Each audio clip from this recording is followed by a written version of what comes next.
they would be the better one for the country for the next 4 years. Since we're here.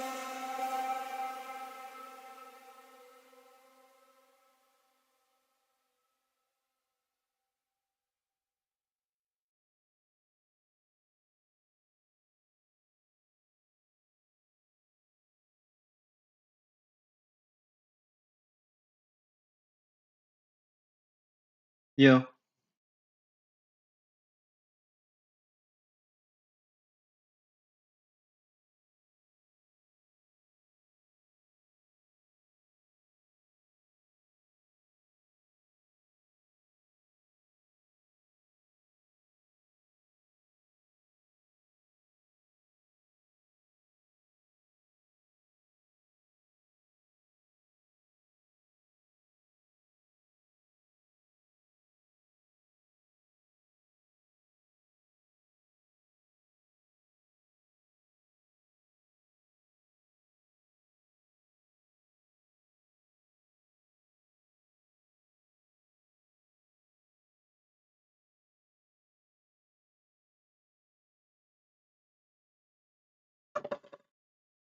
Either Nevada or Arizona do it for him. Nevada, even with just 6, gives it to him. But if he can't win Michigan, if it's only Wisconsin, he has to win in Arizona. This is where the GOP really has to fight hard to get those votes. 272, he gets there. And depending on the spread, Tom, in other words, depending on how close or not this race is, if we're waiting on Arizona or Nevada, everybody wants to know when might we know the results. That could be the scenario in which you and I are sitting for the next 4 days. Well, 4 days, maybe even the weekend. You'll remember 2020, we were waiting a long time for certain states.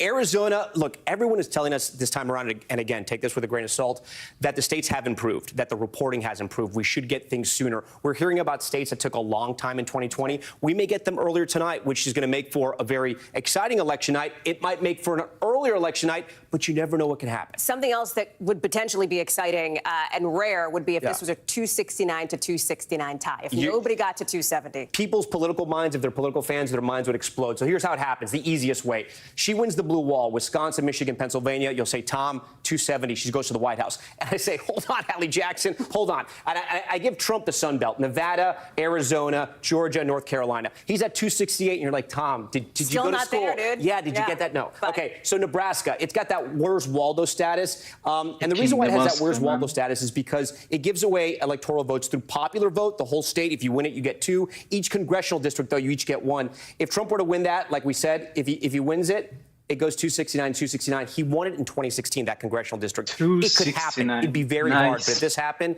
the new Congress, the House would pick the president, the Senate would pick the vice president. It's kind of a complicated process. Chuck Todd to say would be the least, talking kind for like 50 hours. Yeah, exactly. One of the things we were talking about, too, the favorability, unfavorability for both Vice President Harris and for former President Trump here. We now see those unfaves for the former president. And again, underwater, 54% unfavorable, 44% favorable. And we were talking about him all night. Garrett Hake, he's finally up and ready to go. Garrett, so look, the unfavorable favorables are in. Donald Trump slightly ahead when it comes to unfavorable, so you wouldn't be ahead. I guess you'd be under. But I do want to ask you something. People were watching former President Trump today when he was voting in West Palm Beach with his wife, Melania. He sounded a little tired. He sounded a little hoarse. He had been talking nonstop for the last 4 or 5 days on the campaign trail.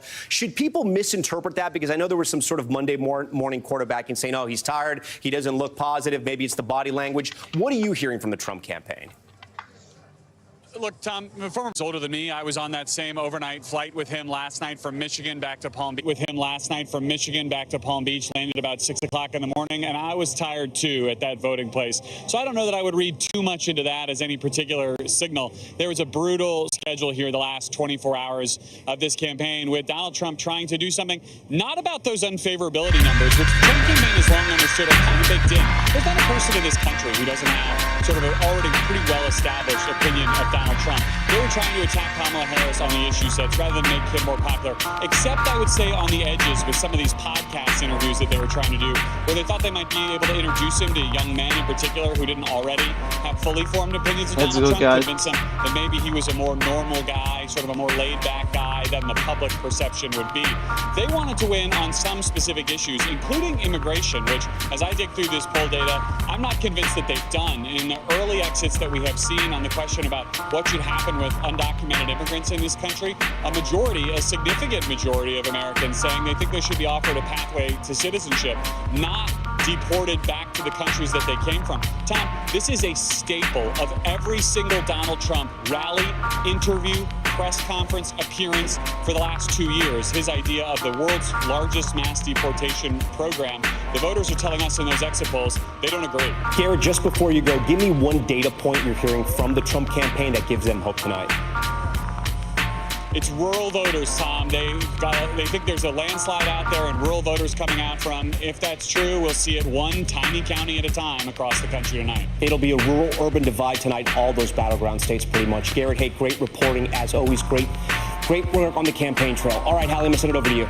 Tom, thanks, because we are just over an hour away now from the thing that everybody has been waiting for, actual vote counts in the battleground states. 7 o'clock, watch for Georgia. That's when polls close there. 7:30, it's going to be North Carolina. It's going to be Ohio. And then 8 o'clock Eastern, this is the big one because that is when polls close in battleground Pennsylvania. You see it there. As Tom has laid out, that could potentially be ball game for these candidates. We know that that is so critical here, Tom. Yeah, coming up right here on NBC, the night is just getting started. New data out on these exit polls on how you, the American public, feel about issues like abortion and the border. Stay right here with our special coverage of Election Day 2024 continuing on NBC News.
Okej.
Begins with hope and optimism, a chance to start fresh. We want to welcome you in to share a moment that brightens your day, because every day deserves the best start.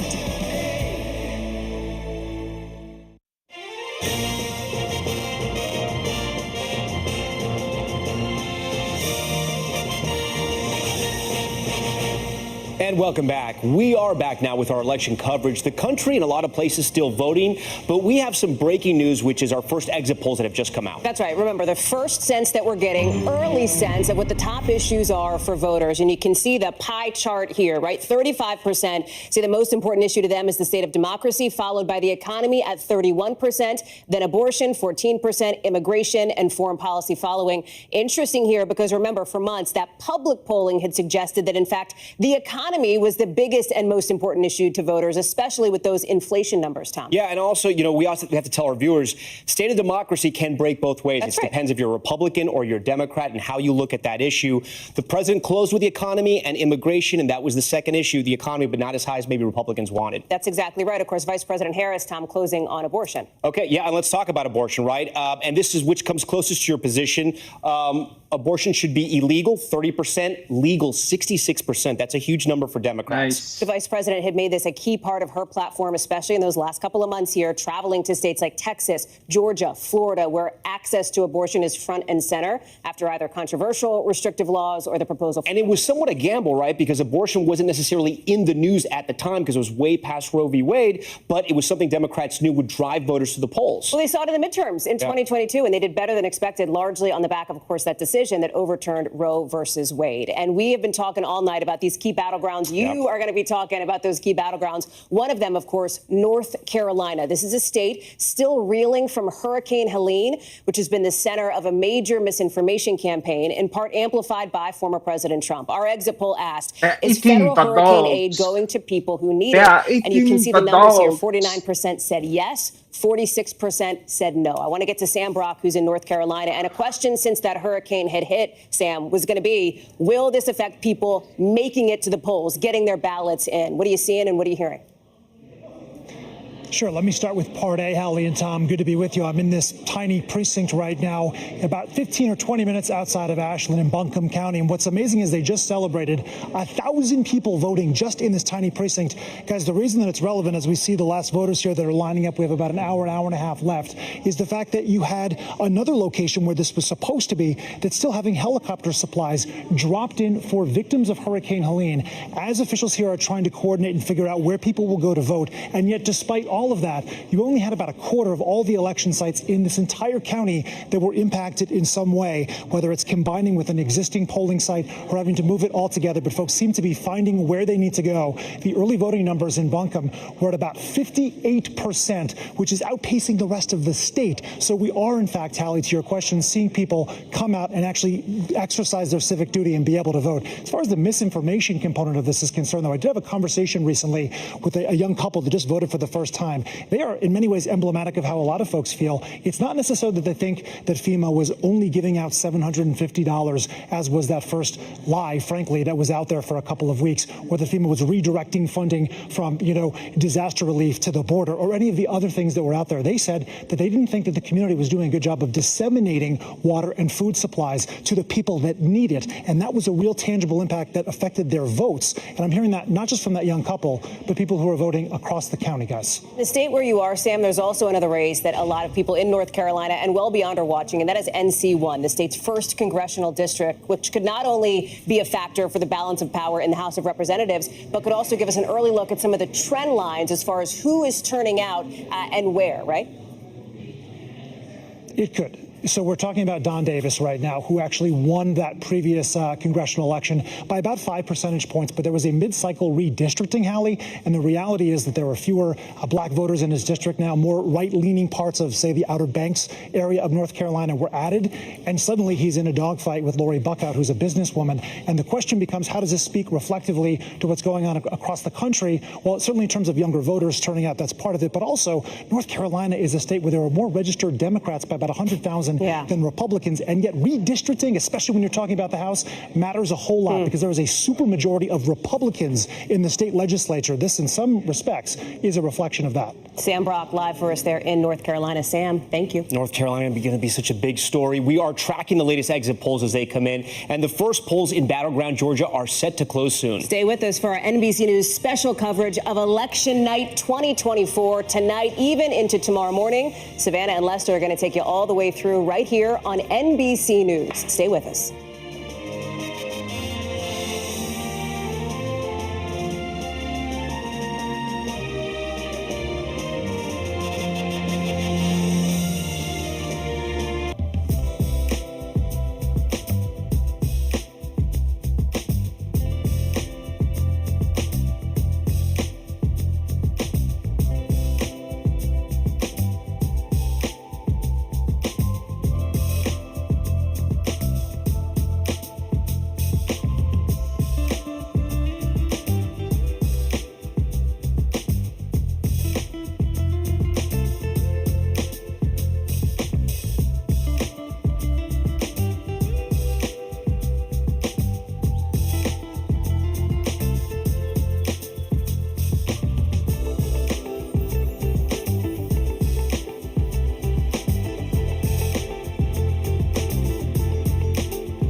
News lives in the now. Look at this.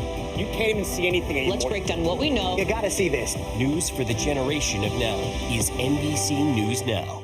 Nice to have you along with us, whether you're at home or on our plaza. We're just glad you're with us this morning. Welcome to Election Night on NBC News. Decision 2024 starts right now. The race, a dead heat. Make America great again. We are not going back. An They are unprecedented eating the campaign. dogs. I'm no stranger to unlikely journeys. It all comes down to tonight. The key contests. Pennsylvania will be key. If we win Michigan, we win the whole thing. The biggest issues. I will protect our jobs. I will protect our borders. The government should not be telling her what to do with her body. Now, America decides. From NBC News, this is Decision 2024. Here is Hallie Jackson. I'm Hallie Jackson, and we are coming on the air here on NBC News with brand new exit poll data. Our first early look at what voters think, what matters to them. All of it as the first battleground polls are closing less than an hour from now in the state of Georgia. That is going to be crucial. We're going to take a look at some of this exit poll data as it's coming into us. We've got our team in the field spread out across campaigns, coast to coast as well. You're taking a look there. I think that was Erie County, Pennsylvania. The idea being, what do people think right after they cast their ballots? They come out at some 600 polling locations across the country, and they tell these exit pollsters how they voted, why they voted, and when they decided to make their decision. So let's get into it here. The issues that are driving people out. We asked voters, what is the most important thing to you between foreign policy, abortion access, the economy, immigration, and the state of democracy? And you can see it here. The top issue, again, based on these early exit poll numbers, interestingly, is the state of democracy at 35%. That is followed by the economy at 31%, abortion 14%, and then immigration and foreign policy after that. Why is this so interesting? It's because for months now, voters have consistently been telling public pollsters that the economy and inflation were the most important issues to them. So let's take a look at who these voters said they trusted more on each of these issues. On the economy, it is former President Trump who has an edge here over Vice President Harris on trust on this particular issue. On abortion access, remember, this is an issue that Vice President Harris largely closed on. She made it a centerpiece of her campaign. She is leading him as it relates to trust on abortion. And on immigration, that's the flip side of the coin. That is the issue that former President Trump has hammered now for months. He is leading her not quite by double digits at this point. I want to bring in Chuck Todd to talk through all of these numbers. And let me just start with this. Yeah. The grain of salt, because I think it's important that people know these are early numbers. Okay. These numbers likely will change. This is just the first wave of data coming into us. We have more data coming in as well. But at 5 o'clock Eastern, so over the course of the last hour, is when you see that drop, basically, of the exit poll information. You've been in our systems. You've been taking a look at all of it. Tell me what's standing out to you. Well, there's a couple of things. A big one right now is just, and this is across the battleground states, and I'm going to generalize here because we always want to be careful for all the caveats that you put out there, which is fewer people are identifying with either of the two major parties. That is a big deal. Like overall, we believe if you just look at the two major parties, there was we think that there's a slight Republican registration advantage over the Democrats by about a point. But the largest cohort is non-party or independent. And then we ask you ask people what party do they belong to, Democrat, Republican, or something else independent. Yeah. But then we ask, what's your ideology, liberal, conservative, moderate? If this poll is right, this would be more people are identifying as moderate in this poll than in any of the previous elections featuring Donald Trump. And fewer people are identifying as conservative than any election featuring Donald Trump. The liberal number is actually pretty stagnant, pretty neutral there. What does that mean? Look, you talk to our pollsters and they'll tell you the moderate number is everything. Democrats always win moderates by a big number. The question is, can they win it by 20 plus points to offset, some of their partisan disadvantages there? And the independent number is a big deal because Democrats did not do well on the voter registration front throughout the last 4 years. It was Republicans who did much better in the voter registration. It means she has to win independents. And the fact that there are more people identifying as independent, I think even raises the stakes even more that might be the single most crucial voting group we deal with tonight. But you also talk about the divide between men and women. We've been talking about this gender gap for a while, and we can take a look now at how gender gap breaks down on issue. And I want to just be clear on the state of democracy issue, which, again, according to these early exit polls, number one, they could change. Number two, just because a candidate is leading on the top issue does not mean that they win. But it can cut both ways depending on if you're a Republican or a Democrat. Well, it does. And I want to tell people, like, we offered 5 choices on issues. OK, 4 of them are specific issues: economy, abortion, immigration, and foreign policy. The 5th is this umbrella issue of state of democracy. And what it tells me is the voters going, look, I'm not here for one specific issue. I'm here because I'm worried about X. And there's a lot of what I'd call the existential threat voters who believe if the other party gets power, their way of life's in trouble. And first of all, it's interesting that this is basically cutting right down the middle. So that means you have a chunk of voters in both parties who view this election in existential terms. Maybe we've got to come up with a better punch here to offer people. I'm not, but I understand why I think if you don't have a specific issue, you chose that. And that tells me in some ways, this is a very macro election. People really believe the stakes are high in this election. And that's what that, to me, that's what that tells me. Let me pick up on one of these threads, too, because you talk about independents and moderates. You saw the vice president, the Harris campaign, really try to extend an olive branch to that particular group. I was on the campaign trail as she was bringing in former Congresswoman Republican Liz Cheney to try to turn out some of those folks who identify as more moderate. She's also worked to extend an olive branch to late deciders as well. And here's the exit polls. About 12% of voters say they made their decision on who to vote for in the last month. 86% made it before that. And you also have people who decided in just the last week to turn out as well. We're going to pull those numbers up in just a second, too. 7% in just the course of the last 7 days. And you've had some news made over the course of that last week. It is. And, you know, one of my theories of this election to watch for tonight has always been, are we going to see a 2016 effect? And what I mean by that is it's pretty clear now in hindsight that going into the election, there was a lot of voters waited to the last second to make that decision. And they made the decision, and all of a sudden, all those late deciders went to him. So when they all move in the same direction, that usually tells you, that's the person that usually wins. Okay, let's keep an eye on that. And as we do, I also want to keep an eye on some of those economic numbers as well, because as you saw, the economy, if it is not the top issue, and again, those numbers might shift, it might end up that way at the end of the night, it is certainly among the top issues for voters. So we're lucky to have our expert correspondent, Christine Romans, covering all things economy for us. And you are digging into these exit polls just like we are. Yeah, and I'm also trying to keep an eye on the gender gap when you look at the economy and you look at what people are really worried about. And this is so fascinating. These are voters under 30 years old, right? Young voters who are energized in this election. And the top issue for men under 30 is the economy tied with state of democracy. For women, it is abortion. Far and away the number one thing for women. And the younger the voters, as I look at these exit polls, the younger they are, abortion goes up the list for how important it is for them. So that's something to keep an eye on, the different ages and the gender gap there. Overall, the condition of the U.S. economy, though, I mean, you can see poor, not so good. You know, more than 7 out of 10 voters, more than that, think that things are not going in the right direction. That is in line with what we've been hearing in the opinion polls for months and months, Hallie. Christine, one of the things that as I've been in some of these battleground states talking with voters about the economy, I hear a lot about the cost of living. I hear a lot about how expensive like a pound of burger meat is, or the price at the gas pump, for example, even with, of course, gas prices coming down, inflation coming down. But that is a question that we asked on these exit polls, Christine, and you're getting into that as well. Yeah, and there's housing and there's childcare, there's wages. Depending on where you are in the country, there are different sort of pain points in terms of how people are feeling. We asked in the last year, has inflation caused your family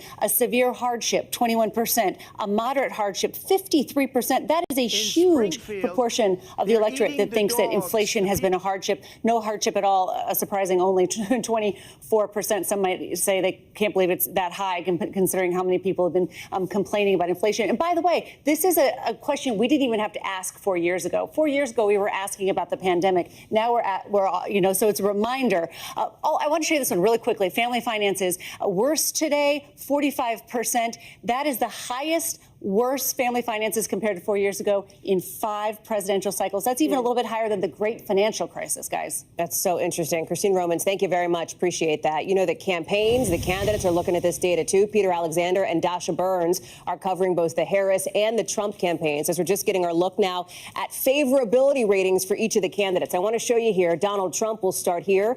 54% of voters view him unfavorably, 44% favorably. But Dasha, as you well know, part of the strategy here for the Trump campaign is to take that 44% and make sure that they get to the polls, that they turn out and vote. It's about supercharging the people who already back him, Dasha.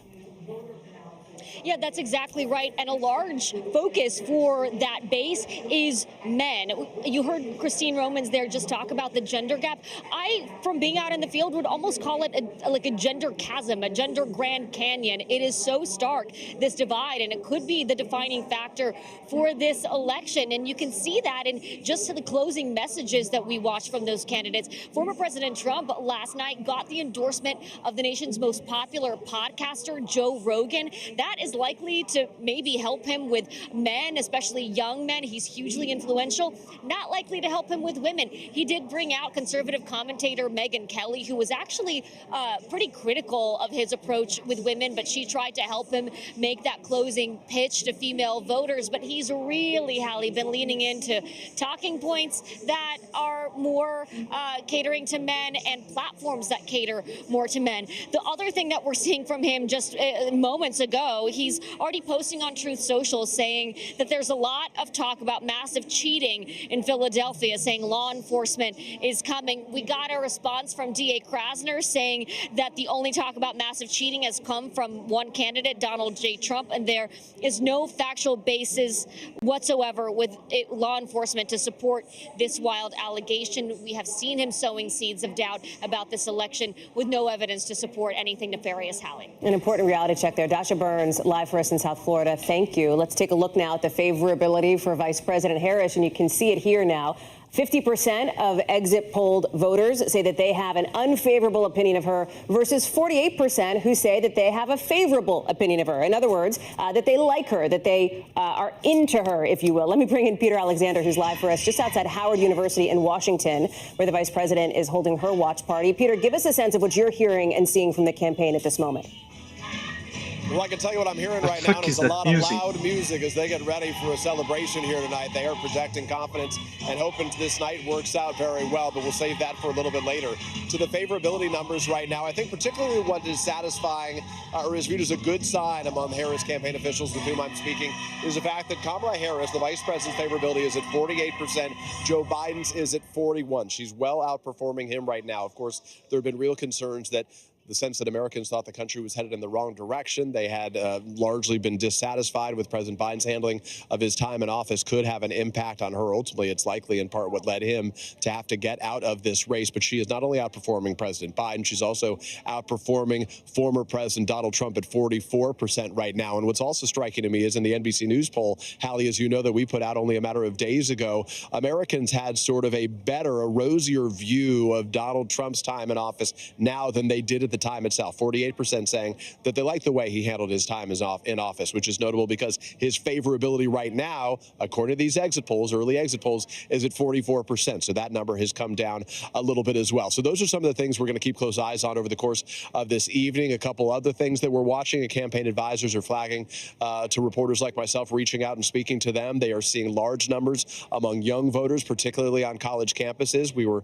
told specifically about Lehigh with a 7-hour line only a short time ago. They're sending more voting machines there, election officials are, and the campaign sending more support in the form of some of its surrogates to keep those folks in line in hopes that they'll come out in favor of Kamala Harris. Yeah, Hallie. Pennsylvania is so critical to that campaign and to the former president's campaign as well. Peter Alexander, I hope you got your coffee handy. We'll be talking with you, I know, in just a little bit. We're also getting exit polls out of not just the national landscape here, but some of those key swing states. Remember, exit pollsters post up at some 600 locations all across the country. So let's get a look at some of the results here. And I want to start here with the blue wall. So remember, that's Pennsylvania, that's Michigan, that's Wisconsin. Favorability, unfavorability. Again, favorable. Both candidates here are below 50%. This largely tracks to a degree to what we saw nationally. Sunbelt, very similar story here, too. I want to get to the fact that polls are starting to close now. Looking at my watch in just about 45 minutes in some of those key battlegrounds. We're going to start on the East Coast. We're going to start with Georgia.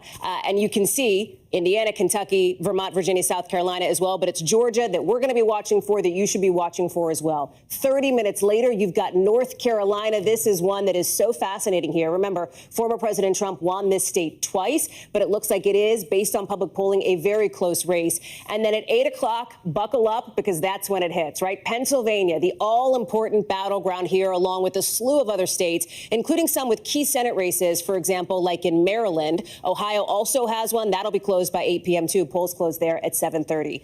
We've got a lot to get to tonight, and we're going to continue our rolling coverage. We're going to take you live to 3 of these critical swing states in just a couple of minutes, checking in with our teams in Georgia, Michigan, and Wisconsin as our special coverage of Decision 2024 continues.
Closer to the Gaza border. The story of resilience and hope. Please take care of yourself and each other.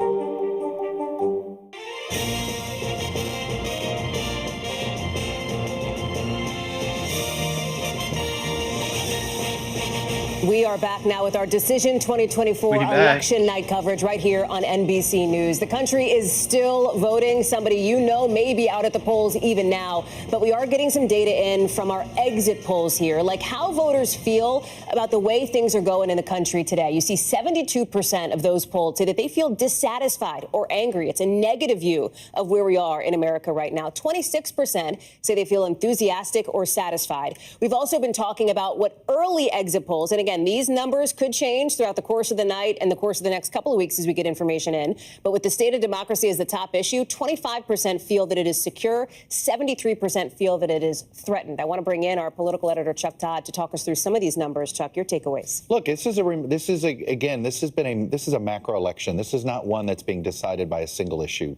Voters coming in here, they're nervous. They're not happy with the way things are going. When you have 70+%, there's going to be both Harris and Trump voters in there. That's right. Right. I mean, so this is not about they're not happy with a specific party in Washington. This is bigger than that. This is about who's an American. So I do think that you see, this is why I think you've seen what feels like, people feeling not as good about how things are going about the country, but also uncertain. They're not even certain that either president is going to make them feel great. Yeah.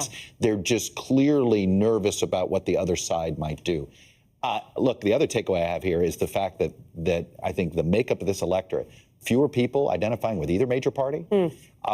Now, if you think about it, if you're dissatisfied with the way things are going, you're not happy with how if you think democracy is threatened, then it actually makes a lot of sense that you don't want to identify with either major party. That's right. That you're not down. Well, I think that's a big deal. I think we're in a moment here. We've been in the middle of a realignment. This feels like we're in the middle of another one here. The fact that there are going to be more people identifying as independent, more people identifying as moderate that have ever voted in the last 2 times that Donald Trump is on the ballot, I think it's very significant, and I think it's a sign that this is a very fluid electorate, and I'd be very careful reading too much in it right now. When I hear you say that, my takeaway is let's be careful then, thinking we know anything based on some of these. It's pretty clear, right, that whoever wins independence is going to win this election because it's the only way you can win, because fewer, literally only fewer than 3 in 4 voters are picking one of the 2 major parties to identify with. Of course, we know this isn't a national election. This is going to be won or lost in the battleground states as we get on that road to 270. So I want to head to one of those states now, Wisconsin, and already a big headline coming out of there. The city of Milwaukee now says it will recount all of its absentee ballots. I want to bring in Shaquille Brewster, who's live for us in Milwaukee. Shaq, explain this. Why is this?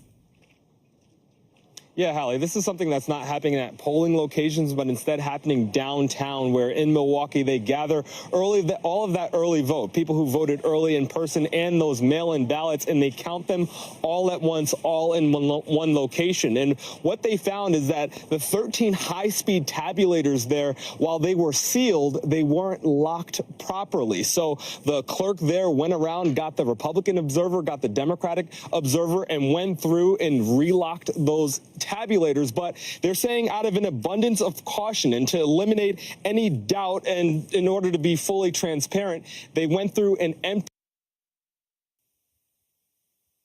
What? All right, Shaq's audio just went down. We're going to work to get that back up. As we do, I want to take you to another battleground state. And we'll get back to Shaq in a second. And that is the state of Georgia. Polls are going to close there in just about 40 minutes from now. Remember, this was a very close, razor-thin margin back in 2020 with former President Trump's loss, and became ground zero for alleged election interference. Again, no evidence to support that. We're asking voters there, how confident are you that this year's election is being conducted fairly and accurately? 17% say not confident, but a majority, by far, 81%, say they feel good about the elections there. Blaine Alexander is live for us. You see her there. Blaine, give us a gut check on where things stand.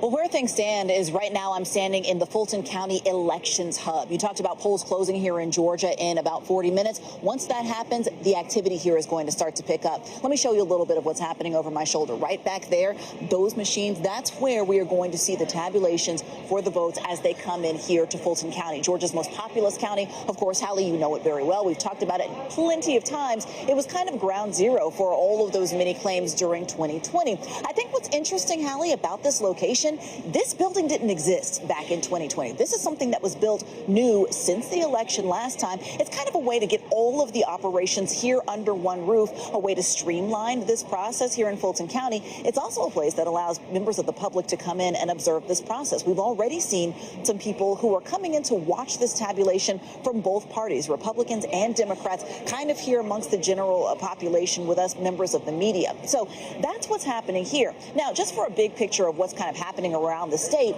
you know about those record early voting numbers. More than 4 million people cast a ballot. That led to very short lines today. In fact, I've got to say that between me and my amazing producer, Charlie Guile, we went around to about 15 or so different polling locations throughout a couple of counties. Every single place we saw almost no line. I talked to some people. They told me most of them said that their wait was as short as about 5 minutes or so. Some people in the 15-minute range earlier in the morning. But that really kind of gives you a sense that early voting and those absentee ballots, those are the results that are going to have to be tabulated starting around 8 o'clock, because that's an hour after polls close. That's state law. So because the bulk of those votes were cast early, that's where we're going to start to see a lot of those results come in relatively quickly, Hallie. As you're talking with voters who have been in line, Blaine, as you've been out there living and working in Georgia, of course, over the course of not just today, but over the course of the last couple of weeks, what stands out to you? I think a couple of things. One, I think the increased focus on Metro Atlanta, I should say, Metro Atlanta for both candidates is very different from what we saw in the closing days of 2020. Back in 2020, Donald Trump was going to the reliably red counties, kind of on the southern part, the northern part of the state. This time, everybody has been focused for the most part on Fulton County, or rather on the Metro Atlanta area. That really is where both of them are relying on the vote share to come in and take them across the finish line, Hallie. Blaine Alexander live for us there in Battleground, Georgia. Blaine, thank you. Let me take you back to Milwaukee now, where, Shaq, I think we fixed your microphone, right? So finish your sentence, please, on the latest of what's happening there. Yes. Yes, bottom line, downtown, those ballots are going to be recounted. Nothing nefarious happening, but because of an agreement between Republicans and Democrats, they just want to make sure that there's some transparency there. So they're recounting those ballots. That might mean a later night here in Milwaukee. But outside of that, everything has been going smooth. I want you to take a look inside this polling location. I'll tell you, here at this location, the clerk says that the line this morning stretched out of the door, that it went an hour long or so. And they actually have a small college in the area. So they said that they've been having a lot of people take advantage of Wisconsin's same-day registration and go into that table that you were just looking at and actually register in person on this election day. I'll tell you, my favorite story, Hallie, is that someone said he was undecided up to the moment that he walked up to this polling location, which is essentially a field house here in Milwaukee in a park. He said he didn't know who he was going to decide on, so he took 2 laps around the park, hit a long walk, and finally decided he would be backing, in this case, Vice President Kamala Harris. But you mentioned Milwaukee is a place that we're going to be watching incredibly closely. Yeah. It's one that has been the focus for Democrats. Saw a lot of big visits ahead of Election Day. It's one that is very important to them. So we're going to be watching these results very closely. Unfortunately, those results might take a little bit longer to come and to be produced because of that little snafu downtown. Shaq Brewster talking with who may be the latest late decider in the polling place where you are now. Shaq, thank you very much. Appreciate that. We are just about now 35 minutes away from polls closing in Battleground, Georgia. Not too long from now, you can see the other states where polls close at 7 p.m. Georgia is the one to watch. You've also got 7:30 poll closings in North Carolina. Ohio is interesting as well. There's a key Senate race there, and you can see the swing states that you need to be circling on your map at home, and I'm sure you have one, as our special coverage here of Decision 2024 continues tonight. Savannah Guthrie and Lester Holt will pick up right after a break. They are going to take you all the way to 2 a.m. Eastern and potentially beyond. I'll be there, too, with exit poll data, joined by Chuck Todd, Kristen Welker, and Tom Yamas. See you in a minute.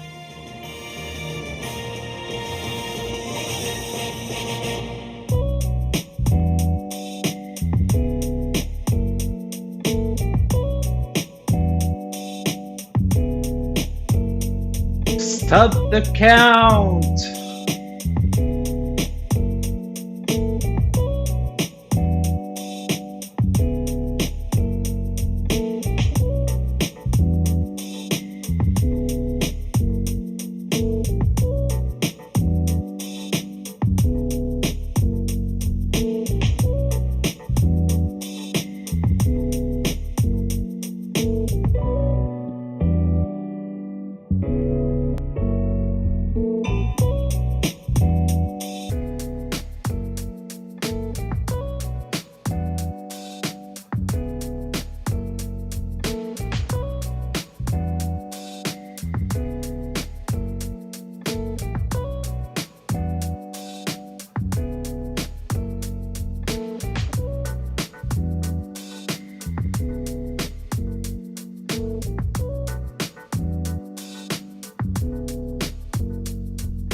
story live from Paris, live in Tel Aviv. We are here in Butler, Pennsylvania. Every weeknight, it's your news playlist.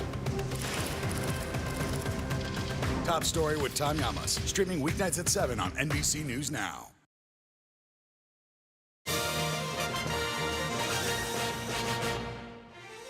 Good evening from our NBC News Decision 2024 election headquarters. It may be the closest election this country has ever seen, and we are going to cover every moment of it. Our live coverage of election night begins right now.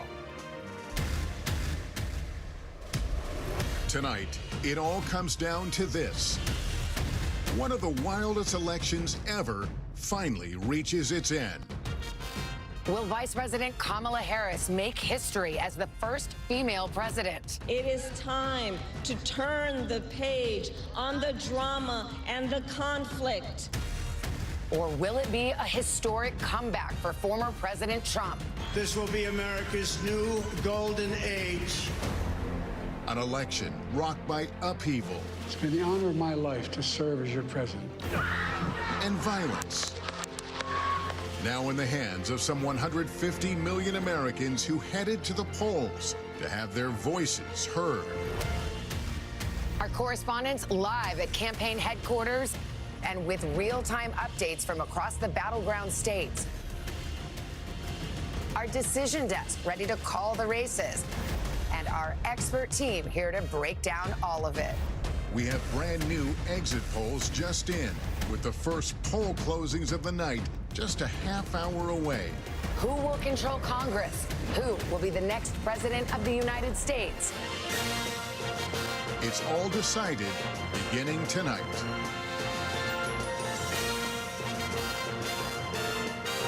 From NBC News, Decision 2024. Live from Democracy Plaza at Rockefeller Center. Here now, Lester Holt and Savannah Guthrie. Democracy Plaza. Good evening and welcome to our live coverage of Election Night 2024. Hi, everybody. Good to have you along with us. Never before in modern political history have we entered an election night with the polls so close and, Lester, with so much uncertainty. Yeah, the campaign for president has really been a 2-year-long roller coaster ride. Some have found it exciting, most, however, anxiety-inducing. But it's ending, as it always does, with you, the voters. You can see here the long lines across the country as Americans carry out their civic duty. After all the speeches, the debates, the $1 billion in TV ads, have you seen some of those? The first polls are finally set to close in less than a half hour, and we'll begin to answer the question of who will be the 47th president of the United States. Today, Kamala Harris was working the phones, talking to voters, and Donald Trump cast his ballot in Florida along with his wife, Melania. A reminder of what will be decided tonight. It's not just the presidency on the line, but control of the Senate and the House of Representatives as well. And of course, nobody knows which way any of this will go. As we look at Democracy Plaza outside Rockefeller Center here in the heart of New York, we see the key number tonight. You'll see it a lot. 270. That is the number of electoral college votes a candidate needs to win the White House. And as it has been for the candidates this campaign, much of our focus tonight will be right here in the 7 battleground states that are most likely to decide this election. Our correspondents are spread out across all of them and at campaign headquarters, but we're going to begin right here in the studio as we stand by for the vote count. We're hearing directly from voters in a new round of exit polls, and Tom Yamas has the latest on that. Tom, good evening. Lester and Savannah, great to be with you tonight. So we asked voters as they voted, right after they left, who they wanted to vote for and how they voted. This is called the exit polls. There's about 600 of them across the country in the 7 battleground states, plus Texas, Florida, and Ohio. So here is our preliminary data. And again, this could change. We want to tell you that. So when we asked voters the most important issue, 34%, the top issue was state of democracy. Right under that, the economy at 31%, abortion, 14%, immigration, 11%. Remember, that's how former President Trump decided to close out his campaign, and 4% for policy. As we move on here, we ask, who do you trust more to handle the economy? 47% for the vice president, 51% for Trump. Remember, the former president ran on that as well, trying to close on that. We also asked, who do you trust more to handle abortion? Vice President Harris chose to close out her campaign on this message as well. 51% for the vice president, 44% for Trump. Savannah? Well, these are early exit polls, and we should mention that we don't have full information and people are still voting. But let's go back to this most important issue. I think some eyebrows were raised when state of democracy becomes the top issue. Some people think, oh, does that favor the Democrats? Is that January 6th, that kind of thing? It means different things to different people. Yeah, and we're going to be completely transparent tonight. It was surprising to us as well, because you think maybe the top issue would have been the economy, abortion, or immigration, state of democracy. But we have to understand here, we can't dig too deep into the data just yet because people are still voting. We'll have more that we can break down in the hours ahead. But state of democracy, essentially, that was the question. So who doesn't like democracy? All Americans like democracy. So whether you love Trump or you love Vice President Kamala Harris, that might be your top issue. It doesn't tell us a whole lot, but what it does tell us is that the electorate is motivated, and they came out to vote today. Yeah, it may mean what's the state of the country and how important do you think this election is? And many, many people feel there are very high stakes, Lester. Let's get right to it. Peter Alexander at the Harris headquarters in Washington, D.C., campaign officials telling him they're feeling confident about the young voter turnout so far. What are you hearing, Peter? Yeah, that's exactly right. As we wait for Kamala Harris to arrive here a little bit later this evening, this is her alma mater at Howard University. The early indications, at least in the eyes of the Harris campaign, are good ones, specifically as it relates to the turnout among young voters. They're pointing to that. Take, for example, they say what's happening in Pennsylvania is a good indication of heavy turnout in their favor, particularly at schools like Lafayette and Lehigh. At the campus of Lehigh University, they note at times today the line was up to 7 hours long. The campaign saying it's sending additional support. That support coming in the form of some celebrity assistance. Some of the stars of the Avengers film series, Don Cheadle, Paul Rudd, Mark Ruffalo, campaign sources tell me will be arriving there to help keep those individuals energized, to keep them in line. We're also told that state election officials are sending additional polling stations there so they can try to get through those lines a little bit more quickly. One thing they feel good about. Another thing that they're feeling particularly good about tonight are the favorability numbers right now, Savannah and Lester.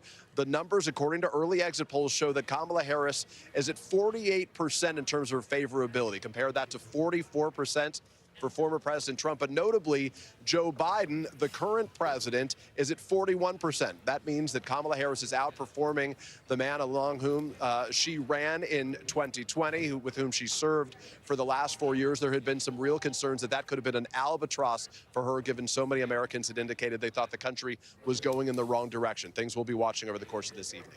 All right, Peter Alexander, thank you. And Garrett Haake is at Trump headquarters in West Palm Beach, Florida. Garrett, the former president has been posting on social media today, already talking about widespread cheating. What is he saying? That's right, Lester, and his posts running contrary to the campaign's spin, their official statements at the moment right now. Listen, they came here tonight expecting to throw a party. I'm on the floor of the Palm Beach Convention Center, an absolutely massive ballroom that they have booked out, ready to throw a huge victory party, something that didn't really happen in 2016, a race that's victory surprised even Donald Trump, and of course didn't happen in 2020 when they lost. I just got off the phone with a senior Trump campaign advisor who told me they are cautiously confident in what they've been seeing across the battleground states so far today, and that the former president is trying to run through the tape, making calls to radio stations in Pennsylvania and Wisconsin, urging his supporters to go vote, stay in line if they're already there, and trying to focus on an economic message, something that they've always felt is better for them on sort of the broad spectrum of issues in this race. All of that said, the former president's social media posts seem to undermine the confidence he is projecting. Just a short time ago, posting without any particular evidence that we can find about massive cheating, in his words, in Detroit and Philadelphia. Obviously places where Democratic turnout is expected to be very high, and ironically places, at least in the case of Detroit, where he actually performed better in 2020 in a loss than he did in 2016 in a win. Trump has said for the duration of this campaign, and especially in its closing days, that he believes the only way he could lose is if there is some kind of cheating out across these battleground states. We'll be watching to see what else he has to say about it tonight. Lester? Okay, Garrett, thank you. We're going to go to battleground Pennsylvania now. NBC's Jacob Soboroff is in Philadelphia, where they've actually added 2 extra voting machines at one polling station because of the huge crowds. Jacob. Yeah, Lester, good evening to you. That's absolutely right. We have been here all day long. We've been watching the line at Temple University. As a matter of fact, it used to stretch all the way down to the next avenue over here. Now the line, which was about 2.5 hours long, is quickly moving inside ahead of the 8 o'clock poll closing time here at Temple University. This is one of 1,703 different election divisions all across the city of Philadelphia. That's the same jurisdiction as the county of Philadelphia, 700 polling places. About 500,000 people were expected to vote in person today. Some of those students who had been waiting 2.5 hours are quickly inside right now. As you can see, they're coming out at a pace that we haven't seen all day after they added those 2 machines you referenced. It is, as you said, a positive sign for the Harris campaign. But of course, until all the ballots are cast and counted, we won't know that for sure, Lester. All right, Jacob, thanks. All right, well, we're right over here at the big board, 270. We mentioned it is the magic number tonight. That is what it will take to win the White House. Each campaign says they have multiple paths to get to that magic number. So let's get back to Tom Llamas at the big board, because this is the big picture. Yeah. Here's the map. The gray areas are the battleground states, and there are various ways to get to that magic number of 270. Yeah, and this is how we ended up at the end of election week in 2020. As you mentioned, those battleground states, we haven't colored them in yet. Biden, he won 6 of those 7 battleground states. So the easiest path for the vice president is to hold the blue wall. Pennsylvania, Michigan, and Wisconsin. If she does that, Savannah, she gets to 270, she's going to the White House. But if she's having a terrible night tonight and there's an emergency, she doesn't win Wisconsin, Michigan, or Pennsylvania, the blue wall collapses, she has an emergency route through the Sun Belt. If she can win Nevada, win Arizona, remember, Biden won those, keep Georgia, and flip North Carolina, she gets to 275. But if this is the path for the Democrats, they're going to have a few heart attacks. Well, I was going to say that's a much tougher path, and polls bear that out. Let's talk about the Donald Trump path. Okay, just think about the east side. This is the easiest way to understand Trump's path. If he flips Georgia back to red, holds North Carolina, and then turns Pennsylvania red, he's going to the White House again. But if he can't win Pennsylvania, he has to win somewhere else in the Midwest. Donald Trump tonight cannot get to the White House unless he makes a crack in the blue wall. If he wins Michigan, he holds North Carolina, he flips Georgia, he can do it with just Nevada and those 6 electoral votes. But if he can't win Michigan and the blue wall comes down to Wisconsin, he has to win down in Arizona to get those 11 electoral votes. And that's what we're going to be doing tonight, counting up electoral votes. Tonight, maybe tomorrow, maybe tomorrow, the days ahead. maybe next week. We shall see. Lester, let's go over to you. You two are terribly optimistic. Thank you. Let's bring in Kristen Welker now, moderator of Meet the President. Kristen, what are you looking for tonight? Some early indications that suggest one or more of those paths we just talked about are real. Absolutely, Lester. I'm looking for a couple of things. First of all, let's talk about the historic gender gap that could be one of the big stories of this election. We've seen it in polling leading up to tonight. Vice President Kamala Harris has a significant lead with women voters. Former President Donald Trump has a real lead with male voters. So we'll be watching those early returns to see how that bears out, to see how the split actually falls. Abortion on the ballot in 10 different states. So that will be notable, could potentially drive up turnout. Early bellwethers, Lester. Virginia in particular, there's a key race for Congress there. Virginia 7, Eugene Vindman running against Derek Anderson. This was a Democratic-held seat. Do Democrats continue to hold on to this seat, or do they lose it to Republicans? If they lose to Republicans, that could spell trouble for Democrats early on in the evening. And then this is a really fascinating one, Lester. Split ticket voters. In 1988, you had 17 states that voted opposite parties for president and Senate. In 2020, down to 1 state, Maine. What do we see tonight? It's really been dwindling over the years. All right. Thank you, Kristen. Let's go over to Savannah now. Poll closings are about to start in 7 o'clock Eastern time, including in the battleground of Georgia. And if you've ever wondered how we're able to call some of these races so quickly, stay put. We're going to take you inside. We'll show you how we do it right after the break.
Listen to full episodes of Meet the Press wherever you get your podcasts.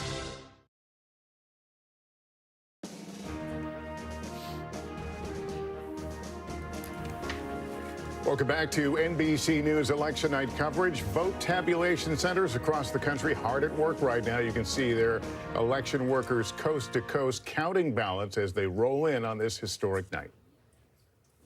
One place that's speeding up its vote count system is battleground Michigan, with 15 electoral votes up for grabs.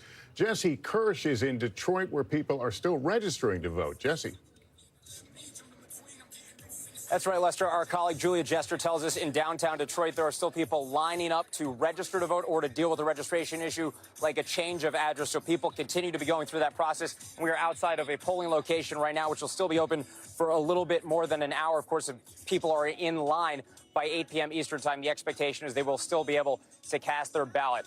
Once we have all of the votes in, we should be getting the results potentially faster compared to 2020, as you alluded to. The Secretary of State says that we could have unofficial full results here in Michigan by around noon tomorrow.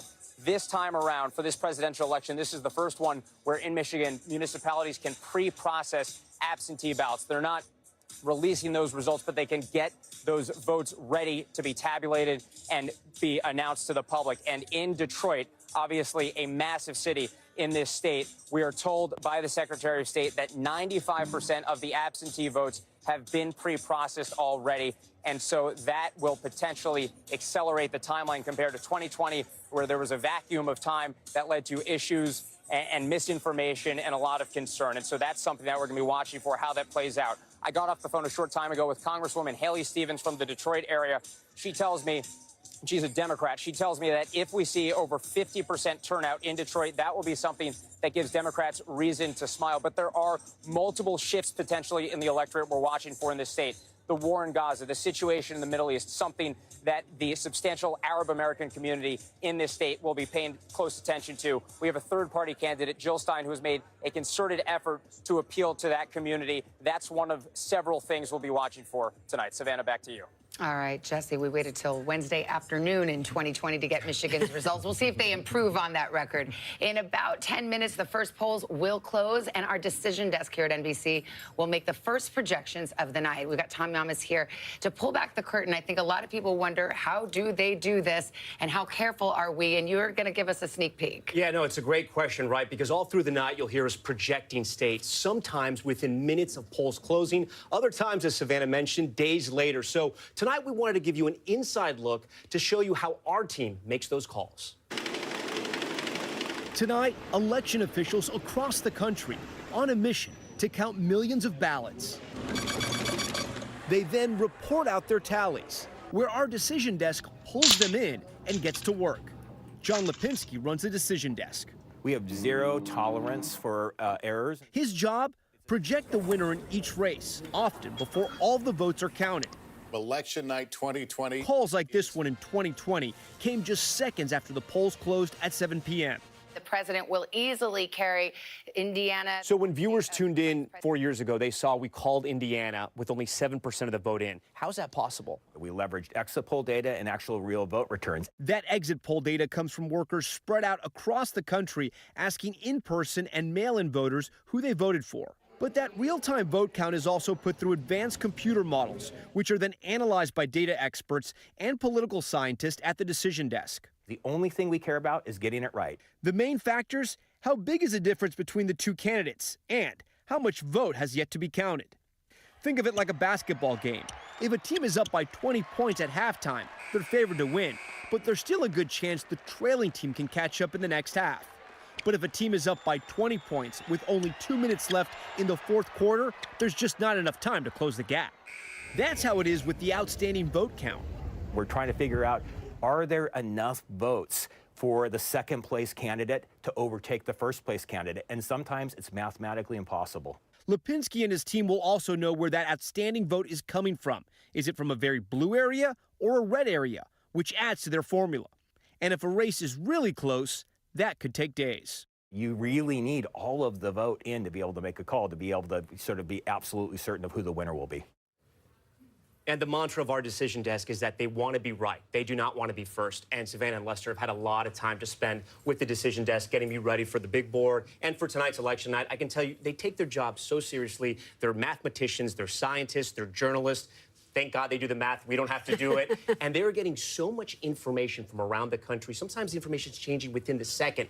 It's incredible. But again, they want to make sure they're right before they give that information to us. By the way, they're siloed off. They're not even here in New York. They're in Philadelphia. So they are doing their work, and they tell us when they're ready to make a call, not the other way around. We are about to see some of their work in action. We're coming up with the first poll is about to close. Our decision desk is standing by to make its first projections of the evening as we begin to answer the question, who will be the next president of the United States? Stay with us for our live election night coverage on NBC. Please don't tell me it's another fucking ad. Oh my fucking god. Dude, American TV is fucked. Like, every fucking 5 minutes there is a fucking ad break.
More Americans turn to NBC News than any other news organization.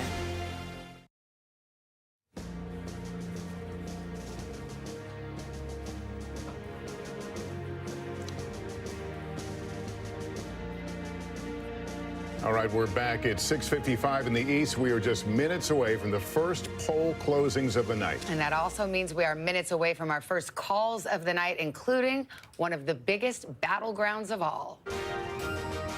At the top of the hour, the first polls close. Our decision desk able to make its first calls of the night. 6 states and 60 delegates up for grabs, including one of the biggest battleground prizes in the South, Georgia. The polls showing a race down to the wire, the state key to former President Trump's strategy for victory. We are going to win the state of Georgia.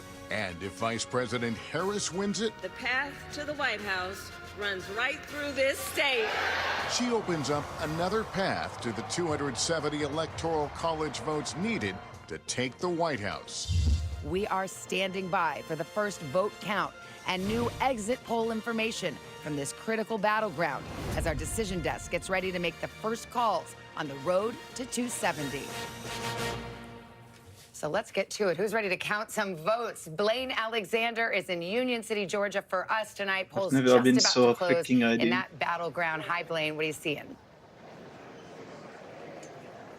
Well, Savannah, really, this is the nerve center for Fulton County elections. This is the elections hub. I can give you a quick look inside right over my shoulder. This is where we're going to see the tabulations. And I spoke with a top county official who tells me how this process will unfold through the night. Basically, what happens when the polls close here in Georgia, about 3 minutes from right now, poll managers are going to take the memory cards and they're going to take the paper ballots. They're then going to drive them to one of 7 check-in centers that spread throughout the county. And then all of that information, all of those things are going to come right here. It's going to be an interesting thing. We're going to see each one of those precinct managers walk in escorted by a law enforcement officer to bring those memory cards and the paper ballots. And that's when the tabulation process will begin. Now, of course, the big question is how long is it going to take? Well, we know that Georgia law now requires them to start being uploaded, the early voting ballots and the absentee ballots to be uploaded within an hour of polls closing. So around 8 o'clock, we're going to start to see those results. They'll be shown on a big screen that's not too far away from where I'm standing. And certainly all of this is going to start to come alive once the polls close in about 2 minutes, Savannah.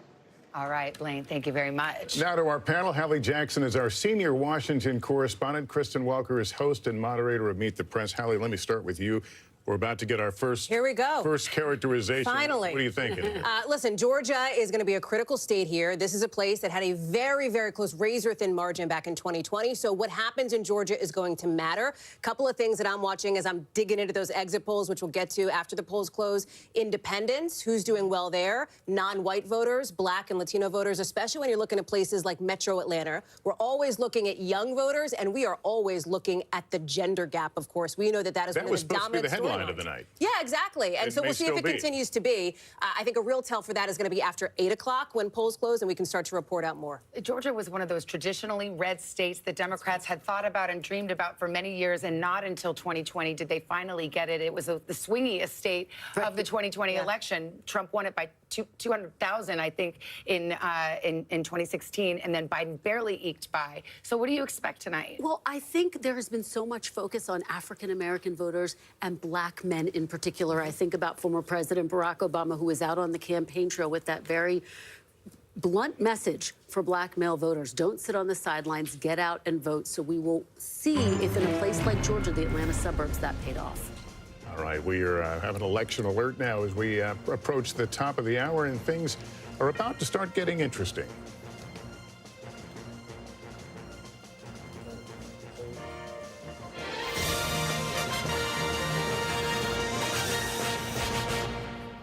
All right, 7 o'clock in the East, and we will not waste any time. This is the moment where we move from those months of speculations to actual results. That's right. The polls have just closed in 6 states, and NBC News is ready to make our first projections of the night. Here we go. We start with the state of Kentucky. NBC News projects that Donald Trump will win in Kentucky tonight. Let's move to Vermont. NBC News projects that Vermont will go in the Kamala Harris column this evening. This is where it brings us on the road to 270 right now. The early start, Donald Trump out in front with 8 electoral votes, 3 for Harris. A long way to go to get that 270, but that's where we are right now. Well, Really, like, a handful of fucking states, at least the American ones we sport. haven't called yet: Indiana, South Carolina, Virginia, and that all-important state of Georgia. And here's how we're projecting it right now. Too early to call. It may come tonight, but it's not coming this exact moment. So we will continue to One watch. state We don't have any each, results 3 yet to to show 8. you out of Georgia. It is simply too early to call. But Georgia is one of the faster states to count. So as I go over to Tom Llamas, who's starting to pull up the big board there and looking into some of the states that we're looking at. See, you've got Kentucky up on your map. Why is that? This is the earliest data we're having so far. We have called Kentucky for former President Trump so far. I'm just trying to get a lay of the land to see, how is it looking compared to 2020? Again, a lot of that vote is still out, but we were able to make the Why projection the fuck as is we Joe explained to you. Biden on I the also want to screen? talk about Indiana because we're getting some vote data here. Still too early to call. Remember, only 14% of that vote is in right now. We also have this great feature on our board where we can show you where the remaining vote is. So obviously, the bigger the bubble is around those counties, that's how many votes are still outstanding. So here in the Indianapolis region, still a ton of votes waiting there. This is a state that Republicans have really done very, very well in elections past. If you go back here, Trump in 2020 won by about 16 points. Before that, it was even higher against Hillary Clinton. This is a state that Republicans are going to be safely in the win column, most likely. One of the places we can start to get data from is Hamilton County, with 60% of the vote in. This is not a great sign for Trump right now, but again, I want to be very clear. It's only 60% of the vote in, and this is what I'm talking about. 52% is what he won in 2020. She's on top right now with about 49, 50% of the vote. There's about 1,300 vote difference right now. Again, still very early, but this is the first data we're getting tonight, so we're kind of parsing what we can so far. There are big areas like South Bend, Pete Buttigieg, who was the mayor there, obviously, where Notre Dame is as well, and the big city of Indianapolis, Evansville, there's a university down there.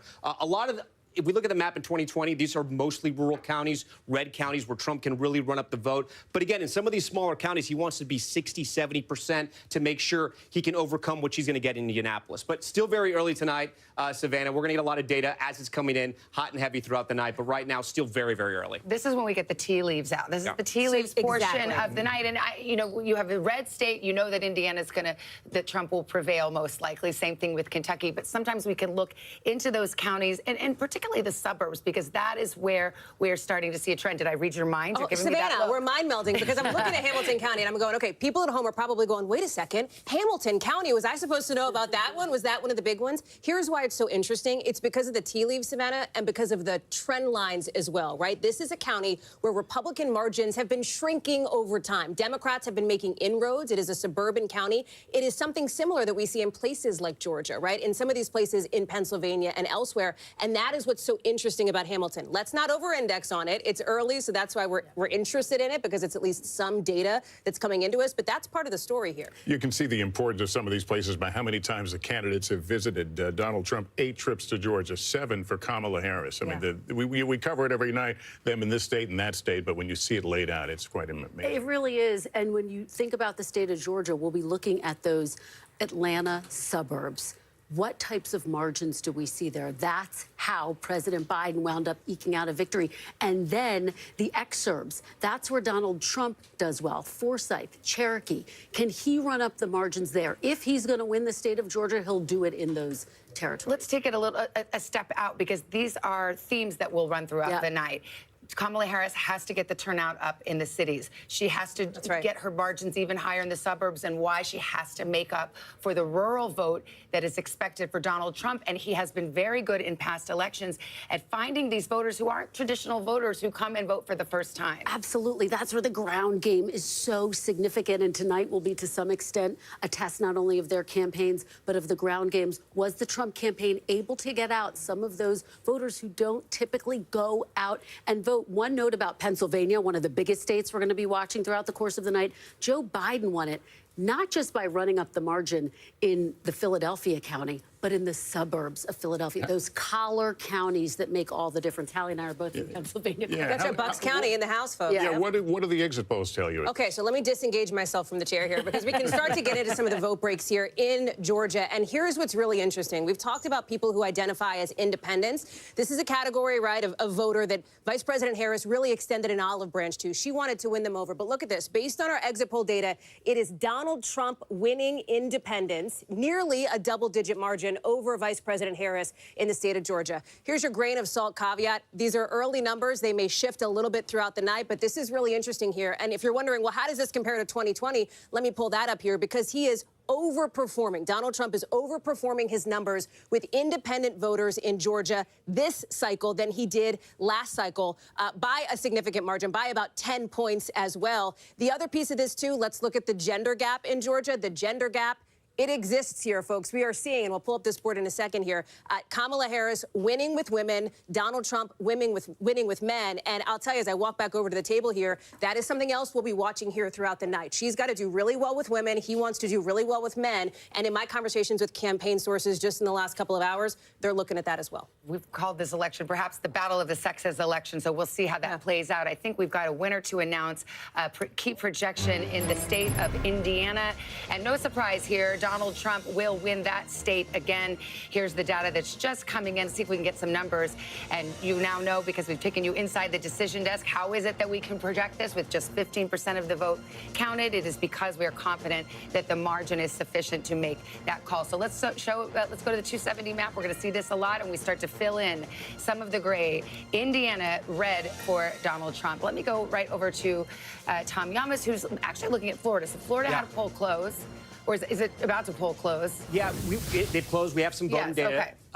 And we have in Osceola County. I wanted to show this, why this is important. So here in Florida, we have the I-4 corridor, right? And this is kind of the central part of the state. It cuts right through here. When you think about Florida, you can think about it in three parts. The Panhandle, it's very red. That's Trump country in a lot of those counties. South Florida, usually reliably Democratic, but Republicans have made some inroads. And it's this I-4 corridor that is really the swing region. It's also the area where you find a large number of Puerto Rican voters as well. So when we come into Osceola, I wanted to highlight this because we have 71% of the vote in. This is usually a reliably blue county for Democrats. Again, not all of the vote is in. It is still early, but you can see Harris is underperforming in what is historically a blue county for Democrats. 56 for Joe Biden in 2020, 51 for Harris right now with 71% of the vote in. Again, it's still very early. So how is Trump doing? Well, in a county that he usually does very well in, Volusia County on the East Coast here, 56% in 2020 with 70% of the vote in. He's now at 59%. So he's overperforming. Again, still a lot of vote out.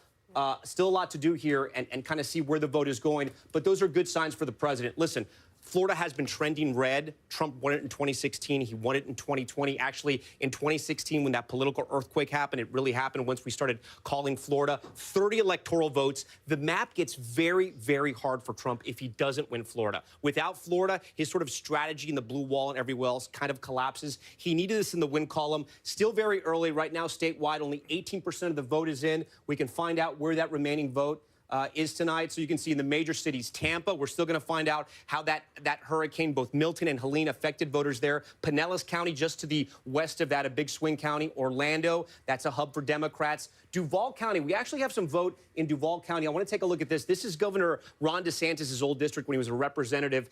This has been a swing county. Biden won it, but Trump won it in 2016. Harris is doing pretty well. In 2020, Biden was at 51. She's now at 50%. 66% of the vote is still out. This is a county that Republicans had hoped to flip. We're going to have to wait and see. But again, that vote's trickling in, but we can start to kind of read those tea leaves, Savannah and Lester, and kind of see where the vote's going. Again, still very early, but this is going to be, this has to be a win for Trump. If not, it's going to be a very long night for Republicans. And a rapid pace there as well in the county. We're seeing that in some places tonight. We anticipate, of course, as Tom's just saying, that Florida is a good state for Donald Trump. It is also the first test of Trump's strength. So that is why all of those areas that Tom is just laying out, these are, again, very early data so far, but significant nonetheless, because it will help us, once we get in more, understand how strong he's Fun fact alert for those who remember the hanging chads of 2000. Oh, yes. Florida, in the wake of that debacle, has some of the fastest vote counting in the country. So I tell you, you will not be waiting for Florida for very long tonight. They really get that vote counted very, very quickly. They have the modern machines. They're allowed to pre-process the ballots. So you won't have to wait too long for that. At this point, are we seeing anything unexpected, though? So far, I do think the independent numbers are going to be really interesting to watch throughout the course of the night, especially in what we saw in those early national exit polls, that a lot of people were identifying not as Republican, not as Democrat, but as independent. So that's a storyline to watch. I'll tell you another trend as we're talking about Florida. Osceola County has a large Puerto Rican population, the biggest of any county, I believe, in Florida. And this is something that I've heard in my conversations with Democratic campaign officials and those close to the campaign, that they feel like that is a part of the Latino population that they can really try to move the needle with here after those controversial comments from that opener for former President Trump. Well, actually, let's go over to Tom on that. I should say the polls close at 8 o'clock in Florida, but you do get some information for 7 o'clock poll close timings. I think that's part of the confusion here.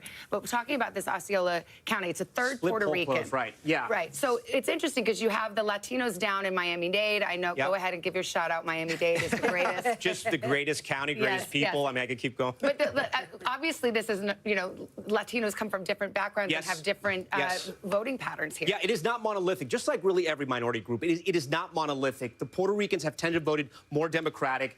Cuban Americans, Venezuelan Americans have trended lately more towards the Republican side. But I do want to remind you, too, during the Obama years, Obama was able to pull back some of that Cuban American vote.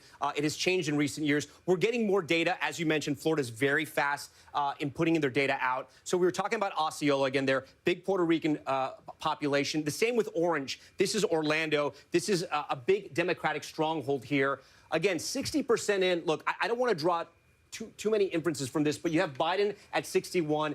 Harris is at 58. You could say she's sort of underperforming, but I also want to say it's only 60% in. A bigger number that's coming in that I think is more important, guys, I want to talk about right now is Broward County. This is just north of Miami-Dade.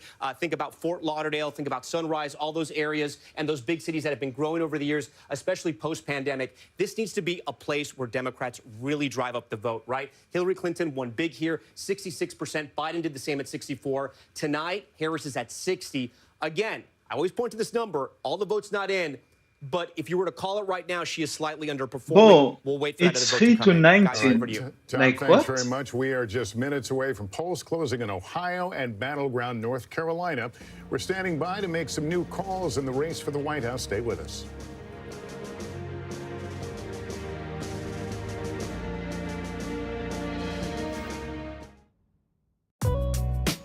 And another fucking see you in fucking 3 minutes.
Resilience and hope. yourself and each other.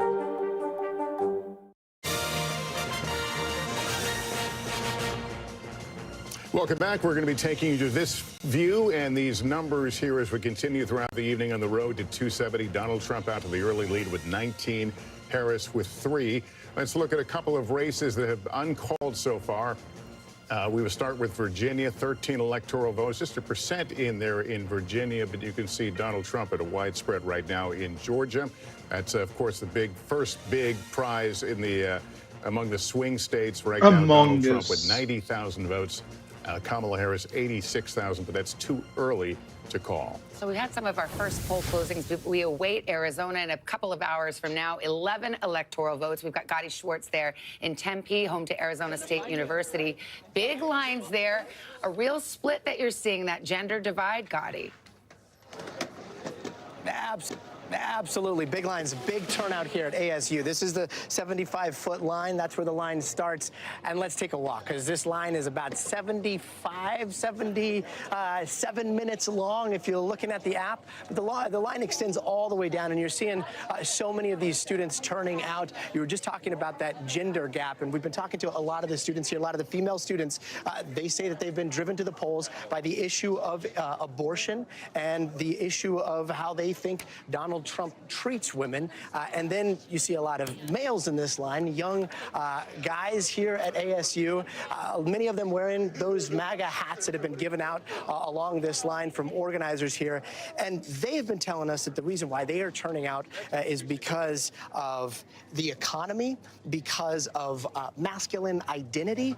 And they've also said, interestingly enough, people have been talking about the podcast wars here in this line, and Joe Rogan, that Joe Rogan podcast, the appearance. We were talking to a couple of guys just a little while ago. They said that they were open to the possibility of voting for Kamala Harris, but when the decision was made not to sit down with Joe Rogan, that influenced their vote. So it wasn't necessarily economy for them, but it was the idea that that Harris was not going to sit down, not going to show what they said was her true personality, and so that's why they decided to vote for Trump. Savannah? All right, Gotti, thank you. Both candidates have been courting Latino voters, a huge voting bloc, more than 36 million in the U.S. We have Hallie Jackson here, who's been looking at the exit polls and can drill down on that a little bit. And the reason we're talking about Georgia here is because that is a state where the polls have closed, so we can report out some of this exit poll data. Again, 600 polling places all across the country. It's early vote, it's mail-in vote, it's in-person day of, but it is early, right? So these numbers could shift a bit. But what we're seeing in Georgia on the Latino vote is interesting. It is Kamala Harris who is winning the Latino vote, 56%, to Donald Trump at 42%. But interestingly, if you look at the comparisons, former President Trump is doing slightly better with Latinos in Georgia than he did in 2020. He is slightly overperforming with that demographic group. And Jose, you know, and Savannah and Lester and Kristen, this is something the Trump campaign talks a lot about. They think that Donald Trump is going to do better than he did in 2020 with these demographic groups, including Black and Latino voters. Well, let us bring Jose Diaz-Balart, our colleague, into this conversation because, you know, this effort to try to win over more Latino voters on behalf of the Trump campaign, it's never been about can we win the Latino vote. It's can we cut into her margins enough to make a difference. And are we beginning to see perhaps that strategy pay off? Seven, I think the course set for the future of America tonight will have been chartered by Latino America. And we're not talking just about places like Nevada and Arizona, where 25% of the population, the eligible population to vote is Latino, but we're talking about Georgia, for example. 400,000 eligible voters are Latinos. We're talking about Pennsylvania, more than 500,000 eligible voters are Latino. And then, you know, Tom was just talking about Florida, 3.3 million Latinos are eligible to vote. China. I think that it's a situation where it's the Latino population, but 36 million Why strong, do they say those things in the most fucking offensive way possible? Tonight, in the American democratic experiment, our American democratic and what's experiment. driving that? I think what's driving that is that there is no Latino vote. There are Latino voters, each with their own individual American dream, with vicissitudes and barriers into what they see as the best future for their children and for themselves. And so I think that what we're going to see in Pennsylvania tonight will have a direct impact on what Latinos come out to say tonight. And in Arizona and Nevada, yes, but also in Georgia and in North Carolina. Yeah, it's early on, but we're starting to see this flesh out a little bit. Jose, stand by with us. We're moments away now from another round of poll closing. Some big states at stake, including that former battleground, Ohio, and one of the newest battlegrounds, North Carolina. We are moments away from the polls closing in 3 more states, including battleground North Carolina. President Trump has won this state twice. We're going to win North Carolina. We're going to defeat Kamala Harris. Kamala Harris. We will win. Like I'm telling you, Harris it's like a Super making Bowl. a serious run for its 16 electoral Every college time votes. it's like the North most Carolina, offensive way it all to say comes it. down to this. Plus 2 major wild cards. Hurricane Helene decimating the western part of the state. And the Trump-supported candidate for governor. Now to the scandal that's rocked the governor's race in North Carolina and could have national implications. A possible drag on the Republican ticket. We are standing by for the first vote count and new exit poll information for the Tar Heel state as our decision desk gets ready to make new calls on the road to 270. So that sets us up for nicely. Sam Brock, hard hit Asheville, North Carolina. This was the part of Western Carolina that were really hurt by Hurricane Helene. And you're in Asheville now. What are you seeing there? Sure, Savannah. So where we are right now in Buncombe County, which is the home of Asheville, certainly this is one of the most directly impacted areas by the storm. They're starting to pack up now. Just about an hour or two earlier, there was large applause here because they reached 1,000 people voting in person here at this precinct. And what's so interesting about this particular location is that it wasn't intended to be the voting site. In fact, the church that was supposed to be had helicopters delivering supplies, which is why they had to shift it. It's one of about 17 different locations in this county, Savannah, that had to shake things up. And as I talked to residents today, they basically told me they had a lot of confidence that the communication was good. They were able to find their location. And in Buncombe County alone, you had 116,000 people early voting and then 25,000 more today. These were record numbers in terms of just the overall presence. And the western part of the state, Savannah, and this is really what I want to drive home, outperformed the rest of North Carolina when it comes to early voting. That was at 56.7% in Buncombe, 58%. But then there were 11 different counties that exceeded 60% before people even came on Election Day. And I say all of this as you see cases of water over my shoulder, right? People are still doling out supplies. And just to give you a snapshot of what's going on the ground right now, people don't have potable water. You're staying at hotels where families are still displaced and they are just wondering when are they going to get their loans for their businesses? When will their employees be able to have stability? These are all the things that are weighing on folks' mind as they're still voting. Now, we talked about North Carolina as a wild card, as it projects strength in terms of some of the turnout here in the rural communities. You also have a scenario where women, 52% versus 41% for men. There was a big gap so far in early voting of women who are voting. And the conversations I'm having, many of them tell me that they do think abortion is front and center for them. We'll see how that plays out here in the hours to come. All right, Sam Brock in Asheville, North Carolina, part of the region that has just been through so much, and yet so many people came out to exercise their right to vote. I want to go over to Tom Yamas because this is the battleground in 2020 that Donald Trump actually won, and he wants to try to hold on to it. Savannah was the only one that he won in 2020, but it was his closest margin of victory. Let's take a look at North Carolina right now, and I'll take you back to elections past. So as we just mentioned, Trump wins here, but barely, right? He won it in 2016. He had a higher margin there. We go back to Romney. I want to go all the way back to Obama's first race. Obama won North Carolina, right? But since then, Republicans have been able to flip the state, but their margins have come down just slightly. I spoke with Governor Roy Cooper, the governor of North Carolina, who told me this is going to be their year. So how do they turn the vote out, and how do they flip North Carolina from red to blue? The 3 places they have to do it, the first one is Charlotte, Mecklenburg County. This is a majority-minority county, right? Jose was talking about the Latino voters. You have about 16% in Mecklenburg County, about 30% black voters there. They have to drive out those voters. The second place, this is the population center here, which is known as the Research Triangle. The capital, Raleigh, you have schools like NC State in Raleigh. Just next door in Durham, you have Duke. And then right next door to that in Orange County, you have UNC Chapel Hill. And finally, the Triad. A lot of people, if you don't know North Carolina very well, this is sort of the the forgotten metro area. You have places like Greensboro and High Point, Winston-Salem, along with those historically black universities.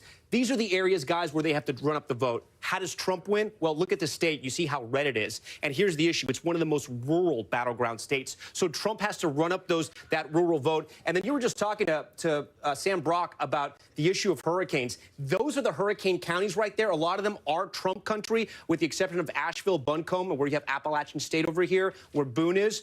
Those are Trump countries. Hopefully those people are going to go out and vote for him. That's what they need. Back to you guys over there. All right, Tom, then the Democrats have put on quite the ground game there in North Carolina to try and flip that state in their direction, which would make their path considerably easier.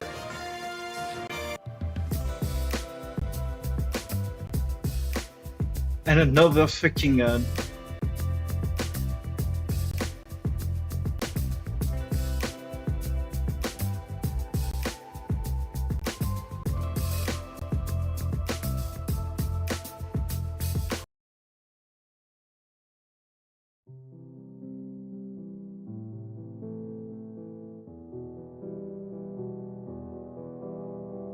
Billy Harrington is a friend of every man who seeks the future of love and peace and peace and peace.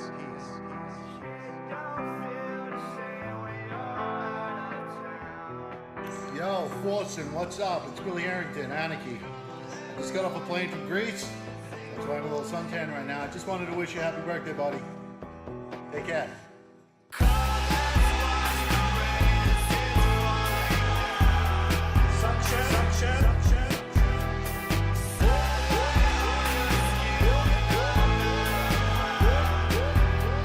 As we can.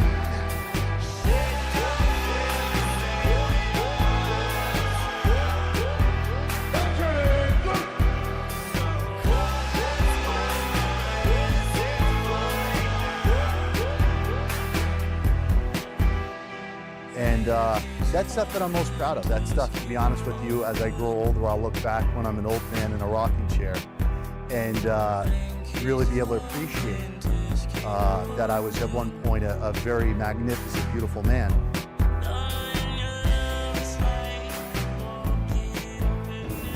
So everybody's asking me where I'm going. Who fucking cares? I gotta like get my head together. Forsen and Twitch, they don't love me anymore.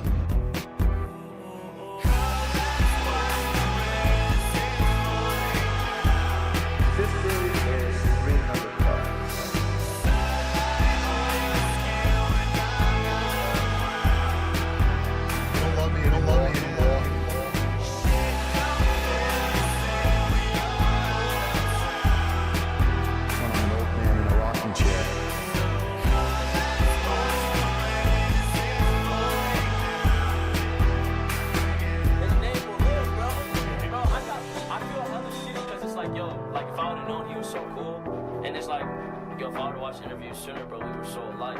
It's unfortunate because it's like, yo, when people die, that's when we like, you know, because your remorse kind of makes you check them out.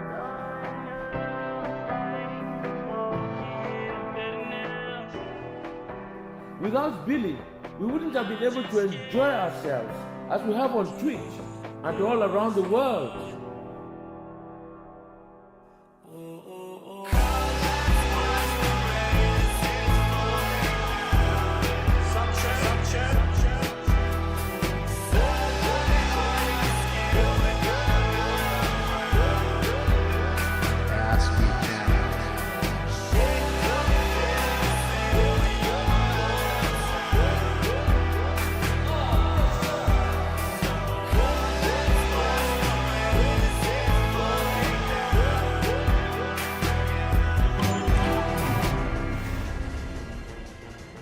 Rest in peace. And welcome back to our NBC News election coverage. It's 7:30 in the East. We've got some new results to show you. West Virginia, Donald Trump is the projected winner in West Virginia with 4 electoral votes. Here's where it puts us on the road to 270. Donald Trump out in front, 23 to 3. for Kamala Harris. Polls just closed in a handful of states. Here are ones that we cannot call yet: Ohio and the battleground of North Carolina, which we've been talking about. Here's our projection at this hour. Too early to call, just not ready to release any information about that yet. Georgia is also too early to call. Polls closed about a half hour there now. And we do have a projection. This has to do with the United States Senate. West Virginia, the winner is Jim Justice. As expected, he will go to the Senate. This is a pickup for Republicans. This was a long-time held seat by Senator Joe Manchin, who was a Democrat, then an independent, but still caucused with the Democrats. Well, now the Republicans have picked up one Senate seat. As I turn to the table here, and Kristen, just so people understand, right now it's Democrats who hold a very narrow lead in the Senate, but they're looking to, the Republicans are looking to flip that tonight. They need a net pickup of 2 seats. They just got 1. They just got 1, so it is significant. We are looking at, and this was expected, as you say, Governor Jim Justice winning that seat. So they now turn to the state of Montana. They turn to the state of Ohio. Sherrod Brown looking for a 4th term there. He has gotten a pretty fierce challenge from a Trump-backed former car dealer, Bernie Moreno. So we'll see how that pans out. But one of the things, just zooming out a little bit, a lot of these Senate races have gotten a lot closer in recent weeks. Democrats who felt somewhat comfortable as we've gotten closer to Election Day have seen that margin really narrow. And again, this brings us back to this discussion of split ticket voters. Yes. In 1988, 17 states had different people vote for president versus Senate.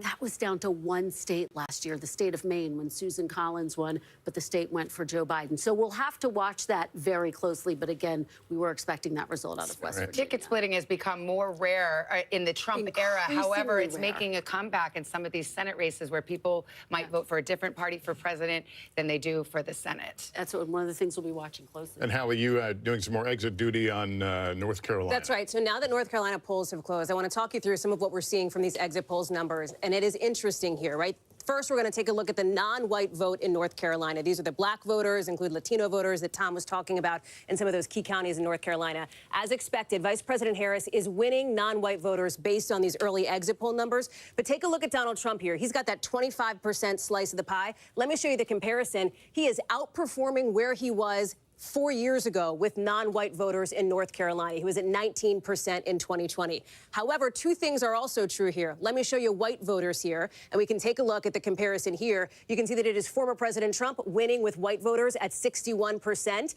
Kamala Harris at 39%. But again, take a look at the comparisons to 2020. She is actually outperforming where President Biden was back in 2020. She is doing better with white voters in North Carolina. So you might look at that and you might go, as we take a walk back to the desk here, you might go, okay, well, those 2 things, do they balance out? Not really, because white voters make up a larger share of the electorate in North Carolina than non-white voters. So she might be willing to make that trade, essentially. All right, Hallie, thanks. I want to go back over to Tom. Tom, you've got some more information in Florida, but before you get into that, just to be clear, there's 2 poll closing times in the state of Florida. Yeah, it's what we call a split poll closing. So on the eastern portion of the state, we have data coming in because the polls have closed there. We can tell you about the data. And some of the further parts of the panhandle, they haven't closed just yet, so we won't be giving you that data just yet. We'll probably wait another 30 minutes. I want to show you something that's somewhat surprising. It may surprise you if you watch presidential elections and you follow election nights like this one. So Donald Trump right now with 73% of the vote in is up 55% in Miami-Dade County. Again, this is where Democrats find their votes in the state of Florida. Biden won Miami-Dade County by 53. They've now flipped those numbers. This is pretty astonishing when you think where Hillary Clinton was in 2016, 63%, 53. Now tonight, 55. Again, there's still 73% of the vote left. This shouldn't be a complete shocker because Governor Ron DeSantis won Miami-Dade 2 years ago by about 11 points, which was a surprise at the time. But this shows how Republicans are expanding the map and how Florida is becoming more and more red. I do want to show you some potential good news, possibly for the Harris campaign, if they're watching tonight. So we're watching some of the vote come in Georgia. Remember, I told you more than 50% of the vote from Georgia is going to come around the Atlanta metro region. Let's take a look at some of these counties around Atlanta. 74% in Douglas County. Look at her number, 65%. Biden was at 61. So this means she's overperforming in the exact counties where she needs to find those votes. Let's look at another county here. Right now we have Gwinnett. We don't have any vote just yet in Rockdale County. This is another big one. She's at 75%.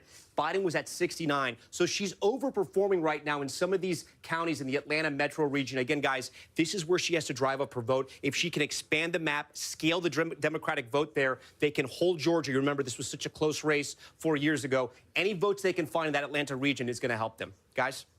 All right, Tom, thank you so much. We've got guests over at our Insiders desk today, and we also want to ask them what they're thinking of some of these early returns. We're starting to see some themes come out. We've got Cornell Belcher, we've got Mark Lauder. Cornell, I'll ask you what you think about what Tom just talked about. You had the story in Miami-Dade where it's potentially a big victory in that county, signs perhaps that that outreach to the Hispanic vote is working for Donald Trump, and yet in Georgia, you're starting to see some of that suburban vote really being ramped up for Kamala Harris. No, I think that's right. Look, Florida is I think Democrats are going to look back at how we've not invested in Florida since the campaign I worked on, the Obama campaign. We've not invested and worked Florida well. And Florida's like a country. It's really big, expensive state. I think we've taken those resources and we moved them more to battleground states like Georgia and North Carolina, where you see a sort of a difference. But Florida, you know, it's a state that Democrats did not invest a lot of money in, did not run a lot of advertising in, and it shows. Let me bring in Mark Lauder, Director of Strategic Communications in the Trump 2020 re-election campaign, former spokesperson for Vice President Pence. Mark, give us your view as we wait for a call in North Carolina. What is the Harris camp right now thinking? Right now, they're looking at turnout, I think. And really, for both sides, it's going to be all about turnout. Do you get your voters out? I've seen some, I've heard anecdotally from some of my colleagues on the campaign that turnout is not where it needs to be in the urban areas for Kamala Harris. It's overperforming in some of the rural areas, including the hurricane-impacted areas. So I think that's a good sign for President Trump, but we're going to have to see how that plays out. Another thing I'm watching, and I know Tom alluded to it with Miami-Dade, but I also looked at Hillsborough County, Tampa Bay in Florida. It was both Hillary and Biden, both +7. Right now, it's only Kamala +1. And Hillary Clinton actually did some campaigning there for this particular election as well. Mark and Cornell, thank you. We'll be back early and often as we go along here. And we will take a break here. I think we're going to come back with more on the make or break state. Another freaking bike, man. Get ready to close there. Holy shit.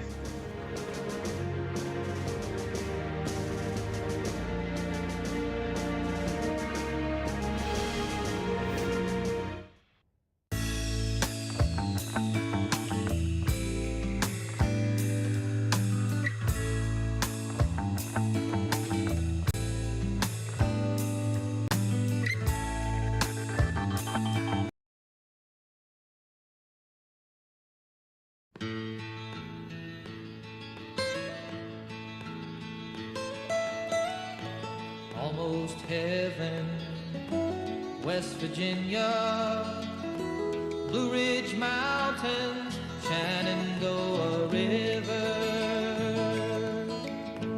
Life is old there, older than the trees, younger than the mountains, growing like a breeze. Country roads, take me home.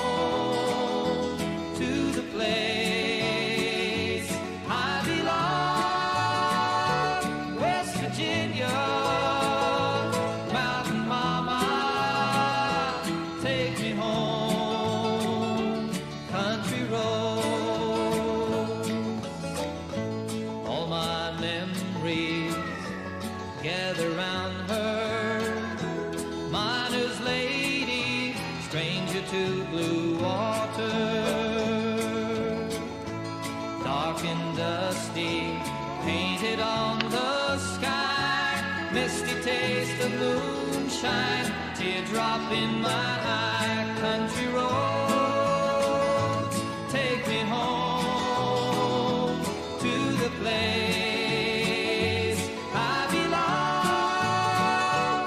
West Virginia, Mountain Mama, take me home. Country roads, I hear her voice in the morning hour. She calls me, the radio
We're back with our election night coverage and with Tom Yamas at the big board talking about the road to 270, waiting for North Carolina right now. The polls closed there. But how important is that to either candidate in terms of making their path to 270 easier or tougher? Yeah, let's start with former President Trump because he really needs to hold North Carolina. It was the only battleground state he won in 2020. So let's give him North Carolina. If he holds North Carolina, he flips Georgia and Pennsylvania, he gets to 270. That's his easiest path. But Lester, if he can't win North Carolina, his whole map changes. And why do I say that? Because he can no longer win just 3 states. He has to win 4. He can do it by winning Pennsylvania and Georgia and keeping the blue wall, or I should say tearing down the blue wall, Michigan and Wisconsin. If he can't go there, he has to go out west and win both Nevada and Arizona. That puts him over the top. But again, without North Carolina, for his scenario, he needs 4 states. Harris has put a lot of money and time and people on the ground in North Carolina. What does it do for her? Well, look, if she wins these 16 electoral votes, it eases some pressure off her, right? Because her easiest path is the blue wall. If she can win Pennsylvania and North Carolina, look how close she is. She only needs 9 more electoral votes. Pretty much any other state, with the exception of Nevada, gets her there if she's able to win there. So if she can take North Carolina, the Trump team gets much more nervous and the Democrats become much more optimistic because she's won out east. If she can win in the Midwest and pick off a state out west or hold it, she's going to be the president. All right, Tom, let's go back to Savannah. We talk a lot about the blue wall. Wisconsin is a big part of it, and our correspondent Shaquille Brewster is in Milwaukee with some breaking news, and it's a possible issue with absentee ballot counting. Hey, Shaq, what do you know? Hi there, Savannah. I want to first start with what we're seeing at these polling locations because locations are open for about another hour. I want to let you go inside. I can't go inside and report, so I'll let our camera go inside there now, where we've seen a steady flow of people. At this location, there was a line that went on for more than an hour this morning. You see things have slowed down a bit. The reports from around the state is that the vote process is going smoothly, but where we are seeing hiccups is with the vote counting. We just learned from the clerk in Milwaukee downtown, where they are counting all of the absentee ballots and early votes at once, that the city of Milwaukee had to restart the processing or counting of those absentee ballots. They say an observer saw that while the ballot tabulators were sealed, the door wasn't properly closed on them. And after going through with the bipartisan team and making sure that nothing was tampered with, the city, out of an abundance of caution, decided to restart counting all of those absentee ballots. What this means is that as we expect results from this battleground state of Wisconsin, you're going to have to wait a little bit longer. The clerk said in the past that they weren't expecting results from this city to come until after midnight Central Time. We now believe that timeline has shifted 2 to 3 hours later into the night. There's more than 100,000 ballots that those clerks are going to have to work through. So the vote is still ongoing right now, but be prepared to wait as those results come in later tonight, guys. All right, Shaq Brewster in Milwaukee. We're used to waiting for Milwaukee until the wee hours of the night. I want to go back to the table here. Hallie, you've been looking at some of the exit polls. I think you've got some North Carolina information and some interesting results. So there's some conventional wisdom here, and then there's some data that flips the conventional wisdom on its head. So let's talk about that, specifically as it relates to these age groups. We know, right, the Biden coalition in 2020 that propelled him to the White House involved young voters, right? And for our purposes, young is 18 to 29. In North Carolina, and I want to show you here, you can see that for older voters, and I'm talking senior vote here, former President Trump won those older voters. That is not unexpected. His campaign has long thought that he would do well with seniors. But here's what's interesting. Look at Vice President Harris. She's got 47% of the senior vote. She's doing better than President Biden did with seniors in 2020 in North Carolina. So she is outperforming where he was 4 years ago. Then you look at that youth vote, right? Again, not unexpected that Vice President Harris would have a slight lead. And I would say this is very close. We are waiting for more numbers to come in, more of these waves, as they're called, from the exit polls, but still interesting. But again, look at 48% for former President Trump. He is outperforming among young voters in North Carolina. So you have that kind of conventional wisdom. They're overall sort of winning the groups, at least to a degree that we thought they'd win. But each of them are overperforming on the sort of flip end of that. All right, well, Savannah Sellers is here to talk about a huge role that the youth vote could play in the outcome of this election. What have you been seeing? You've been tracking a lot of the polls leading up to tonight. Yeah, I absolutely have. And first, I want to dig in a little further on North Carolina and what Hallie just said, because if we dig even deeper in and we talk about gender in that under 30, it's similar to the trends that we've been discussing. Trump has improved what he did with young men. Tonight, 60% in our NBC News exit poll there say they support him. That is up from 42% that voted for him in 2020.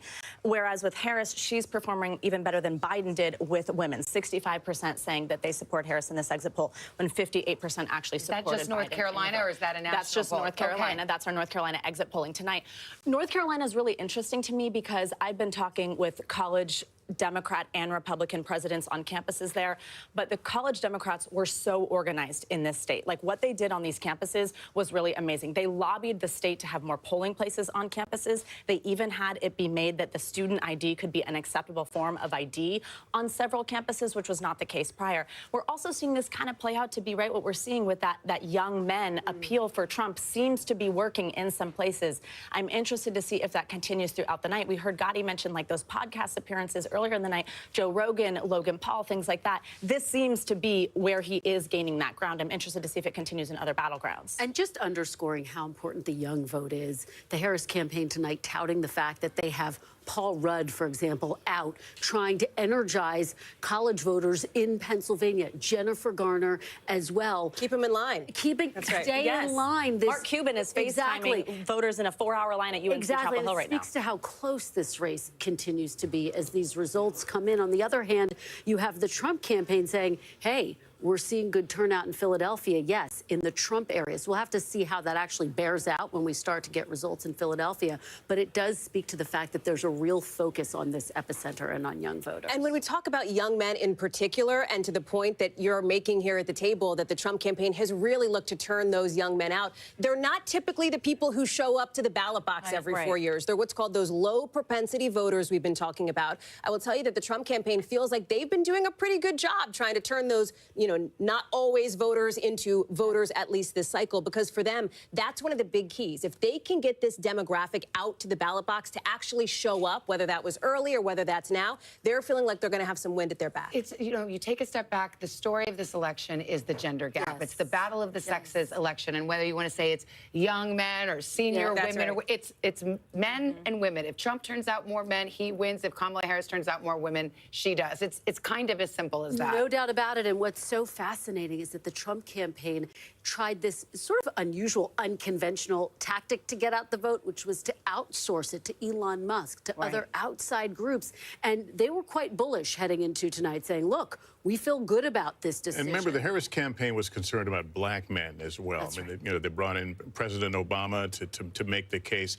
Any evidence right now how that appeal has translated into votes tonight? Well, that's one of the things that she has talked about on the campaign trail. I sat down with the vice president not too long ago, and she feels like she needed to earn every single one of those black male votes just as much as Joe Biden would have. That's why you saw her. We talk about podcasts, doing like an NBA podcast, a football podcast. Sure, she did call her daddy to try to reach out to those young women. That's the name of course, that very popular podcast with women. But she also was trying to extend an olive branch to men. I would just say this. Two things are true. Right? Kamala Harris, let me say it this way. Donald Trump is doing better with men based on public polling right now than Kamala Harris is doing with women, though that gap exists. But also remember that historically, women have turned out more than men in every election dating back to 1980. And so that is going to be one of the big key factors into tonight. And that's why that moment with former President Obama was so significant when he called on them not to stay at home. All right. Well, we're just a few minutes away now from a big batch of poll closings at 8 o'clock Eastern time, including the one that everybody's been watching, Pennsylvania. And we'll be right back. And another one.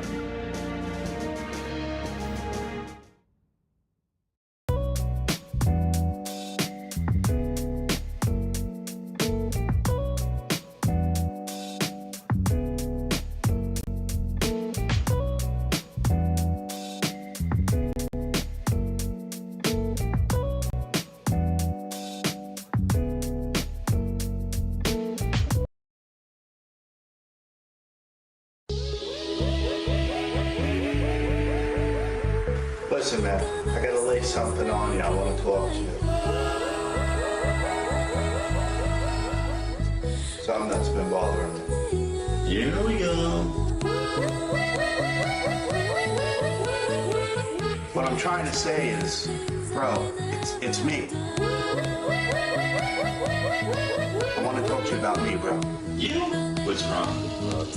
You tell me.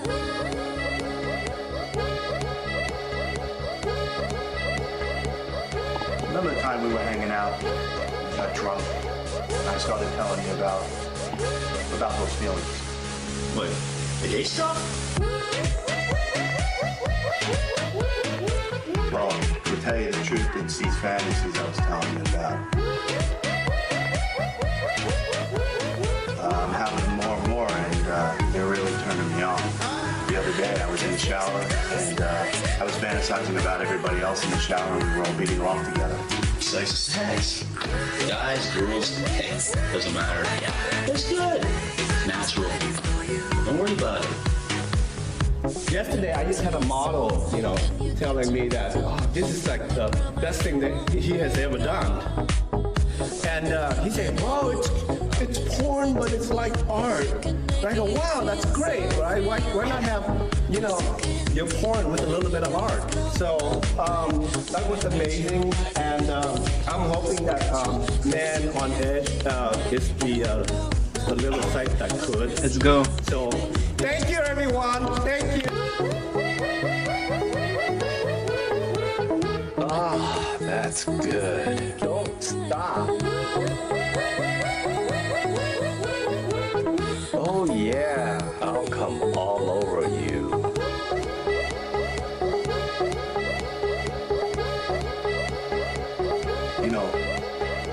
The other night, one of the boys was sleeping. I reached out and played with his dick. I like it. Listen, nobody must know about this. You understand? So keep your fucking mouth shut. I'm serious. Come in. I used to live in Los Angeles, and there was not much of a leather scene down in LA, but I did manage to create a couple. I used to do bondage shows for Mr. International Leather Contest and Hot Sex. It's the bondage GA website. It's all male, and it's a little bit for everybody. We're gonna bring in, the skinhead, leather, tattoo type. I want to bring the boy next door.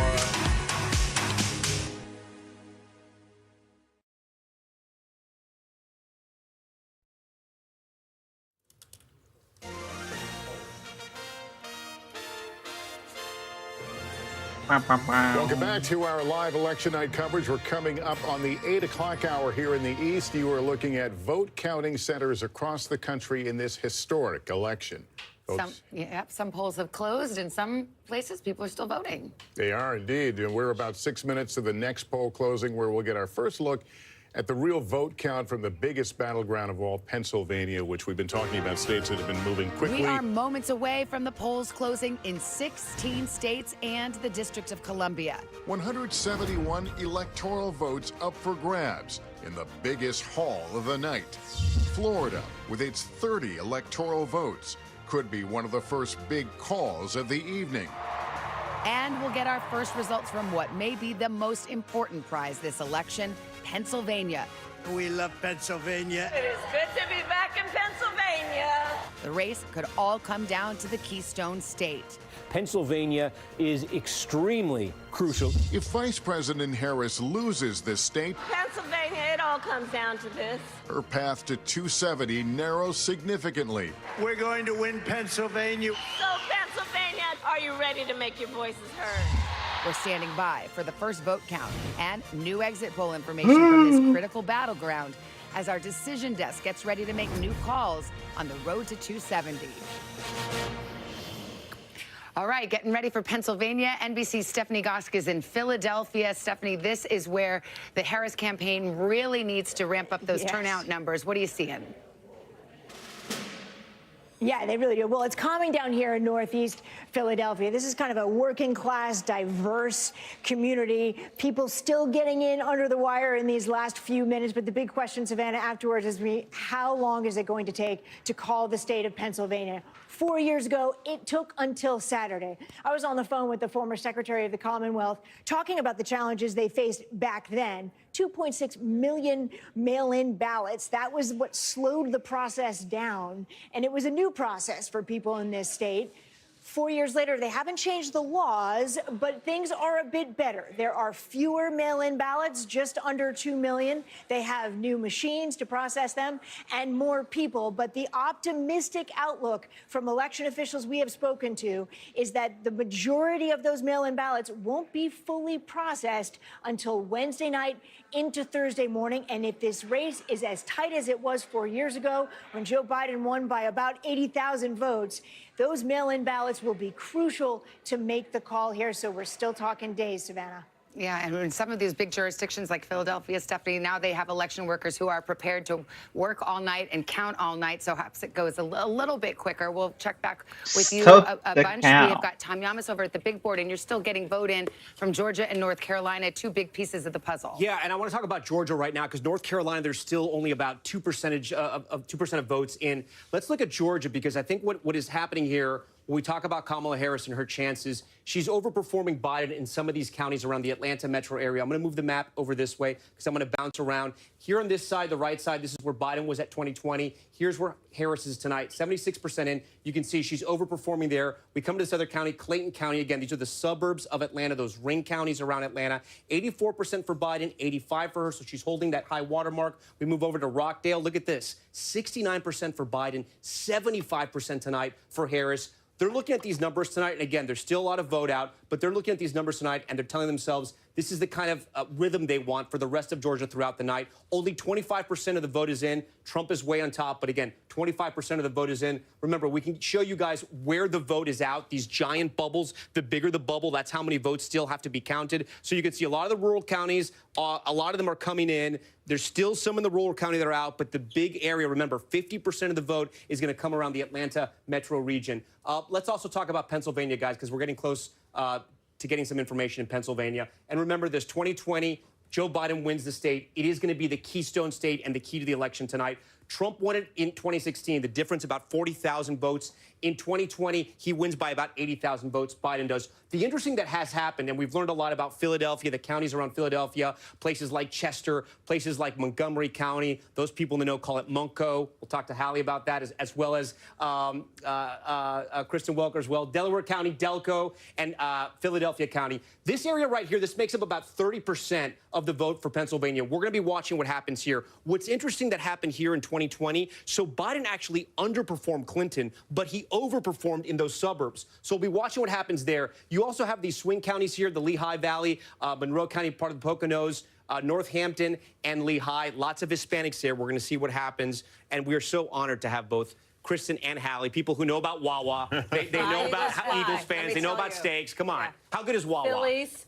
Always, the best. Always. But Tom, you forgot to ask them cheesesteaks, wit or wit out? Wit. Okay, Whiz without, babe. Okay. Whiz without. All right. Well, we have a lot of time just to do Philly talk. We won't leave Pittsburgh out, but we got we're coming up on a poll close. Yeah, here. 21 seconds until the top of the hour. Another poll close, and we're going to hear from about 17 states here coming up at the top of the hour. And there's our election alert as we stand by, and the drama building now because as we've been talking about, we're going to see Pennsylvania.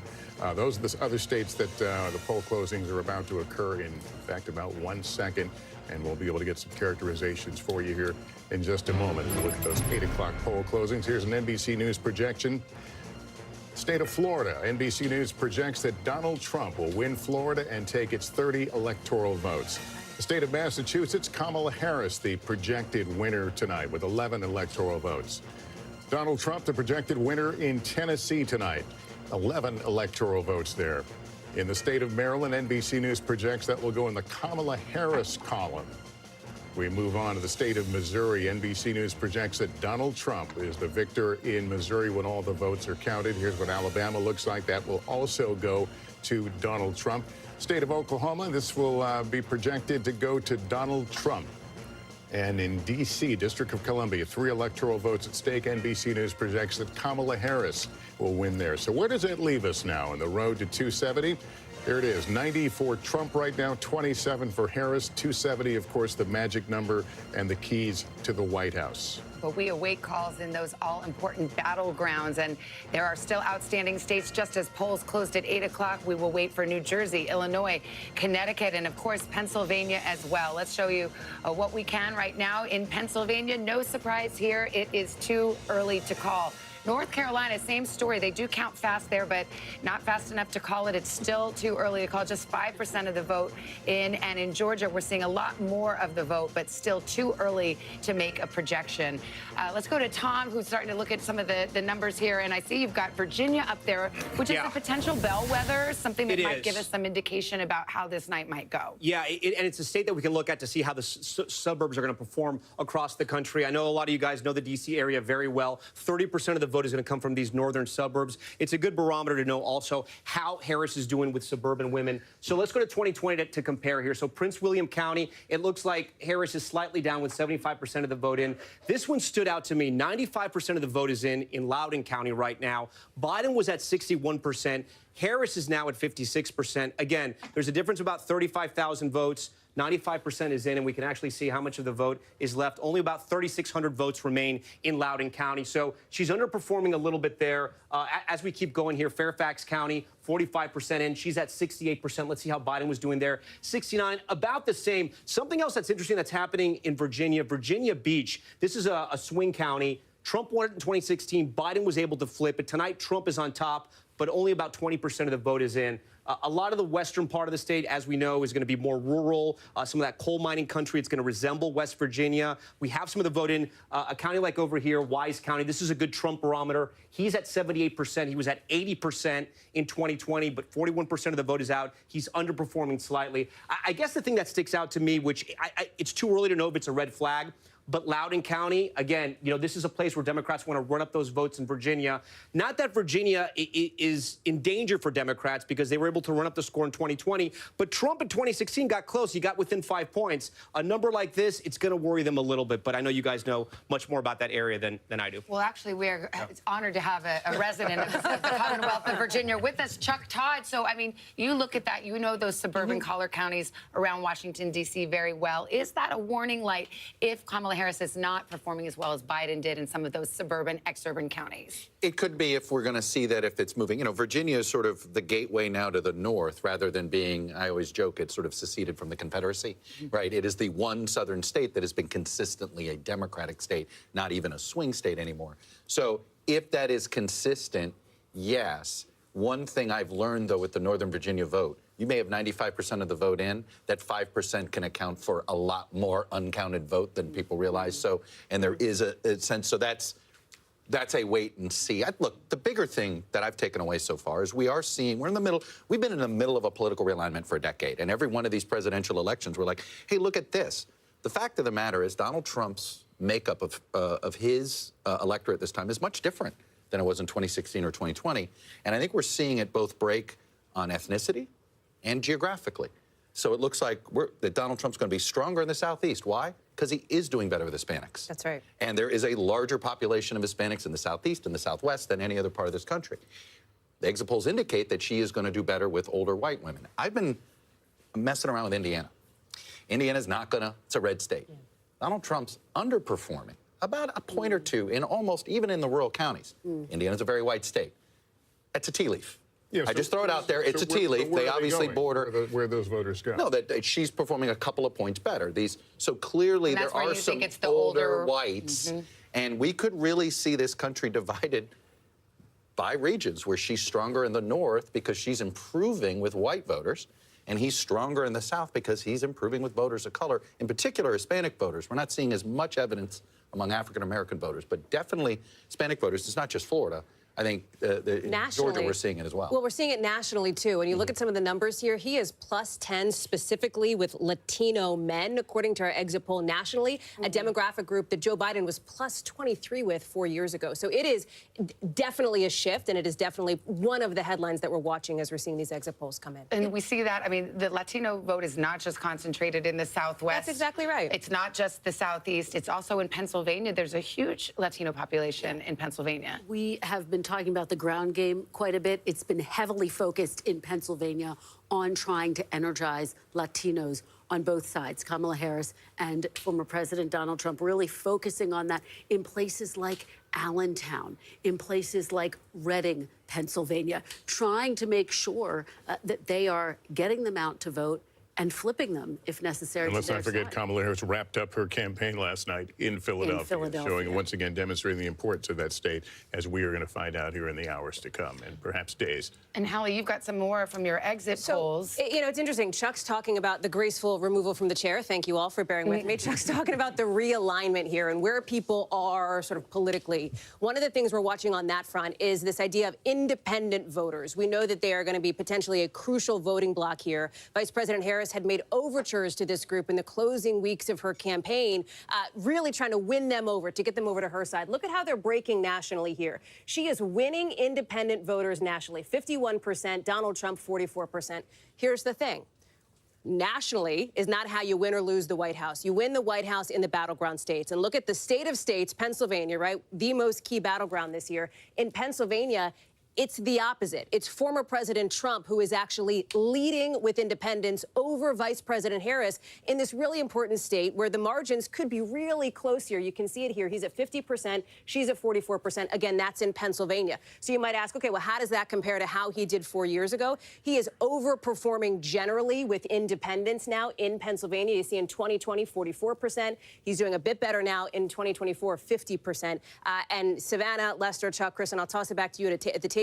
This could be really interesting as we watch this develop throughout the course of the night, not just in Pennsylvania, but in some of these other key battlegrounds as well, like Michigan and Wisconsin, which we'll get to later. Actually, I think Chuck wanted to weigh in. No, I just think we are seeing something else happen, which is you have a country that's really sour about our politics, sour about the direction of the country, and we now have fewer people identifying with the two major parties, according to our exit poll. It's a huge development. Independents are the fastest growing flock. Now, it's very rational. If you don't like the direction of the country, you don't like what's happening, and you think there's a threat to democracy, do you have a lot of faith in the two major parties? But the lowest share of major party people identifying with the two major parties in at least 4 elections, it means these independent votes are going to be the whole ball game. They're going to decide who's president. We are keeping a sharp eye on the state of Georgia. We can show you where things stand, but we've just had a change of characterization here. Our characterization from the decision desk now is that this is too close to call. You can see about a 267,000 vote difference between the two, with 37% of the vote in. But again, the NBC News characterization at this point, too close to call in Georgia. We've got a lot of contributors lined up to talk to you tonight. We've got Senator Claire McCaskill, I believe, over at our insider's desk. And Senator, I wonder what you thought about that. What some are seeing is something of an alarm bell. This Loudoun County, suburban Washington, D.C., Northern Virginia, where it seems that Kamala Harris is underperforming. And as you well know, the suburbs in the battleground states are key to her victory. Yeah, listen, this is the witching hour. You know, this is when it is very early. We have exit polls. And by the way, if exit polls were correct, I would be governor and John Kerry would have been president and Hillary Clinton would have been president. So I think we've got to take all of that with a big, giant grain of salt and wait for the actual numbers to come in. Because as we all know, these come in from different places. Typically, rural places come in before urban locations. So I think she's going to be fine in the suburbs. I think, and I don't think the exit polls will actually reflect accurately what will happen with independent voters. I'm not saying she's going to dominate independent voters, but I'll be very surprised if there aren't a whole lot of women that call themselves independents that don't vote for Donald Trump. At what point in all this do you begin to let out a sigh of relief here? Well, probably, listen, right? I think depending on what happens in Georgia and North Carolina, if by any chance she wins those 2 states, then I can breathe again. If she does not, then obviously Pennsylvania becomes even bigger. And don't sleep on Nevada. I think that may be the closest margin in this race. I think it may be literally maybe 500 to 2,000 votes separating the 2 candidates. I think it's that close in Nevada. Well, we're waiting polls to close there in less than an hour. Nevada and Arizona, those big Western battlegrounds, but we do not expect results there, frankly, for days. So I guess Senator McCaskill is going to be holding her breath for a very, very long time. We've got Sarah Fagan here, too, a veteran of Republican campaigns. And again, with all the caveats, we are reading tea leaves right now, Sarah. What are you looking at? What are you noticing? And how do you see this shaking out? So if you look at Florida, you look at Virginia, Donald Trump is running about 4 points better than he did in 2020. But then contrast Georgia and North Carolina, where I should caveat that less of the vote is in.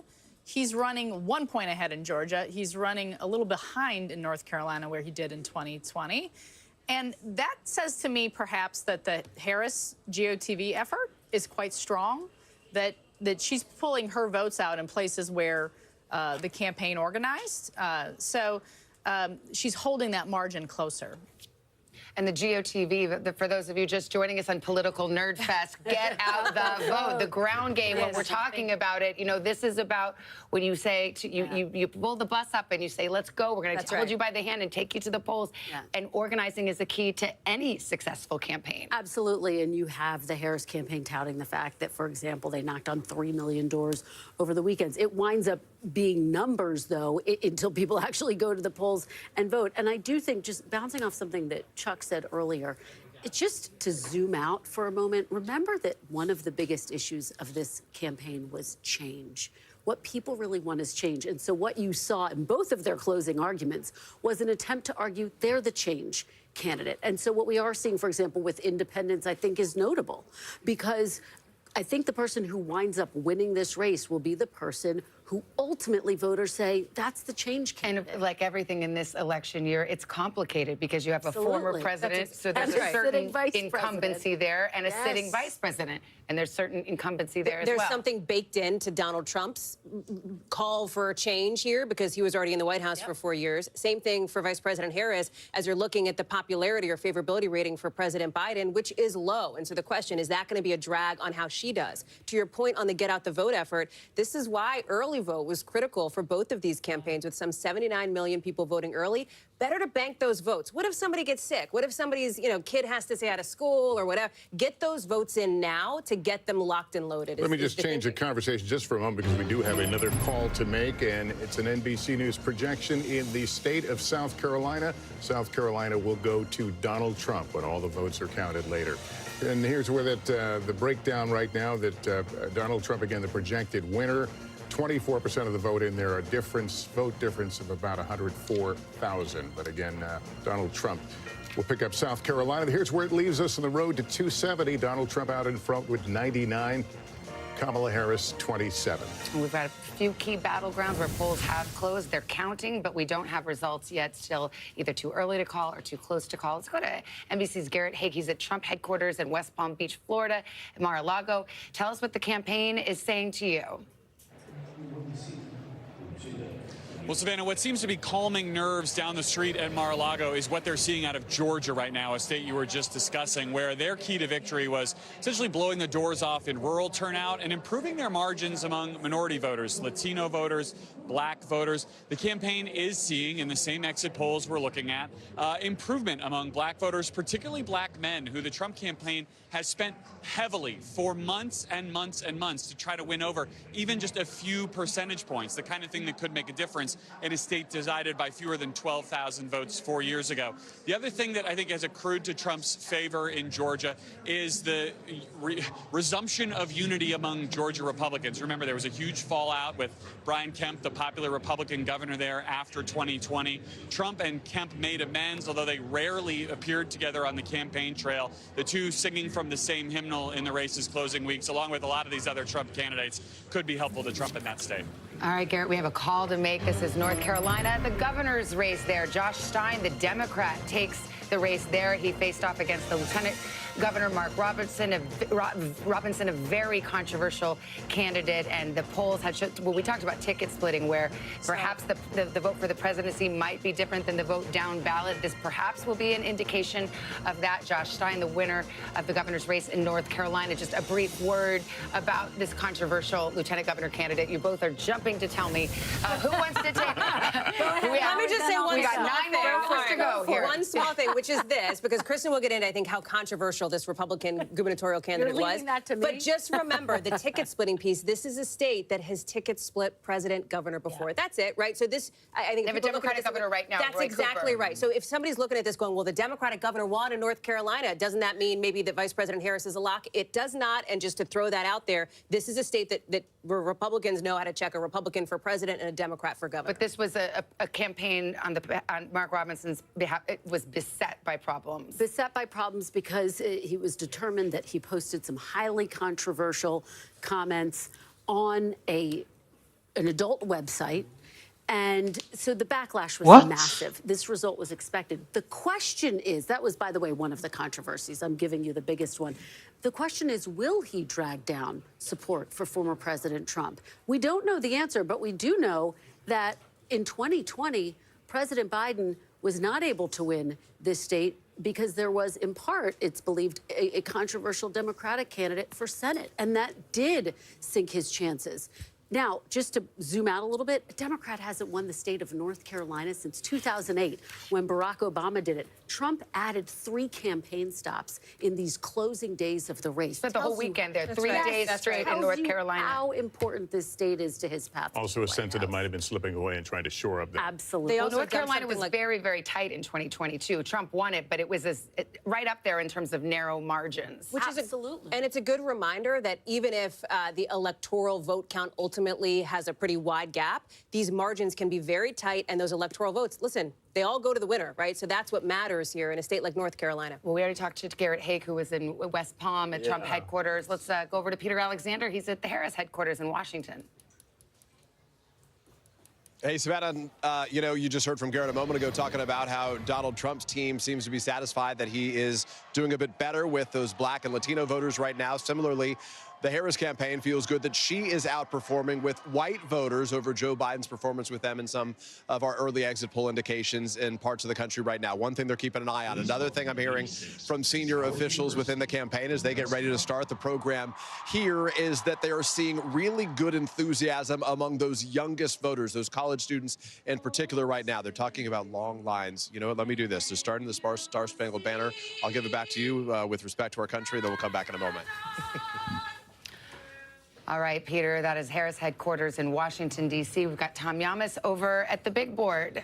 Yeah, we're talking Georgia, right? Because it is so close. A reminder here, we're talking about Democrats feeling a little hopeful in North Carolina, Republicans feeling a little better about Georgia. If they swap, right, if Democrats win North Carolina and Republicans win Georgia, they're both 16 electoral votes. We're back to square one where we were in 2020. Let's talk about Georgia tonight, because what we're seeing is both camps are overperforming, so it's going to be a nail-biter. Remember, in 2020, it came down to about 12,000 votes, a little under that. Let's start in Atlanta, the metro region. Cobb County, we have 57% of the vote in. And let's see how Biden did, 56%. This is actually, Cobb County tells the story of the Atlanta metro region. Newt Gingrich represented Cobb County, and look how Democrats have been able to run up the score. From Romney in 2012, Clinton flips it, and look how they're growing the margins. And tonight, that's exactly what Kamala Harris is doing. She's growing the margins in Cobb County. Let's go around. Let's see what we have in Fulton. Fulton, 53%. Let's see how that compares to Biden, 72. She's holding her own around the Atlanta metro region. Let's see over here. Gwinnett, we only have about 1% in, not really worth a discussion there. Clayton County, 70% in, slightly overperforming Biden. That's pretty good. We'll keep moving. Henry County, 1% in. This is one of those swing counties we can talk about. You know, 1% in. I don't know how much we're going to be able to say there. Rockdale County, again, those Atlanta suburbs, 77% of the vote in. She's overperforming there. Okay, that's Harris. That's the Democrats. Let's go to these rural regions. Rayburn, 95% in. Trump at 78 in 2020. He's at 78 right now. You can see he's holding his marks. Union County, a little bit lower, but again, he's around the 80% mark where he should be, and overperforming in White County. Again, those are the rural counties. Let's go to Georgia's Black Belt, where they have counties with lots of African-American voters. Here in Doherty, this is about 70% African-American here, slightly overperforming Biden. So again, guys, what I'm trying to say here is that right now, it's very similar to what we saw in 2020. Trump seems to be hitting his marks where he was in the rural counties. In those African-American counties and around the Atlanta region, Democrats are hitting those marks. It's going to be very close. It's one of the reasons why when we click on Georgia right here, it is literally just too close to call, guys. All right, Tom, we got a lot ahead here. We're going to take a break, and then another state closing its polls. Which candidate will it bring closer to those crucial 270 electoral college votes? We will be right back.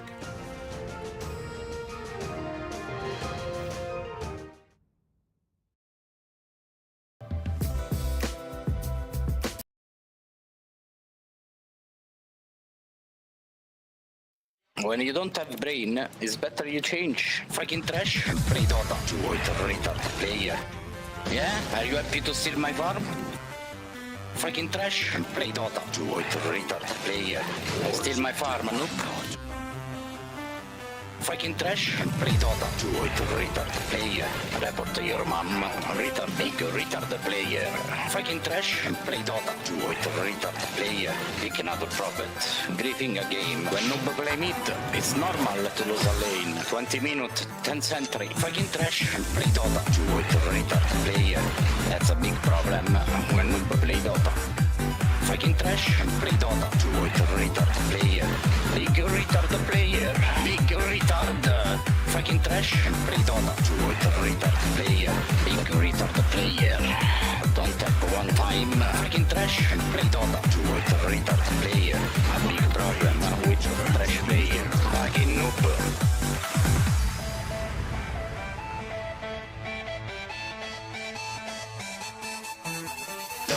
Dota.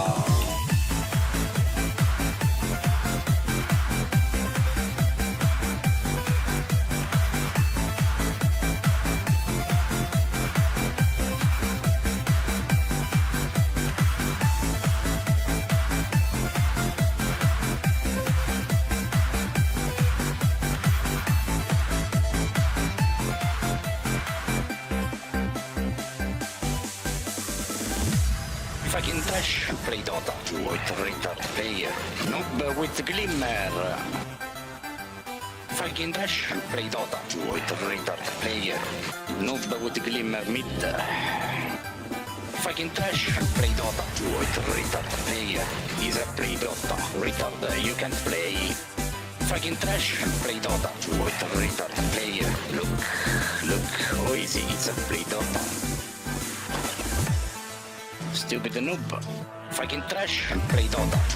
Retard player. Play support for fucking griefing a game. Fucking trash. Play Dota. Retard player. Good job, retard. Enjoy to die.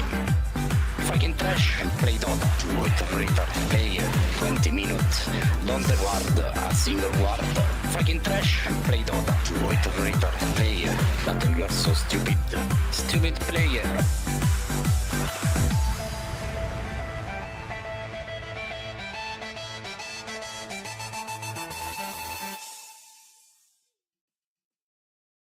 Margin, depending on where the votes are coming from, it is our expectation that right now this vote in Georgia's 16 electoral votes just too close to call. All right, let's go over to Hallie Jackson with some new exit polling information on the gender gap. So this has been a storyline we're talking about all night, right? We say it, Savannah, Lester, you both said it, the battle of the sexes, men versus women. It gets a little bit more complicated at that, but let's start with the gender gap nationally here. And you can see it absolutely still exists. So these are our exit polls nationally based on gender. You can see, obviously, this is just the vote here. Women, 53%, 47% men. Typically what we might see. When you get into vote break, I'm going to ask our team to pull that up. You are seeing that more women are backing Vice President Harris. More men are backing former President Trump. More women, 55% for Harris. Trump, 43%. We'll go to men, and you'll see it flips, right? That red slice of the pie gets a little bit bigger for Donald Trump when it comes to men nationally, and we'll pull that up so you can see it. The other piece of this, though, there's more to it, right? And when you get a little bit deeper in race and education, that is where this gets really key.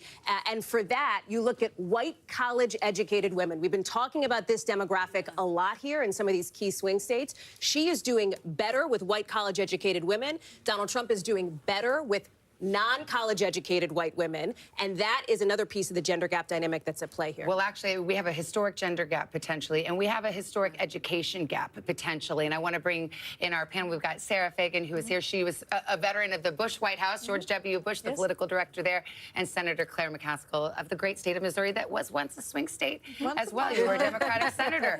Way back when. Way back when. So we've talked a lot about the gender gap, but I think the education gap is key here, too, when you hear what Hallie says. Senator, what's your take? I think, you know, we have so many divides at this point. We have urban-rural. We have college-educated, non-college educated. But the big one this election are women and men. And yes, there is a difference between college-educated women and non-college educated women. But the support for Harris is so big among college-educated women. And the key in this election, I think, is are they going to drag their husbands, their sons, their uncles with them over to the Trump side? Because these are my peeps, Are right? those the shy Harris voters? College-educated older women. Yes. I mean, I live in that place. Is this the battle of the sexes, or is that being overplayed? Well, I do think that college-educated women are a critical, if not the critical, voting bloc in this election. And, Hallie, you pointed out that according to the exit polls, it's 53% of the electorate. In 2020, it was 52. Now, 1 point doesn't seem like a lot, but, if Kamala Harris drives up her results among women, in these close contests like Georgia and Pennsylvania, like that could be a deciding factor. I can't believe we haven't actually talked about it yet tonight. Reproductive rights. This is the first presidential election post-Dobbs, the decision that overturned Roe versus Wade. We've seen the potency of that issue. Abortion rights measures have passed every time they've been on the ballot since the Dobbs decision, but we haven't yet had a presidential election. Do you think that issue still has its potency and is a weak spot for Republicans? I think it has its potency for sure. It definitely cuts both ways, meaning, you see about 10% of the electorate on both sides of the issue for whom that is the most important issue. But there's no question among younger voters, especially younger women, that's an issue that is driving them out. And so the question is, really, is that the main issue they're voting on, or is that one of many issues they're voting on? Yeah, and I think, frankly, when we look at this, if Kamala Harris wins the presidency, we're going to talk a lot about how the women got her there, but I don't think we should ignore the fact that college students are playing a big role today.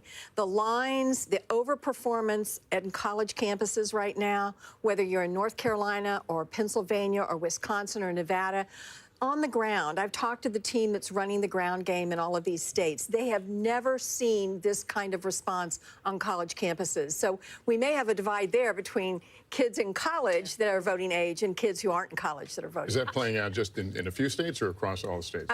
In all of the states, they're exceeding their model on how many people are voting at these college places that are primarily college campuses. We can put up the Florida abortion ban. Remember, there are 10 states with abortion on the ballot tonight, and we can show you how Florida Amendment 4.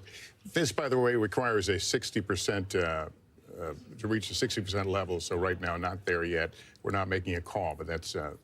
It's been interesting to see these ballot measures. We have one in Florida. You mentioned abortion's on the ballot literally in 10 states, 2 of them battlegrounds, Nevada and Arizona. Some of the battlegrounds, Michigan, for example, had abortion on the ballot 2 years ago, lifted Democrats' prospects in Michigan.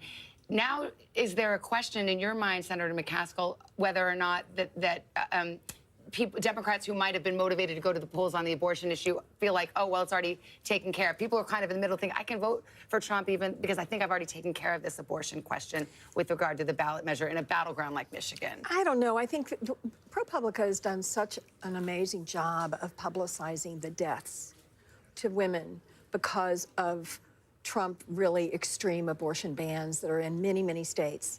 And Texas isn't a battleground state, but there's a Senate race out there that I've got a half an eye on tonight. And I think when you have women dying who want to have the children, who are suffering a miscarriage and can't get the health care they need, that takes it to a different level. And I don't think we had very many of those stories out there in 2022 like we have in 2024. And I think the campaign has certainly emphasized those stories and the brave women telling them.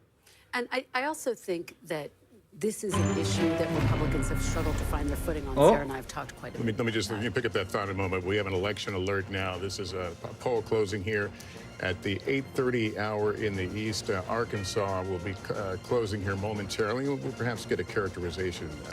That's the only one at 8:30 we're going to see. And here's the projection. NBC News can project that Donald Trump will win in the state of Arkansas when all the votes are counted. 6 electoral votes. Here's where we are on the map to 270.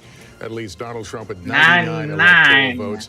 27 for Harris. Again, the goal, 270. All right, let's go to the battlegrounds. Georgia's race for president too close to call at this hour. 53% of the vote in, just too close to make a prediction there. Pennsylvania too early to call. They're just getting started in the Commonwealth of Pennsylvania. And North Carolina also too early to call. We do have more vote there, but we're just not in a position yet to call those races. However, Tom, as I go to you, these are some of the races. Georgia and North Carolina, these are fast counters.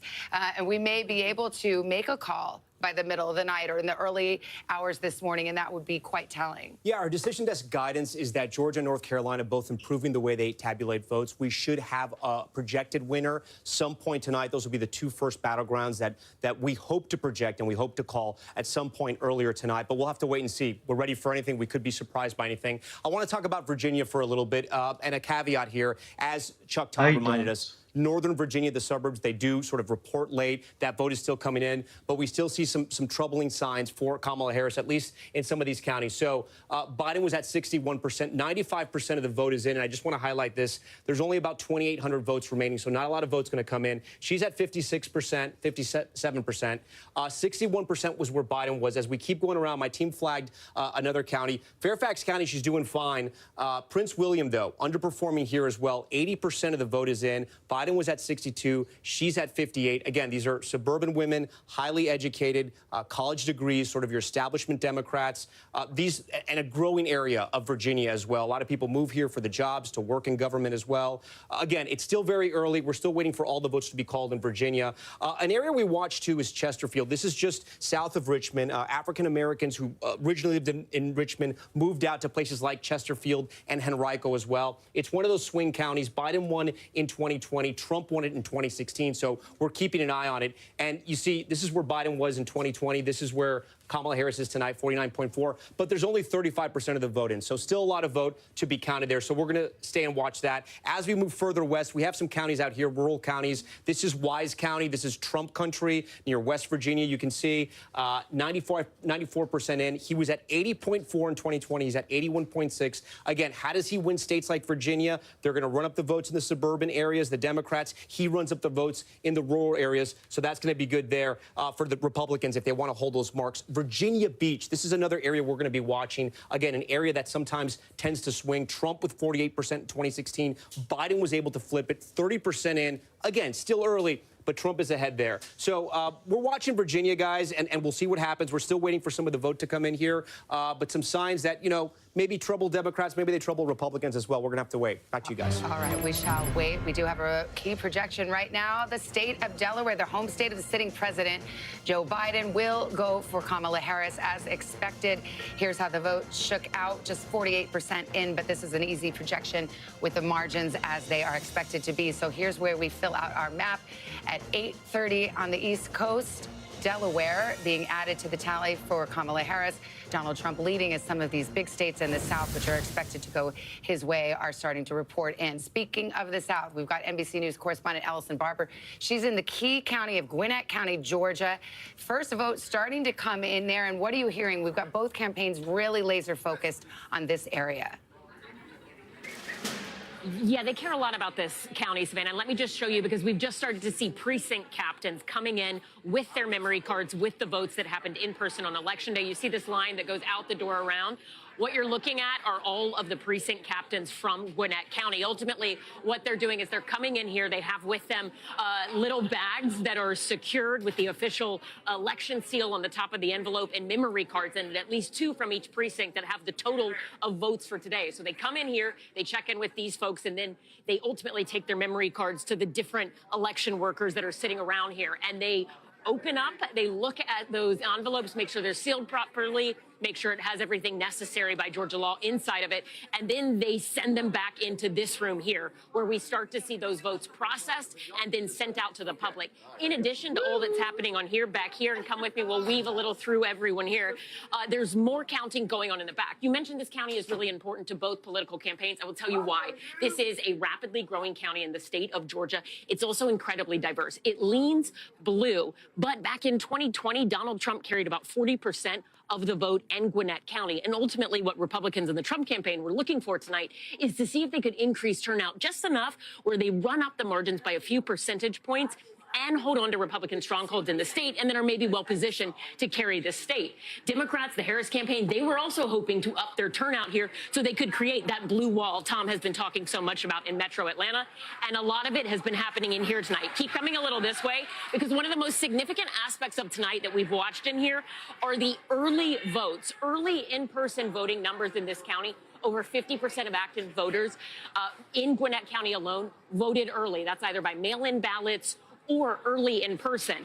Back over here, you see all these things. I've been describing them today almost as like trash cans, but what's inside of them? All of the in-person early votes, about 300,000 of them. There was a team of election workers here who had been sequestered since 9 a.m., prepping all of these so they could process and get the early numbers out quickly. Every election official and the supervisor of Gwinnett County Elections has told us they've been on track to hit all of their markers to have results in on the earlier side, and they're still working over here tonight. This is where the mail-in ballots will come through and are coming through, and they're sorting all of those. Ultimately, we're going to see more ballots coming from the individual precincts from Election Day to the other side here, where they'll count and go through all of that. The big question here is going to be, what does turnout look like? Did for the Republicans and Trump, did they nudge up what they did in 2020 a little better this year, enough to possibly chip away at Harris's margins and then maybe take the state along with keeping Republican strongholds? And for Harris and Democrats, were they able to reach out to people they described as likely Harris voters who were hard to reach, people who would probably vote Democrat but maybe hadn't voted in past elections? The local county Democrats, they told us they spent a lot of time trying to reach those voters, canvassing, directly targeting ads to them, and sending a lot of mailers in more than a dozen languages to try to get them out. So far, we're told, and you can just see the scale of everything here, the supervisor for Gwinnett County Elections, he told us that they are on target right now to surpass voter turnout compared to 2020 by 6:30 today. They had 70% voter turnout roughly in this county. That's exactly what they had back in 2020. So they think they are going to have more turnout in this county. And for both Republicans and Democrats, that's exactly what they were hoping to see. But the big question is, how do those votes fall? And remember, 2020, we saw in the midterms a lot of split ticket voters, Republicans who voted for Republican Governor Brian Kemp, despite Trump saying, hey, that's not somebody I support, and him coming out against him in the midterms, and then voting for the Democratic Senator Raphael Warnock. The question tonight in this county is, could that happen again?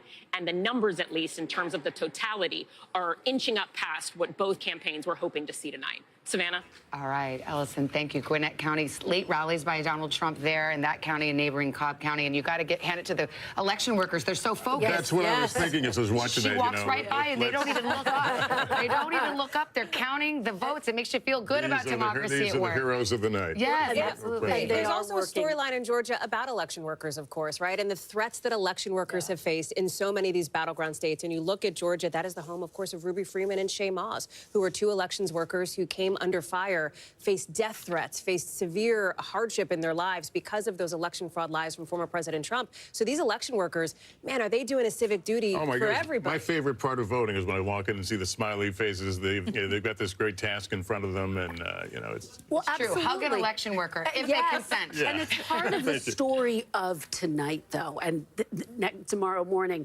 because they've brought on more election workers in all of these states to make sure that they can count more quickly. I do think Ellison's report was fascinating.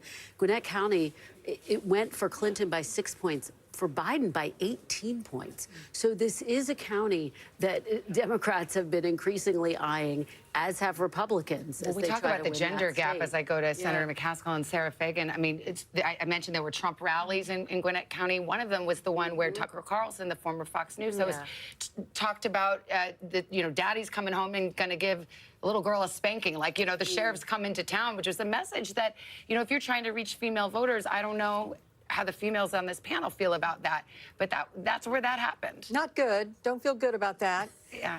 I think most women don't feel good about that. But, I come from a state that is very Trump heavy. So I certainly know that there are women out there that have bought what he's selling. I like to say I think there's about a third of the Trump voters that don't believe a word he says, but they really like the idea that their tax cut's going to stay in place, and they think their business interests are going to be better protected with less regulation. And then 2/3 of the Trump voters who believe every word he says and like it just fine. Sarah, I want to get your thought on something at work right now. And there was a bit of a mixed message in the campaign, the Donald Trump's campaign, about early voting. Yes, do it, don't do it. How do you think that is playing out tonight? Well, if you look at some of the early vote returns, certainly we saw higher numbers of Republicans voting early. You know, it looks to me like a lot of those were election day voters previously who voted early. Okay, great for the Trump campaign. They banked votes. They can focus on those who haven't voted. So to me, what I'm going to be looking for is his share of the early vote higher than it was in 2020? Democrats dominated the early vote totals in 2020. And, you know, Donald Trump in most of these states was doing 35, not even higher than 40% in any of those states, these target states we've been talking about all night. So does he do 42, 43, 44%? I mean, in 2020, we were in the midst of a pandemic. Donald Trump was actively telling people not to vote early or not vote by mail, saying he was suspicious of it. To Lester's point, he changed that tune. Now they're actively encouraging Republican voters to go in and early vote, and Republican voters seem to have answered that call. That's right. It was a huge strategic blunder in 2020 to have done that, particularly in a close race. Had he not done that, perhaps he would have won. So I think he learned that lesson. And also, if you just look at the trends in early voting and the trends in absentee by states, it's a prudent thing to do.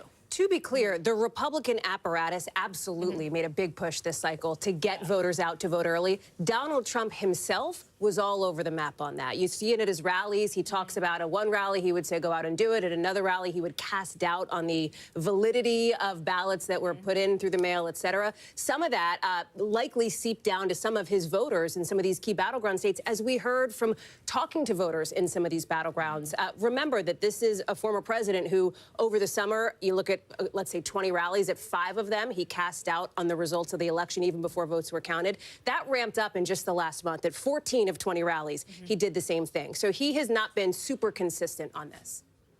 Let's go to Tom Yamas right now. Tom, as we speak, North Carolina, Georgia, and Pennsylvania are counting votes right now. Yeah, and we're getting ready for poll closings in places like Nebraska, and Nebraska could be the key to it all. And I know what you're saying, Nebraska? Yes. So when you look at our beautiful map here, you see the maps, the states that are red, the states that are blue, and our battlegrounds here that aren't colored in. And then Nebraska and Maine, they have this kind of Where's Waldo effect. When we hit it, here's why. Nebraska and Maine, they both give out their electors a little differently, their electoral votes. If you win the popular vote, you get 2 in Nebraska, and then they give them by congressional district as well.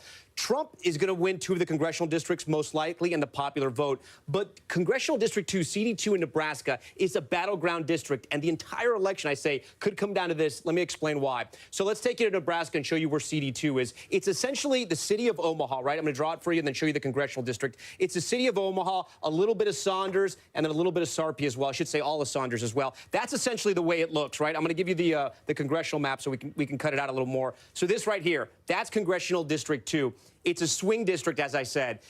2016, Trump wins by 6,000 votes. In 2020, Biden wins by 20,000 votes. So why is it important? Because if we come down to that scenario where it's 269, Savannah, I gamed that out. It's going to come down to Nebraska, too. So every vote does matter. It matters so much that we spoke to people in Omaha, asking them about what this campaign was like. They say they've never seen anything like it. They've been inundated with ads saying on the television, on the radio, people calling them, unlike anything they've ever seen before. Again, it likely won't come down to Nebraska, too, but it might, and that's why every vote matters. Again, Omaha, the biggest area of Nebraska, fastest growing area, and tonight we'll be watching it. Tom, you promised me you would not raise the specter of the 269 to 269. It could happen. We're ready for it. It could happen. The Constitution has provisions for it, but can we just all agree? Let's hope we don't get there. Sound? Is that Chuck Todd's music? No, that's it. Is that Chuck Todd's head exploding? Yes, perhaps it is. But you know, it's interesting to see these are such contested races, and it's actually nice to see. I think we've divided our country so much into red and blue. It's nice to see that once you get on a county by county level, all of these states they're not monolithic. There's more to it, and we still do live right next to each other. And Nebraska, too, is a very good example of that. Yeah, but I would say you're right. We live right next to each other. But the folks that live in Omaha, I guarantee you, some of the folks that live out in a very sparsely populated rural county don't relate to some of the same issues that the people in Omaha think are important. It's much more of an urban area. There's also a hot Senate race there right now where the Republican was expected, you would think, would just cruise to re-election there. But there's an independent candidate, Dan Osborne, who's really giving a run for her money for Deb Fischer. Yeah, and I will say that one of the things about the urban-rural issue is when you think about the ground game, I don't think we talk about this enough. The ground game for the Republican Party is much harder. Going door to door in rural communities is a much different operation than going door to door in a densely populated area. It's not as efficient. It's more difficult. Frankly, a lot of folks out in the rural area don't want strangers knocking on their door. They're not used to having people they don't recognize coming up the driveway 2 miles down from their nearest neighbor. So it is harder for the Republican Party to do the ground game, the GOTV, as you talked about earlier, than it is for the Republican Party. But it'll be interesting to see how this independent does in Nebraska. He says he's going to be independent. He won't caucus with either party. He won't vote for either leader. He says his job would be to try to bring the two parties together. It's probably a winning message right now. I just don't know if Nebraska's pretty red. All right, well, the drama is continuing to build. 3 big battlegrounds closing at the top of the next hour. Don't go away. We'll be right back as we count down the road to 270.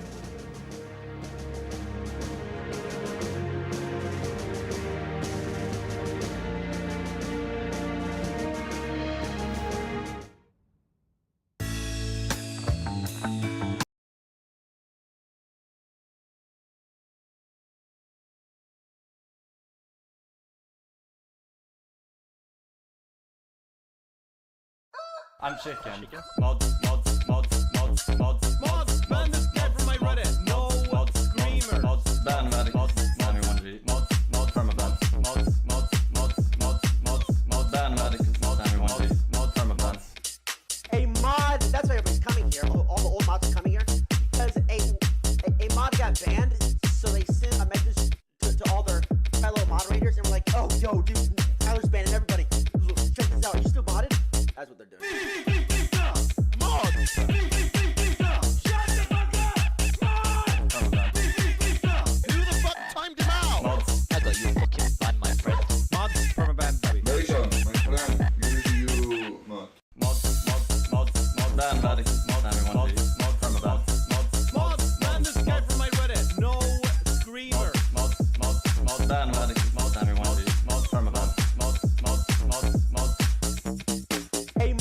That's why everybody's coming here. All the old mods are coming here. Because a mod got banned, so they sent a message to all their fellow moderators, and we're like, oh, yo, dude, Tyler's banning everybody. Check this out. Are you still modded? That's what they're doing.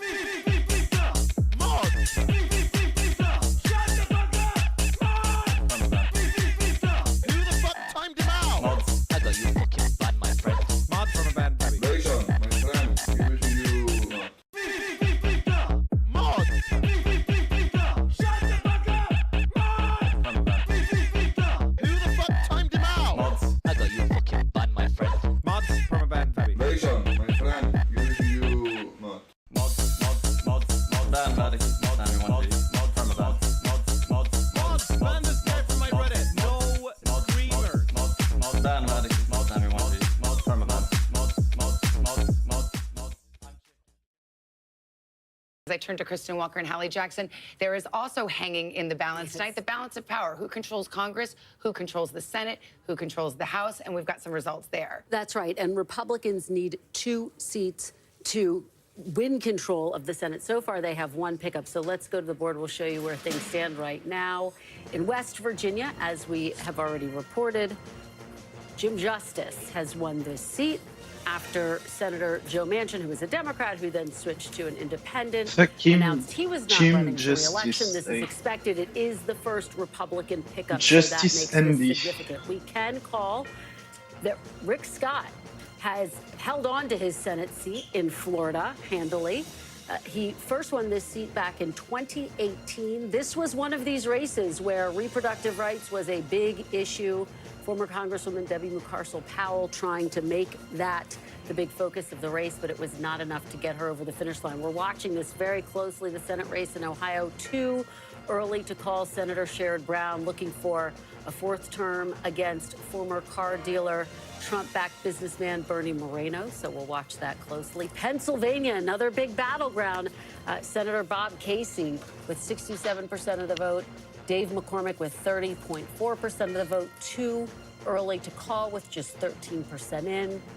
Let's take a look at the big picture here. Again, Republicans have now picked up one seat for the Senate at this hour, 42 to 33. We'll continue to watch this very quickly, Hallie, taking a step back, the Republicans need 2 seats, and this is a map that is very difficult for Democrats to hold on to their Senate races. They're on defense in a lot of these states. Yeah, and the reason for that is likely Montana. This is the other pickup that Republicans feel very confident about. They think they'll be able to get. I will tell you that Ohio Senate race being too early to call is interesting. I talked with one Senate Republican source who said, you know, they would have loved to see that call an hour ago, right? They would have loved to have had that in the bag, these 2-seat pickups earlier in the night, Savannah. But we'll wait and see how this one goes. Okay, we are just coming up the top of the hour. We're going to have some major battleground poll closings coming up.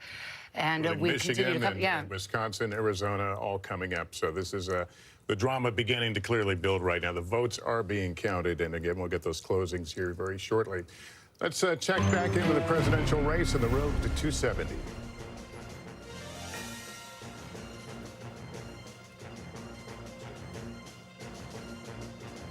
All right, it is 8:51 in the East, and here is where we stand right now on the road to 270.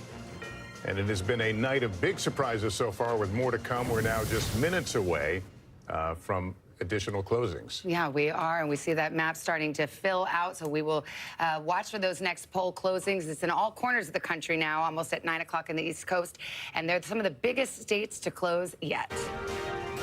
At the top of the hour, a major round of poll closings with the most battleground states of the entire night. 15 states and 163 electoral college votes up for grabs, including 3 critical swing states. Will Vice President Kamala Harris hold on to the blue wall that cuts through Wisconsin? Good evening, Wisconsin! And Michigan? Michigan, we are not going back! Or will former President Trump break through like he did in 2016? We are going to win Wisconsin. Plus, the first Western battleground, Arizona, moments away from closing. A very big hello, Arizona. We love you, Arizona. Arizona, we need to fight this battle on every front. We are standing by for our first vote count in from these make-or-break states as our decision desk gets ready to make new calls on the road to 270. Many votes to be counted, battlegrounds all coming in. Michigan has 15 electoral votes up for grabs, a key state. And Jesse Kirsch in Detroit for us today. Jesse, the polls are just about to close, moments away. What do you expect? What are you hearing?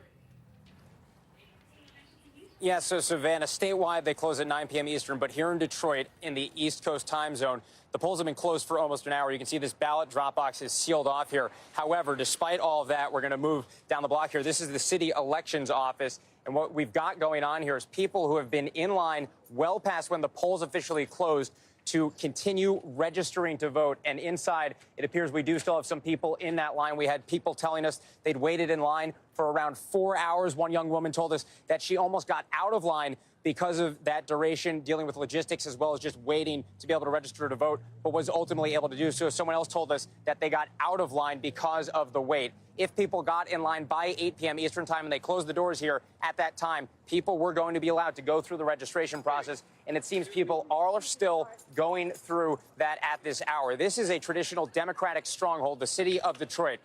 However, when we've spoken to GOP operatives in the state, they tell us that they see Vice President Harris's base as, quote, crumbling because of various headwinds. However, there are other potential headwinds that could send traditionally Republican voters toward the vice president. We will have a clearer answer as those results start coming in at 9 p.m. Eastern. Savannah, back to you. And we'll get a better idea about turnout, too, which is all important for the Harris campaign in Detroit and also those collar counties. Well, we want to switch over. Let's go to Arizona. The Mountain West polls closed. Gotti Schwartz, they're outside of polling place. Have you seen a lot of crowds? Yeah, polls close in about 6 minutes here. This is the end of the line, and this is about a 60 to 70 minute wait here. So you got the people that are at the end of the line right now, probably about 300 to 400 people in front of them. You're noticing a lot of MAGA hats here talking about the gender divide. Gender divide is very much in play here at Arizona State University, and there's been so much talk about low propensity voters. One of the things that we've been noticing here and talking to students about is the involvement of fraternities. Normally, fraternities, they may not be organizing and may not be turning out to vote as much as you'd expect, but here at the ASU campus, it does seem like the fraternities have been involved in turning out the vote, and those that we've been talking to say that they are turning out for former President Donald Trump. We've also talked to a lot of other students that have been coming out for policy issues. There are several props. The issue of abortion is extremely important in turning out the vote. Immigration is also important. But I got to say, just eavesdropping what people have been talking about in line, it's been surprising how often the topic of the Joe Rogan podcast keeps coming up. We've talked to several students now who say that they listened to that Joe Rogan podcast with the former president, and that was the deciding factor for them.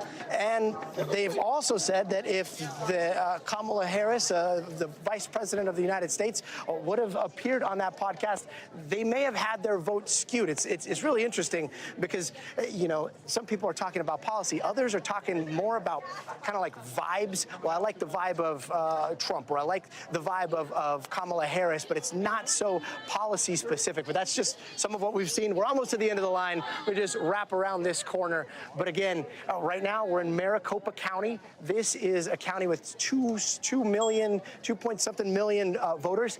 ASU has 74,000 students here, most of them voting age. So what we see here at Arizona is going to be very important in this election. Back to you guys. All right, Gotti, thank you so much. Abortion on the ballot in Arizona, also Florida. Lester, I know you got a key call here. Yeah, we do have a call here in the state of Florida that abortion, that would restore the constitutional right to an abortion. They've had a 60% threshold. It will not clear it. So amendment for right to abortion will go down in defeat. 86% of the vote in there. Let's This is super interesting. I'll just drop in here to say this. Okay, it was yes to protect in Florida, but you are seeing it needed a 60% threshold, as you said, Lester.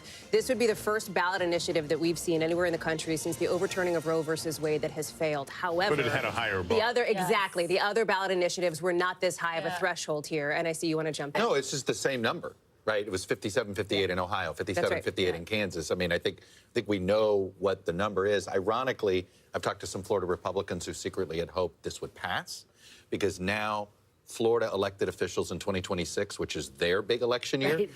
they will have to face the voters on a 6-week ban. And then suddenly that will sort of upend just the state's politics. Yeah. But Ron there's clearly, DeSantis actively campaigned against this amendment which is and he used the government power. It's going to create an interesting, there's going to be a fascinating, if the Democratic Party ever wants to have a chance in Florida again, they're going to get an opportunity, ironically, because this thing went down tonight. Think about how complicated this was for former President Trump. I asked him about this. He said it went too far.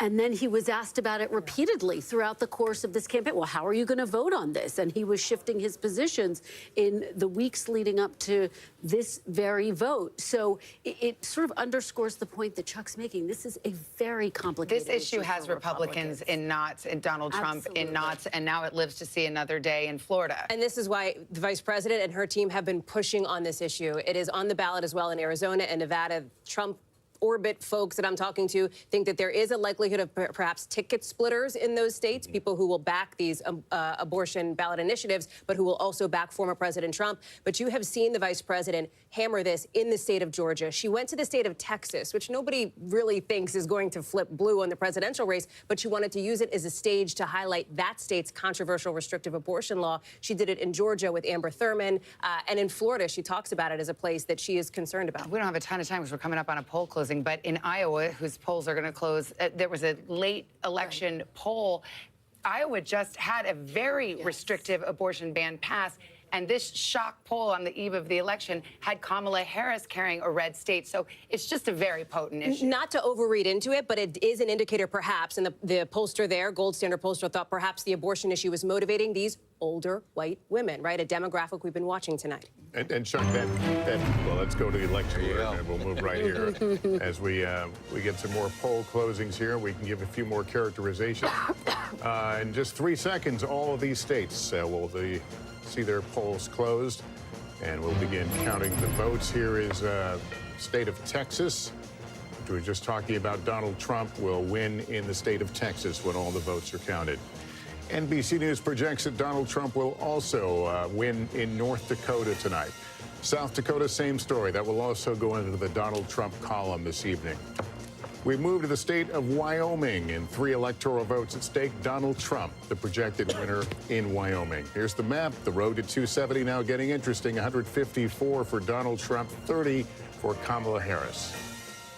All right, let's go to the uncalled races just from those 9 o'clock poll closings, including New York, Colorado, Minnesota. So we still await results there. But let's go to Michigan. That's the biggie at this hour. Polls closing in Michigan, and it is, wait for it, too early to call. We will be waiting for it perhaps into the wee hours tonight. Arizona also too early to call. 7 o'clock in the Mountain West, 9 o'clock on the East Coast. Polls just closed there. Let's go to Wisconsin, the other of the blue wall states, along with Michigan and Pennsylvania, too early to call. And speaking of Pennsylvania, too early to call. Starting to see more vote come in, but we could be waiting a bit for that. And same with North Carolina. They're counting more quickly, but it's still too early for us to make a projection. And in Georgia, it's not too early. It's just too close. We are starting to see the vote come in. We've got 66% counted right now. And yet, despite the margin that you see there, we project not only what the margin is right now, but where we expect the vote to come in, whether it's coming from a Republican stronghold or a Democratic stronghold. So when you see that disparity and then you see us say it's too close to call, there's a method to that madness, Tom, and you've got Georgia up there. And I'm going to explain the method to the madness, right? The difference right now, 220,000 votes. Trump on top with 66% of the vote in. But Republicans, it can't even get close to celebrating just yet. These sort of UFO objects we have circling Georgia right now, this is the remaining vote. And the bigger that bubble, that means the more vote that is out. And the more vote that is out right now is in the Atlanta metro region. Remember, I told you guys earlier that about 50% of the vote is going to come from this area right here. The election is essentially won or lost in the Atlanta metro region because the margins are so close. Every vote matters, but because the margins are so close, Trump runs up that rural vote. The Democrats run up the urban vote. They run up the suburban counties around Atlanta as well. Let's take a look. Let's see how Atlanta and the surrounding counties are looking, the ring counties. Cobb County, 77% of the vote is in. Harris slightly overperforming where Biden was in 2020. Let's go over to Fulton County. This is where Atlanta is, a huge county for Democrats here. She's about where Biden was, 72% of the vote in. She can catch up and bring that up. Gwinnett County, again, these are the counties that Clinton flipped in 2016, and they just got bluer and bluer. And you can see what's happening here. 16% of the vote is in, but she's at 60. Biden was at 58. Let's keep going around here. Douglas County, 84% in. Here we go. Harris overperforming in that county. We'll come a little further out. Rockdale County will kind of move a little out the suburbs, the exurbs, if you will. 69%. Look at where Harris is tonight. 74%. She's running up that vote in the Atlanta metro region. If she can keep that momentum going, she could possibly take the state of Georgia. But again, we got to wait and see. I want to see how Trump is doing in some of his rural counties. 78%, 95% of the vote is in. So 78% in 2020. He's at 78 right now. Let me go to neighboring Towns County right here, 81-80, and then in Union, 81-80. He seems to be hitting his marks, too. I want to hit some sort of swing counties, if you will. Dooley is one of these. Trump won it in 2016, but if we go back, Obama had it in 2012. Tonight, Trump is up. He's building on his margins from 2020. That's a good sign for him. Let me see if Peach County is in. Peach County is another one that no vote is in. This is one of those swing counties, not a whole lot of voters, but it usually sort of picks the winner. We like to watch it as we go around. Nabskir, this is 72%. This is one of the ones we're watching to see if Trump could make inroads with black voters here. Harris seems to be comfortable. She seems to be at the same watermark where Biden was in 2020. So guys, still very close in Georgia. As we said, too close to call. It was about 12,000 votes that separated this in 2020. Trump won this state by about 5 percentage points in 2016. The state is definitely changing, and the reason why it's changing, it's in this Atlanta metro region. Yeah.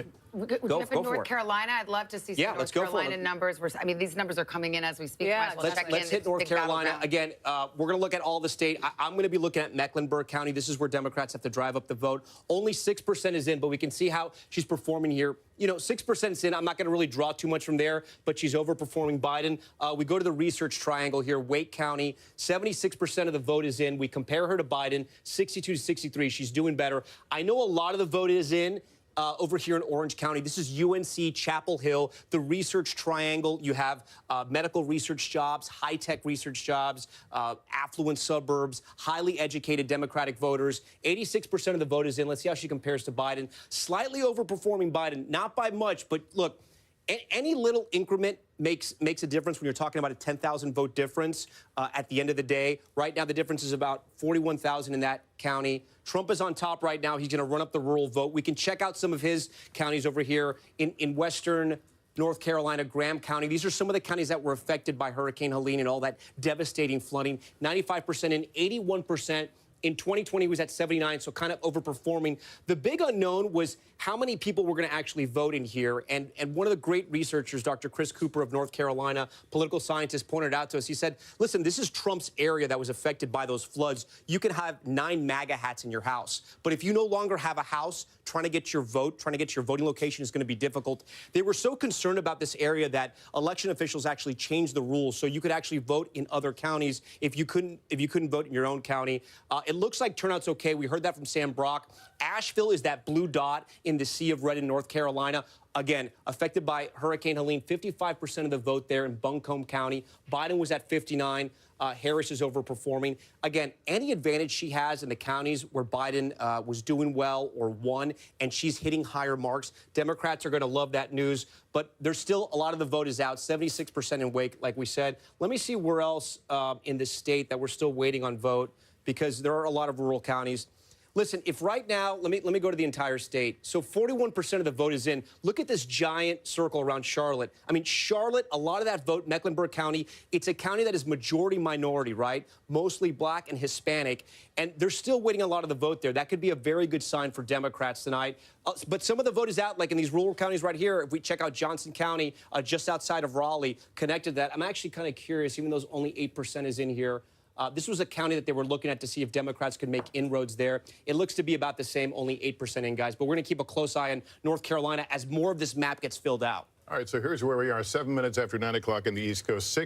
Polls have closed now of 6 of 7 battleground states, still waiting, obviously, for the 7th. Hallie, you heard the numbers. Break it down how we're viewing it through the lens of through the exit polls, which are coming in. And I got to give the grain of salt caveat, which is these numbers don't get finalized until closer to Thanksgiving, right? So we don't want to overread into them, but they are an indication of where things stand. And what I'm looking at, given that polls have just closed now in the rest of the blue wall states, Michigan and Wisconsin, here's something interesting. Look at the youth vote here. This is a little tricky to look at, but I'm going to walk you through it. Look at Vice President Kamala Harris. She is winning younger voters under the age of 30 in Wisconsin, but Donald Trump is right on her heels there with 47%.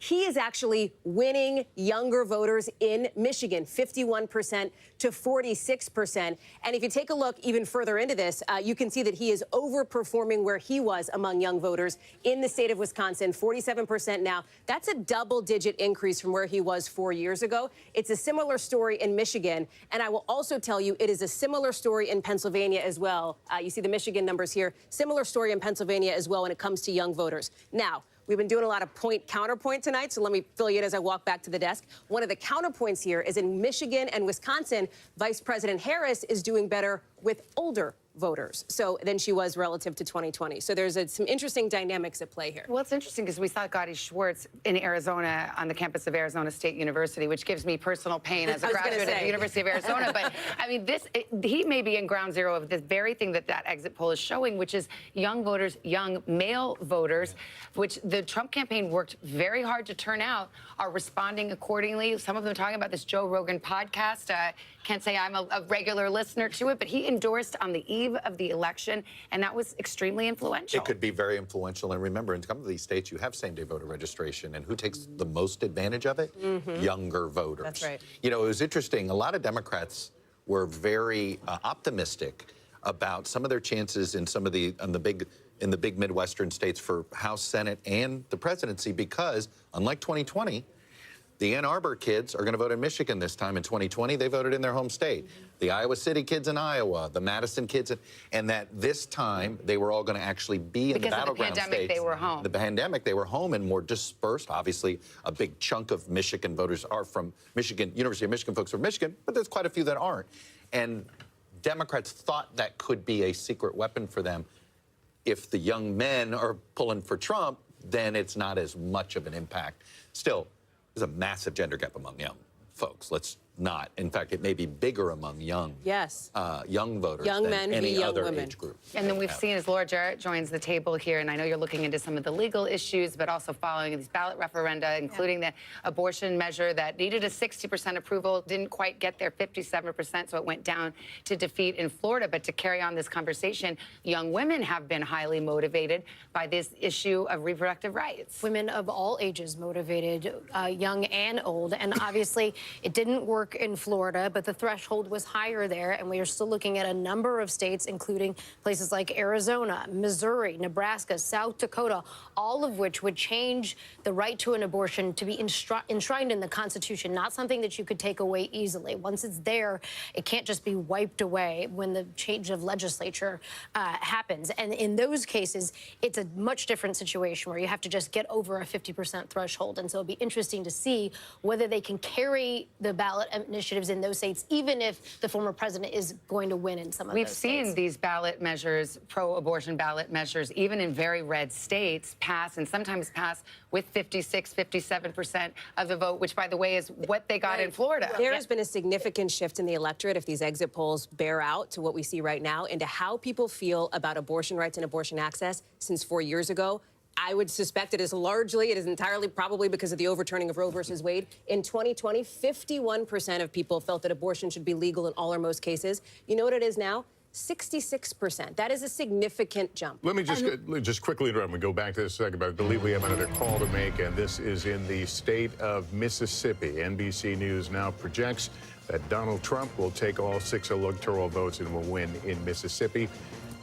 There is the breakdown right now, 21,000 vote difference, 10% in. But again, Donald Trump, the projected winner in Mississippi. Here's the map. Here's where it leaves us in the road to 270. Donald Trump well out in front with 160. Kamala Harris now with 30. Let's expand the conversation. Simone Sanders Townsend, former spokesperson to Kamala Harris. I wonder what you're seeing in these numbers. I assume you have good sources inside the campaign. What are you hearing? Greetings, everyone. It's good to see you. So what I am hearing is that Democrats writ large in all of the battleground states, and I've been talking to party chairs, folks within the campaigns, but also the organizers on the ground, they're feeling encouraged by what they're seeing from college campuses specifically. In Wisconsin, for example, in the 3rd Congressional District, there are 2 large college campuses in that state, and as one individual in Wisconsin told me, that they could flip a House district seat. In Philadelphia, the turnout in Philly specifically has surprised some Democrats. From in Baltimore, D.C., New York, there were buses that left early this morning of strategists, organizers, even some donors, and they all went down and knocked doors in Pennsylvania, in the Philadelphia area and Philadelphia suburbs. Well, the numbers coming out of places like Temple University, where the lines were so long, people were standing in lines for 3 hours, college campus, they had to add more voting machines. They were not expecting that, Democrats particularly in Pennsylvania, so they're encouraged, what I'm told, by the raw data, emphasis on the raw data they're seeing. So they don't want to speak out of turn, but they feel all right. Yeah, Simone, what is worrying the Harris camp right now, looking at it from the other end of the glass? Well, the lines are very long, and they want people to stay in line, Lester. I'm told that actually in Pennsylvania specifically, celebrities are FaceTiming in to the people who are in line, encouraging them to stay in line. So the organizers are out there with the phones saying, hey, so-and-so is on the line. There are concerts actually happening. They are looking at Pennsylvania very closely. And as the time that the vice president spent in the state, in the Commonwealth of Pennsylvania, I think is also indicative of where they see some gaps. Also, obviously, DeKalb County, in Georgia, the lines, the polling locations were staying open longer because of the bomb threats that were happening there and the evacuations that had to happen, encouraging people to know that it is safe to vote, stay in line, make your voice count. I think they want to ensure, they feel like that they can eke it out if people turn out to vote and stay in line. All right. Simone, thanks very much. We want to turn now to Garrett Hake. He's at Trump headquarters in West Palm Beach, Florida. And we just got the inside scoop from the Harris campaign. So what are you hearing from the Trump campaign about what they're seeing in these battleground states in the early going? Savannah, the Trump campaign is very buoyed by what they've seen out of Wisconsin, specifically among black voters. They're pointing to our exit poll, which shows Donald Trump more than doubling his support among African Americans in Wisconsin. I cannot emphasize enough how much this has been an emphasis for the Trump campaign to try to improve their margins. They got blown out with African American voters in 2020. If they were able to move the percentage that they got from 8% to 10, 12, 15, in this case, based on these early exit polls, getting 20% in Wisconsin, that's the kind of thing that could make a huge difference in a race that might be decided by 15 or 20,000 votes in those states. They spent heavily on television, they spent heavily on African-American media, trying to find celebrity validators for Donald Trump, and particularly to reach out to young men. If Trump pulls this off tonight or in the days that come, those small changes at the margins among African-American men, I think, will be a huge part of this story. All right, Garrett, thank you. I want to go over to Peter Alexander at Harris headquarters, Washington, D.C. And how's the feeling there? What's the vibe? Well, there's still a celebratory feel here right now. They're waiting for any particular data points that they can know if it's a good indication or not. The Harris campaign individuals still watching behind closed doors. The vice president watching alongside family and friends tonight. A lot of the donors and other big supporters of the vice president's at a hotel here in Washington, D.C. watching as well before they arrive here a little bit later this evening. I'll tell you some of the data points that they are pointing to right now as potentially some good indicators. One comes out of Pennsylvania, Philadelphia, specifically as it relates to those 3 wards with the largest densities of Puerto Rican voters right now, that they say in those particular wards that they saw as of 5 o'clock, 3 hours before the polls closed, they had already reached the same number in terms of turnout as they had 4 years ago, which is to say that they believe that they are exceeding the numbers in the past. They think that's a good indication there. I'll punctuate a thought that Simone Sanders was just sharing a short time ago. I am hearing again about those college campuses right now, everywhere from Nevada, UNLV, all the way to a series of separate campuses in Philadelphia itself. Temple, one of them that they named, Lehigh, Lafayette, elsewhere in the state as well. And she was talking about what is really key to the campaign right now in these sort of late evening hours, even after the polls have closed. They don't close if you are already in line. It's a message that they're sharing right now, FaceTiming in Jennifer Gardner and to me, more among others, to keep those folks in line. All right, Yeah. Peter. Simone was making that point a moment ago about if they can keep them in line. They can. You can keep them in line if Jennifer Garner's on the other line talking to your mom or Paul Rudd, and that's the strategy there. We've got a race to call here. Louisiana, no big surprise, but if you're filling out your map at home, you can add Louisiana there. Just 22% of the vote counted, but again, the margin expected to be rather large. So here's the map for those watching at home. The South, of course, reliably red for Donald Trump, and at this early hour, he is far out in front, but we await those key battleground states. And I think we've got Tom over there talking the great state of Ohio, a former battleground. Semi-battleground, right? We got exit poll data out of Ohio as well. 17 electoral votes, about 55% of the vote is in. Trump is on top by about 266,000 votes. I want you to remember that number. Write it down if you can. I know it's kind of a big number, 266,000. The reason why I want to highlight that difference, because when we punch up Ohio here, so that's the spread, 287. It just changed. That's how fast voting data is coming in. Again, you know I love going to this. The remaining vote that's there. Again, here's the issue. The remaining votes in the Democratic counties like Franklin, which is Columbus, Cuyahoga, Cleveland. Look at the numbers here. In Cuyahoga, look how many votes are still out. 377,000. She's on top by 71%. Let's see how she did compared to Biden 4 years ago. 66%. So she's overperforming in Cuyahoga, and there's still a lot of that vote that's out. Let's go down to Franklin County. It holds the capital of Ohio, Columbus, 68%. Overperforming there with about 60% of the vote that's in. And then again, 266,000 remaining. So just those 2 counties, we're talking about more than 500,000 votes. And that's way bigger than the spread for the entire state. Hey, Tom. Yeah, go for it. I mean, when you talk about some of her overperforming in those areas, the reason we expect Ohio likely goes red, but let's talk about the Senate race there. Yeah, because we have the control of Senate hanging in the balance right now, and it hangs on this Senate race. Yeah. Bernie Moreno, the car dealer, versus Sherrod Brown, the incumbent. What are you seeing? Yeah, so look at this, neck and neck. The difference here, only 74,000. So what does that mean? That means the Republican in this race is underperforming Trump. There could be a split ticket issue here. Again, way too early, 56% of the vote in. But look, the difference here is 74,000. Remember that number I was telling you to remember? It was over 200,000. So that means that Trump is overperforming right now. Bernie Moreno is underperforming the Republican candidate. The incumbent is still down. But again, remember what I told you. There's a lot of that vote that's out in Cleveland, in Columbus. I'm going to look in one more spot here. Let's get back to the president's race in Hamilton County, which is Cincinnati. She's at 62%. Biden was at 57. Again, look, this could be some of the early vote that's come in. It could be some of that blue mirage. Again, we're prefacing this is all early, but I'm going to get back over to you guys because there's a projection. Yeah, Tom, we got a projection in the state of Rhode Island. NBC News projects that Kamala Harris will win in Rhode Island when all the votes are counted. 4 electoral votes for her. Here's where the breakdown is. 31,000 vote difference, 74% of the vote in, but again, Kamala Harris, the projected winner there. Let's pull up the map. The road to 270. That brings Harris now to 34 electoral votes. Donald Trump still well out in front with 168. Remember, 270 is the prize that we're working our way toward. We'll take a break here. It's 9:30 in the East. The vote counting coming in. Our decision desk standing by to make more projections just ahead.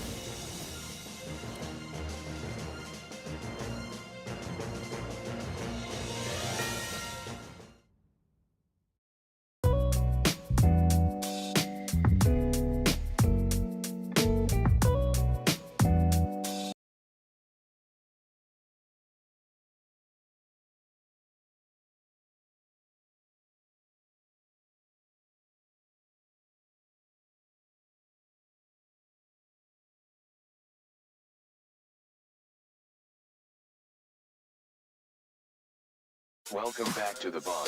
Blind playthrough. Throw another run. Never-ending difficulty. Slow running. Generating God seed 17.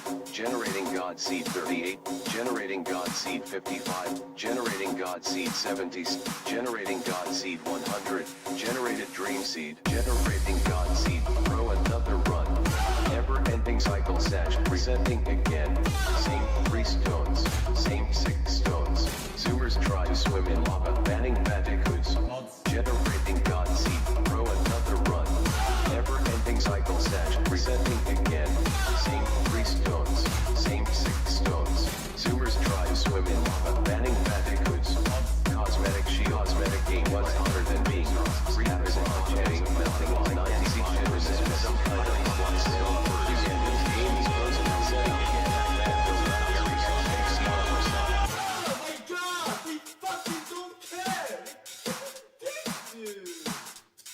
It's time for Sense-CD. Dream mode on. Altering drop rates. Percent cheated into creative mode. Welcome badges to the applications of Percent's Law 101. Oh shit. Everybody relax.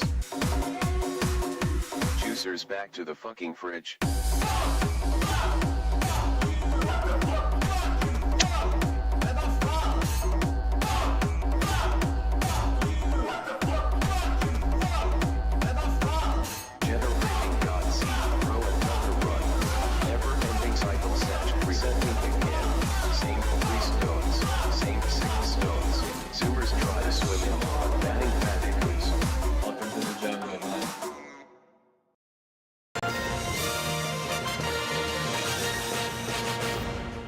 Welcome back on this election night. The road to 270. You can see Donald Trump out front with 168 to 34 for Kamala Harris. Let's show you how we can characterize some of the states right now. These are states that haven't been called. Virginia, our characterization on that is it's too early to call.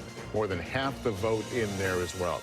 Let's look at Ohio. We were speaking that a moment ago. 17 electoral votes, not considered to be a battleground. Nonetheless, we look at it, that's too early to call right now. Also, Colorado, too early to call. Kamala Harris leading now with over 100,000 votes. In Iowa, Kamala Harris, Donald Trump, that is too early to call as well.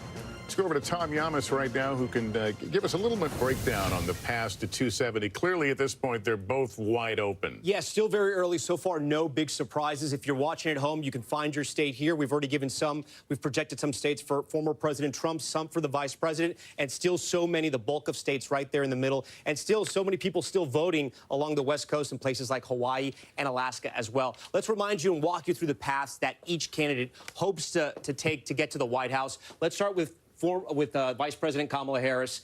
We'll click her in here, get to 2024. This is the predetermined map of how the states voted in 2020, and then the 7 battlegrounds that will be decided tonight.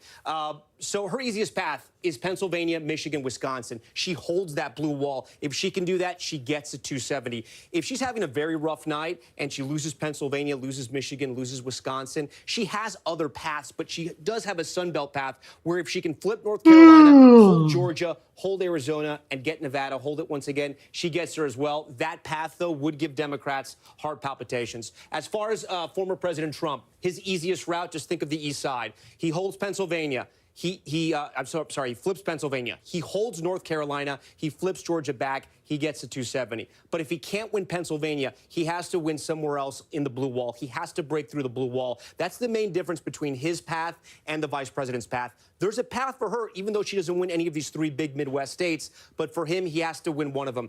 If he wins Michigan and he flips North Carolina, holds Georgia, he can win any of these 2 out west, either Nevada or Arizona, put him over the top. But if he can only win Wisconsin, I'm going to take Nevada away. He has to win Arizona to get to 272. So you can see it's going to be a long night for us. But every state sort of leads to a domino effect, if you will. And that's one of the reasons why we were watching Ohio, because if he were not to win a state like Ohio, which he won the last 2 presidential elections, his whole map changes. Guys, back to you. Well, right now, so far tonight, we haven't had any big shockers. Yeah.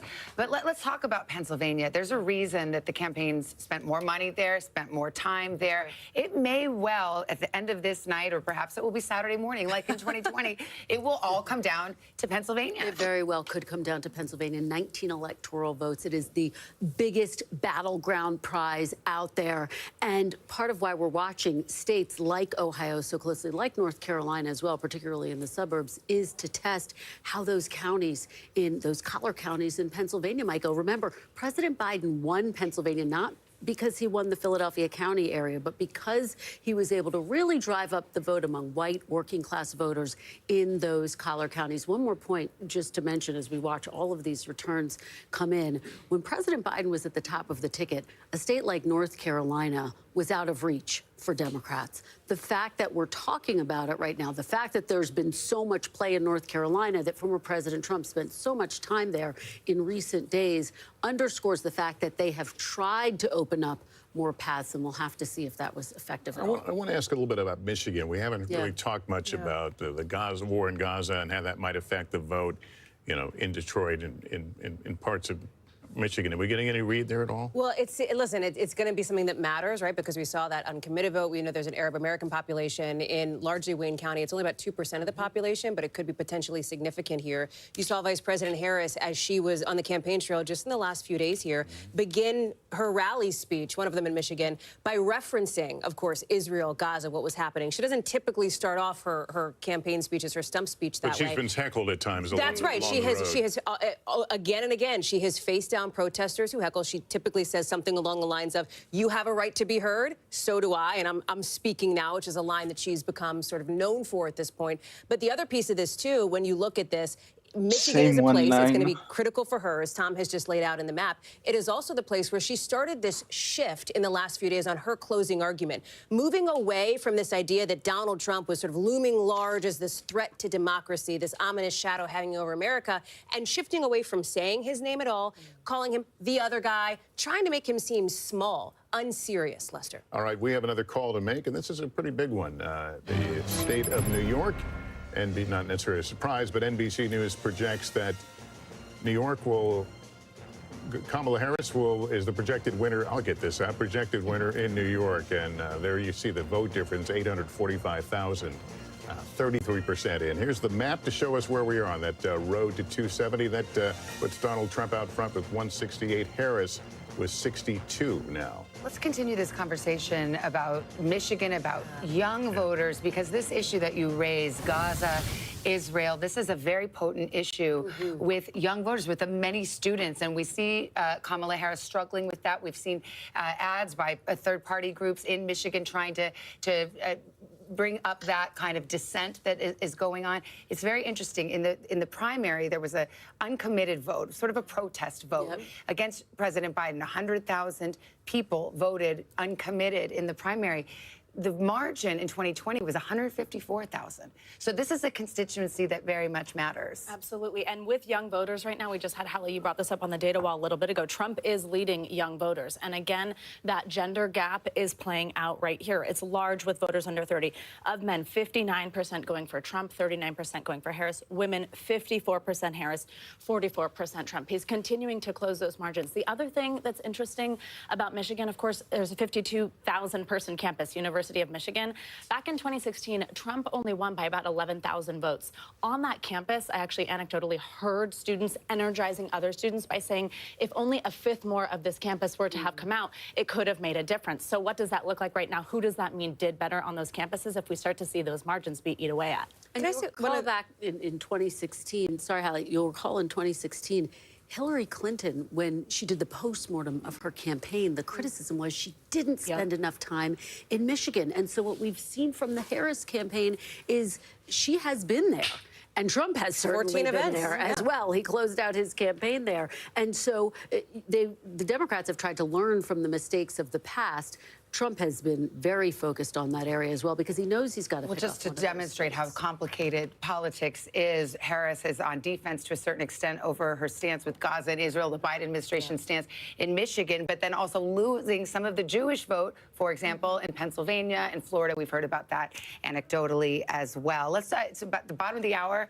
We can do some race checks here. You mentioned Michigan. Well, let's put it up there. Let's see what we've got in terms of results, and the votes are being counted in Michigan, one of those key Midwest battlegrounds. It is too early to call. That's just about a little over 10% of the vote, but now you've got an eye on what we've got there. Arizona polls just closed a half hour ago. Way too early to call there. It may well be days before we're able to call that one.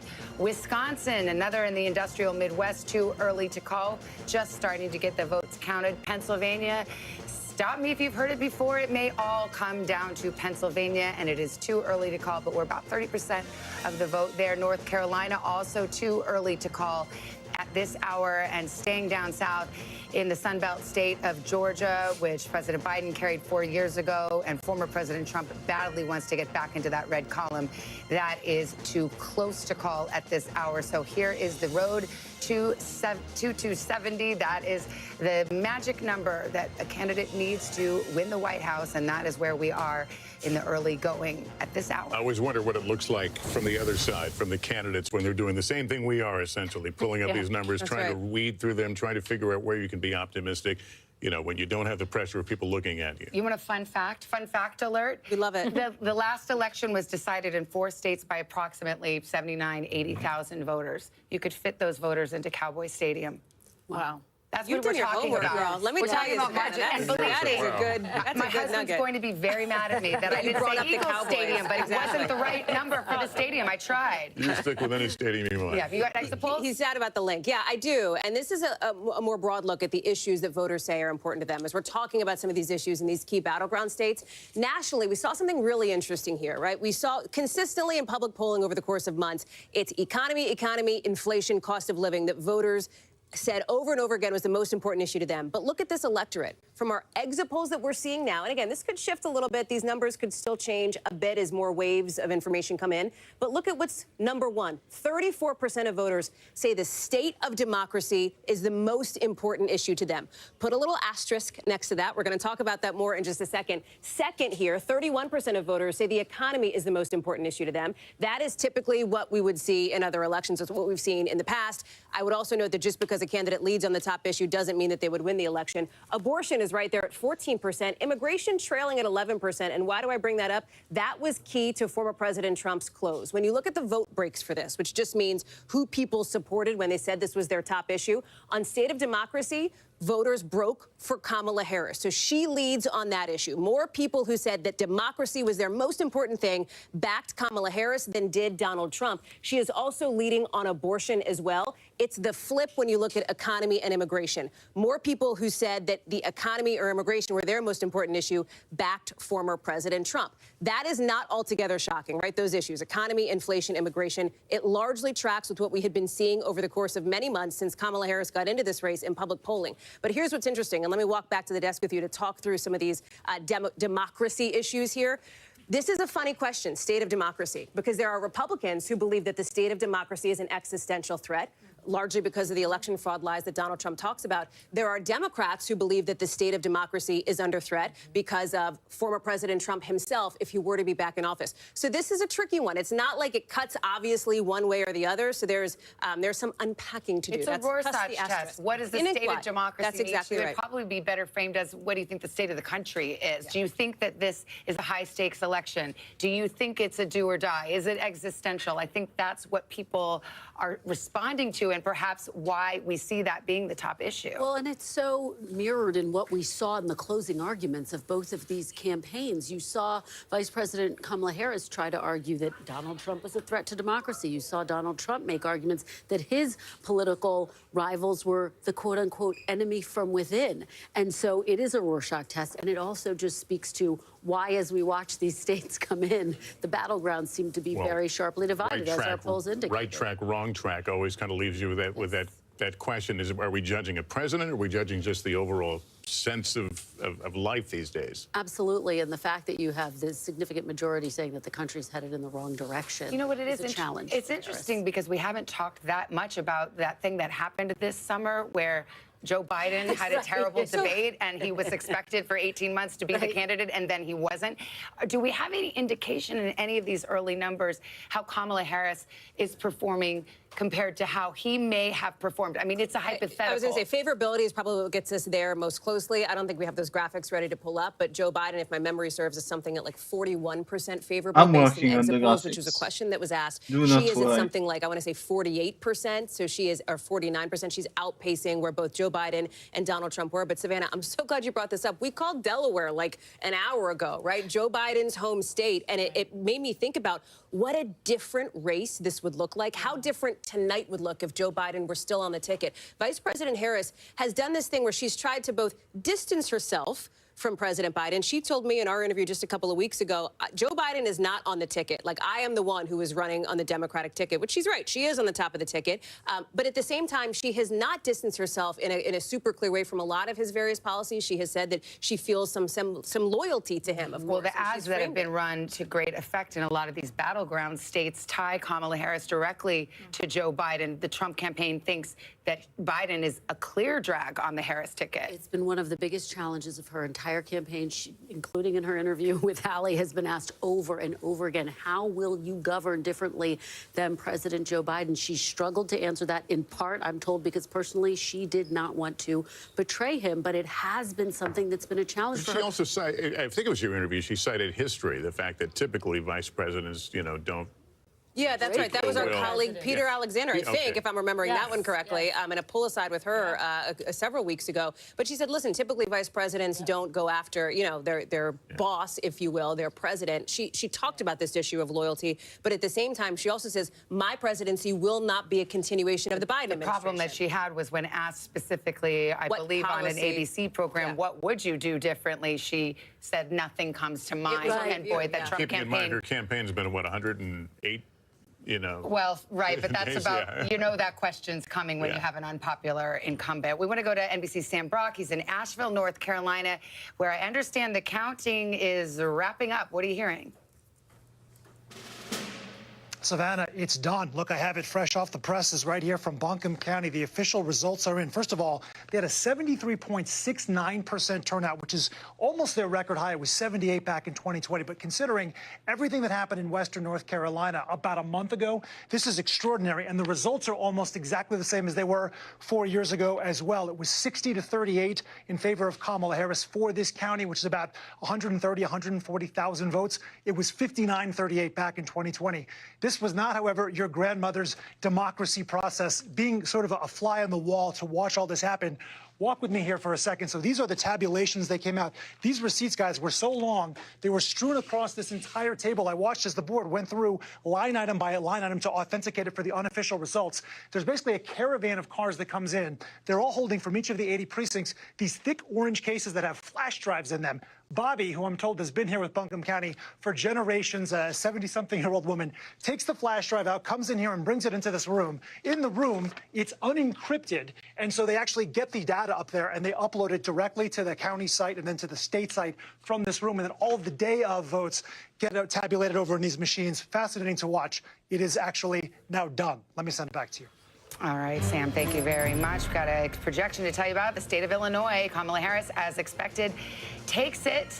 So that's a Midwest hold for Kamala Harris and the Democrats. Let's look at the breakdown here. Half the vote in, and it looks like it will be an easy victory as expected. And so we can fill out one more state on our road to 270 map.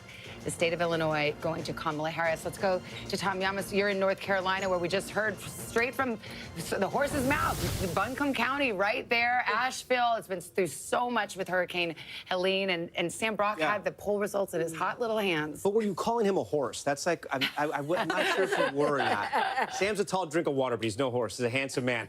So listen, along the lines of from what he was reporting, and I just checked out those Hurricane Helene counties, we can show you the ones that were affected by the floods.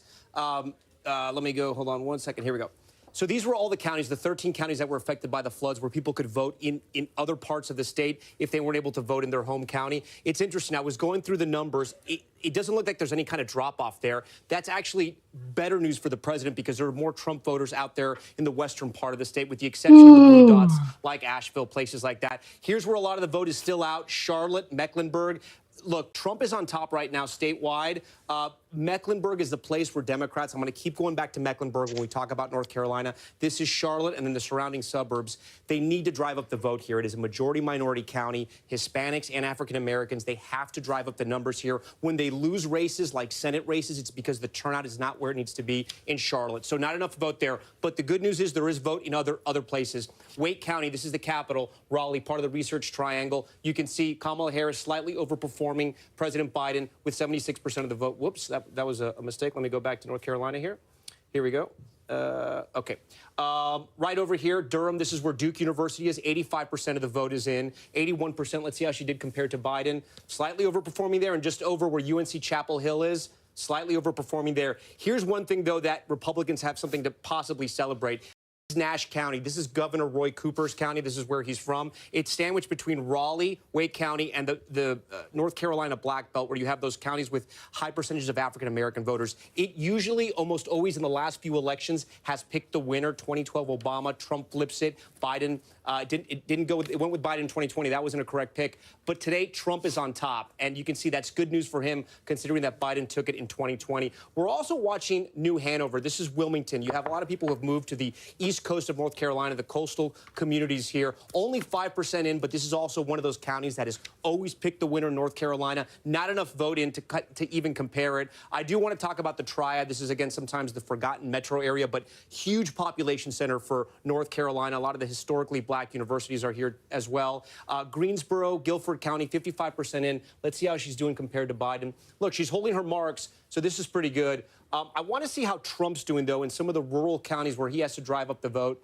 Robeson, look, only 23% in. He's overperforming there. I want to go a little closer to Charlotte. Union County seems to be doing okay. Again, this is along the southern border, right above South Carolina. Seems to be holding his own.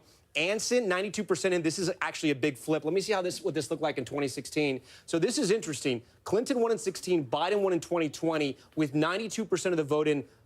Trump is on top right now. Again, not a large county you're going to see. There's only about 10,000 votes here. But we're kind of reading the tea leaves and seeing where everything's at so far. Again, statewide, 63% in. This is the only battleground state that Trump won in 2020. That's why we're watching it so close. It was very close. It was his slimmest margin. 63% of the vote is in. We're still watching and waiting here in North Carolina. As soon as we can make a call, again, too early, you know we're going to project it, guys. Tom, you had a little something for everybody in that, no matter who you're rooting for. We got a couple of results to read to you right now. These are ballot measures. We saw the abortion measure go down to defeat in Florida. It had a 60% threshold in New York. It passes easily. 71% of the vote is the margin. abortion there. We'll go to Maryland. There was also an abortion rights measure, and that easily passes as well, both of those blue states. Let's bring Laura Jarrett into this conversation because we do have 10 states that have these ballot measures, and obviously Democrats have hoped that that would help their fortunes, and especially in these battleground states. New York, obviously not a place where people think of abortion rights under threat, but the initiative there was broader than just about abortion. It had to do with anti-discrimination principles more generally, reproductive health care a part of that, but it was also about pregnancy and the like, and so that's why it was even on the ballot in a place like New York. But you think about a place like South Dakota, a completely different story. We still have to wait to see what happens there. Arizona, a different story. Missouri, we still don't have enough in to be able to make a call on that. And forgive me, let's see if the brain's still working here at 9:45. You got a big set of cards there, this is a late night for the Today Show. But Nebraska has 2 measures, doesn't it? It does. 1 for, 1 against? 1 for, 1 against. And so we'll see how that one shakes out. So which one wins? The one with the raw vote? The one that majority? has the one that has the majority. But we don't have enough in to make a call on that. And of course, one there have been other states that went this road prior to tonight. Many states that had went this road and had been able to reach the threshold to pass it, Lester. That's why the Florida situation was interesting, obviously, as we've been discussing, different because of the threshold there. But you think about a place like Michigan, places like Ohio had managed to get it through in the past. We have another presidential projection here we can put up on the screen here and walk you through it. I see it as you see it. NBC News projects Donald Trump will take the state of Ohio with 17 electoral votes. There is the breakdown of 441,000 vote difference now. 64% of the vote in Ohio, and again, Donald Trump is the winner there. And there's where it takes us on the road to 270. Donald Trump out in front with 185 electoral votes, Harris with 81. All right, let's go to Savannah Sellers. We always need not 1, but 2 Savannahs sitting at the desk at any time, if possible. Exactly. Savannah, I mean, you've been looking a lot into the youth vote, and we were just talking about abortion. And for young women, that obviously is a galvanizing issue for many of them. It certainly is. For young women, it is their top issue. And that's where we're really seeing a huge gender divide also. For young women, 42% saying it is their top issue to just 10% of men saying that it's their top issue. When you talk about men, it's what you guys were mentioning earlier, the threats to democracy is up there, as well as the economy. There are certain states, too, where we are seeing, I know we were talking about North Carolina a moment ago, where we are seeing Trump improve specifically with that young men, the under 30. In North Carolina, when I came to set just a little bit ago, 60% said they supported him. That's up from 42% that voted for him back in 2020. So continuing to watch that. Abortion was also one where I saw a lot of activation on those college campuses all over the state of North Carolina, just talking about getting out to vote for the presidential ticket with that being attached to it. Of course, with the issue being attached to Harris, and within Michigan, as well as in Arizona. Arizona's an interesting one, though, because, of course, as I'm talking to the expert when it comes to Arizona, but the state of ASU. We're going to check in on the blue wall here, and we have a new characterization in the state of Wisconsin. Our decision desk now calling it too close to call. You can see Kamala Harris out front right now, 23% of the vote in there, but again, too close to call in Wisconsin. Our election night coverage continues next with another batch of poll closings, including a critical swing state. We hope you can stay with us.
mornings are full of possibility and energy. And how you get set for the day ahead matters. It's about getting caught up and getting ahead, because every day deserves the best start.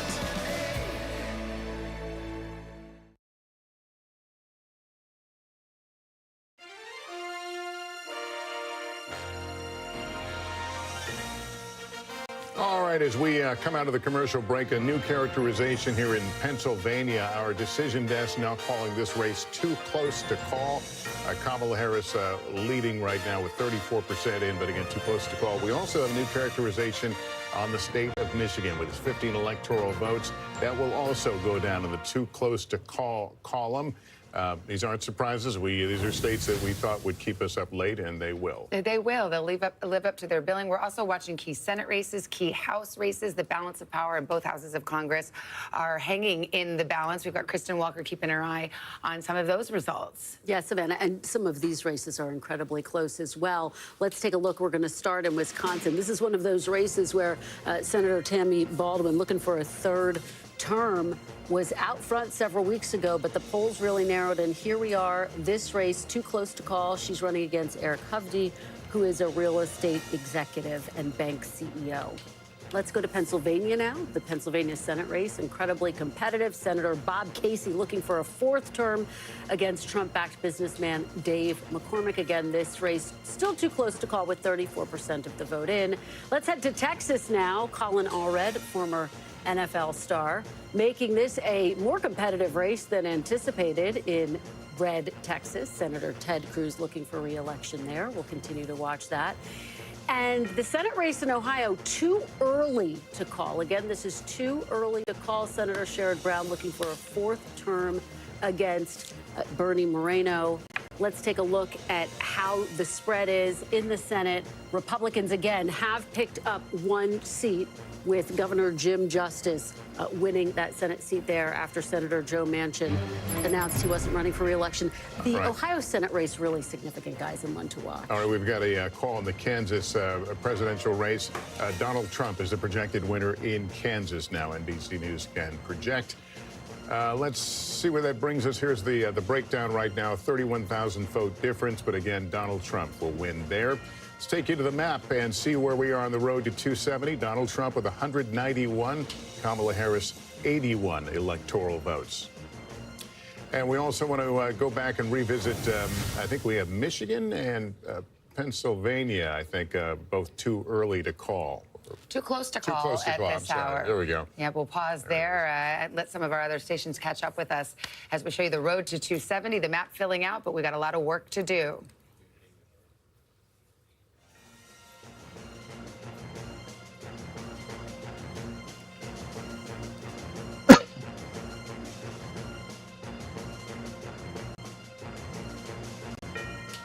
All right, welcome back.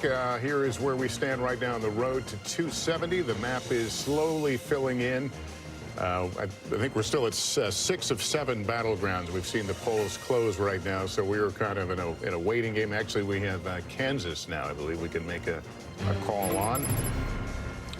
NBC News projects the state of Kansas will go to Donald Trump with 6 electoral votes. Here's the map now to 270 as we add that to the group. And Donald Trump out with 191 now to Harris's 81. You mentioned we have 6 of 7 presidential battlegrounds to get to. Nevada will close here at the top of the hour, but let's look at Michigan. Too close to call right now, just 15% in. We could be up all night and perhaps beyond. Michigan didn't get called till late the next day in 2020. Pennsylvania, need I remind you, we were here till Saturday waiting for its results, but officials think they will be able to move a little bit more quickly, but at this hour, it's much too close to call. A tight race there, difference of 48,000 votes, so we will see how that shakes up. About 9:53, we've got more polls set to close soon. Candidates hoping to strike gold in the silver state, Nevada, rolling their dice. We're heading into the final stretch. More poll closings across the West, including another battleground state. Nevada and its 6 electoral college votes could be critical. Nevada, get out and vote. Nevada, ours is a fight for the future. Both sides going all in, trying to win the state by targeting its large population of service workers. No tax tax on tips. We will continue our fight and eliminate taxes on tips. We're moments away from the first results from Las Vegas and the rest of the state as our decision desk gets ready to make new calls on the road to 270. And that brings us to NBC's Steve Patterson, who's in Reno, the biggest little city in America and a key swing county there. Hey, Steve. Hey, Savannah. I have some bad news if you like to sleep in this state. We're maybe about 5 minutes before the polls close, or do they? And I say that because the lines are still ridiculously long. I'm in Washoe County, as you mentioned, in Reno. This is the Washoe County complex. It's like where all the government buildings are, the county clerk's office, registrar of voters. If you come this way, you can see this line snakes beyond the county recorder. That county recorder means you have 40 minutes to go left if you've reached this point. Meanwhile, though, we're hearing about lines that continue to be long all across the state. Southern Nevada, there's a place called Nye County where we're hearing lines that are up to 3 hours long. They don't have enough machines per people in that county. What that means is, unfortunately, because they cannot really release the data on how many people have voted, who has voted, some of the returns until the last person in line across the state has voted, it means numbers are going to be very slow. They can obviously tabulate sort of in person. They can tabulate the early voting. They can tabulate the mail-in ballots, but they can't release any of that data until the last person has left the line, which means it's going to mean a lot more coffee tonight for people that are trying to watch the vote. Also, one thing to keep track of, the nonpartisan vote. That's the reason why we're in Washoe County. This is an incredibly purple county. People vote the issues. They vote their feelings. They don't vote party line, which leads us to talk about nonpartisans. It is a third of the electorate in this state, higher share than Republicans, higher share than Democrats. These folks, we're not sure which way they're going to vote, which has been confounding pundits. And it's been really tough for people trying to read the tea leaves and what exactly the numbers mean. I've spoken to both campaigns in the state. Both seem to think that they have a Trojan horse. Of course, Democrats seem to think that nonpartisans are younger, a little more racially diverse. Republicans seem to think that they're going to skew more conservative. And so we will see. But unfortunately, I think not anytime soon. It could be a minute before we get any sort of results here in the Silver State. Savannah. All right. Well, Steve, stand by. Nobody sleeps in Las Vegas, maybe not in Reno either. We know you won't be sleeping tonight. Tom, let's look at Nevada. This is a state where Republican fortunes have risen since the last presidential election. Yeah, you are completely right. They have a Republican governor there. Let's talk about Nevada here. Right now, no vote in, obviously. Still too early for us to even start to get data in right here. But let's go to 2020. Both elections, both in 2020 and 2016, the winner were Democrats. Clinton in 2016, obviously, and Biden in 2020. The spread, though, was only 2 percentage points, a little over 2 percentage points. That's why it's a battleground for us. It's one of the reasons why we're watching tonight. I'm going to give you a primer on Nevada. What you have to understand is a lot of Nevada is Clark County. It's Las Vegas here. This is 3/4 of the electorate here. If Democrats can turn out their voters here, there is no way that Republicans can catch up. Between Las Vegas and Reno, which is Washoe County, this is the battleground county here. About 15% of the vote here. The vote in Washoe actually is more reflective of the entire state, much more than Las Vegas is. It's reflective because it's a mix of both Republicans and Democrats. Democrats have been able to hold Washoe County for a couple of elections now. If they can hold it tonight and do well in Las Vegas, it's game over there. But look at all of this Trump country in the middle. It's not a lot of people, but it is rural desert. With the exception of Elko, you have some population centers there. And this is where Trump hopes to run up the score. Something else we have to understand, I'm going to zoom out a little bit, about Nevada, is that you have people from Northern California who have been moving since the pandemic into Reno, right? And then Southern California moving into Las Vegas. People from California find it more affordable. They find it that they can get more for their money. Because of that, housing prices have gone up. So the economy and housing prices are a huge issue in Nevada. And finally, the last point I want to bring up here is that the unemployment rate right now in Nevada is over 5%. It's the highest of any state in the entire country. So the economy is going to be huge here. And you got to remember, Trump came out with his plan about no tax on tips. You have all those service workers and those service unions in Las Vegas. Democrats quickly adopted that plan because they knew it was a good idea. Unclear if it's ever going to become law or if they can even do that. But it was a plan that caught a lot of attention in Nevada, guys. And a populist appeal, definitely. And I think I'm glad Tom was talking through those points here, because I think of Nevada and I think economy, right? You talked about the Republican governor, largely driven by anger over pandemic shutdowns on the Strip, et cetera. No tax on tips. I'll also tell you another number. I think it's $3.80, just about $3.79. That's the price of a gallon of gas in Nevada, the highest of any battleground state. The economy is a big factor in this state, as are the Latino population, of course, and that's another factor that Democrats we're watching. for a long time had a big registration advantage, but that's all but disappeared. And as you mentioned, a Republican won statewide office, the governor's race in 2022. It's also one of these states with an abortion ballot initiative as well, and a state that the Trump campaign believes you could see some ticket splitters on that. And it's a competitive Senate race in Nevada as well. We talked about the fact that some of these Senate races, if you rewind about a month ago, weren't so competitive. It is incredibly tight. Senator Jackie Rosen looking for another term. Look, if the way so far that Donald Trump's performing tonight versus Harris, this really is an indictment of the Democratic Party for the last 3 years. Because you want to talk about Nevada, you talk about the voter registration advantage. Republicans, basically, for the first 3 years of this presidential cycle, just destroyed the Democrats in voter registration. All across the country in the battleground states, Republican registration advantage. The last 3 months, Democrats have done well. 3 years versus 3 months. So far, the 3 years is paying some dividends for Trump. All right, there's the countdown. We are waiting for another batch of closings, and this will bring us to battleground Nevada, which is our last battleground state we've not heard from, or the last to close the polls. NBC News can make a projection now in the state of Utah. NBC projects that Donald Trump will win in Utah and take those 7 electoral votes. And we go further into the west, into Montana. 4 electoral votes. Donald Trump, the projected winner in Montana tonight. Here's the map. The road to 270. Donald Trump now with 201. Harris with 81. That's the road to 270. Well, let's put Nevada up on the map here. It is, as you might expect, too early to call. And if you remember, in 2020, we didn't get a result in Nevada until Saturday, so we could be waiting a while. In fact, Oh, yes, we remember. Oh, we remember. You can send your Don't mail even- ballot. exactly. Don't even bring Don't it up. even They bring said it that up. everyone's Yeah. triggered here. Okay, Pennsylvania, too close to call. Got to say, that was a Saturday call as well in 2020. Michigan, too close to call there. Let's see how much vote we've gotten, though, at this hour. Just 16%, so there's a lot of vote to be counted there. We'll move over to the state just nearby, Wisconsin, the other industrial Midwest battleground. 35% in. They are making some progress, but too close to call. Georgia, too close to call, but we are getting to a much higher number. We can get down into the counties in just a bit with Tom Yamas. He's right over there. North Carolina as well, starting to count more vote, too close to call. And finally, out west, the great battleground state of Arizona, too close to call. That's another one that may take several days before we get results. So let's go to Tom. And I mean, Pennsylvania, we cannot talk about it enough. It may all hinge on Pennsylvania, just as it did in 2020. Yeah, and earlier I was talking about Eastern PA. Guys, now I have to talk about Western PA. Go Steelers fans. Let's start in Pittsburgh and Allegheny County here. 66% of the vote, and let's compare it to 2020.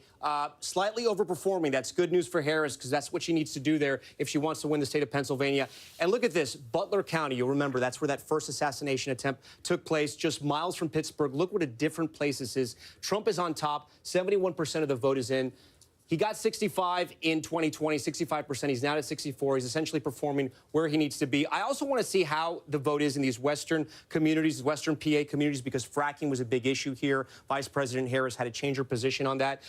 Washington County, right here on the border, Trump with 60% of the vote. Let's see how he did compared to 2020. It's about the same. Westmoreland, right next to here, it butts up against Allegheny County. 47% of the vote is in. He's at 65. So he's kind of where his marks were in 2020. Remember, he has to do a little bit better. Erie's the one that we're going to be watching. This is the big swing county. We only have 1% in. The reason why we're watching this is because Erie almost always picks the winner of the election here. But we only have 1% in Erie County. But we'll be watching that. Let's move east now, because I know we have a lot of people from the Philadelphia area on the anchor desk tonight. See what's happening over there. Let's start in Chester County. Okay, so I'm going to give a quick whip around here. 2020, remember. So Harris has to drive up the vote in the suburbs just like Biden did and try to turn out that vote in Philadelphia County. So Chester's one of those ring counties. Let's move over to Delaware County here. She's overperforming there. Only a quarter of the votes in. Let's get to Philadelphia County here. 79%. She's going to want to increase those numbers. Again, we're still waiting on a lot of the vote. It's still very early. Remember, some of these counties are going to report late. Bronco, 28% in, 69% overperforming there. This is where Governor Shapiro is. You may remember that. She closed out her final ad sitting right next to Governor Shapiro, making sure the people of Pennsylvania saw that. And then I want to park on Bucks for a while, and then I want you guys to talk a little bit about Bucks. 24% in, but this is the county, the ring county around Philadelphia, one of those collar counties that Republicans thought they could make some inroads here. More working class than some of those neighboring suburb areas, counties. They say Southern Bucks might be a little bit more Trump country. That may have changed this election. We're going to have to wait and see. But you can see here the numbers aren't as high as they were with 24% in, 56% of the vote. Trump's going to have to try to run up the vote a little bit here if he wants to do better. I'm going to look at one more area before I send it to you guys. This is the swing here. Northampton almost always picks the winner in Pennsylvania. This is Easton. This is Bethlehem. That's that whole Lehigh Valley area there. Biden was at 49. Harris is right there. Look, guys, it's tough to draw any kind of information on who's on top or who's lower right now. Still too close to call. Trump's on top at only about 17,000 votes. You remember the spread in 2020 was about 80,000 votes. So a lot of votes still out here. One thing I do want to mention, there was an exit poll out of Pennsylvania on Latino voters, and they broke for Trump in a major way. That could possibly be a deciding effect here in Pennsylvania because you're talking about 600,000 Latinos that are registered to vote. Guys, back to you. Can we talk a minute about the amount of money that is spent in some of these races? Pennsylvania, I'm just looking here, Pennsylvania, Biden, Harris, plus the DNC, $131.7 million. Yeah, $314 million, I think, overall when you add both campaigns together. It's $1 billion if you throw in the Senate race. That's right. That's right. No, on one state. Yeah. I remember making a big deal like 12 years ago. We had $1 billion presidential campaign. One state. Isn't that so funny? Because it started out as a tie, and now tonight we're ending up, and it's a tie right now. But we'll see what happens. Yeah, we're going to be living and breathing Pennsylvania. That's interesting, though, what Tom just mentioned about the exit poll. And again, do your caveats, but for Trump to win the Hispanic vote in Pennsylvania would be pretty huge because there's a big Hispanic population in Pennsylvania, especially in that Lehigh Valley. That's right. There's a big Puerto Rican population in Pennsylvania, too, the most of any battleground. So let's talk about where that is. And I want to start with the national Latino vote here. And Savannah, love you for the grain of salt caveat. We know that these exit polls could shift a little bit. But here's what's so interesting here. It is Kamala Harris, of course, the vice president, who is winning the Latino vote over former President Trump, 53% to 45%. This is nationwide. But the number that you want to look at is this 45%. That is because of the overperformance of former President Trump nationally among the Latino vote. And you can see it here. He's 45% this year. 2020, I mean, this is a double-digit plus overperformance from where he was just 4 years ago. And if you get into some of these key battlegrounds, Tom mentioned Pennsylvania. We were just talking about Nevada, looking at my clock where the polls closed like 7 minutes ago. It is a similar story here. If we can pull up Nevada, you can see Latino voters, about 17% of the electorate there, broke for Kamala Harris, 48% to Donald Trump, 46%. But again, it's about the overperformance. He is doing better with this group than he did 4 years ago, again, by a double-digit margin over the course of 4 years. So as I walk back to the desk, I will tell you this is something, and Chris and I know will back me up on this, as we've been talking to our sources around the Trump campaign. What did we hear again and again? That they thought they were going to overperform with Black and Latino voters. Latino men, an interesting and important story here tonight, guys. I want to bring in someone from our insider's desk right now. Jim Messina was campaign manager for President Obama's re-election in 2012. Jim, what are you seeing here right now, and what are each of the sides telling themselves based on this data? Yeah, it's a great question. So Tom just showed the most important two counties that I'm following in Pennsylvania. Early vote in Allegheny County, Pittsburgh, better for Harris than expected. Then you look at Bucks County. When I was Obama's campaign manager, I was obsessed with Bucks County. And so far, it's looking like very early numbers, but she's doing really, really well. We talked about the Latino vote. That is a very scary number for the Harris campaign, and they're going to want to do better. But the thing around the exits that we haven't talked enough about is really the senior vote. Kamala Harris is doing better with white seniors in the exit polls and in some of the early results than expected, than a little bit better than even Joe Biden. You'd rather have those much more high propensity voters and a lot of a bigger overall number with those seniors. So those are three things that I'm seeing very early that make her campaign pretty happy. But in general, Trump is running up numbers in rural better than he did in 2020, which has to concern the Harris campaign. And we talked a lot about young men who were breaking for Trump. We saw the MAGA hats and some of the long lines at the universities. Yep. Is that unexpected to the level of the lines you're seeing?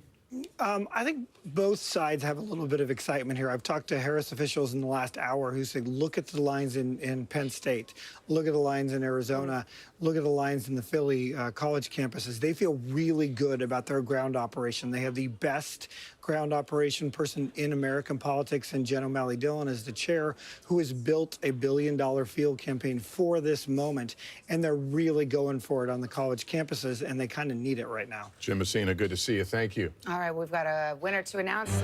Kamala Harris takes Colorado as expected.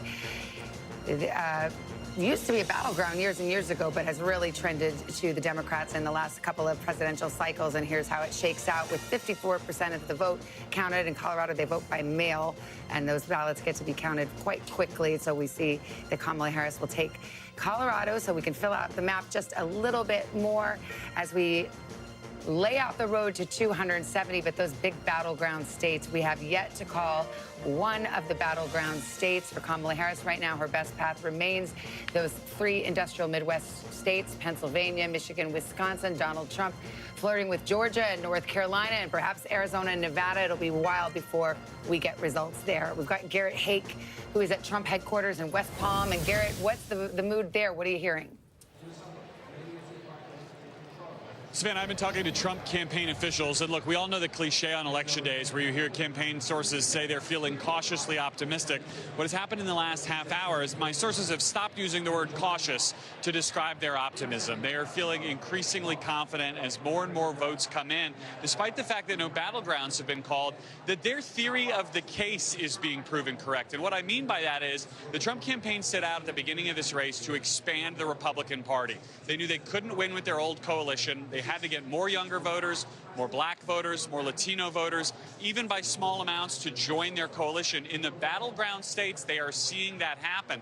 And if it does happen, it would be a historic realignment of the parties. Now, again, none of these battlegrounds have been called, but with all the battleground states now closed, the voting is done, except for the folks who are waiting in line. They feel like there's not much else left for them to do but watch and wait in an increasingly optimistic atmosphere, both here at West Palm Beach and at Mar-a-Lago, where Trump and his closest allies, friends, and family are watching the results come in. Savannah. All right, thank you, Garrett. All right, let's go with Peter Alexander now. He's with the Harris campaign in Washington, D.C. What's the optimism level there tonight? Well, I think there's certainly a level of anxiety, at least according to some of the Harris allies with whom I've been speaking to over the course of the last hour or so. One ally telling me that, just look at the state of North Carolina. Josh Stein, the Democrat, winning his effort to become the state's governor. That we were able to project a while back, but obviously not the same for Kamala Harris, at least not yet. That indicates that there's clearly some split ticket voters there. Some folks who will be voting for Josh Stein as governor, but then Donald Trump as president. Otherwise, we would have a projection already in that state right now. They say that is an indicator that gives some anxiety right now going forward that North Carolina may not be a state that they're able to win. If that happens, and these are all ifs, it's all very early here, that does again shrink their path to victory to 270. They really are relying heavily on those blue wall states right now. And one of those key states obviously is Pennsylvania, the biggest prize of them all with 19 electoral votes. I spent many of the last several days up there, and I was in the urban centers where the Harris campaign put a lot of its energy, including in Philadelphia, and particularly in places like Philadelphia, where they were sending buses up there to knock on doors to help swell the number. They're really relying on big numbers in places like Philadelphia and the collar counties that surround it. They need to run up the numbers among some of those suburban women in particular, the suburbs more broadly right now, and in Philadelphia. So that's where a lot of them are hanging their hat, at least according to the allies I'm speaking to right now. We're going to keep a close eye on that as this night progresses. All right, Peter Alexander, thanks very much. I think we have a call now in the Texas Senate race. NBC News projects that Ted Cruz will retain his seat again in Texas. Democrats have taken some big swings in recent years in Texas, but unable to land a haymaker. Colin Allred will come up short tonight in his bid to unseat Ted Cruz. Let's go to Chuck on this because, Texas is the white whale for Democrats. Chuck Schumer, the Democratic campaign committee, threw money in Texas at late in the game, thinking maybe there was something going on there. Texas has a very restrictive abortion ban, as we know. The Democratic Party went way late into both of those two races. They sent a signal to donors for a year and a half. we're not going to bother with Texas and Florida. They're too expensive to do, and they had too many incumbents to defend in Ohio and Pennsylvania and all of that. Then Allred just kept hanging around. So they thought maybe late money, but this is, you don't just flip a, notice we haven't seen any big flips tonight in general. You don't just flip a state in 3 weeks. You don't just show up in 3 weeks and think magically things are going to happen. Not with how embedded, not with how nationalized our conversation is, not with how polarized we are. And this is a case where at some point the Democratic Party, if they're serious about Texas, they got to spend 4 years there. You can't just do it in 4 weeks. And it's the same story we just talked about in Florida. And this is the difference. Again, I go back. The Republican Party for the last 4 years has been much more aggressive. You heard Garrett talk about it, and the Trump campaign is flexing its muscles because it worked. They had massive voter registration campaigns for the last 3 years, and it has padded them. It's what Texas, look, Republicans got stronger in Texas.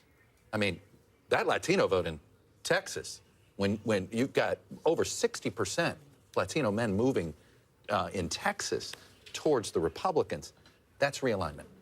That is realignment that's happening. And I think we have another Senate call to make now in the, I believe, in the state of Maryland. NBC News projects that in Maryland, Angela also Brooks will win. And there's against Larry Hogan, former governor, difference 171,000 votes there. So here's the Senate at this hour. They've picked up, the Republicans have picked up 1 seat. They need to pick up 2 to take control of the Senate. And the ones hanging in the balance right now in terms of that are Ohio, Sherrod Brown in the fight for his political career in Ohio. We've got Michigan we're watching, Alyssa Slotkin trying to hold on to that seat after her retirement there. And Montana would be the flip. If it flips, that would give Republicans control of the Senate. Yeah. Absolutely. I think Montana and Ohio are the two, if you are Republicans, that you're watching quite closely to see if they can flip those states. I do think it's notable when you think about the realignment that Chuck is talking about. You think about the state of Pennsylvania, the Latino voters, the split there, the fact that what Trump is running on, remember, is his first day in office to start a mass deportation plan.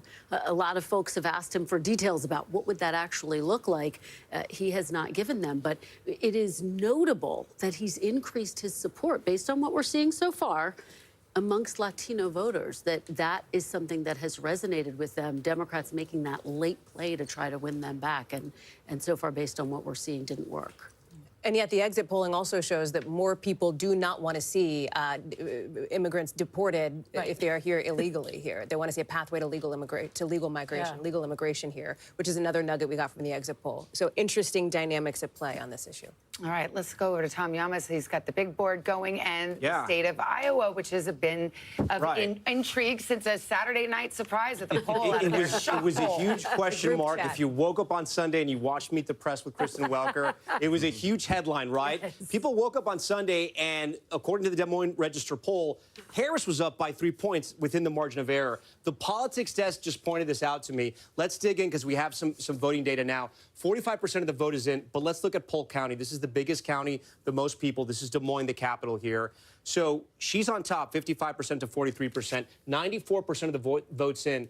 But look at Trump's margins. Trump's actually doing better than he did in 2020. Let's go over here to another county, Dubuque County, 94% of the votes in. Trump's at 52. Trump was at 50. So he's growing in both those districts, in both those counties, I should say. For Democrats to flip Iowa, he has to be doing worse in those counties. Again, look, there's still a lot of vote out. A lot of vote has to come in. But this would be a shocker if Republicans lost Iowa. Remember, Trump won 98 of the 99 counties in the primary. And when you go back to elections past, he won by 8 points in 2020, and he won by 9 points in 2016. So my point here being that if the trend was Iowa was going to turn blue, she has to be turning out the votes in Des Moines and in other places, and right now that's not happening. We actually have a call right now. Let's play the music here. Projection, and Iowa will go red, as was widely expected until that poll. Right there, Trump wins the 6 electoral votes of Iowa, and so we can see the breakdown there with about half the vote counted there. So there was this thought that perhaps because of his restrictive abortion ban that just went into effect in July, and this highly respected pollster coming out, that perhaps there was going to be a wave of independent women who could somehow turn this red state blue, but this was not to be, Chuck. No, I mean, look, this is a miss because this looks exactly the way Iowa looks. 4 years ago. You know, we're in margin of error range there. So, look, she'd found something This with is the pollster that we're talking about, yeah. independent women looking like they were choosing, and certainly we've seen some evidence of it in national polls, a point or two here or there. And look, I've seen it throughout the Midwest, but it's a point here or a point there. I don't know if it's enough to make up for the loss of voters of color that have cleared. I mean, that continues to me to be the big story of the night, is the shift among Hispanics. Look, Hispanic voters are swing voters, and I think, you know, what's interesting here is the Republican Party treated them the same way they treated white working class voters. They courted them the same way they treated white working class voters.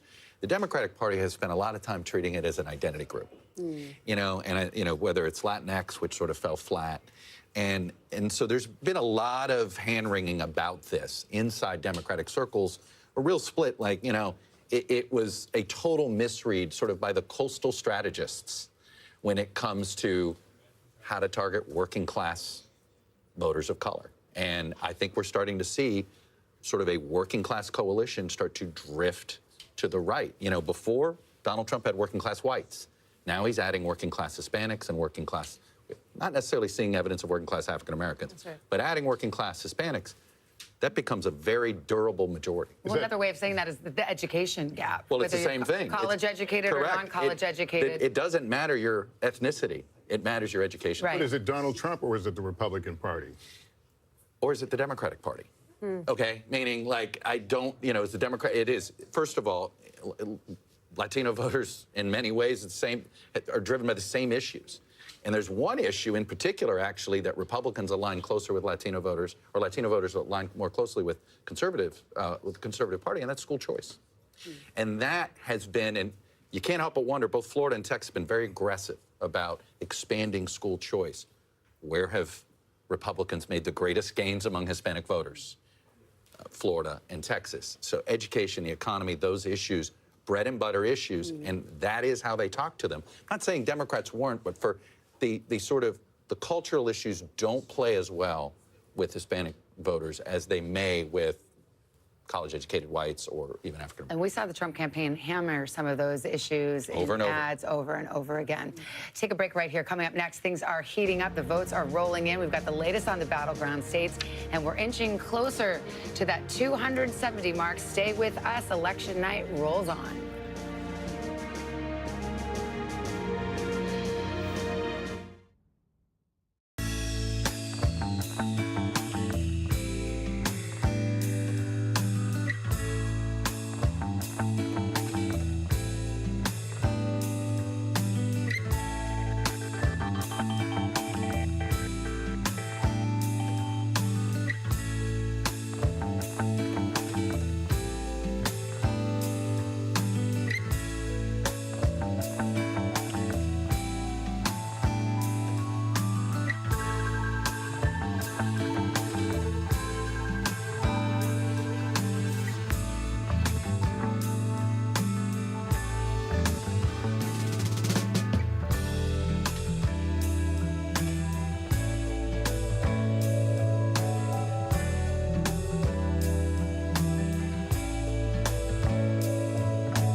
Mornings are full of possibility and energy, and how you get set for the day ahead matters. It's about getting caught up and getting ahead, because every day deserves the best start. What's the message that you're trying to get out to young people? Know what is in the drug supply. We've got important news this hour about your money. Mental health, big picture. Why is it so tough right now? News for the generation of now is NBC News Now. Listen to full episodes of Meet the Press wherever you get your podcasts.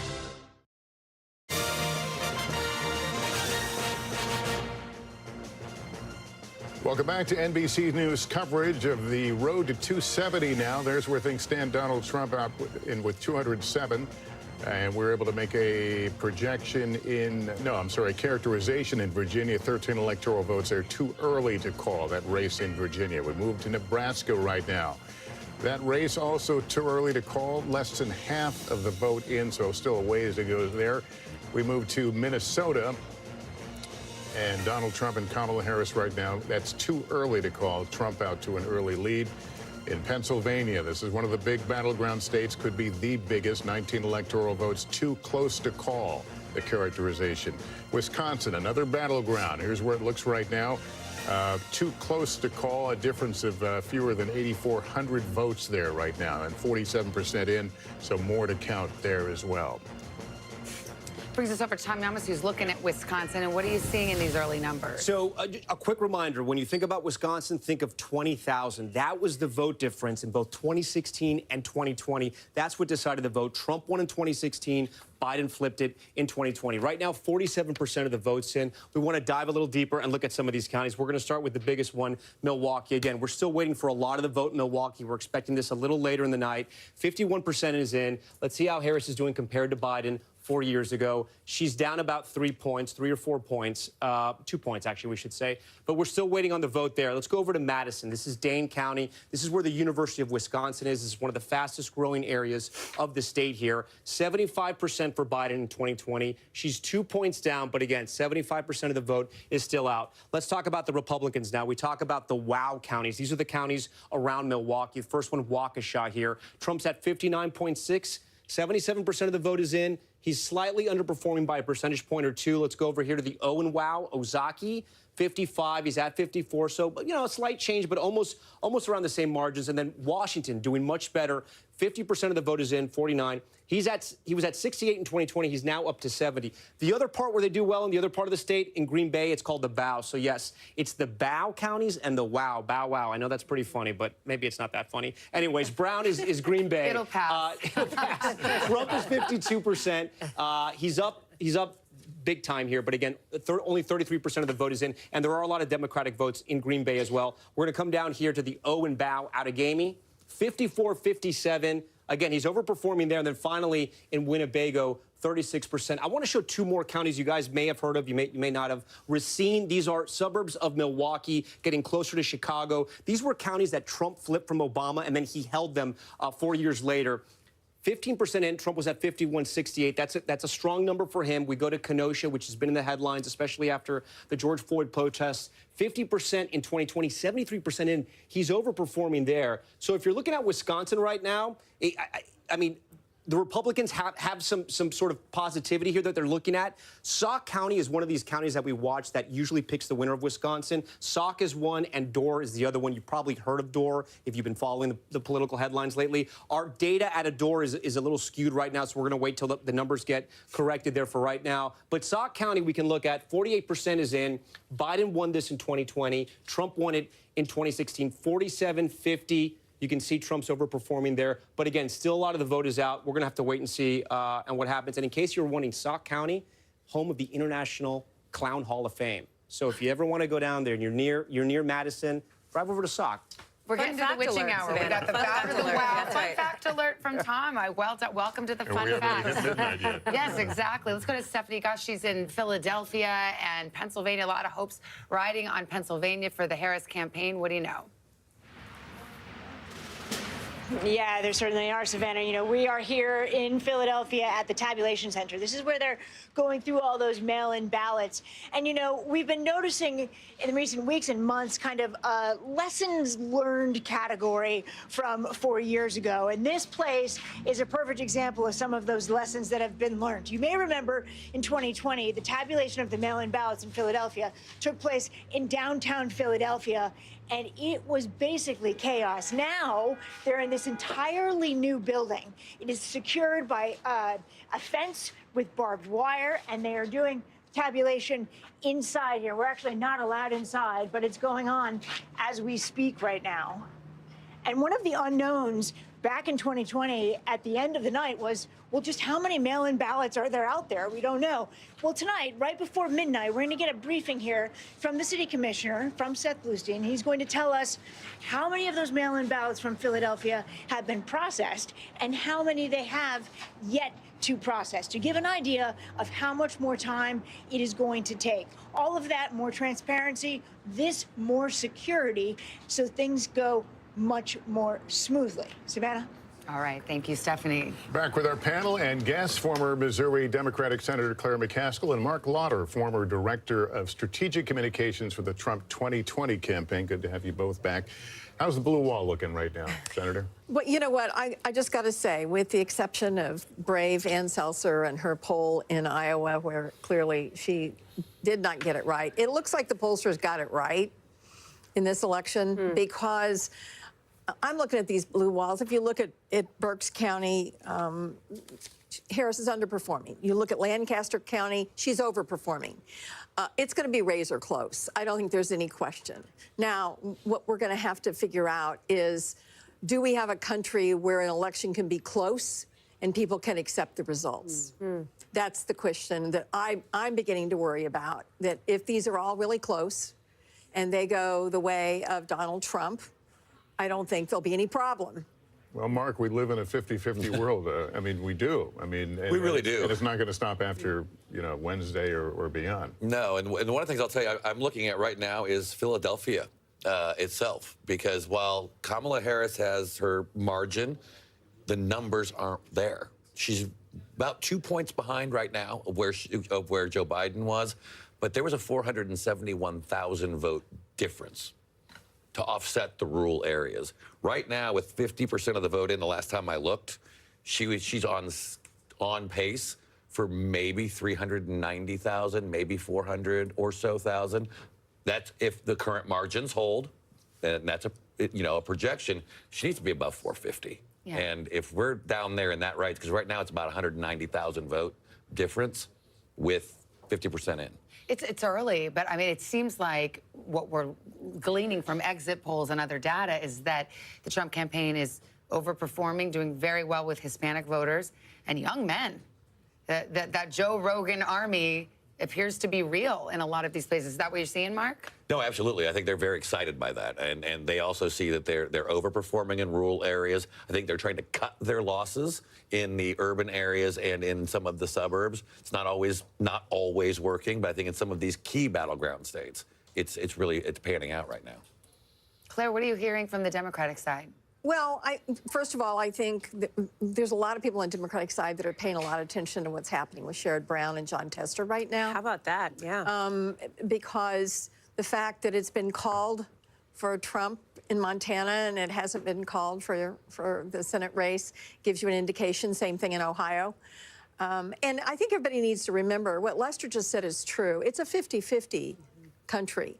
Let's assume for purposes of this conversation that, in fact, they take the Senate. And let's assume for purposes that Trump wins the presidency. They're not going to have more than 51 votes in the Senate, maybe 52.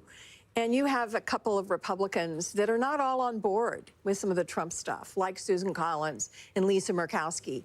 You could actually have a situation where the Senate is frozen in either administration. Depending on how it goes. So now's a time that I think that, regardless of how this turns out, I think the leader of this country needs to realize it's time to quit dividing and try to unite and figure out if we can't find ways to work together.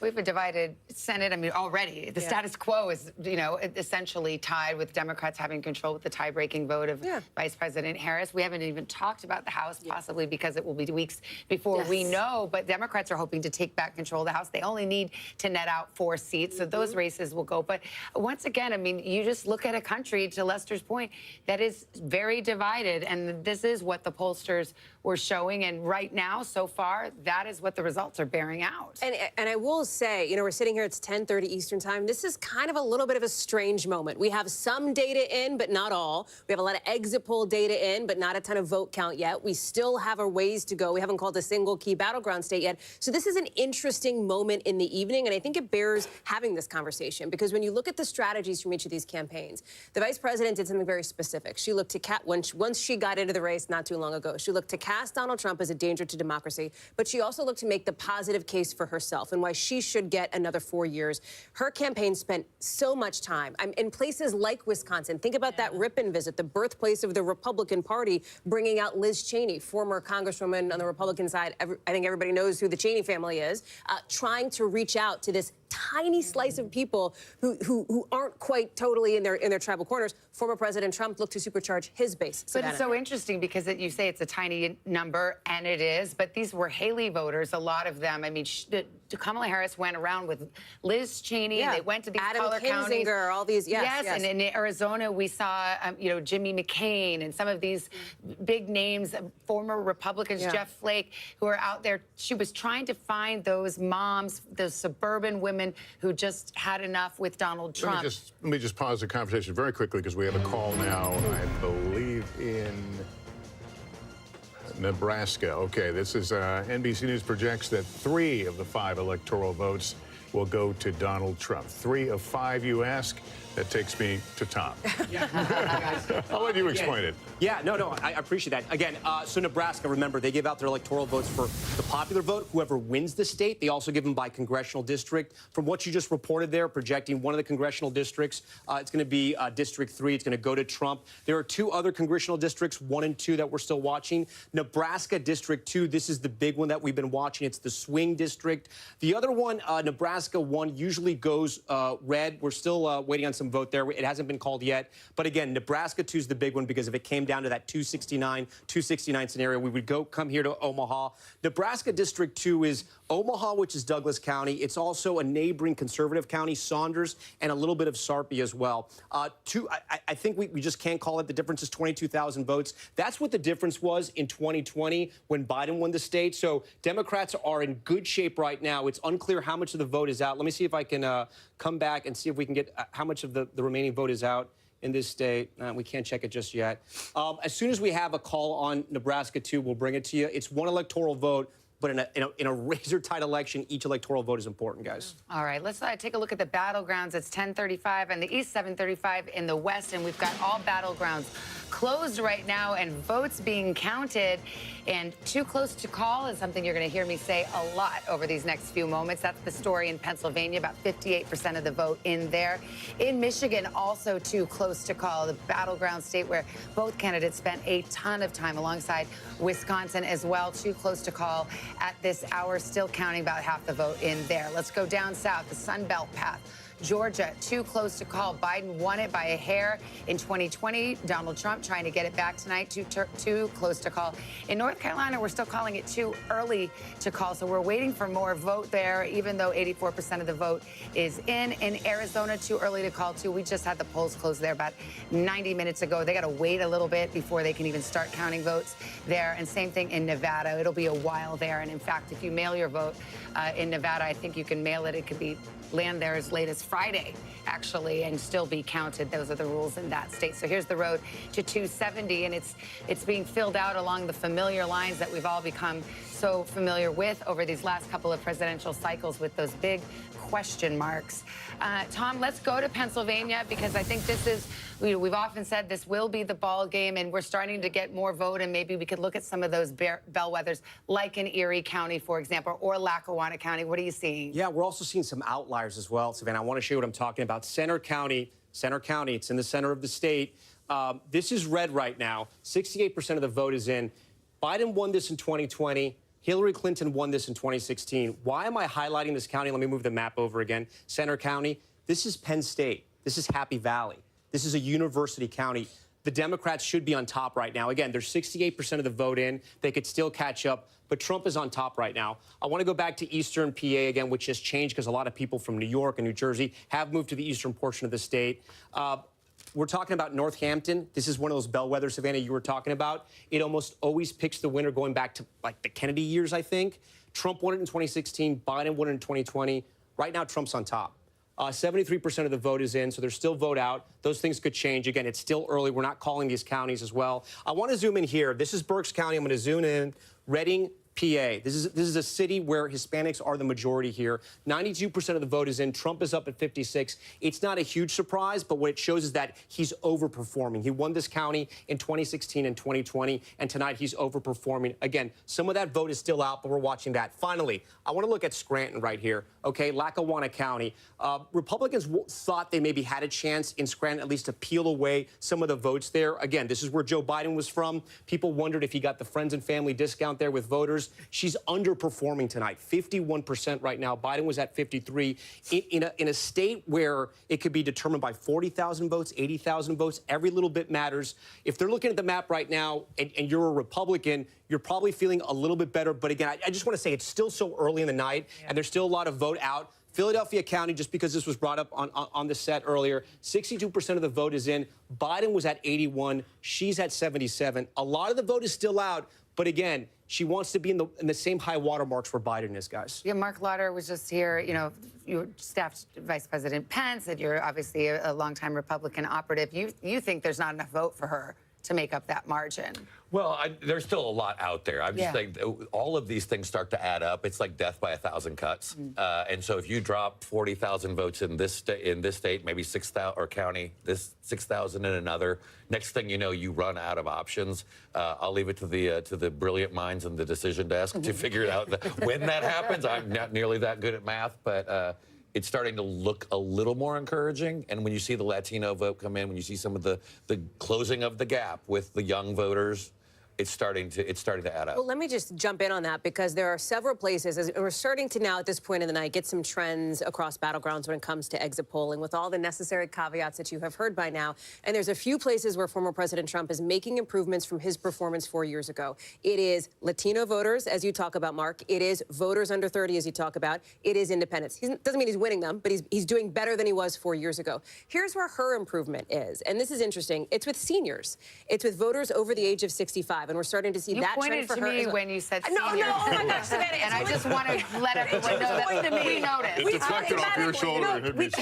Full disclosure, we talked about it in the commercial break like 2 hours ago. So it was more of a callback to something that I forgot we didn't say on the air because we're chit-chatting constantly. But the seniors piece of it is interesting, because think about who actually gets out and votes, right? Who is more likely to get out there and vote? It is seniors. So there's some fascinating dynamics at play, and as we're all talking about, 10:40, we're only on our first cup of coffee. I think one of the dynamics at play as we watch these results come in that's so fascinating. You think about how close, what a tough slog Pennsylvania is as we watch this come in, and you think about that decision that she made to have Walz as her running mate, as opposed to Governor Josh Shapiro. So as we watch this come in, and even on the day that she made that announcement, a lot of people questioned, what would Pennsylvania look like with Shapiro on the ticket? And Governor you have Shapiro, to think folks are thinking well, about I mean, that. if she loses Pennsylvania, you can guarantee that story is already being written. I mean, Senator McCaskill, Josh Shapiro has, even in pretty red counties, is a very popular governor.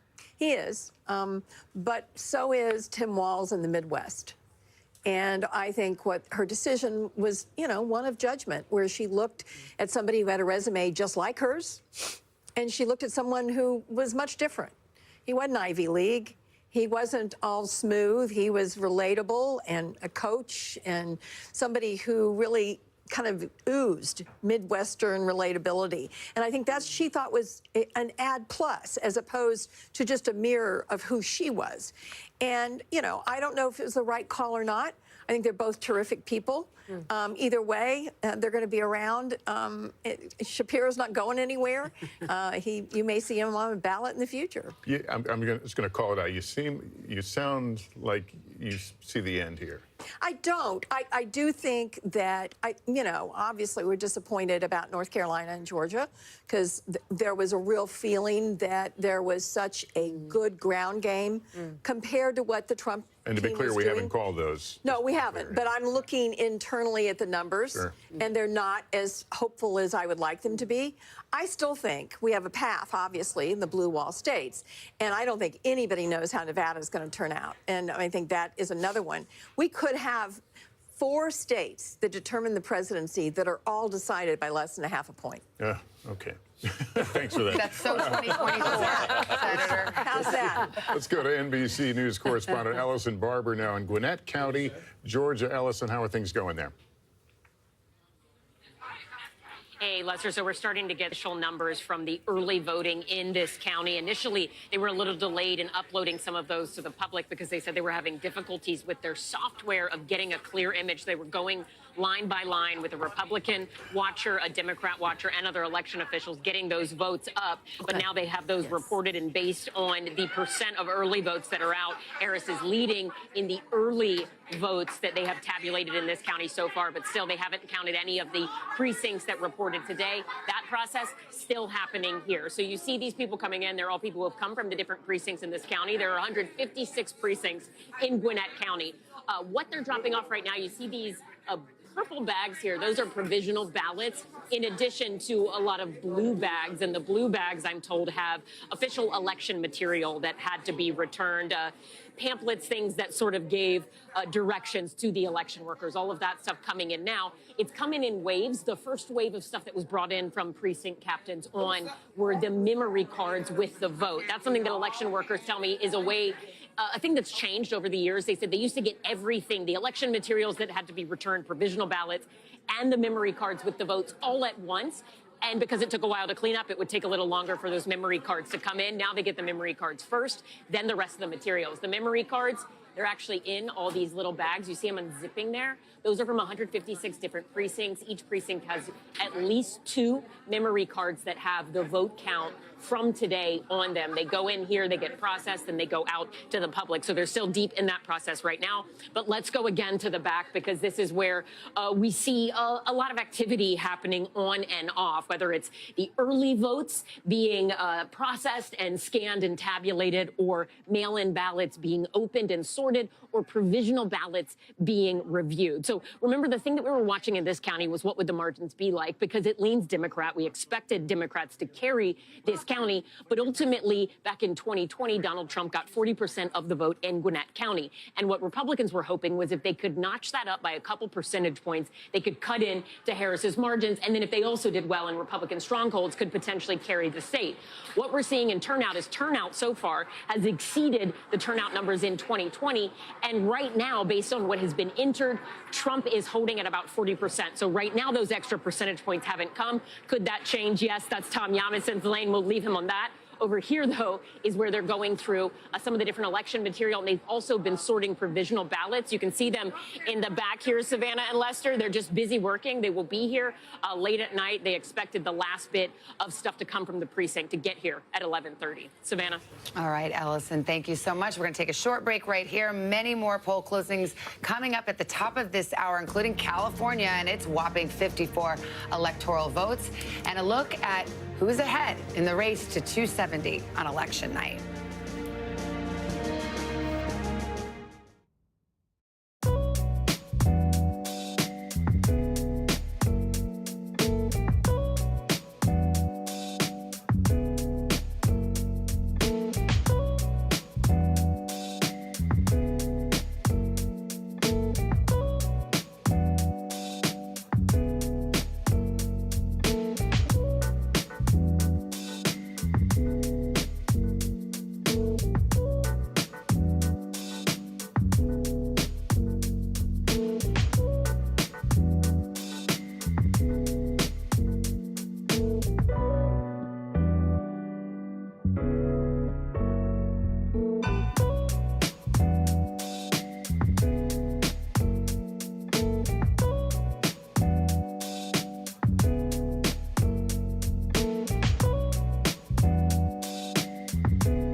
A story of resilience and hope. Please take care of yourself and each other.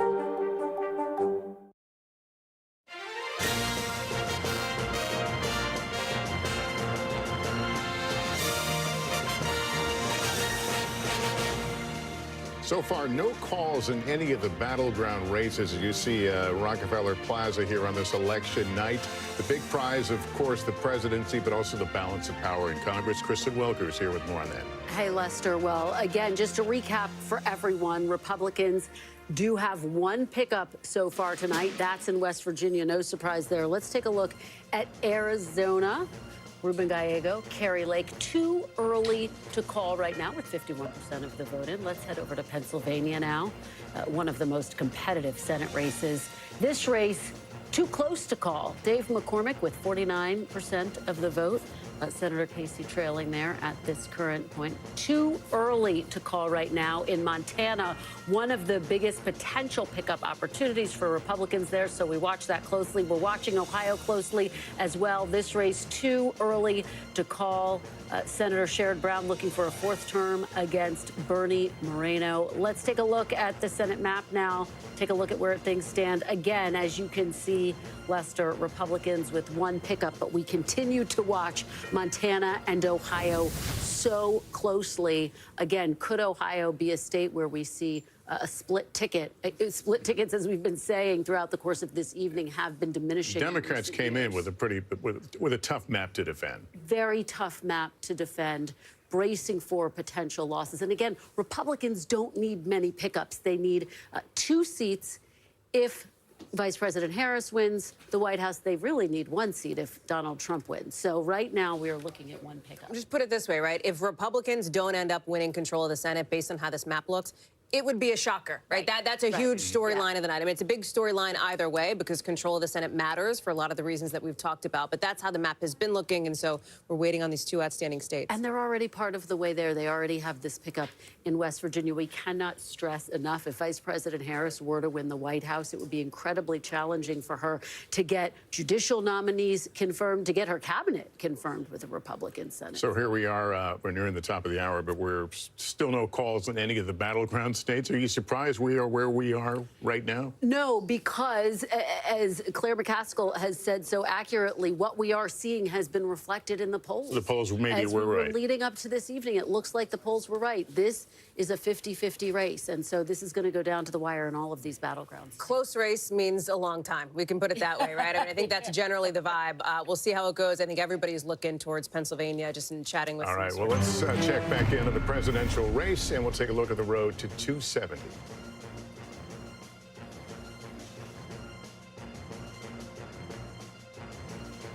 It is 10:51 in the East, and here is where we stand right now on the road to 270 electoral votes. Those will be the keys to get into the White House in the next year. Right now, we want to go to Peter Alexander at Harris headquarters to really gauge the temperature in the room. Peter? Well, we're outside, and it's a loud one here, but I can tell you if you get into the crowd here, it's particularly quiet in terms of their sense of optimism right now. That's how one Harris ally just described it to me a short time ago. I ran into a longtime Democratic source, a person who was close to the Harris campaign, and I asked them what they make of the results they've seen so far. They said, honestly, this is not looking so good for us, but then they quickly put on a smile and said, but you know what? We just got to keep smiling for the night. That may give you a better understanding of where they feel like things may be going right now. It remains early, a lot of votes still to count. But I'll tell you what I just heard from a Democratic lawmaker right now who just wrote me in part, quote, it's pretty concerning. I just keep reminding myself that 8 years ago, all the trends in the first few hours showed Hillary winning, and then she didn't. But obviously, this is not the return we were looking for. It gives you a little sense of the way that some of those people supporting Kamala Harris are feeling this evening right now. Again, a lot of numbers, a lot of data still to be counted right now. But as Claire McCaskill said a short time ago, some of the early results we're seeing in some of those places, North Carolina, Georgia, are not looking as positive as the Harris campaign had been hoping. It doesn't mean that they still don't have a path, but it does certainly increasingly mean that they'd have to succeed in holding on to that blue wall. Pennsylvania, Michigan, and Wisconsin. And frankly, speaking to some people in some of those states, states that are involved with the Harris campaign, they said that's where they are seeing some concern that's going to be a tightrope that they have to still try to walk tonight. Buster? And Peter, we were just talking here, there's a sense that the polls were in fact right. Are they getting that sense that the polls are really reflecting what we're watching?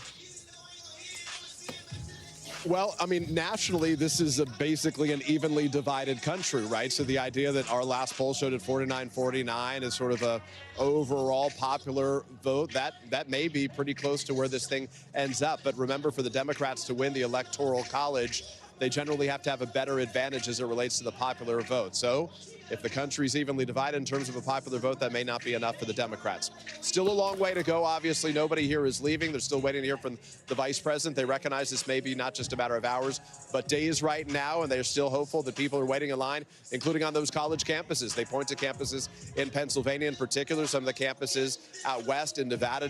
They're still circling on the map as a place they think that they have the ability to perform well in right now. But, you know, frankly, that's the candidate assessment for the people I'm talking to. So I pass it on to you. Yeah, and as we said, none of the battleground states have been called as of yet, so we continue to watch. But they're as close as they can be. Let's go to battleground Wisconsin. Shaquille Brewster in Milwaukee for us. Hi, Shaq.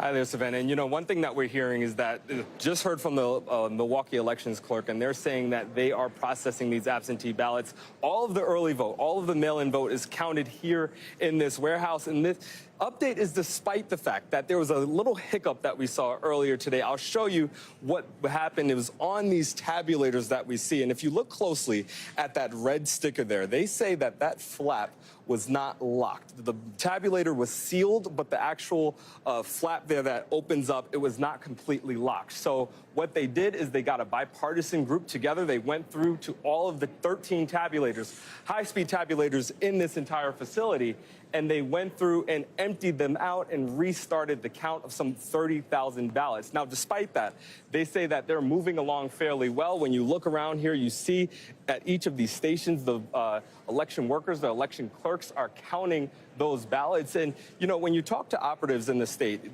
one thing that they're focused on is what will come from the vote here in Milwaukee. And I talked to a Republican operative who said he's, quote, feeling very good about what they're seeing on the Republican side. They say when you look at Dane County, that Vice President Harris is not meeting her marks there. And pointing to Milwaukee, he's saying that the turnout is not meeting what the Democrats should be getting in this area of the state. But when you look at the amount of vote that's here, we know there's about 107,000 ballots that have yet to be counted, and we are still hours away from that being sent over to the county for the public to see. So it's expected to be a long night of counting here in Milwaukee.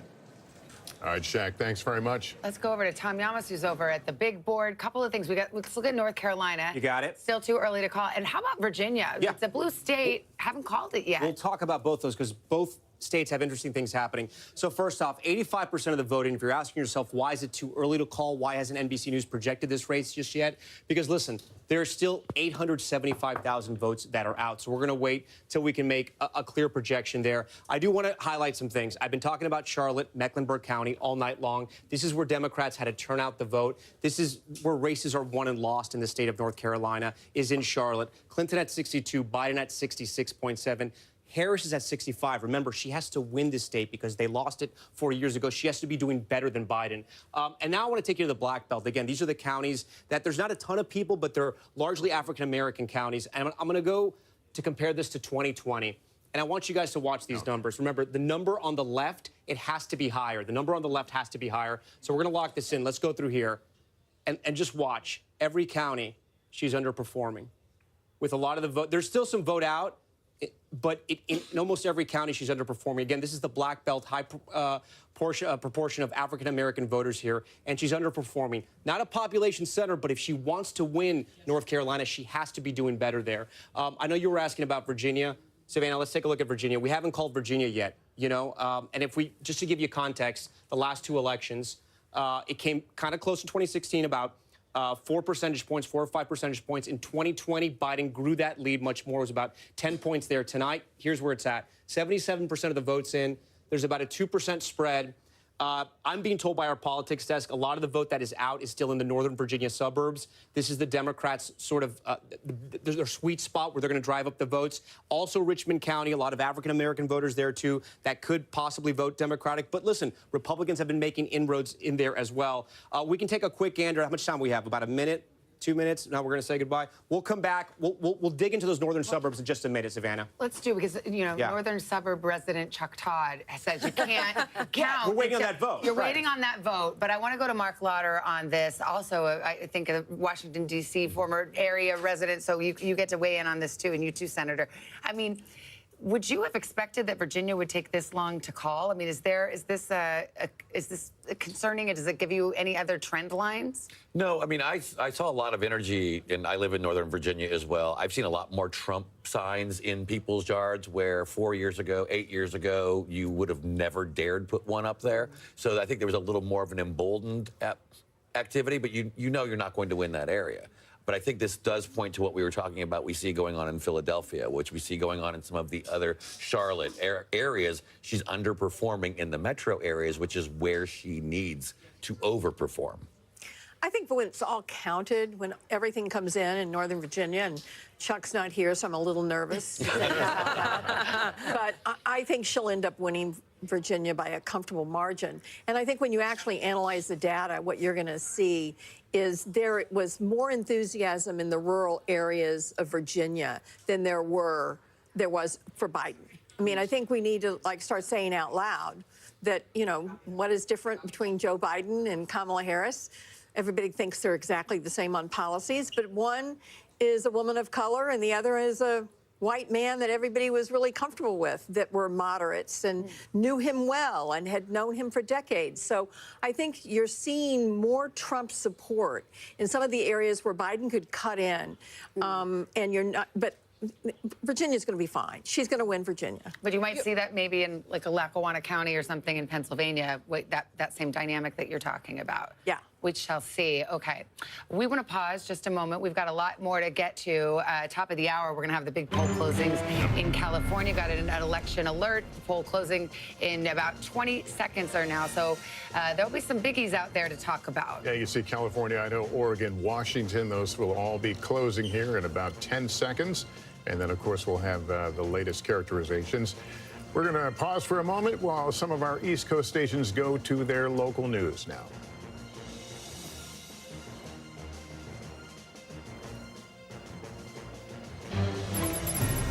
And welcome back. At the top of the hour, 11 o'clock hour here in the East, NBC News can project that Kamala Harris will win in the state of California. 54 electoral votes. In the state of Idaho, NBC News projects Donald Trump will win and take those 4 electoral votes in Idaho. Here's the map where it moves in the road to 270. Donald Trump with 214. Harris now with 145. So things certainly becoming a little more interesting as the evening progresses. Okay, for the 11 o'clock poll closings, we have a couple of uncalled races, Oregon and Wisconsin. We just called California. Now let's go to our battlegrounds. Pennsylvania, too close to call, 11 o'clock Eastern, 8 o'clock in the West. Same story in Michigan, too close to call at this hour, with about a third of the vote counted there. In Wisconsin, it is too close to call. You knew it would be a tight election. The polls all showed it, and that's certainly being borne out tonight. 60% of the vote in there. In Georgia, it is too close to call. Getting closer to that final number there, but the margins are just too close to make a call in that presidential race. Same thing in North Carolina. In fact, it's too early to call. We are still awaiting vote there. In Arizona, let's go out west. We've got 2 battlegrounds out west. We've got Arizona and Nevada. Polls closed there about a couple of hours ago. Well, 2 hours for Arizona, last hour for Nevada. Both of these too early to call. And Tom Yamas over at the board. And we talk about Arizona. We haven't given its due tonight in Maricopa County. And don't forget, the great county of Pima County, home to Tucson, Arizona. And give some credit to Arizona. Already 50% of the vote is in. I mean, they're doing their job there, so congrats to them. Maricopa County, this is the big swing county that we're going to be watching here. This is going to be about 60% of the vote in the state of Arizona. So important. If you want to win Arizona, you got to win Maricopa. You can see Trump won it in 2016. Biden won it in 2020. Tonight, with 50% in, Kamala Harris is on top right now. Phoenix, one of the 5th largest city in the country, one of the fastest growing areas in the country. early. Something else interesting about Maricopa, it's not so much people from other states moving there for the jobs, it's people from all over Arizona moving to this area. You have Mesa, Tempe, Scottsdale, a lot of growth there. We're going to go to this other county here, Pima County. Savannah, you've heard of this county? Maybe, maybe not. 50% of it is in.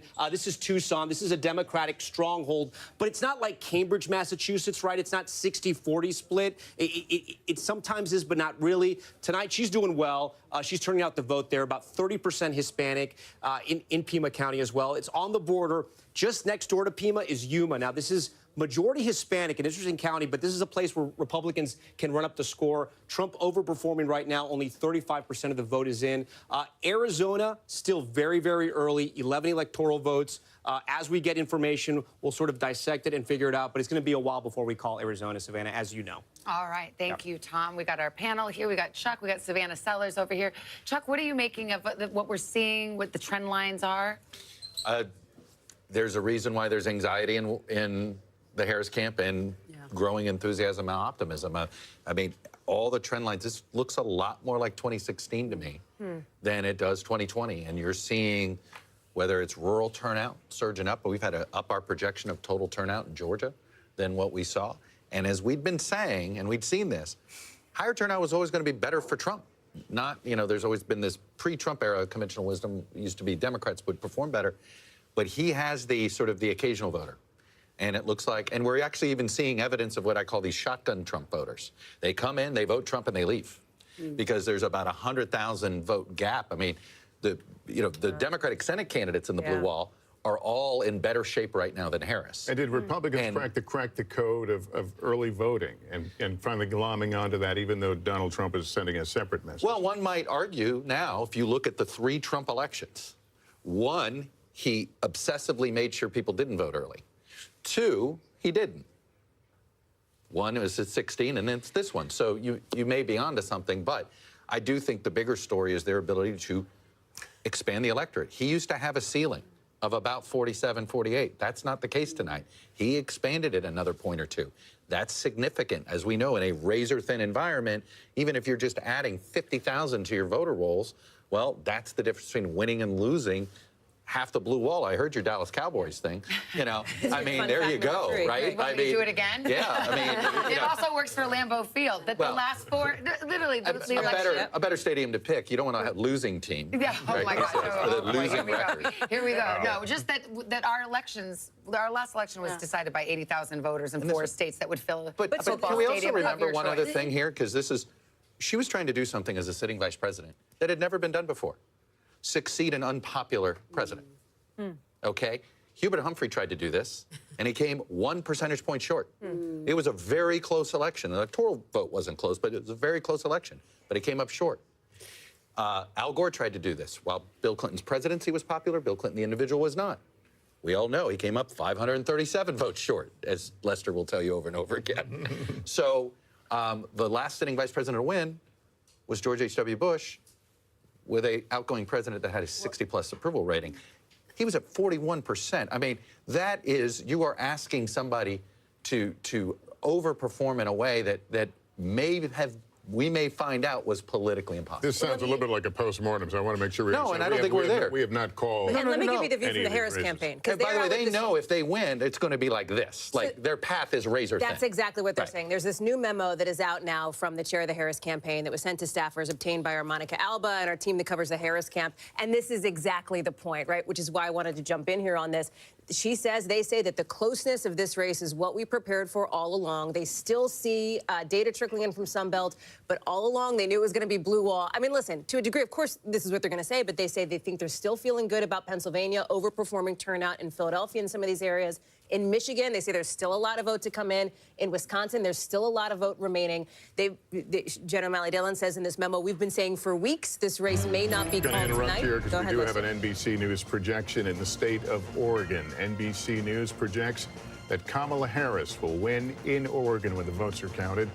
Here's where there's the breakdown right now. 220,000 vote difference, 45% of the vote in. But again, Kamala Harris, the projected winner there. In our road to 270, you see it there on the screen, 214 for Donald Trump, Harris with 153. The big prizes, still no calls. We continue to wait. Interesting that that memo is focusing on the blue wall. That's all but saying they're not expecting a North Carolina victory or a Georgia or... Those are two states. I'm just looking at this on my computer. I don't see either of those two states mentioned here. They do talk about Nevada and Arizona. It's going to be a bit, but the bottom line is they feel like this race is not going to come into focus until the early morning hours. The fascinating thing about what Hallie just read, Chuck says this feels like 2016. That's almost verbatim a memo that we got in 2016 saying we're focused on the blue wall. Everyone's focused on the blue wall. No one panic. And this, we have a lot more vote to count. So I want to be very cautious in saying this. But tonally, it is fascinating that that is the message that they're sending. Well, not for nothing. They did their last rally, Kamala Harris in Philadelphia, on the eve of the election. All she did was focus on which is exactly what they had their eye on the ball. I mean, you can't say, right, they didn't do that in 2016, right? She was doing Arizona, she was doing Texas, and she sort of... the night before was in Philly. True, but they sort of didn't do the blue wall. To their credit, I mean, she lived in Pennsylvania, but I'll tell you this, we'll see. There's probably a lot of people wondering who should be the running mate? Who should be on this Democratic ticket? We had that discussion. Some people will, if she loses Pennsylvania, there'll be a lot and if that's the only state, right, that'll be the hand range. Because Josh Shapiro is a very popular Democratic governor who was on the short list for vice president. Let's bring Savannah Sellers into this. I mean, what are you reading out of the exit polls? Are you seeing any trend lines? I know you've got your brief. You really look at young voters, and you've got your finger on the pulse there. What stands out? Absolutely. I'll start with some numbers and then give you some anecdotal information. First, let's talk about first-time voters. This is not just young voters, but that's 57% of these first-time voters are under the age of 30. They are breaking for Trump. That is a major reversal from 2020. 53% for Trump right now, 46% for Harris. Back in 2020, 64% went for Biden. Something that I've been tracking, and I've been even watching it tonight on apps like TikTok, on apps like Instagram, when you just talk about like who's popular, who do people like. The Harris campaign had such a robust internal social media play. They had this team of 20-somethings. They had very little oversight. They were allowed to kind of post what they wanted, react in real time to trends, to the news cycle. We remember Brat Summer and the whole Brat They co-opted that immediately, right? exactly, which, by the way, is a compliment to say Brat now.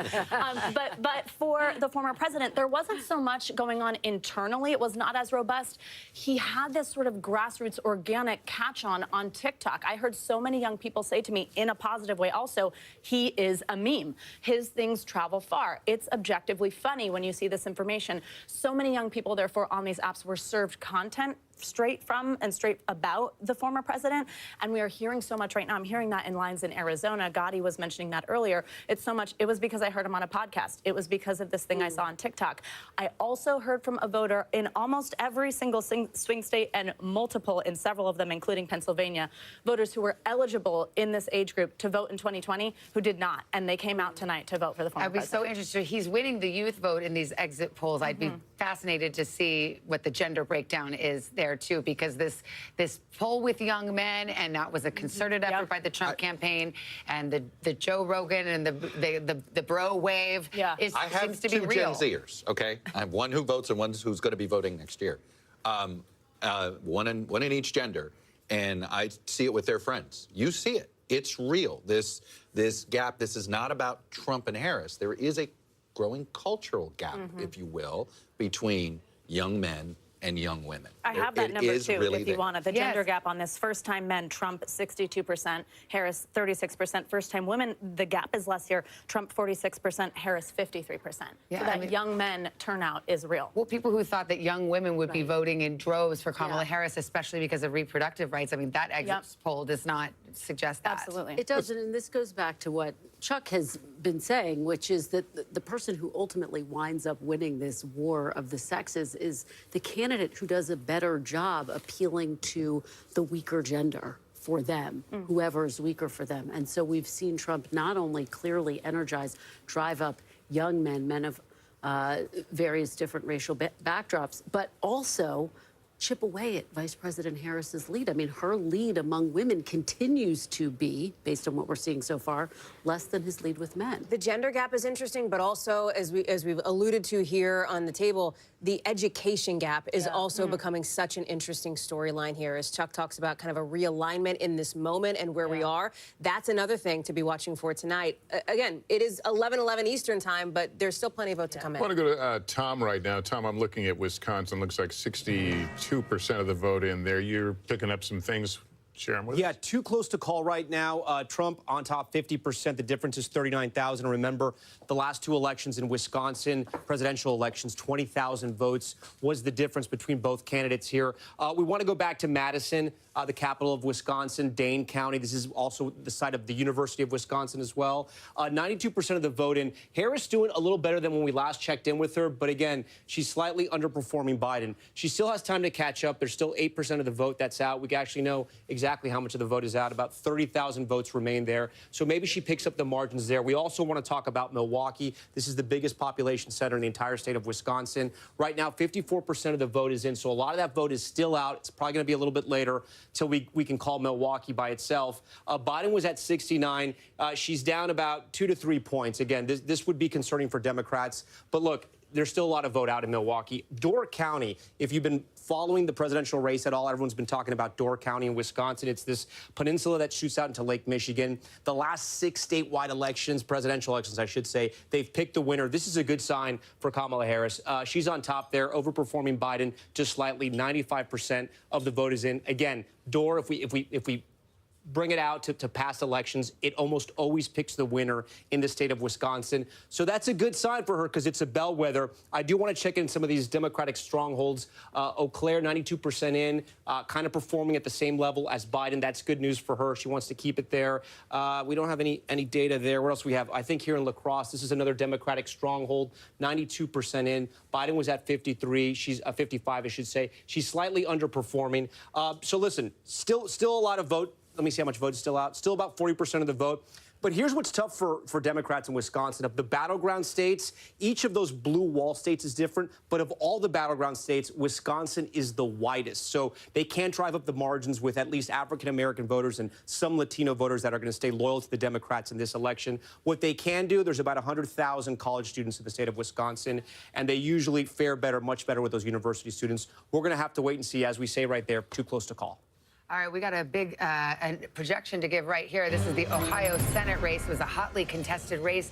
Bernie Moreno, the car dealer, Republican, will pick up that seat, unseating the incumbent Sherrod Brown. This is quite a moment because, barring any unforeseen circumstances, it appears that Republicans, with that victory, will take control of the United States Senate. Again, it's not an official projection at that moment, but if things happen as expected, it would look like a two-seat gain here in the Senate. And so this is a hugely consequential vote here. Sherrod Brown, in a red state, was fighting for his political life. He's pulled that rabbit out of the hat a few times, but not here tonight. 3 times, Savannah. And he has been someone who's been very adept at straddling that line, reaching out to working class voters throughout his state. His father was a doctor, grew up in Mansfield, really had that working class appeal. And yet, this Trump-backed candidate, Bernie Moreno, a car dealer, able to topple him tonight. Again, we've been looking for ticket splitters. Didn't find one here in the state of Ohio. Again, this in line with what we've seen, which is that ticket splitters have been diminishing. He only overperformed, Sherrod Brown only overperformed Harris by about 2 points. He needed to overperform about 4 or 5. But this is no longer about, Democrats knew they probably weren't going to hold the Senate. The question was, can they limit the Republicans to 52? Because if they can limit them to 52, then you can find 2 or 3 seats to pick up in the 2026 midterms. But if it gets to 53 or 54, right, which is very possible tonight. I mean, they've got Montana, which Republicans are favored. They've already held their 2 vulnerable seats. Nebraska's sitting out there, and it really is a coin flip race right now. That's a unique situation. But they could get to 53 or 54, which could put the Senate out of reach for Democrats for 4 years. So at this point tonight, it's about whether Democrats can hold enough of their seats this cycle so they actually have a shot at winning back the Senate can be competitive in 2026. Sherrod Brown way outspent Bernie Moreno in Ohio, too. Just dumped a ton of money, pro-Democratic allies in the state of Ohio. But remember why the Senate matters, not to give a civics lesson here, right? But the Senate can act in some ways as the brakes or the accelerator for whoever ends up in the White House. They can either get a president's policies moving to a degree if the House is the same party, or not, right? And that's what this comes down to here, is how much, if it is Donald Trump in the White House and a Republican Senate, what could they do for his policies? If it is Kamala Harris in the White House and a Republican Senate, how does that interplay work when it comes to some of the issues? I have to say, the House is much more important, though, at this point, if the Democrats are not going to win the White House, they have to have that. I mean, if you win the White House, you want your party to have that. If you're going to not have a chamber, don't have the Senate. It's the House you really worry about, because the House has subpoena power. Yeah. And so if the House is of the same party, you can navigate Washington a lot easier. The Senate's not easy, but you can find bipartisan coalitions in the Senate. And this is what the House looks like right now. The House, at this point, whoever wins the presidency, you want your party to have, because if you don't, then it's subpoena, and then you can be tied up. Your entire agenda can get tied up. But unlike the Senate, correct. We're not talking about the House tonight in almost. No doubt, we might not be talking about the House until we go to Savannah's for Thanksgiving. And even then, it may be the Friday after. At your own risk, I think y'all know how I cook. But I mean, the House was not expected to track the presidential. And correct, so the because Senate, of New York and California. Yes, exactly. And we'll be waiting New York and California. Some of these tight races, it could be weeks. It was weeks in 2020. But I mean, the prospect is there. If are we going to have divided government? Right. As Americans have so often chosen divided government, they seem to like it. Chosen or stumbled into it. Yes. Well, and remember, Democrats only need 4 seats to take back control of the House. And so they like their chances there. What's so interesting is that we're covering all of these various battleground states, Pennsylvania, and all of the blue wall states. The House is really going to be won and fought in New York, in California. So it's a very different terrain, and again, could be over a week, if not longer, before we know. Let's turn to NBC's Garrett Hakey's at Trump headquarters in West Palm Beach, Florida. Garrett, what's the former president doing now? And I'm wondering if there's been any reaction to what appears could be a change of power in the Senate. Not to that specifically, Lester, but let me set the scene for you here just to get the lay of the land down here in South Florida, because some of this will matter later on tonight, perhaps. We are in West Palm Beach right now at the Convention Center, which is the giant party headquarters media center for the Trump campaign tonight. Donald Trump is across the Intercoastal Waterway at this hour at Mar-a-Lago, his home and private club, where for a portion of the night he was doing, I think, what many people sort of imagine candidates do on election night, meeting with advisors, watching the returns come in, checking the numbers. At some point this evening, according to multiple sources who are there and have laid eyes on him, he has transitioned into essentially party mode already, down in the ballroom at Mar-a-Lago, shaking hands, thanking supporters, participating in the celebration that has begun among his closest supporters, his family and friends, despite a race that remains uncalled. I'm also told, NBC News can also report, that he's in discussions with his aides and advisors about when he might make the trip across the bridge here to West Palm Beach to give some form of speech tonight. Now, we have been asking him about this day after day. Would he declare victory early? Would he rule out the possibility of declaring victory early? We all remember him doing exactly that in 2020 when so much of the vote remained to be counted. He has refused to take an early declaration of victory off the table, and it's our understanding now that conversations are underway for him to make some kind of address here tonight, regardless of where we are on the path to 270 votes. All right, Garrett, thank you so much. And we're joined now by podcast hosts John Lovett and Dan Pfeiffer, both White House veterans. I believe we have them right now. Oh, not yet. We're going to go to, that they're coming up. We're going to go to Peter Alexander. Peter Alexander, get the view from the Harris headquarters. It sounds like Donald Trump is talking about coming out and saying something. What are you hearing from the Harris campaign? 3,000 votes, less than that. Yeah, well, I always defer to the Pod Save America guys. If they want to go, you let me know when they're ready. But we are waiting to hear, of course, from Kamala Harris at some point over the course of this evening. No indication when that would happen. Some early indications that might happen in the course of this hour. No confirmation on that at this time. We'll keep you posted as we know. I will tell you, though, in the course of the last 15 minutes, NBC News did obtain a memo that was sent out by the chair of the Harris campaign, Jen O'Malley Dillon, the woman who orchestrated Joe Biden's victory in 2020. This was sent to staff, and it gives you a sense of where they are heading into this evening. They expect nothing will be determined until late into the night, and certainly they say they're going to be at this again tomorrow. But as she notes in this memo again, she says that they have always said that the clearest path to 270 electoral votes lies through the blue wall states. And here's what she says specifically about Pennsylvania. She says that we overperformed turnout expectations in Philadelphia and overperformed in our early vote expectations in Bucks County, one of those key collar counties, those key suburbs of Philadelphia. She says we don't have election day results from Philadelphia, but we do know that we overperformed turnout expectations there and have seen especially high turnout in places with non-white and student populations. One thing they're keeping a close eye on right now. About Michigan particularly, they say the city of Detroit won't be reporting out until roughly midnight, but that they have seen strong turnout from early vote and election day voting in other parts of the state. And finally, in Wisconsin, where they're keeping a close eye on that blue wall, that they do not expect complete results from Wisconsin until tomorrow morning between 3 a.m. and 5 a.m. But the biggest takeaway perhaps from this memo is the sense that as the chips start falling, it appears that they are leaning heavily into the blue wall, which started and may be ending as their best path to victory here. In spite of some numbers that show they still have some ground to make up, there's still a lot of data out there. And that's where, at least according to her memo, which effectively said goodbye to the staff for the night, said we'll do it again late into the night and start again strong in the morning. That's where they are as this night heads toward midnight. All right, Peter, thank you. Now, without further ado, let's go to the hosts of Pod Save America, Democrats John Lovett and Dan Pfeiffer, both White House veterans. And Dan, I know you to be a number cruncher, and I wonder what you're thinking about the numbers that you're seeing. You just heard what the Harris campaign is saying, but the vibe check is that this path is narrowing significantly and that it's blue wall or bust at this point for Kamala Harris. Yeah, that seems right. And you look at the numbers, it's very clear that Trump is overperforming in rural counties, and Harris is overperforming in suburban counties. And what is going to be the deciding factor here is primarily going to be what is the turnout and the vote margins coming out of Milwaukee, Philadelphia, and Detroit. And if they are what we think they are, then she has a very clear, albeit narrow, but clear path to be the next president of the United States. John, let me ask you about what we've been observing. Young voters, particularly male voters, who seem to be breaking for Trump and, in fact, winning the youth vote, according to our exit polls. Does that surprise you? What's your take on that dynamic?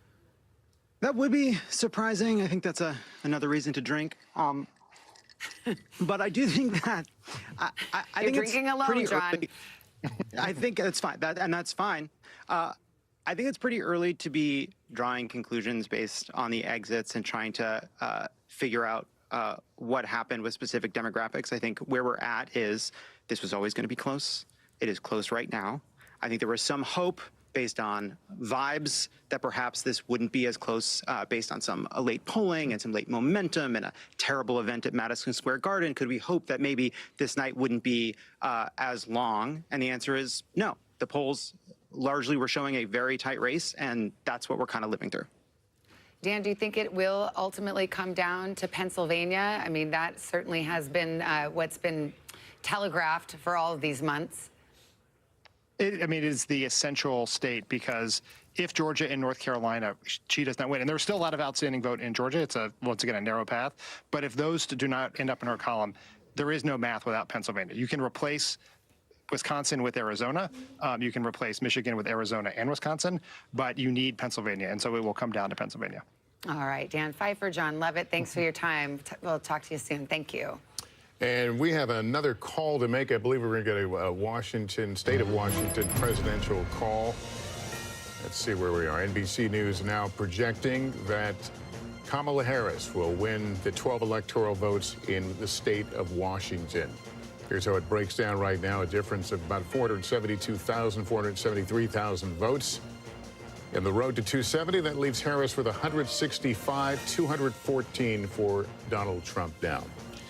Let's go to Republicans Mike Dubke, White House Communications Director under former President Trump, and Sarah Fagan, a former aide to George W. Bush. Mike, first of all, give me your thoughts here. We've had no calls in battleground states so far. Is this a matter of viewing pieces through a microscope right now to try to understand where this is going? Well, it sounds that way from the Harris campaign, but I want to stick with the vibe comment that John Lovett just made, because I really do think that what we're seeing now is this coming to fruition, this vibe versus issues election that we've had. The Harris campaign really put on the vibes, the joy, and all of that. And I think the Trump campaign tried to stick to issues, immigration, inflation, instability around the world. And if you look at the exit polls that you all have been talking about today, you really see that Americans think that the country's on the wrong track. We think the economy, we were better off 4 years ago than we are today. And when you look at the way Harris tried to distance herself from Biden, I think this all came down to whether she'd be successful with that, and it looks like she wasn't. Hey, Michael, let me just ask you just to bear with me for a second, because we have another projection we're going to put up here on the screen. And this is the state of Connecticut. NBC News projecting that Kamala Harris will win in Connecticut when all the votes are counted. 7 electoral votes. There is the breakdown right now, about a 10-point difference between the two of them. And here's where it takes us in the road to 270. Donald Trump standing at 214. Harris now with 172 electoral votes. We'll get back to our conversation. Sarah, let me turn to you. You've heard a little bit about this memo now with this campaign memo. What do you make of it? Well, I think it's a campaign doing what it can to try to keep hope alive. Look, I don't see any good news for Democrats in these results. Donald Trump is running about a point or a point and a half ahead of where he was in 2020. And in these counties, in these blue wall counties that 75% of the vote is in, and Kamala Harris is running behind in these urban areas by 1 or 2 points compared to where President Biden performed. You look at that coupled with Donald Trump's overperformance with Hispanic voters, with young voters. I don't think they have a lot to hang their hat on. It's not over. There's votes to be counted. We should point out that these blue wall states tend to be red mirage. They go red, and then they tend to go, the race narrows as these big urban areas come in later. But when you just look at the underperformance of Kamala Harris and the overperformance of Trump, it's going to be pretty hard, I think, for her to catch him. Yeah, the Harris team is saying they believe they overperformed in Philadelphia. Does that give you pause? I don't see where they're saying that. Now, they're looking, I'm sure, at precinct analysis, and we're looking at a county total, so we should give that caveat. But, Joe Biden got 80% of the vote in Philadelphia County, and she's not running at 80%. I think the last I looked, was at 77 or 78%. So that's a pretty significant difference when a race is as close as it is. All right, Sarah and Mike, thanks to both of you. Tom Yamas has more from the big board on Georgia. Yeah, Georgia, but I also want to give us just sort of a vibe check of where we are. It is still very early in the night, right? And even though people may be claiming they've won certain states yet, we still haven't called any of the battlegrounds here at NBC News. And a reminder, Harris's easiest path is to hold the blue wall. If she wins Pennsylvania, Michigan, and Wisconsin, remember, she gets to the White House. Even if she loses Georgia, North Carolina, the entire Sun Belt, she still gets there. Let's talk about Georgia, though. Let's find out where we are there in the Peach State. Still too close to call for NBC News right now. 91% of the vote is in, but let's talk about where the vote remains. Look at, okay, the giant circles, remember those giant bubbles? That's the vote that still is outstanding. We're still waiting on this vote to be counted. And we know the exact number, or we can estimate the exact number. We think it's going to be about 487,000 votes. There's still almost 500,000 votes out in Georgia, still up for grabs here. Let's make some comparisons here. Remember, I told you Harris has to drive up the vote in the Atlanta metro area. 50% of the vote is going to come from this area right here.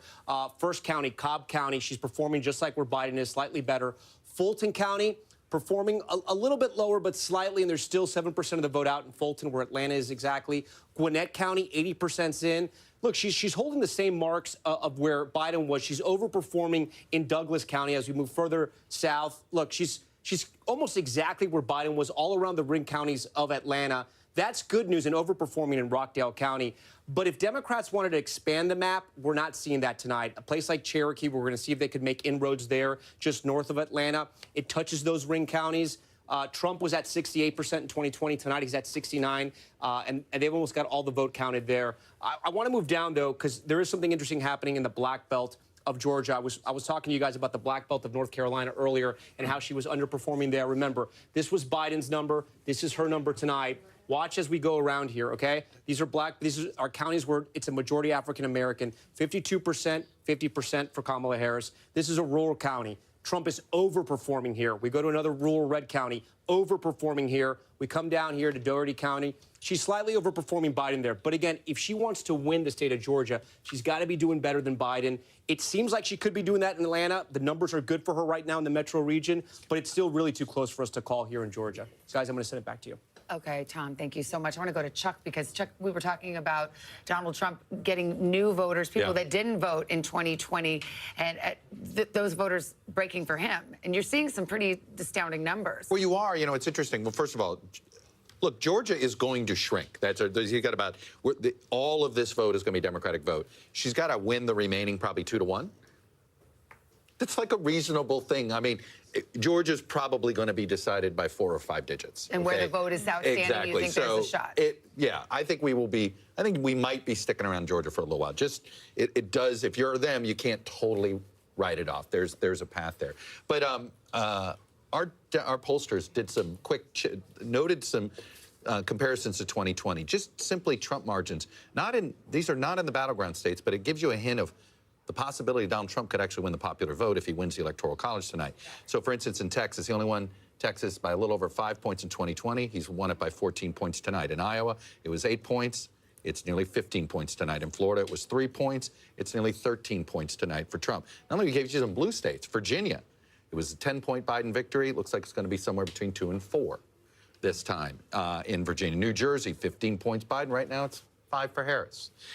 Illinois, another state, is little under 10. It was at 17 points for Biden. So Trump has improved his standing in a lot of blue states. We'd seen that in our own polling. But it is why this time we are unlikely to have a split between the popular vote and electoral. Whoever wins the Electoral College is probably going to win the popular vote. Those are pretty dramatic margins. I mean, we're not picking about a point or two here. You're talking with Texas 5 points, 5, 10 6, points, 7, 8. I mean, that's this is the Hispanic shift in the Southeast. It's clear. Florida and Texas, that's the massive Latino shift that we've seen tonight in those 2 states. But it may be spots of it everywhere. So I'm getting reaction in from Democratic lawmakers, from Democratic operatives. Some are still saying, look, we could still win this thing. We can hold on to the blue wall. And that's absolutely accurate because we're still tracking the vote. But one Democratic lawmaker, sort of to the point that Chuck is making, saying if this race does not go Kamala Harris's way, this is a moment of reckoning for the Democratic Party. This person saying there needs to be a hard look at what went wrong and potentially really a real passing of the baton when it comes to leadership. And of course, the attention will turn to President Biden. And when he stepped aside, 72% in our exit polls saying the country was headed in the wrong direction. That's the backdrop to all of this. President Biden and this immense dissatisfaction with the direction that the country's headed. It could be the Democratic Party allowed itself to just organize itself being an anti-Trump party.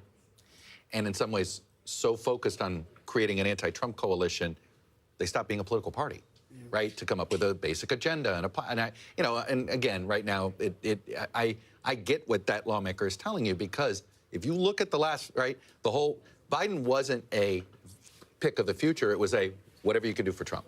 All right, we're gonna pause for a moment to welcome back some of our stations on the East Coast.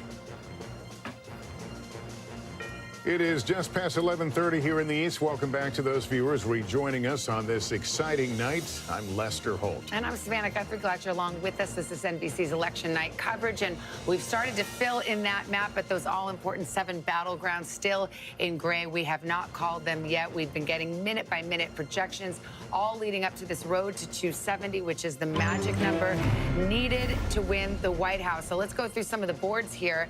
This is Pennsylvania at this hour. 79% of the vote in, too close to call. We've talked a lot about the different counties and whether there's enough for Kamala Harris to make up where she's lost in some of the rural areas. Here, let's go to Michigan, too close to call there as well, but a lot more vote to be counted. In Wisconsin, let's see how much we've got there. About 2/3 of the vote or so, too close to call. In Georgia, we're getting close to a close there, but they do count their votes fast there, and it's 91% in, but we will see what happens. Too close to call. North Carolina, too early to call. We will wait and see what happens there, but again, starting to see 88% of the vote coming in there. Let's go out west. Arizona, too early to call. Polls closed about 2.5 hours ago there.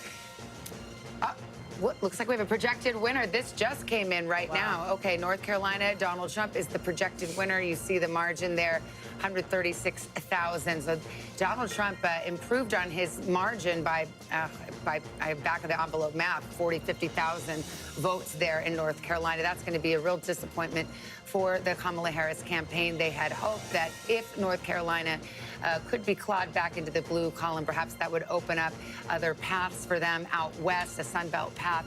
It is looking like blue wall or bust. That is where it stands right now, 172 electoral votes for Kamala Harris and Donald Trump in the lead right now. Let's go to Tom right now and talk about now what this does to Kamala Harris's paths to victory. Yeah, let's show you real quick how Trump wins, right? How we project that he wins.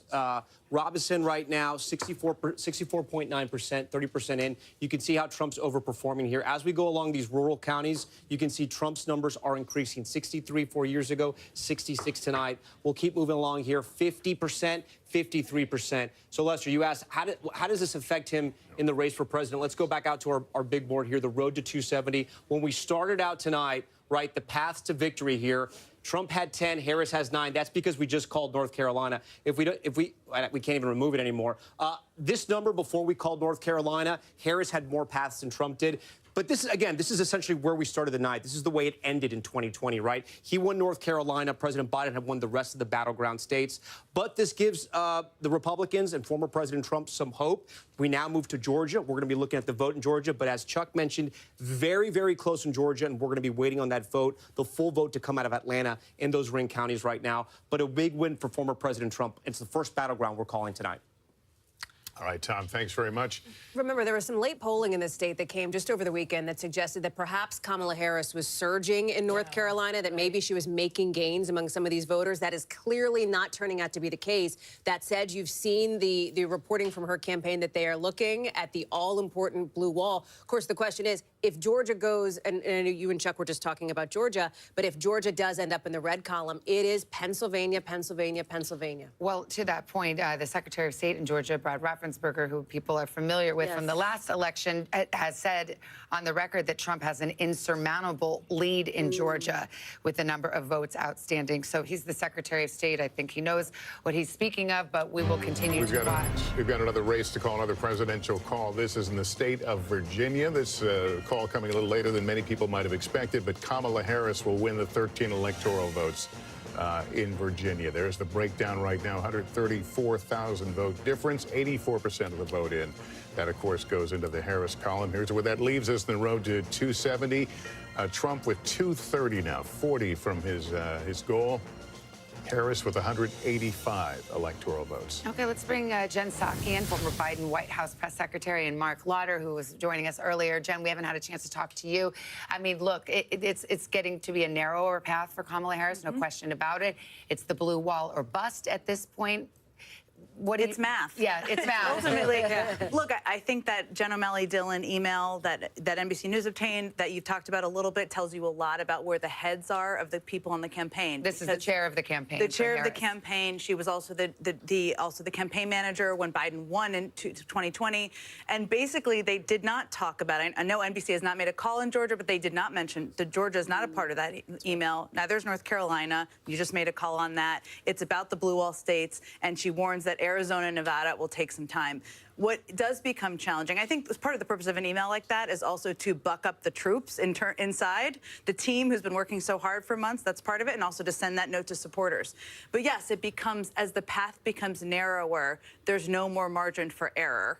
Or no more margin for something going a different way than you hoped it would. And right now, what the Harris team is doing, which happens on every presidential campaign, as you know as well, is sitting in what you call the boiler room, which is kind of an intense word to use, but that's what it's called. And they're looking at their vote goals in these counties and how the outcome aligns. And you look at everything from, did they get what they needed in the big cities? In Philly, there are some cities that haven't fully come in, so they're waiting for those. But also what the margins are for Trump, which are higher, as you've been reporting, and we've been talking about over on MSNBC, in some of the rural counties, meaning he's getting more votes there that they need to make up for in the cities. So it's a numbers game in each of these states. But too. even in reliably blue states, we're seeing narrowing margins. We just saw it in Virginia. We called it. Kamala Harris won it, but I believe by a smaller margin than she did, or that the Democrats did 4 years ago. I want to show Minnesota right now, which we are calling too close to call. And this is a reliably blue state. Let me show you what the numbers look like, the breakdown. Half of the vote in. It's called too close to call. Again, when you see that wide margin, you were thinking, what are you guys talking about? It's because our decision desk is crunching the numbers. They know where those votes have come from, whether they're reliably Trump districts or reliably a Kamala Harris or a Democratic area of the state. And on that basis, they're saying too close to call. Does that surprise you? Minnesota's a close state. It often is a close state. It's one certainly that the Harris team would love to have been in their win column earlier. But again, I think for them, what becomes harder and harder is as you get more vote total in, and the path becomes narrower and narrower and narrower, and that's a bit where they are at this moment. The sitting governor Tim Walz on the ticket, Minnesota's governor Tim Walz, and a pretty popular governor in Minnesota. And there's a lot of things that bend the mind a little bit if you're the Harris team, including that. I don't know that they're overly worried about Minnesota, but certainly, yes, would have liked to have that and Virginia in their win column earlier. I've heard a lot from people on the left who have asked over the last several weeks, how can this be a tie? What's your answer? I would have asked the same question. I mean, I think obviously under the same scenario. Because obviously with the economy, with the 2/3 of the American people who think the country's on the wrong track on the immigration, like all of the issues in kind of general polling would suggest that this would be a runaway for the Republican or for the non-party in power.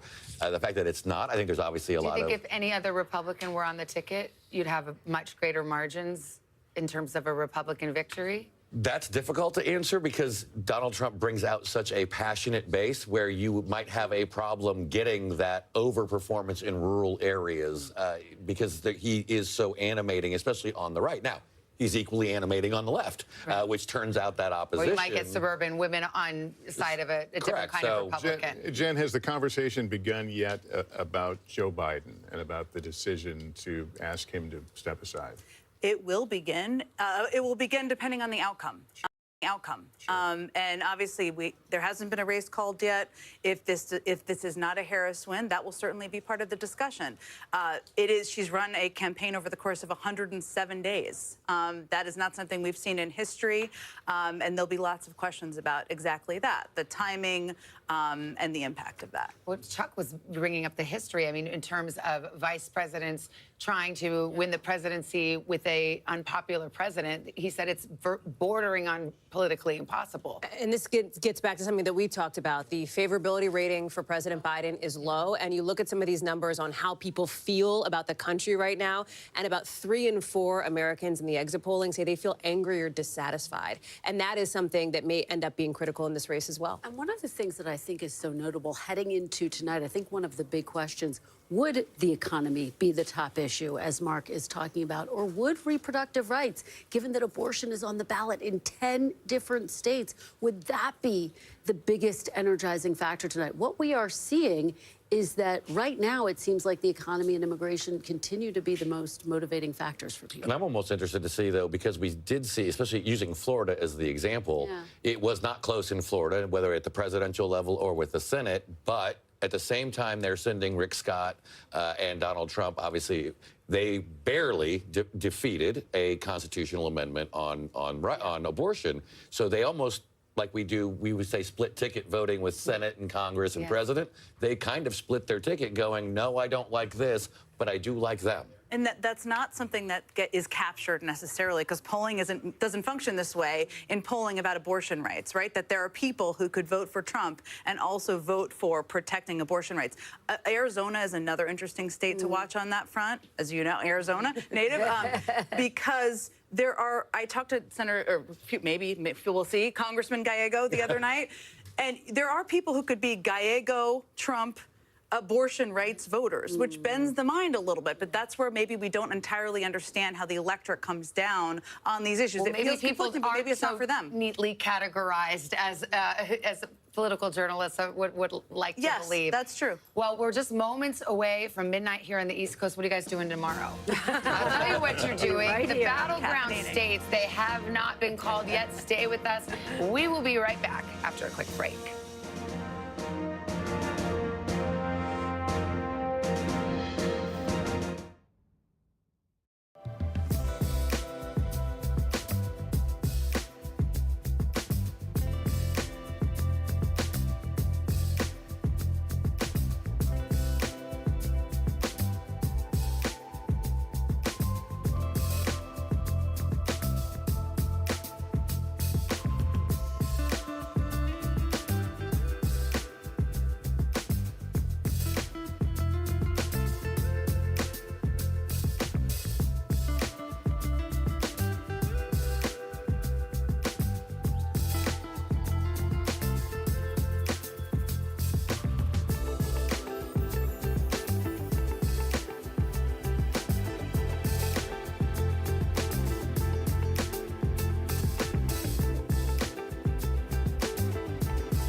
Closer to the Gaza border.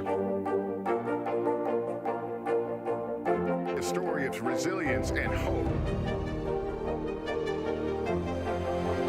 Please take care of yourself and each other.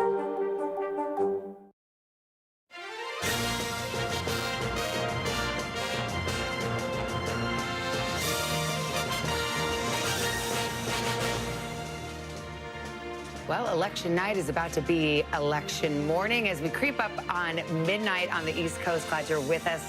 We are moments away from getting more polls, more vote, and more closings as we get new numbers minute by minute. And we're watching not just the presidential race, but of course, we're watching the balance of power. The United States Senate, the United States House of Representatives, also up for grabs tonight. We've got Kristen Walker keeping an eye on that. We just in the last hour or so made a crucial Senate call in Ohio. I know you've got some results. Absolutely. So we called Ohio for the Republican. Let's head over to Pennsylvania. Just as we await the presidential results in the great state of Pennsylvania, so too we are waiting for the results of this very close Senate race. Too close to call. Senator Bob Casey looking for re-election against Dave McCormick. 81% reporting right now. Now let's head over to Wisconsin, where we have Tammy Baldwin looking for another term. She is trying to fend off a challenge from Eric Hovde, businessman Eric Hovde. Let's head over to Montana now. Michigan. We're going to go to Michigan first. Alyssa Slotkin trying to win a Senate seat against Mike Rogers. This race also too close to call. And now let's go to Montana. This is one of the seats that Republicans are eyeing as a potential pickup. John Tester looking for a fourth term against Tim Chee. This race too early to call. Let's take a look at the map. Overall, again, Republicans have now picked up 2 seats, which is a very good night for them, potentially putting them on the path to take back the Senate, Savannah. Well, if everything holds and they had a 2-seat net gain, they would take control of the Senate. There's one race out there that's an odd one because you have a Nebraska Senate race where you have the Republican incumbent Deb Fischer up against an independent Dan Osborne, who is interesting. If you read into, he has his views talking about not putting people into categories. He's got an array of views. He calls himself independent. He appears to be, he says he won't caucus with either side, and he's giving her a real run there in Nebraska. He's giving her a real run. The polls have tightened in recent days, and I think you hit the nail on the head with what makes this so complicated and fascinating. He's saying he's not going to caucus with the Democrats. So what exactly does that mean with independent Senator Bernie Sanders, for example? He does caucus with the Democrats, just to give people a sense of what that looks like functionally speaking. So we continue to watch that race very closely. All right, well, let's take a moment right here. We want to let some of our other stations catch up as we put the map up. Let's look at the road to 270, and we will wait a few moments and let some other stations join us.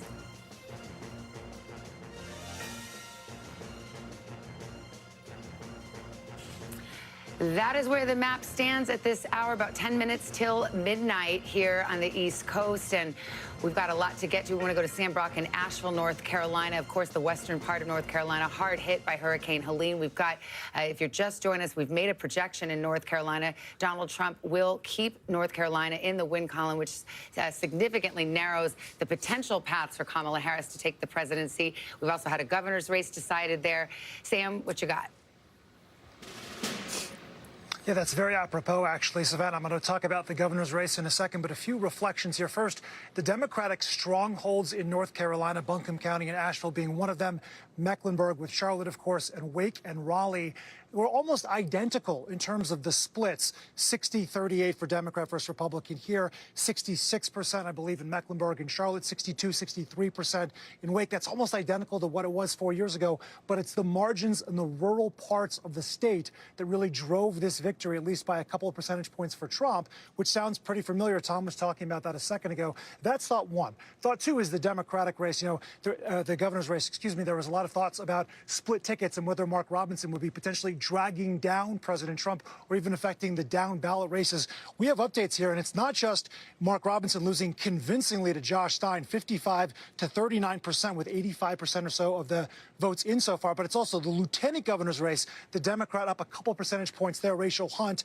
Jeff Jackson, the AG, he's up a couple percentage points over his Republican opponent. So you're seeing truly Republican voters here in North Carolina going across the board for statewide Democrats and then also voting for Donald Trump. So we're seeing that sort of as a microcosm of this overall picture. And then lastly, you have roughly 37% of the electorate in North Carolina that is unassigned, right? Not Democratic, not Republican. Democrats, registered Democrats in the state had gone down about 80,000 or so, I believe, votes from the previous election. Republicans had gained 100,000 plus registered voters, but the reality here is now 400,000 new unaffiliated voters, and we're wondering where will they fall? What is the fault line going to be for those folks, especially these hundreds of thousands that are moving in from out of state? North Carolina gained the third most amount of people post-pandemic after Texas and Florida. How would they play out, especially in the suburbs of these large, Democratic cities? By and large. And what we're finding out right now is that the exurbs did really lean more Trump, and that a lot of these folks in the unidentified category were going more red than blue, at least in this election. That's what the early results appear to show, Savannah.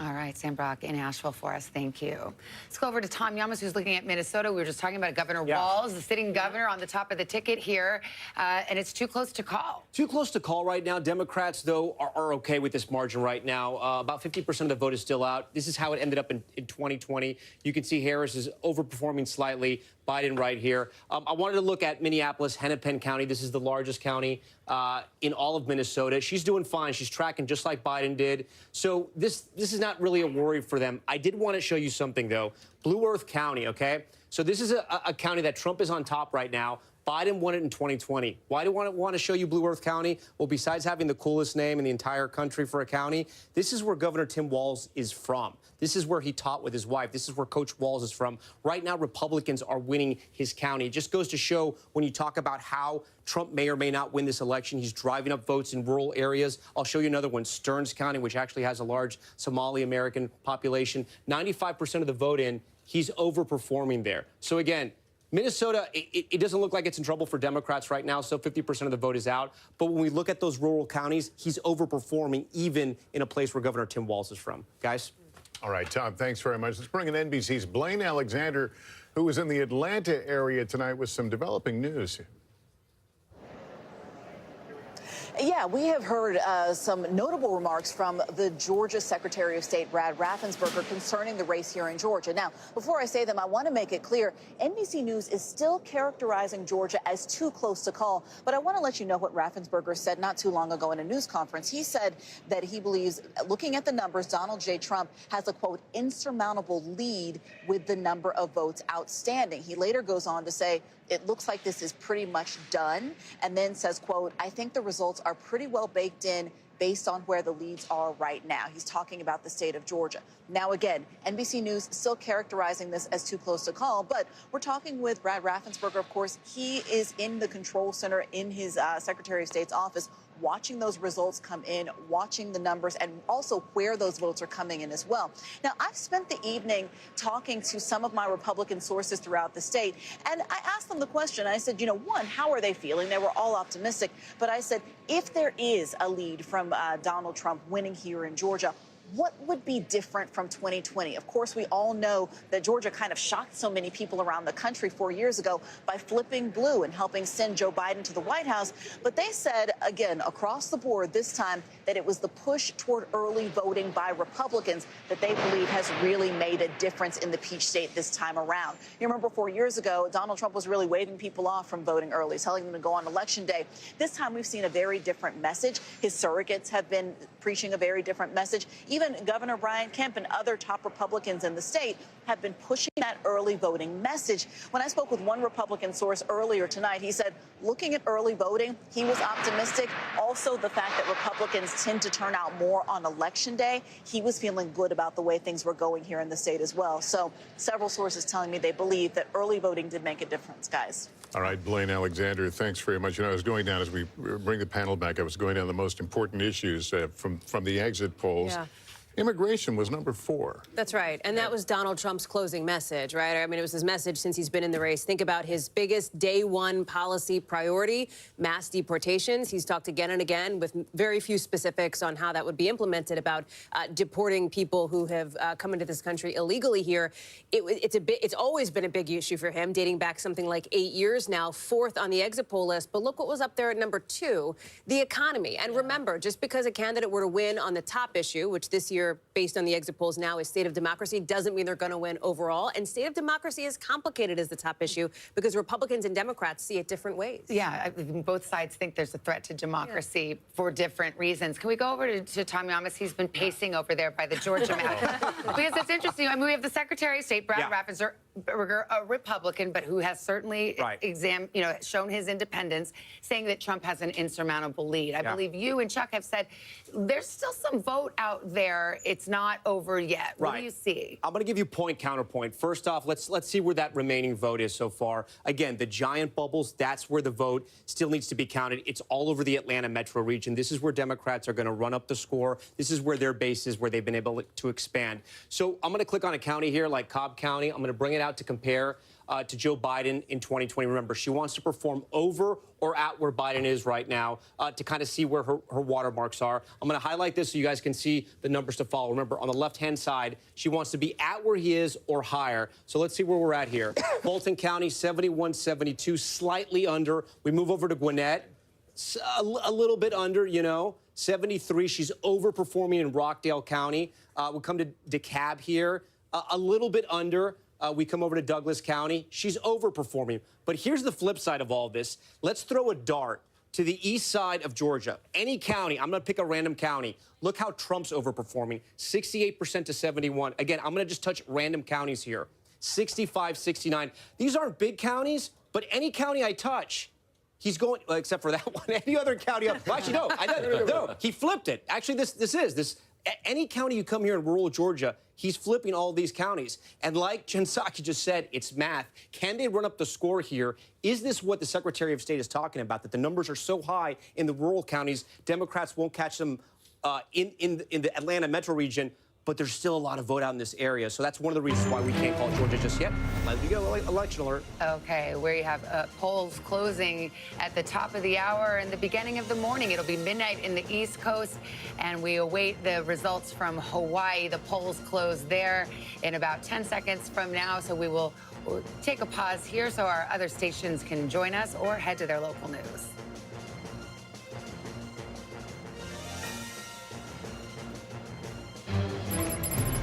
And as we hit the midnight hour here in the East, the NBC News now making a projection in the state of Hawaii that Kamala Harris will win those 4 electoral votes in Hawaii. That's the only poll closing at the midnight hour here.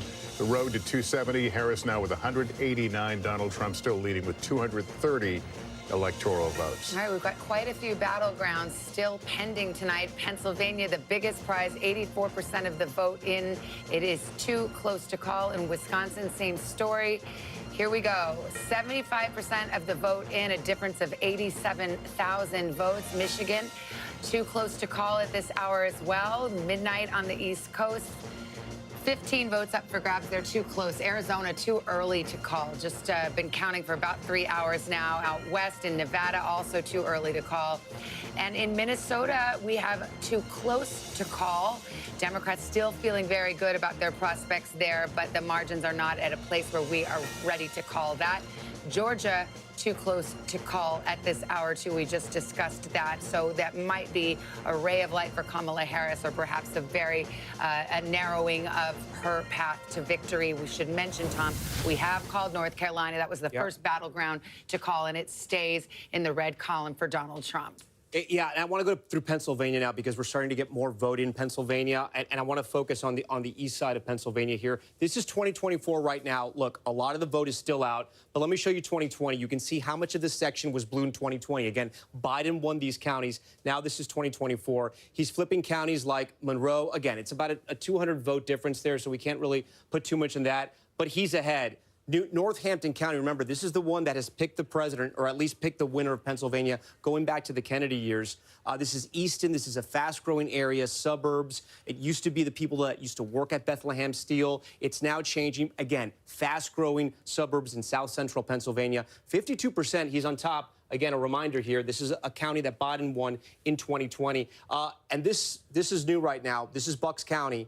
56% in. Still a lot of the vote is out. There's only about a 400 vote difference there. We're still waiting on 183,000 votes, so Republicans can't really draw too much out of this. But Democrats would rather these counties were all blue. Let's move a little further south around the collar counties of Philadelphia here. Montgomery County, this is where Governor Shapiro is from, 61%. Performing slightly under Joe Biden, but not too bad. Chester County, 58 to 54. That's a bigger gap there. Again, remember, Joe Biden wins Pennsylvania because he does better than Hillary Clinton in those suburbs around Philadelphia. And let's take a look at Philadelphia right now. Okay, 81 for Biden, 77 for Kamala Harris. There's still about 30% of the vote is out. But again, these aren't the trend lines that Democrats are going to want to see. Look, it could all change when that vote comes in. This is where we are right now. This is a snapshot in time. It could all change. Erie County is another swing county that we're watching. About 75% of the vote is in. She's overperforming Biden there. That's a good sign for her, especially in Western PA, where Democrats knew they were going to have some trouble because of the issue of fracking.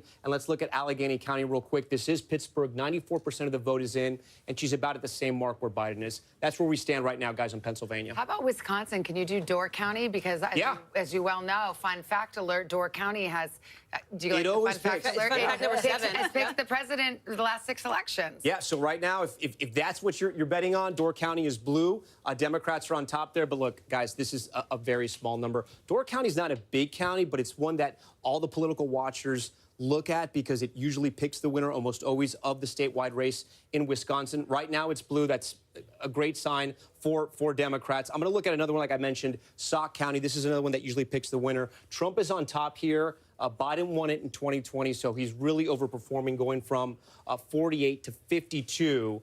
But again, there's still about 30% of the vote that's out there. So we got to wait and see. The big ones we're watching in Wisconsin, as you know, Savannah, Dane County, University of Wisconsin here, the fastest growing area of the state. 75%. She's slightly underperforming there. Again, she has to turn out in these cities because, like the other battleground states, I should say, unlike the other battleground states, there are not large minority groups in Wisconsin. It's the widest of all the battleground states. And then Milwaukee, again, we're going to wait till late to get all the vote in Milwaukee. She's at 66%. 4 years ago, Joe Biden won Milwaukee, and he won the state of Wisconsin with 69%. She's going to have to turn up that vote and hope her voters show up. Guys? Yeah. We got a lot of vote to count there, though, in Wisconsin. You could call it the Battle of the Bellwethers, if that's what you're looking at here. I also think Bucks County, I will take my Bucks County native privilege as somebody who grew up there. It's an interesting one because you've got lower Bucks, central Bucks, upper Bucks, and it looks different in some of those Starbucks? areas. You also have Sorry, plenty of it's Starbucks. after midnight. It happens. Here it comes. Yeah. I love it. I know. Get the M&Ms ready, too. Yes. But it looks different than like Montgomery County, Delaware County demographically here, and I was in touch with a good Republican source there who thinks that Donald Trump is going to do better, and we're seeing it, starting to see it in some of these numbers in Bucks than he did in 2020. That said, remember, this was a +4 county for Joe Biden back in 2020. It is represented by a Republican in Congress, so it's one of these places very, very swingy and a place that a lot of folks are watching, and I see you nodding your head, Jen. Yeah, well, I did not grow up in Bucks County, but I've spent a lot of time thinking about Bucks County over the course of many years in politics. You know, looking at county, as Tom was going through it, one of the things that we're seeing over and over again is that she's underperforming where Biden was in 2020. It doesn't mean that's where Biden would have performed, where he's still the nominee, but it does, and that's not just in Pennsylvania, where you're seeing it in Wisconsin, you're seeing it in other places. One of the things as we've watched this results that I've been thinking about that Democrats will have to think about, depending on what happens here, is there's been a realignment of states Democrats focus on. And, you know, Georgia and North Carolina are in many ways like baby blue. And I mean that because they've only been blue for one cycle, right? So they've done that because of organizing on the ground, but they're not reliably blue. And the problem is Ohio and Florida are gone for Democrats. Well, in the case of North Carolina, it was baby blue in 2008 and not since. It hasn't been since. So that's, I don't know what color it is. It's lavender. So, yes, exactly. So I think one of the things that they will need to think about, regardless of the outcome, is where the states are that they're going to play. They would love to have Texas, of course. Texas didn't turn out for them to work out. Maybe it wouldn't for 8 years. But with states off the map, it's like, is it Georgia and North Carolina? Are there places they need to invest? That's one of the challenges, too, I think. To Jen's point, I'm getting an increasing number of texts from Democratic sources who are looking at these returns come in, the fact that she's not meeting her benchmarks in these various counties where she needs to, who are really starting to take that reflective tone of Democrats and thinking about the next election cycle need to think about how to better meet voters where they are. Again, we still have a lot of vote to come in. We still have to see what happens with the blue wall. But the fact that this is such a fight for them, the fact that this is a tied race, it's also taking a step back, voters saying so far, at least, they like Trump. Well, it's so interesting, too, because I remember in our earlier days in politics, after Republicans lost to Barack Obama, there was the famous autopsy commissioned by the head of the RNC that said and gave some tough love to Republicans, saying, listen, this country is changing demographically. And if you don't get a piece of that pie, you're going nowhere. Well, how interesting that we actually are seeing tonight Donald Trump getting more of the Latino vote. We'll see if he, got a better share of the black vote. I don't think we've seen that in the exit polls yet, but you're starting to see that. Yeah, that is true. And I also, though, will say it wasn't a policy campaign, right? There weren't policy proposals that were dueling. To me, it seems much more cultural, what you're seeing. Well, isn't that the note for Democrats? That is a harder thing to grapple with. That's my point. It takes a lot of deep soul searching. We don't know what the outcome is going to be. But if you look again to the breakdown, college versus non-college educated, rural versus urban, those are big cultural issues that are beyond whether somebody has an 81-page economic plan or whatever their other plan is. And that's a different I disagree conversation. with you a little bit, Jen, on that. I do think level of disagreement. Go ahead. I do think there was policy, but it was more around the record. So, I mean, Donald Trump was running as the incumbent president without being the incumbent president. He was running on his record, primarily prior to COVID, and reminding people, whether it was on the immigration, the economy. I mean, I remember when I was on the 2020 campaign, prior to the pandemic, I think we were down for a Democrat debate in Atlanta, and an African-American gentleman came up to me and, looked around and said, I like your guy because everybody's got work and our paychecks are going up. Now, COVID scrambled everything. But I think a lot of people, especially in those communities that are moving over, they're doing it based off of, well, I remember whether it was the border was secure, the economy was better, prices were lower under Donald Trump. So it was an incumbent campaign without being the incumbent. With the benefit of 4 years, and people do it right. Yeah. It's a bit of a revision. We don't have to argue about No, this now. There's other things to discuss. But it's a bit of a revisionist. It is a revisionist. So to me, that still is a messaging, cultural thing, and not actually a policy debate. Okay, that's I'll give you what I that would part of it. lightly dispute. All right, well, Garrett Haake is at Trump election night headquarters in West Palm Beach, Florida. How's it going there, Garrett? Lester, there is sort of a barely contained sense that the party is really going to get started here at any moment at this Trump election headquarters. Every time a new result is announced on screen behind me, there are huge cheers from a crowd that has been filing in here, drinking beer, wine, and cocktails for some time now and is ready to celebrate. And I'll just say, anecdotally, it is a younger crowd. It is a younger crowd than other election nights I've covered, other Republican events that I've covered. And I think it reflects something that we've seen in the exit polls, this so-called shift of the bro vote in particular towards Donald Trump, the young men who he has put so central in this campaign.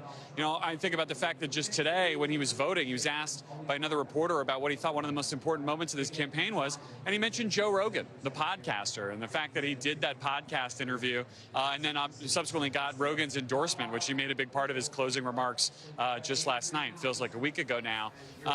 Trump is talking to a different segment of America and has created a different electorate for Republicans than has existed in any other Republican race that I've covered. It's reflected in this room.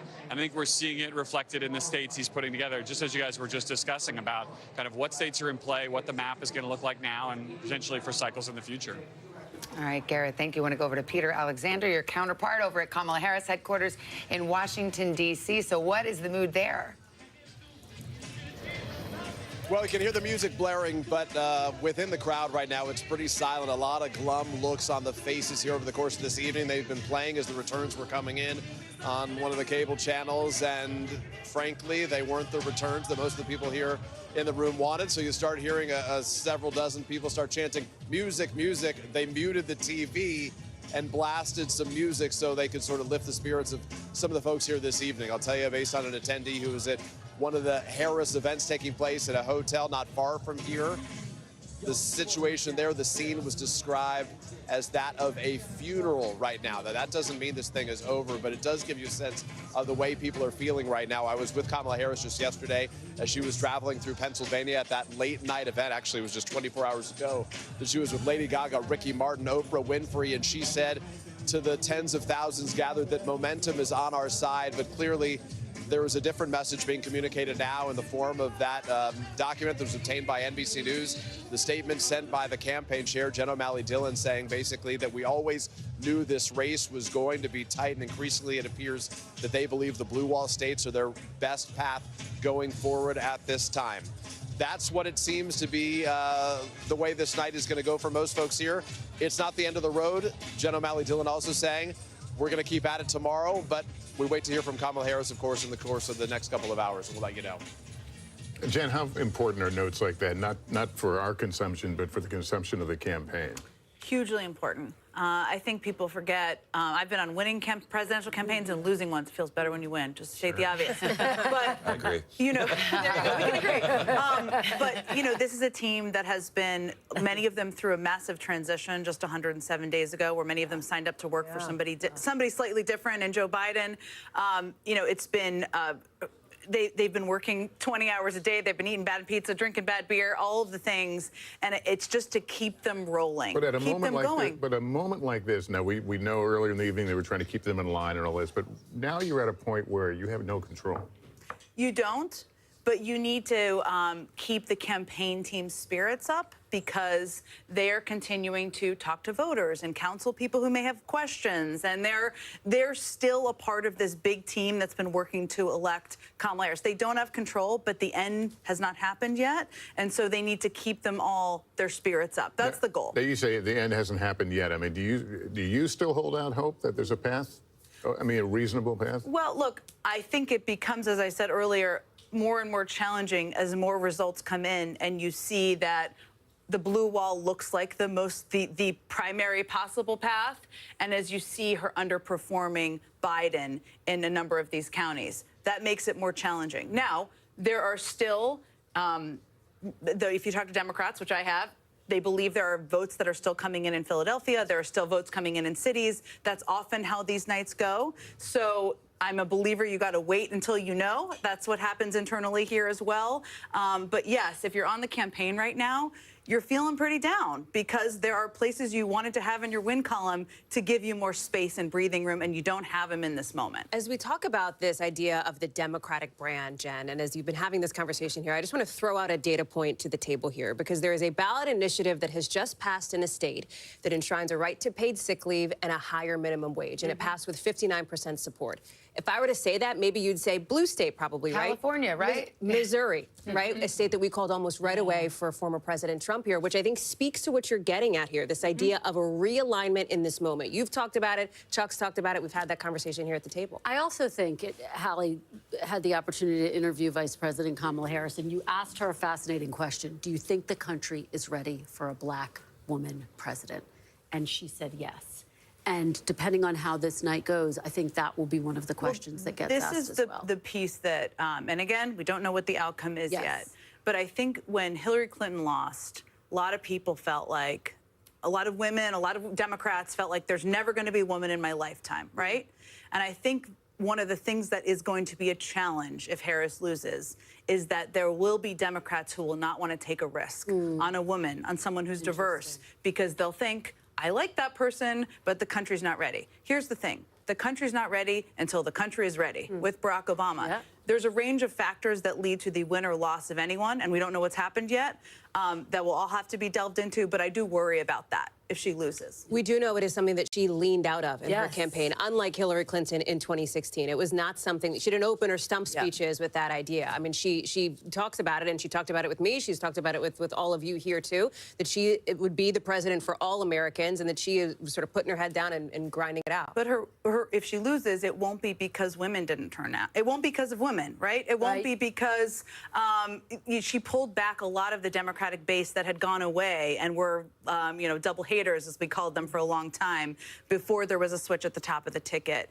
And that is actually how Barack Obama also ran and won, which he didn't lead with the historic nature of his candidacy on his sleeve. There will be a lot of people who second guess that if she loses. But if she loses, it may also be because there are tremendous headwinds in terms of an unpopular incumbent and people feeling terrible about the economy. And even if inflation is down to 2%, sometimes the stuff you feel, your gas prices, your groceries, it doesn't feel that way. So that may also be the rationale. That's exactly my point. I was trying to make earlier, and you just did it in a more articulate way, which is that there will be there are always leaps to conclusion in both parties when your candidate loses, or if they lose. And again, we don't know yet, but and people will leap to different ones, right?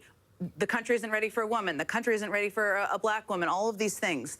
But there are a lot of factors that play into the win or loss. And I think if she loses, I'm hopeful people will look at the broad scope of where the country is, the cultural divides, the rural-urban divides. The education divides. The education divides. There are just a lot of factors at play in presidential races. I'll give you something that may be positive for you going forward. Should this all end the way we were talking, that's a possibility.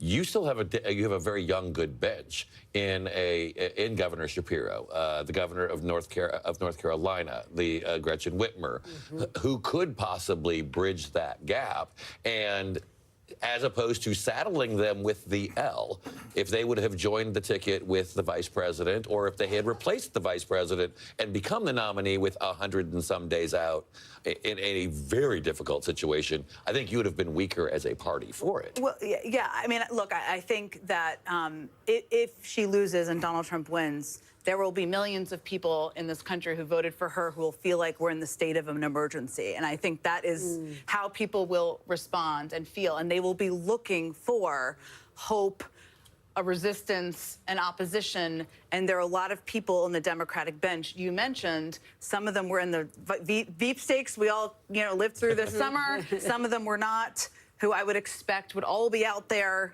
on everybody's shows in the coming days.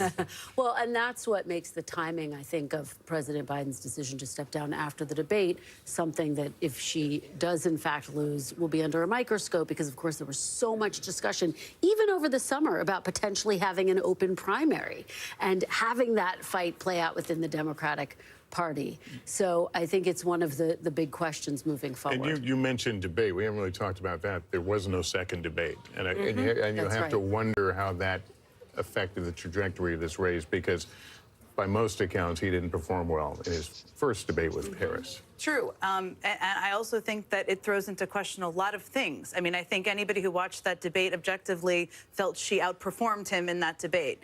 If she doesn't win, yes, there should have been a second debate, but do debates matter? They should matter. They're the public being able to see the candidates. She has a far superior ground operation that has been invested in across the country. The Republican state parties, you can disagree with me here, of course, are falling apart in many states in the country. That will throw into question, does that matter? It should matter, but it will throw that into question. So, yes, not a second debate, not an opportunity for people to see them person to person. The first one definitely benefited her, but if she doesn't win, it didn't benefit her enough to put her in the White House. Well, we've got a lot to talk about. We're still waiting on a lot of numbers from the battleground states and the road to 270. We'll be right back after this break.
News lives in the now. It's coming at us every second. News is more now than ever. This monster and historic storm is set to make landfall. Now is raw. What was your initial reaction? Devastating. Now is real. Voters are voting. It's here. It's happening. Now is constant. You gotta see this. Future is now. News for the generation of now is NBC News Now.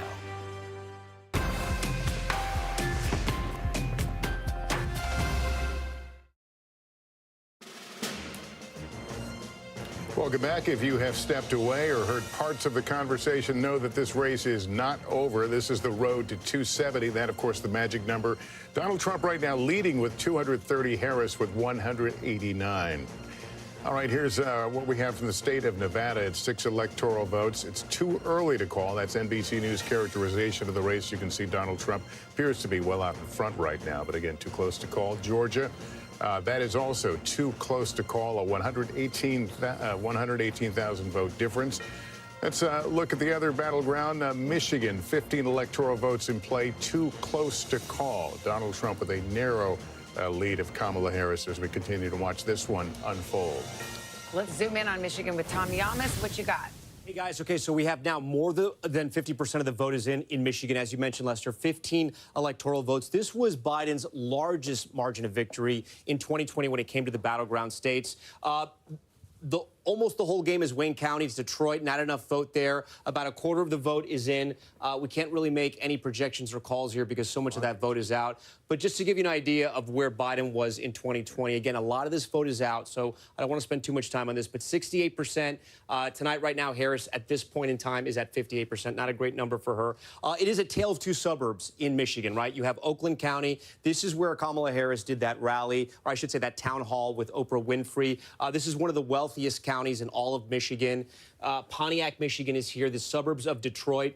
This is where Biden was in 2020, 56%. This is where Harris is tonight, 53%. There's still about 20% of the vote. just over Macomb County. Now, this is a little more middle class, a little more working class.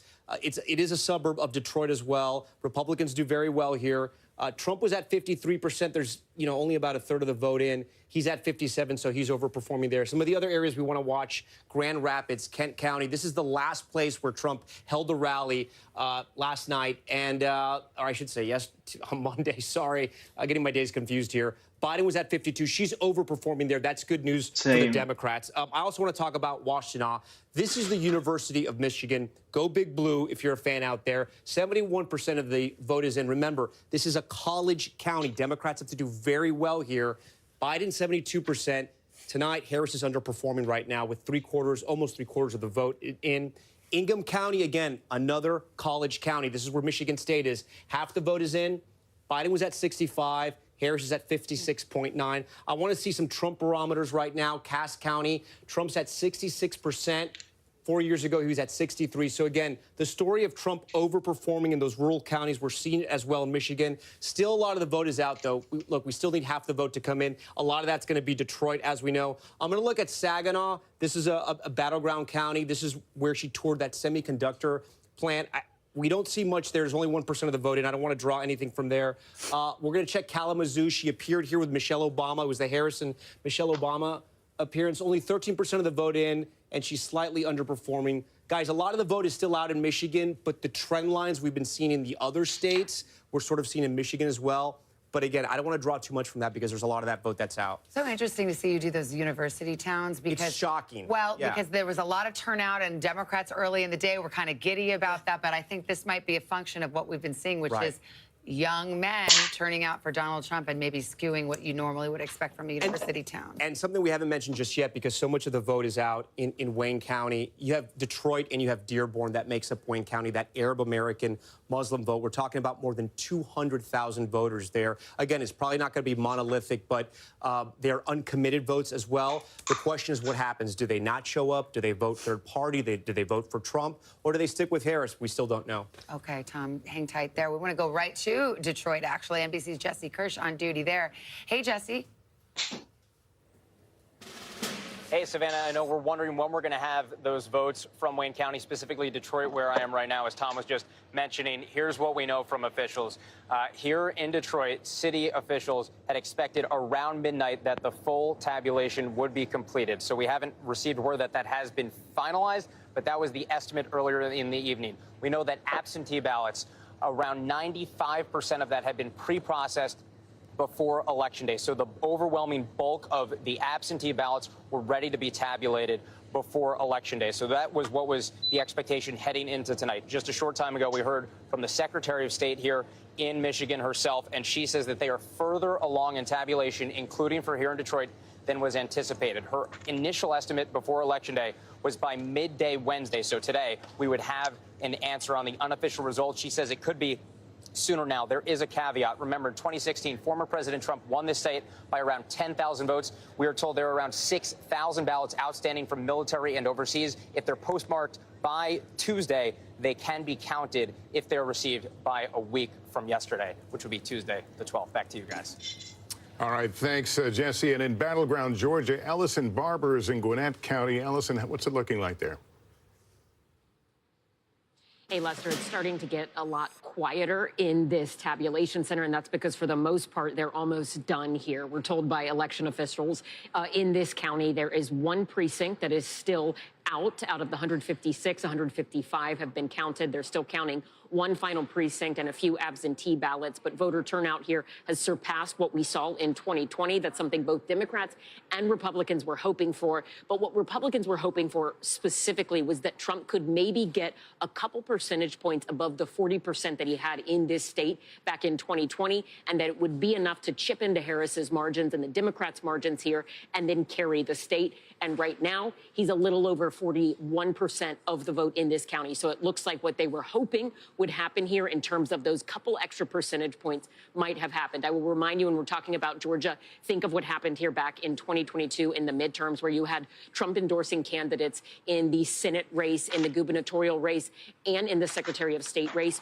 All of the candidates he'd backed lost that election cycle. The state essentially seemed to be rebuking Donald Trump. Tonight, Lester, it seems like we're seeing a very different Georgia than what we saw in 2022. Lester. All right, Ellison, thank you. All right, let's go out west. Reno, Nevada. Steve Patterson is there in Washoe County. Tell us what you're seeing there. Democracy in action, Savannah. We're in the tabulation center. The machines are humming. The ballots are coming in from polling places all across the county, although it is now abundantly clear that the workers you see over my shoulder are going to be here for a while. That is because we just heard from an election official about 10, 15 minutes ago to say that people are still voting. It is, 2.5 hours past when polls were supposed to close. People that are still in line can still vote, and they are still voting. We're hearing that there's a polling place, a tribal community that has about 50 people still in line. It is going to take a while for those votes to get counted. In-person votes that come in today have to wait to be counted until the very last person in Nevada takes their turn to vote. So this is going to take some time. We also understand there was a University of Nevada, Reno, that took a while. There were about 50 people that still had to vote after polls closed there. That is because we're hearing same-day registrations were spiking at college campuses. College students realized, you know what, I think I am going to vote. And so they signed up to vote on the same day, clogged the system a little bit. None of this is to say that this is any indication that there's anything wrong, any indication of fraud. It just means that the system is taking a while. And as we often report in the Silver State, it may take a minute before we get totals here. Back to you. All right, Steve, thanks very much. NBC News senior legal correspondent Laura Jarrett joins us now. She's at the Vote Watch desk with an update on the abortion measures on the ballots in several states. Hey, guys. Yeah, we've been tracking these across 10 different states tonight. And at least so far, we can make calls for 4 different states. And it's worth noting here, the places where the abortion referendums have actually gone through and passed are places where abortion rights are not in jeopardy. Places like Colorado, where abortion is easily on the ballot there and has managed to pass. The first one, New York. Again, obviously you can still get an abortion in New York, but there was part of a package of anti-discrimination laws to try to shore up these rights. Again, these are constitutional amendments.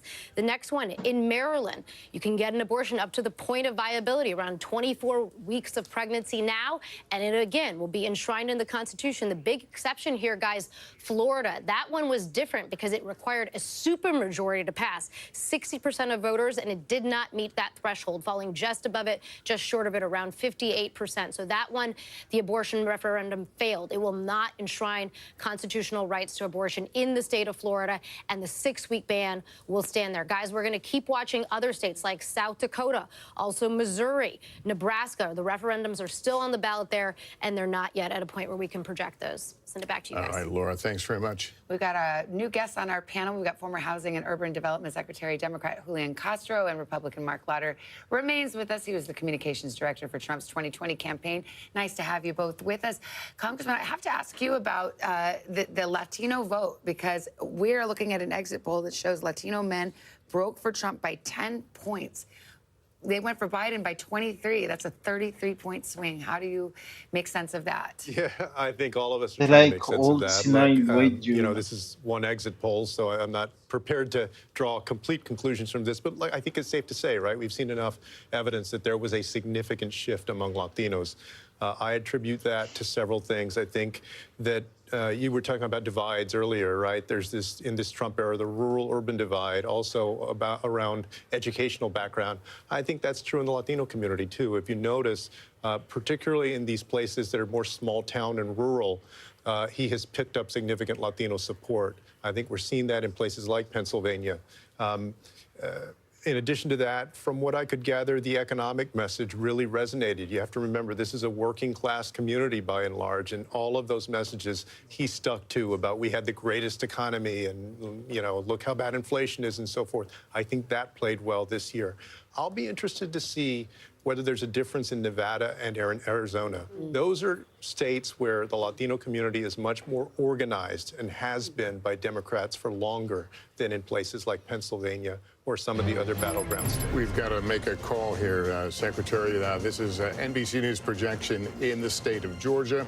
NBC News projects that Donald Trump will win in Georgia when all the votes are counted. There's the breakdown right now, 118,000 vote margin. But again, Donald Trump, the projected winner. This is a big call here on a night in which we've waited quite some time for some of these important battleground calls. Here's what the road to 270 looks like. Donald Trump drawing closer now to that magic number.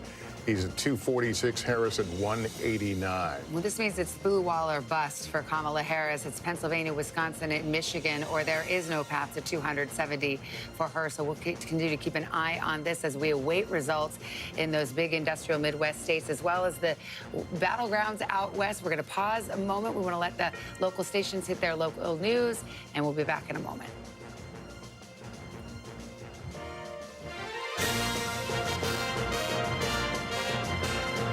And another thing I don't know. And welcome back. That news is sinking in that Georgia will go into the Donald Trump column here tonight. Certainly a major piece on and putting Donald Trump even closer to that magic 270. I was just looking over at Tom, who's doing the back of the envelope math here. So I'm gaming show up us the our scenario math. here. Yeah. I just want to make this very simple for us here and also our viewers at home. So we projected Georgia and North Carolina for former President Trump to go back to the White House. Look at his number right here, 252. If he wins Pennsylvania, he's going back to the White House, 271. It's coming down to Pennsylvania right now for Republicans.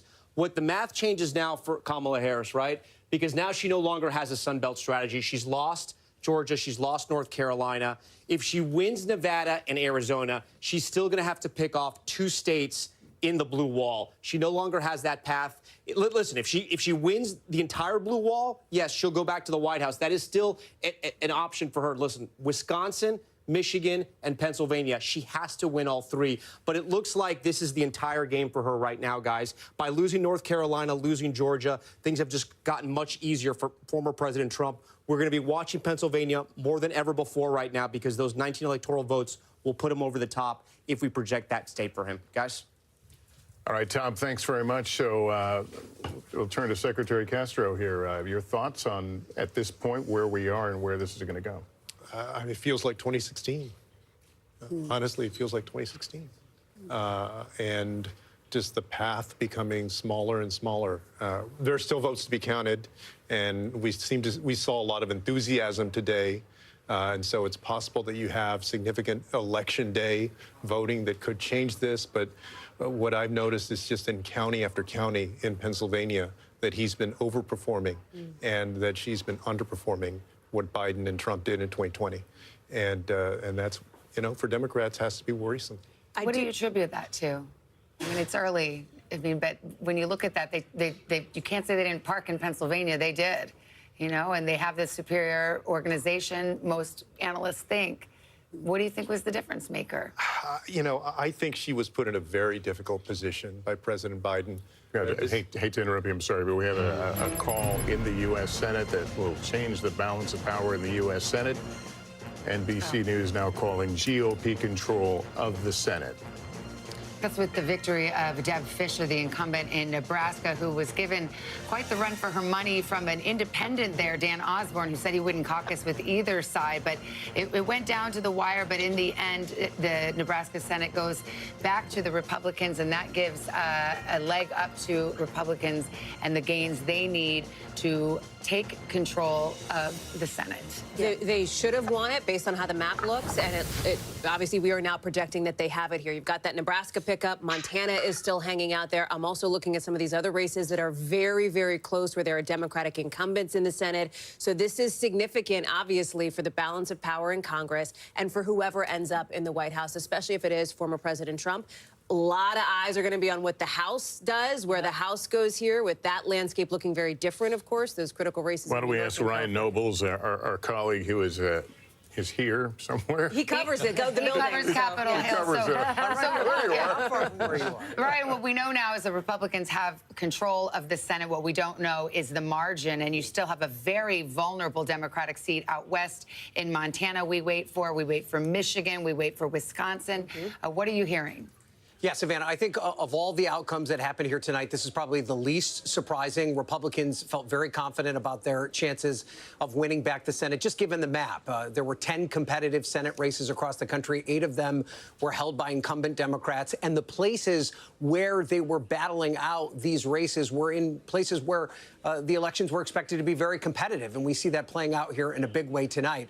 I do think perhaps the most interesting dynamic that's now playing out at this hour is that where Senate Republicans were confident of winning the majority, but they were very much talking to us about the idea of 50+1. They just wanted 51 seats to make sure that they would have the Senate Majority Leader, that they could control the legislation that came on and off the Senate floor. They're now talking about perhaps significant margins.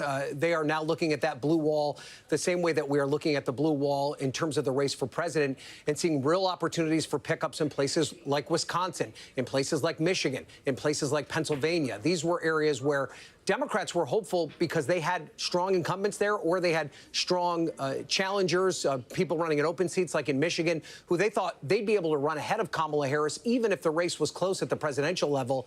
Donald Trump's margins seem to be bringing those Republican candidates along with him in states along that blue wall. And then don't forget, there's 2 other Senate seats that are still on the balance as well. I know you already talked about Montana, which Republicans feel very confident about, but we also have Nevada and Arizona. Arizona Republicans were not that bullish on. They did not have high hopes for Kari Lake, the candidate there. The scenario in which they thought Kari Lake could win is the scenario that we see playing out right now. And that was a big Donald Trump victory that would bring her across the finish line. So there's no doubt that there are a lot of very happy people in the Senate Republican caucus.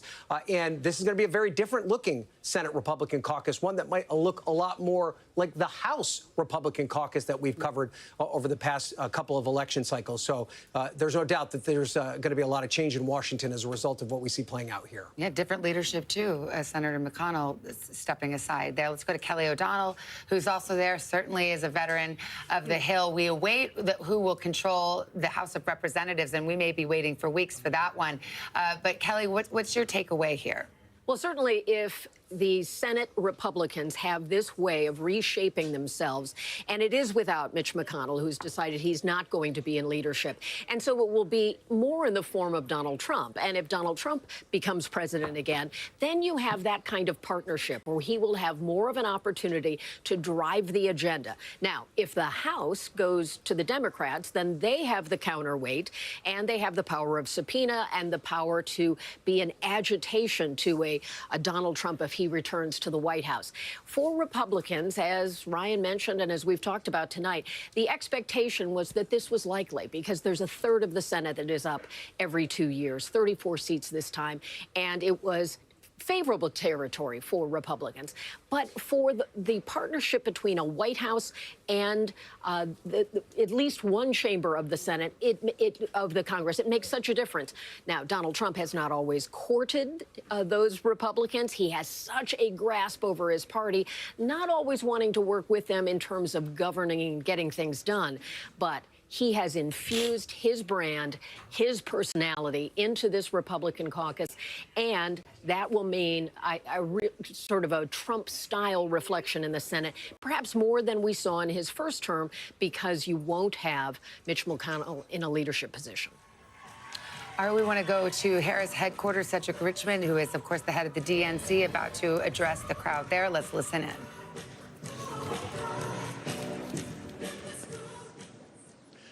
Good evening, Howard. Good evening, HU. I want to say good evening to all of the Harris campaign, the campaign family. Thank you for all that you have done. Thank you for being here. Thank you for believing in the promise of America. We still have votes to count. We still have states that have not been called yet. We will continue overnight to fight to make sure that every vote is counted, that every voice has spoken. So you won't hear from the Vice President tonight,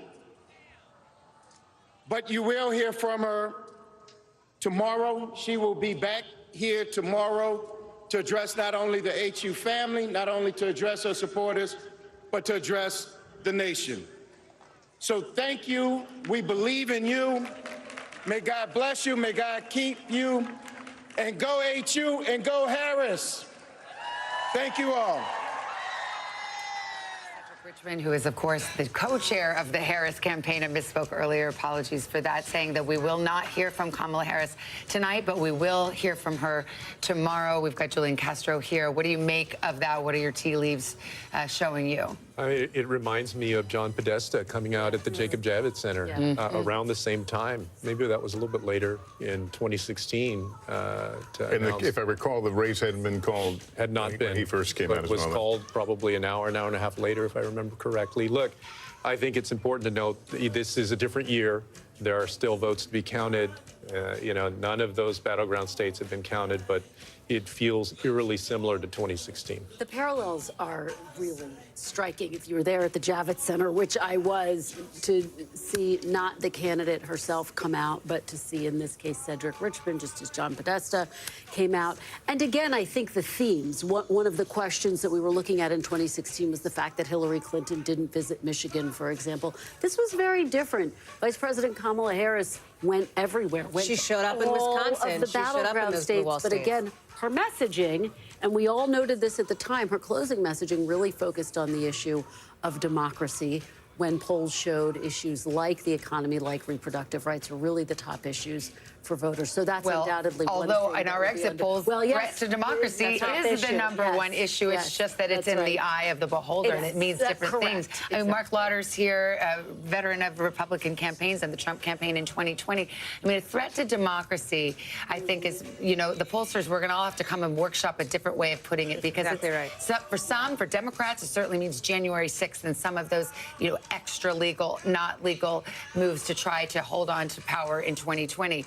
For Republicans, it might mean cultural changes to the way our way of life, things that threaten.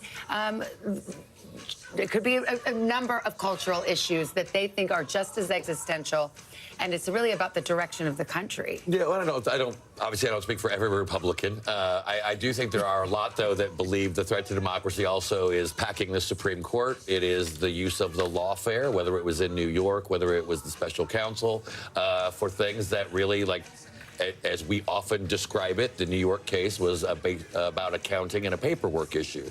And yet he was, you know, fined hundreds of millions of dollars, faces jail time. So those kinds of things, I think, also resonate for many. But I know we've talked about a lot about the 2016, and I was on that campaign as well with then Governor Pence, obviously part of the Trump campaign. It reminds me of 2016 in so many ways because of the theory. It's not you have to win wow counties, or you have to do. I'll use the McDonald's reference because it's an iconic photo. He supersized 2016 and said, I'm going to grow my rural numbers, and then I'm going to take them up another level even more. Well, as we go to a commercial break, there's the side-by-side picture. If you were just tuning into all this, I think the pictures speak loudly. On the left, the Harris campaign headquarters for the night, as people are packing up and leaving, told they will not see the candidate tonight as they process some unhelpful trends for them. On the right side, the Trump gathering in West Palm Beach tonight, where we have seen dancing and celebration. Again, the race has not been called yet, but they, like everyone else, watching some interesting trend lines that seem to be pointing in that direction. We'll take a break here. Still be with us, and we'll be right back. About 60% of the vote in. I'm seeing a lot of red lining up and down Lake Michigan. And for a while, you know, that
Americans turn to NBC News than any other news organization.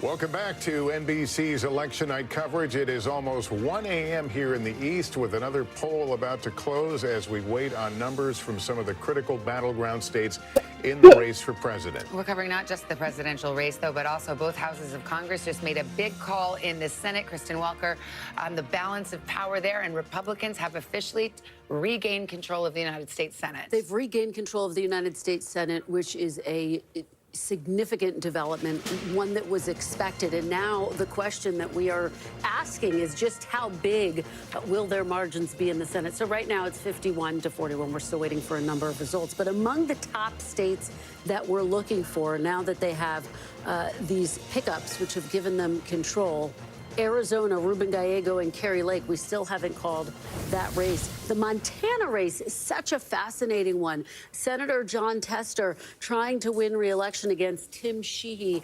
Tim Sheehy is a somewhat controversial candidate, and yet it looks like Jon Tester could potentially be poised for defeat. We'll have to see how that race goes. It's a very red state, Montana, so he was one of the most vulnerable incumbents. Absolutely. And when Republicans were eyeing how are we going to win the Senate, this was the race that they continued to reference. We're also waiting for Pennsylvania. Senator Bob Casey looking for a fourth term against Dave McCormick, Trump-backed businessman Dave McCormick. So we're watching, and Tammy Baldwin, by the way, also in Wisconsin is looking for re-election. How about Michigan? We've got an open seat, a Democratic retirement. In Michigan, absolutely. You have Alyssa Slotkin and Mike Rogers running very close. And again, I keep making this point. Some of these Democratic candidates actually looked like they had a good shot at winning re-election.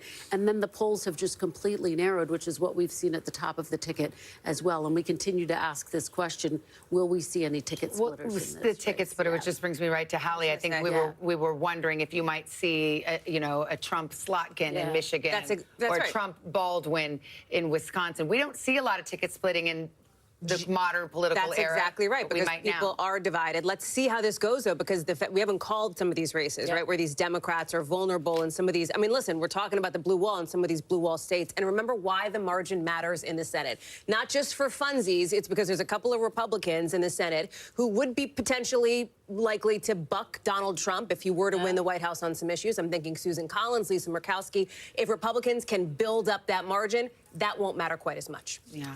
All right, well, we're still waiting to see how this all plays out tonight. We've got more ahead. Let's check back right now with the presidential race and the road to 270.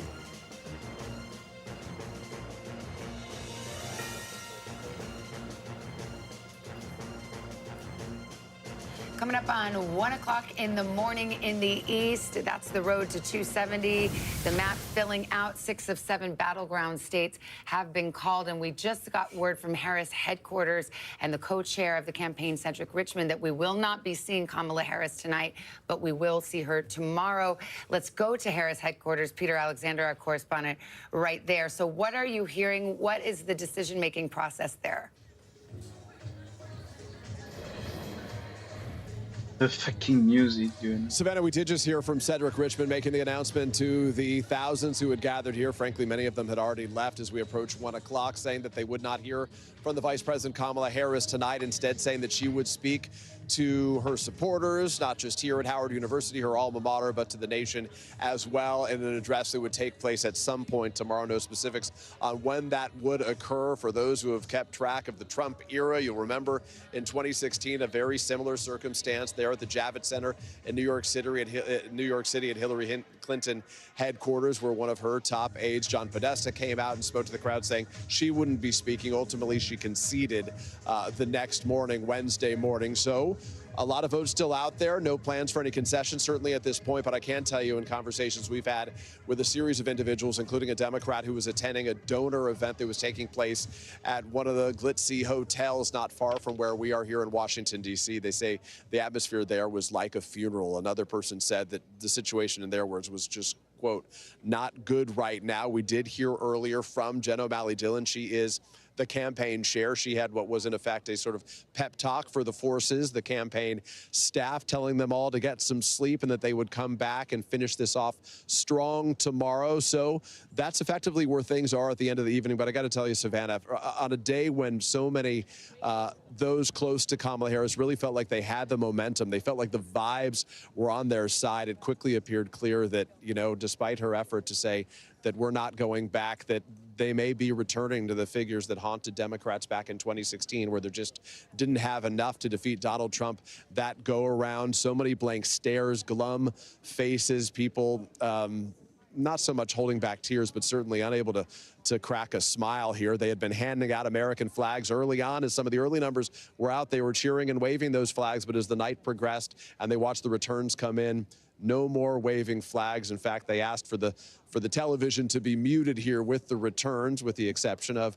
Hawaii, Colorado, other places that Harris won. They turned them on and got cheers for that. Instead, they blasted music to try to sort of distract from the situation, try to give a little pick-me-up to the people here. All right. Peter, thank you so much. I want to go over to Garrett Haake, who's at Trump headquarters in Florida, where it looks like the party is still going. And, of course, the question is whether or not we will hear from the former president tonight. Yeah, Savannah, Trump supporters reveling in the news that they're getting here in this ballroom just over the last half hour or so. Huge cheers in this room as the networks called Georgia for the former president, and a loud chorus of boos when Cedric Richmond took the stage in Washington to announce that Vice President Harris would not be speaking. There has been movement from Mar-a-Lago across the Intercoastal Waterway towards West Palm Beach of Trump supporters. The party there emptying out a lot of the folks he had been with. Governor Burgum, for example, other close Trump aides and allies making their way across the street. Still no sign of the former president here yet, Savannah. Okay, thank you. We've got another call to make here. I believe this is the state of New Mexico. NBC News projecting that Kamala Harris will win in New Mexico, 5 electoral votes. Here's the breakdown right now. You see the difference, 43,000, 95% of the vote in there, so very little left to count. Where does that bring us to in the road to 270? Donald Trump at 246, Harris now up to 194. Let's go over to Tom Yamas, who's at the big board of Pennsylvania, and you've got some bellwether counties that are reporting in now, and it's a good news for Donald Trump. Yeah, one in the east, one in the west. Let's start in the east. Northampton County, this is Easton, PA, right here, south central suburbs. 95% of the vote is in. Trump is there with 51%. Remember, Biden won this in 2020, so Trump able to flip that bellwether county. There's still some vote out, but it's unclear if Harris can catch up. Erie County. We haven't talked enough about Erie County tonight. This is one of those swing counties that we watch in western PA. Biden won it in 2020. Tonight, Trump is on top. There's about 3,000 votes still left to be counted here. It's unclear. She's going to have to get all those votes if she wants to flip that county back blue. Let's go to the collar counties in Philadelphia. Let's talk about what we have here. So we want to compare to 2020 to see how she's driving out the vote. Underperforming right now in Chester County. Still 20% of the vote is out there. Montgomery County, 86% of the vote is in. 62% for Biden. Again, 60%. She's underperforming there. We move down to Delco. 95% in, 62.9, slightly underperforming there. Philadelphia County, this is where she closed out her campaign with Lady Gaga and Oprah as well. There's still a lot of vote left to be counted, 20% or so. 81% was where Biden was at. She's at 78. And finally, Bucks County here. Trump has flipped this right now. There's still about 30% of the vote is out, 69%. He had 51. Biden did in 2020. Trump tonight with 50%. Still some vote to be counted there. But those aren't promising numbers in the collar counties right now. And the bellwethers, one in the east, one in the west, showing signs that Pennsylvania could turn red. Still a lot of vote out, guys. But this may be one of the reasons, and we don't know why Vice President Harris decided not to speak tonight, but this may be one of the reasons why the trend lines in Pennsylvania, from what we're seeing, if she doesn't win Pennsylvania, there is no longer a path for her. Right. And you're seeing some of these same patterns in other states as well. Wisconsin and Michigan as well. We're starting to look at the counties there. We walked you through Michigan and Wisconsin. Still a lot of vote out in those two battleground states. But again, those trend lines that we're following, we're searching these maps to see if there's any positive signs for the Democrats. And I got to be honest with you, the more I go through these counties, through all the battleground states, more and more what you see in the rural counties, Trump is overperforming. Harris is underperforming the counties she needs to win, guys. Remember, if she doesn't win Pennsylvania, the other states don't matter. If he wins Pennsylvania, he goes to the White House. Right. Whether it's a call or not, it functionally is. I don't know. The minute if we call Pennsylvania tonight, does he get to 270? I think so. Yeah. That's right. That's it. That's right. So That's right. It's ball game. I mean, that's yes, it. So. And they're counting fast in Pennsylvania tonight as well. We're coming up on the top of the hour. I think we're going to have some projections to make. Yes. Don't forget. We are going to hear there's from one more state to go here. Of Alaska right now. Yes. And NBC News projecting that it's, well, not projecting at all. We're saying it is too early to call on Alaska. And here's where the road to 270 stands right now. Harris with 194. Trump gaining ground now at 246 as he looks forward to scoring 270 electoral votes. Okay, let's see the battlegrounds. Pennsylvania, we just discussed it. Too close to call right now with 92% of the vote in. Same story in Michigan, but we've been discussing how some of the trend lines are not positive for the vice president tonight. Michigan too close to call. Minnesota still too close to call at this hour. Of course, that's the home state of Governor Tim Walz, but too close to call right now with the what we have in here. Arizona too early to call.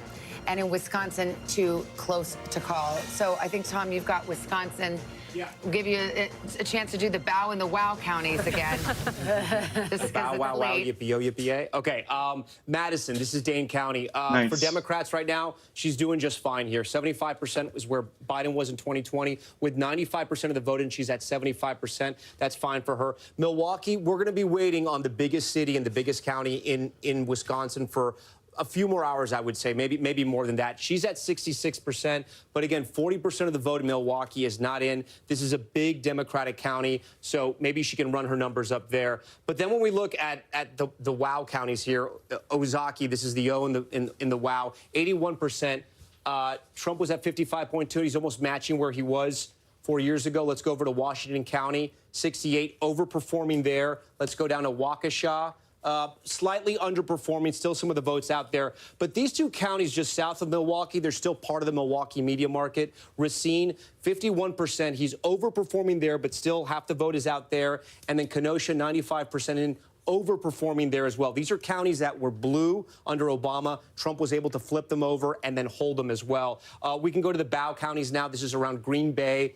56% Trump overperforming there. We'll come down. Sorry, let me go over here to Winnebago. 50, again, overperforming.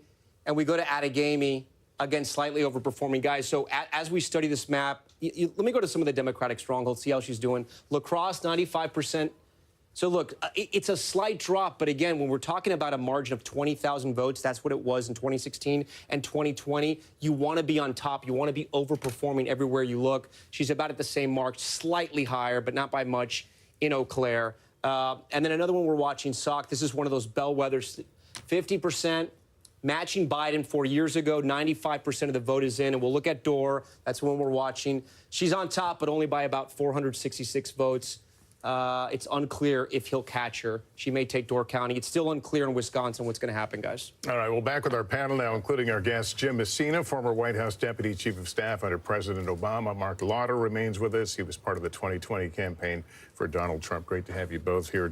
Jim, when you see those trends that Tom has been walking through, and there's a consistent of underperformance, what does that tell you about the Harris campaign? Well, the county that Tom just walked through that really scared me the most, I ran President Obama's campaign, and I was obsessed with Bucks County in Pennsylvania. Where Bucks County goes, we go. And we spent more time and resources there, and the Harris campaign did too. They had huge operations on the ground. The fact that they're not going to win Bucks County is really difficult and starts to say to folks, hey, you know, we have a problem here. The other thing is there just may not be enough turnout in Philly to get there. And I've spent my entire adult life waiting for Philly to come in. I just have anger. I hate the Eagles. All right, relax. Wrong table. Exactly.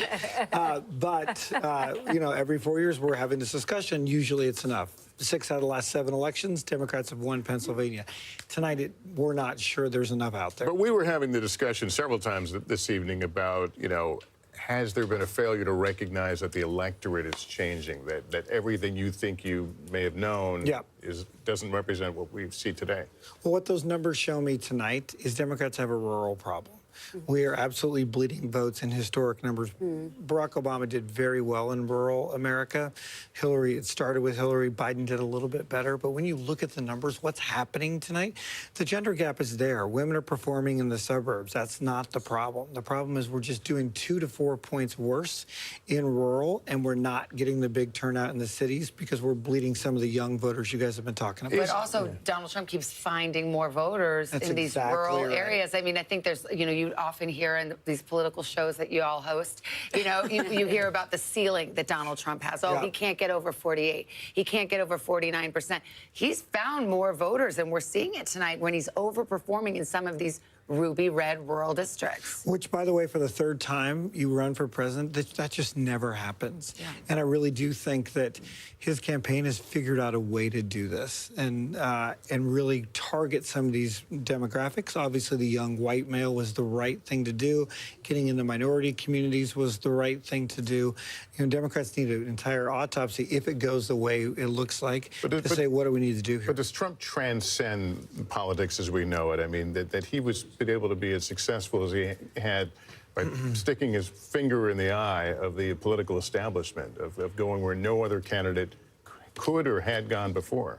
What is true is Donald Trump has always been underestimated by Democrats and has always figured out a way to juice turnout in ways that we thought were both abhorrent and didn't make sense to Democrats, but clearly has worked tonight. And this is that was the story of 2016, and it is a story of tonight. You know what's interesting to me? I'm thinking back to the Republican National Convention when we were all sitting there and Hulk Hogan came and ripped off his shirt in sort of that moment of sort of super masculinity. And one of the conversations that we had at the time was about this, and it just, as it's named, so-called bro vote, right? The young male voter. And the Trump strategy all along had been supercharge the base, boost that turnout, crank it up big time, get those so-called low propensity voters. People, listen, young guys typically don't show up to vote all the time, and they typically don't show up to vote consistently. I will tell you that the Trump campaign has, for a bit now, been feeling good about being able to get those low propensity, those people who don't typically vote, out to the polls, specifically with young Well, it's so interesting because we heard anecdotally, again, from some of our correspondents about frat houses, fraternity brothers getting really into voting for Donald Trump. So I don't know if this is, we could call it the bro wall, is that somehow Donald Trump has gotten these low propensity young male voters to come out and vote for him. It is the hardest demographic in American politics. Males under 30 to turn out. They're the lowest turning out segment. I've spent hours on your show, you and I, talking about running up the numbers with women. And, the Harris campaign did some of that tonight. The Trump campaign decided, let's just give her that and let's go grow our electorate differently. And it looks like tonight that worked. We've got another result on one of the abortion referenda.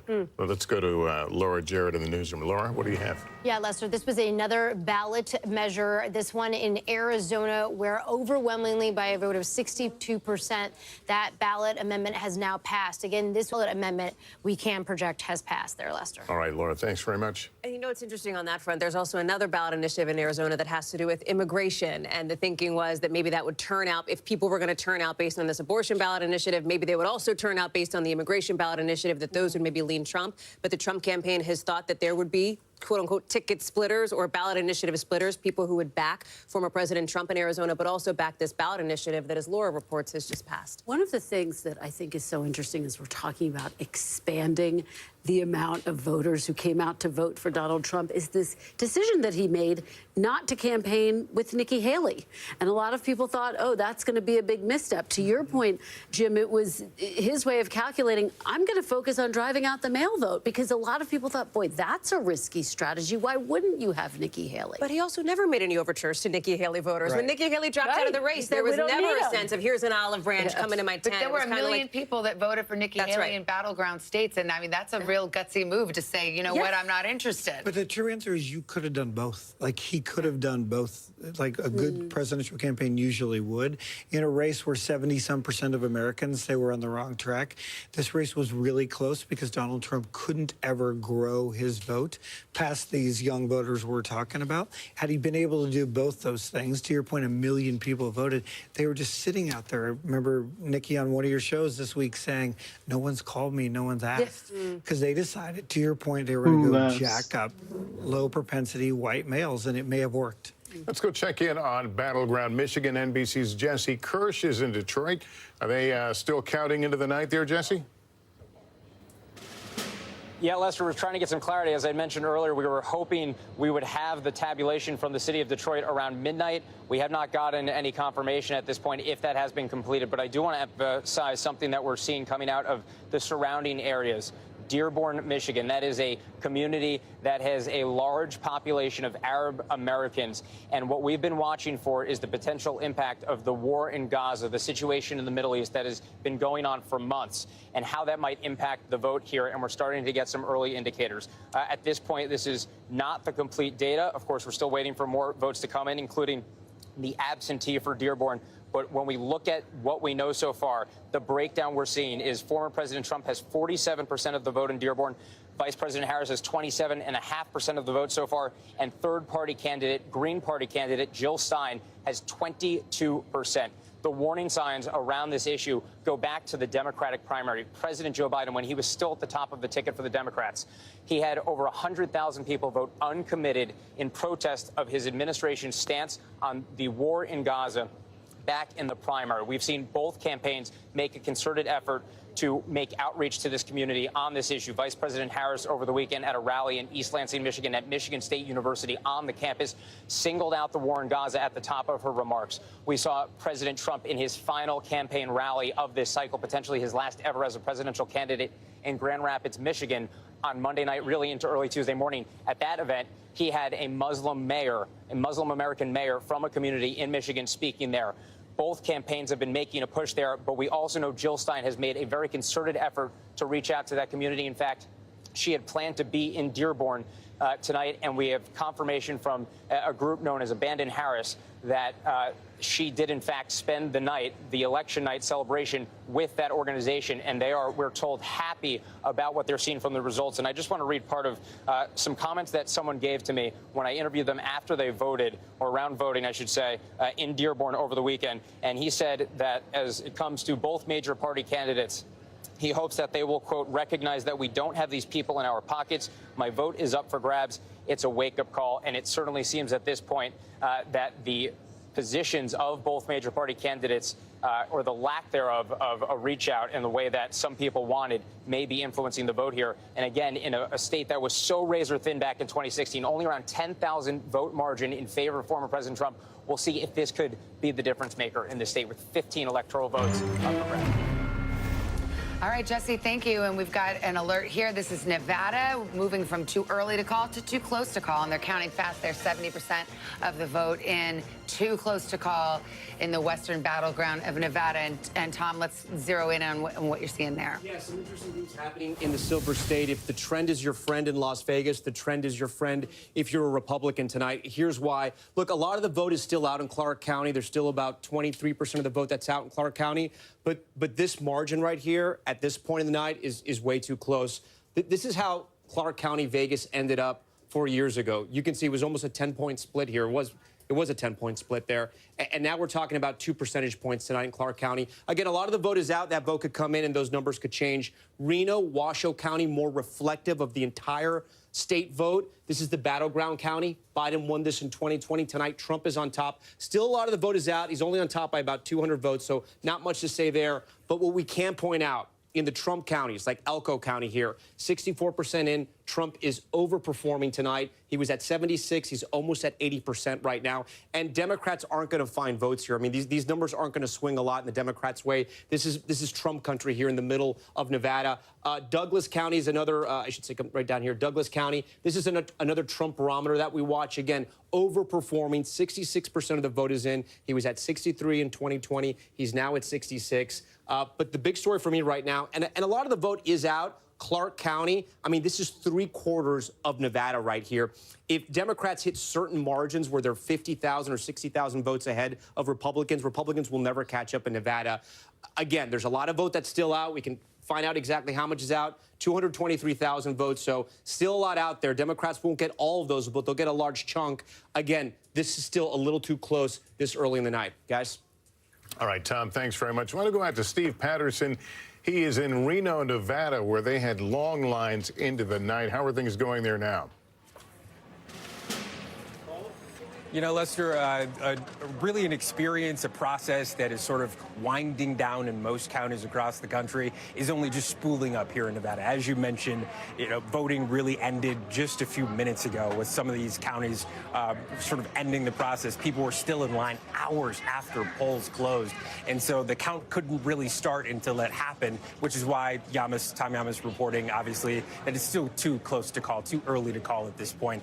Several counties still need returns to come back. It is still very early on in the process, but we saw almost immediately Republicans sort of jumping out to this early ballot lead when it came to turnout. That was sort of the reading on the wall that I think a lot of folks had, and specifically in those counties in which, you know, Tom Yamas was pointing out that are red, they're going to stay red. This sort of map, the math doesn't change in those areas. There's really only two population centers in this state, which is Washoe and which is Clark, Vegas and Reno. If she doesn't build up a big enough firewall that we see these returns happen over the next few hours, then it's going to be very tough for Democrats to make up that ground. I spoke to both campaigns. They both feel like they still have a good shot. Obviously, Democrats and Republicans both aiming for another subgroup here, nonpartisan voters. It is a huge, huge segment of the electorate here in Nevada. It is larger than Republicans, larger than Democrats. Of course, they all have their opinions about which way they break, different leanings, and I think both campaigns feel like they're seizing on that. They feel like they know their voters in that group, but that's what makes it so notoriously hard to read in this state. Which way are these nonpartisan voters going? And I think that's sort of what we're going to be focused on within the next few hours. It may not be until 2 o'clock, 3 o'clock tonight before we start seeing legitimate, solid returns that'll tell us one way or another how the state is going to go. All right, Steve, thanks very much. That's Mountain Time, too, by the way. So even later here on the East Coast, let's go to Garrett Haake. He is at Trump headquarters in West Palm. Any word on whether we will hear from the former president? We will, Savannah, and soon, I'm told by a campaign official. Donald Trump is on his way across from Mar-a-Lago to here in West Palm Beach. And he is expected to speak soon. Now, what soon means is a little bit of a open to interpretation, but Trump himself made it very clear earlier today. He does not have a lot of patience with this vote counting process. He wants this to be over tonight. He thought earlier today it would be over tonight. And it was his desire to speak tonight. Now you see that picture breaking up a little bit as he makes his way across the bridge to West Palm Beach. This ballroom is full. Secret Service starting to kind of close the doors, urge people to get in. They're cranking up the music, Savannah. I do not think it will be long until we hear from former President Trump. And that will be an interesting situation because if assuming the status quo exists, he will not have been called as the next president. Well, we will recall that he declared victory in 2020 when, in fact, he lost. So we'll see what his verbiage is here. What are you going to say? I was going to say I've been speaking to some of his allies, and there's sort of this divide about how he should approach this night. And some of them are saying you should be very aggressive. You should get out there and claim victory if, in fact, you think that's where this is headed. Others are saying, look, let's just walk a very fine line. I'll be really curious to see what he says, because this election, unlike 2020, the numbers are on his side. And again, we still have a lot of votes that need to be counted, so we don't know what the ultimate conclusion is going to be. But it's notable he's coming out in Harris. Yeah, to be clear, in 2020, he declared victory. The race hadn't been called one way or the other. He hadn't lost yet. He lost Garrett 5 days Haake, later. You've got some new information, Garrett? Well, Lester, I just want to add that Trump was asked about this earlier today, and I think we have two things from him and from his campaign. First of all, his campaign has made it very clear that he would speak when they felt he was well on his way to 270 electoral votes. They were very clear that they didn't feel compelled to wait until the race had been called, but when they felt confident in his path, he would speak. And so I think that's what we're going to see now. Secondly, Trump was asked today what his message is going to be to the millions, tens of millions of people who will have voted for Kamala Harris if he speaks after a victory. Would he give a unifying message? Trump said that he would, but described this as a broken country and said it would be important to try to fix it. A unifying message has not been Trump's strength, candidly, across his political career. But he and his campaign are keenly aware of the expectations of this moment, especially if he speaks before the race is called. Lester. All right, Garrett, thanks. And stay with us. Our NBC News election coverage returns right after we take a quick break.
Kristen Welker hosts Meet the Press every Sunday on NBC.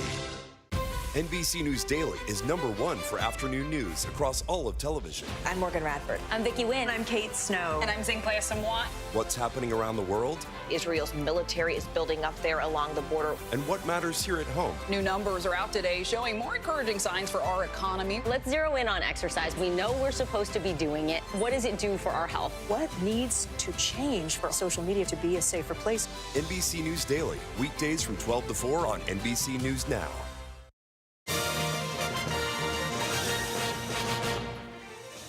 Welcome back. Let's check in on the road to 270 as we put the map up on the screen.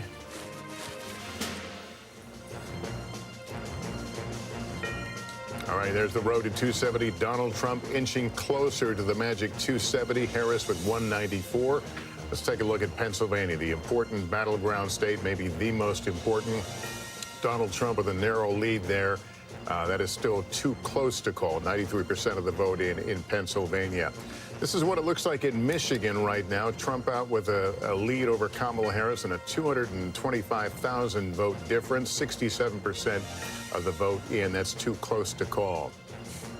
Wisconsin, another key battleground state in play. Too close to call there. 89% of the vote is in there. And we can show you Nevada with its 6 electoral votes. Too close to call. 37,000 vote difference. Minnesota, it is Kamala Harris leading, but that is characterized by our decision desk as too close to call. 85,000 vote difference in Minnesota. Tom, we'll send it back over to you. Yep, we're going to be looking at Arizona right now, the closest margin in 2020. At this hour, we have about 53% of the vote in.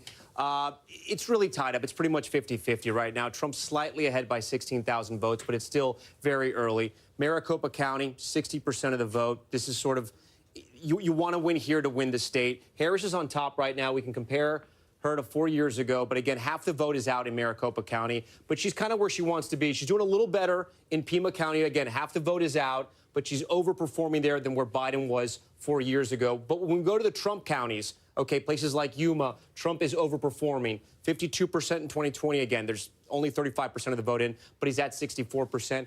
And we can actually, if we move the state over here, I'm going to pop over all the red counties, and you can see how he's overperforming. 68. Now at La Paz, 71. We go a little further, Mojave, 75. He's at 76. We'll come over here to Navajo, 53. He's at 61 still. Half the votes out over there. Finally, 58 and 60%. So you can see, I want to show you an interesting stat, though. So remember where this race is right here, right? It's neck and neck. Let's go to the Senate race here, and it's a much different story. Look how much ahead Gallego is over Kerry Lake right here. So you could have that split ticket voter effect in Arizona happening right now. Again, Gallego's at 52%, Kerry Lake's at 46%. When we come back to the president's race, 50-49. So you can see what's happening there. We even heard Jen Psaki talking about this, right? There could be voters who, you know, the border's important to them, the economy's obviously important to them as well, and they could be picking Trump for the presidency, but Ruben Gallego for the Senate, guys. I think the abortion ballot measure passed as well in Arizona. So, you know, voters aren't always sticking to the categories people want to put them in. Can we see the Nevada Senate race? So if Gallego gets the Democratic seat, that's a hold for the Democrats, and Jackie Rosen trying to go back to the Senate and hold that seat. How's it look in Nevada? Look, this is neck and neck right now, and Dems thought that they were going to have this, you know, this was a lean Democrat. They didn't think this was going to be a tough race for them. This is a little tough right now, but again, a lot of the vote is still out in Clark County. Let's see, we can see how compared to Biden. She's slightly underperforming Biden, but again, there's more than 20% of the vote out in Clark County. I don't want to make too much assumptions about Nevada without sort of a majority, all of Clark County in, or at least 90% in Washoe, which is more reflective of the entire state. Neck and neck there. I would say, I think it's fair to say at this point with the vote where it is, Sam Brown is overperforming. Jackie Rosen, of course, the incumbent here. Not great news for Democrats right now, but it's still a lot of the vote is out in Las Vegas, and that's what's going to really decide this election, Savannah. Yeah, and we're waiting for the Montana Senate seat as well, where John Tester is looking to hold on. You can check in on that, report back. Oh, no, look, you're so fast on that board now. What do you say? Tim Sheehy, look at this. The incumbent John Tester is down. This was the most expensive Senate race, I think maybe ever, in Montana here. This was a huge fight, and we only have about 30% in, so we can't really draw too much from here. But we can see how, this is a very red state. Trump was at 56. He's performing at 51 right now, so he's sort of underperforming. But look, it's still early in the night. There's still 70% of the vote that's out in Montana. But this is one we're going to be watching closer there's still a lot of counties that haven't even reported vote yet. So still very early in Montana, but the Republican, Tim Sheehy's on top. All right, Tom, thanks very much. We're back with our panel now, along with our guests, Claire McCaskill, former Democratic Senator from Missouri, and Mark Lauder, Strategic Communications for the 2020 Trump campaign. Good to have you both here with us tonight. Claire, let me start with you. We may hear, Donald Trump sooner than later. What can he say that will make it a less bitter moment for those on the left? Oh, boy, that's a really hard question. First of all, do I think he will? Will he try to reach out and be a unifier and try to acknowledge that this country is divided, incredibly divided? I don't think he will. That's not who he is. That's not how he got elected. And I don't know him. You could probably answer this better than I could, but it doesn't seem like to me that this would be the moment where he would not try to be his authentic self, which is I'm a marauder, I'm a disruptor, I'm somebody who I'm going to be your fighter against everything you hate about government. I think he'll stay with that kind of theme tonight. Let me ask Mark, is that how he ran? I mean, has he, let's stretch it one more question further, has he made the process more coarse in general, the key to getting elected president? Well, I think obviously he's got his own unique style, and he speaks in his language. But I also think, when we were talking about this earlier, I think Jim Messina was talking about it, that Democrats had made the decision to basically just campaign to be anti-Trump. And for the last 10 years, it's been primarily anti-Trump. I remember coming down the stairs with him as president-elect the first time in 2016, and I thought actually he gave a much more open speech to bringing the country together, because that was his first moment speaking as president-elect in 2016 in the wee hours over here at the Manhattan Hilton. And so it'll be interesting to see if he's going to hit on his campaign themes. I mean, let's remember we have seen him on the national stage for 8 years. I mean, I covered him in the White House. We covered him in the White House together. We covered him in the campaign. We know who this person is. He's been president before. He's been a presidential candidate before. And we know what his message tends to be. He's done it over and over in this campaign. And that is a message that is darker, that casts America as a dangerous place, a place that only he can fix. Somebody who, as we talk about rhetoric, just called Nancy Pelosi as crazy as a bedbug just recently, right? So let's just remember that is, I think, some of the tone. Now, we may see tonight him look to make I'm not even going to say the word pivot, but perhaps extend an olive branch. Maybe. I mean, listen, we're not, I don't have a crystal ball, but I do think there's a pattern of history. To that point, I mean, remember after the horrific assassination attempt against him, the Republican National Convention, and all of the reporting, in fact, everything that he was saying was, He said it. He said it, yes. He said, I am going to deliver a unifying speech. And it was for part of the speech, but then it quickly became a very familiar, almost speech that you would hear on the campaign trail. Well, that's what he ran for, and is perhaps going to prevail on that very way of being. I don't know that he would have any incentive to change unless, he had felt in the moment some magnanimity towards. I will make one bold prediction, though, Savannah. Yeah. I predict that he won't say that anybody cheated.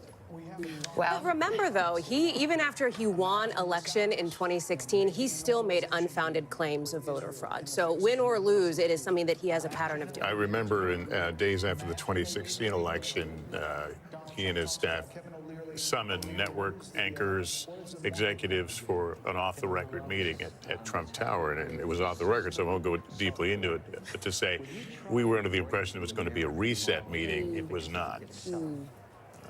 Well, and that, I think... So you got chewed out? You got chewed out. Sounds like it. I'm like, let me leave. I wasn't there. I between the lines on that one. Yeah, so we were kind of told what time it was. Yeah.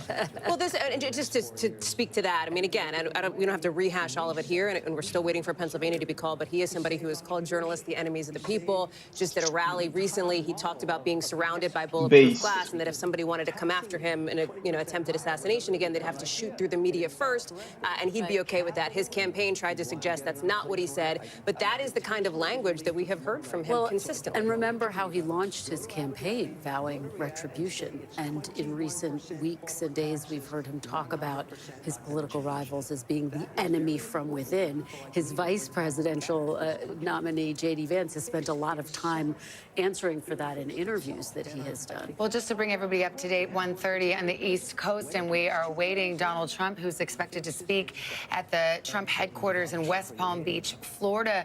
Battlegrounds remain to be called, and so there still is a narrow path, Michigan, Wisconsin, and Pennsylvania for Kamala Harris.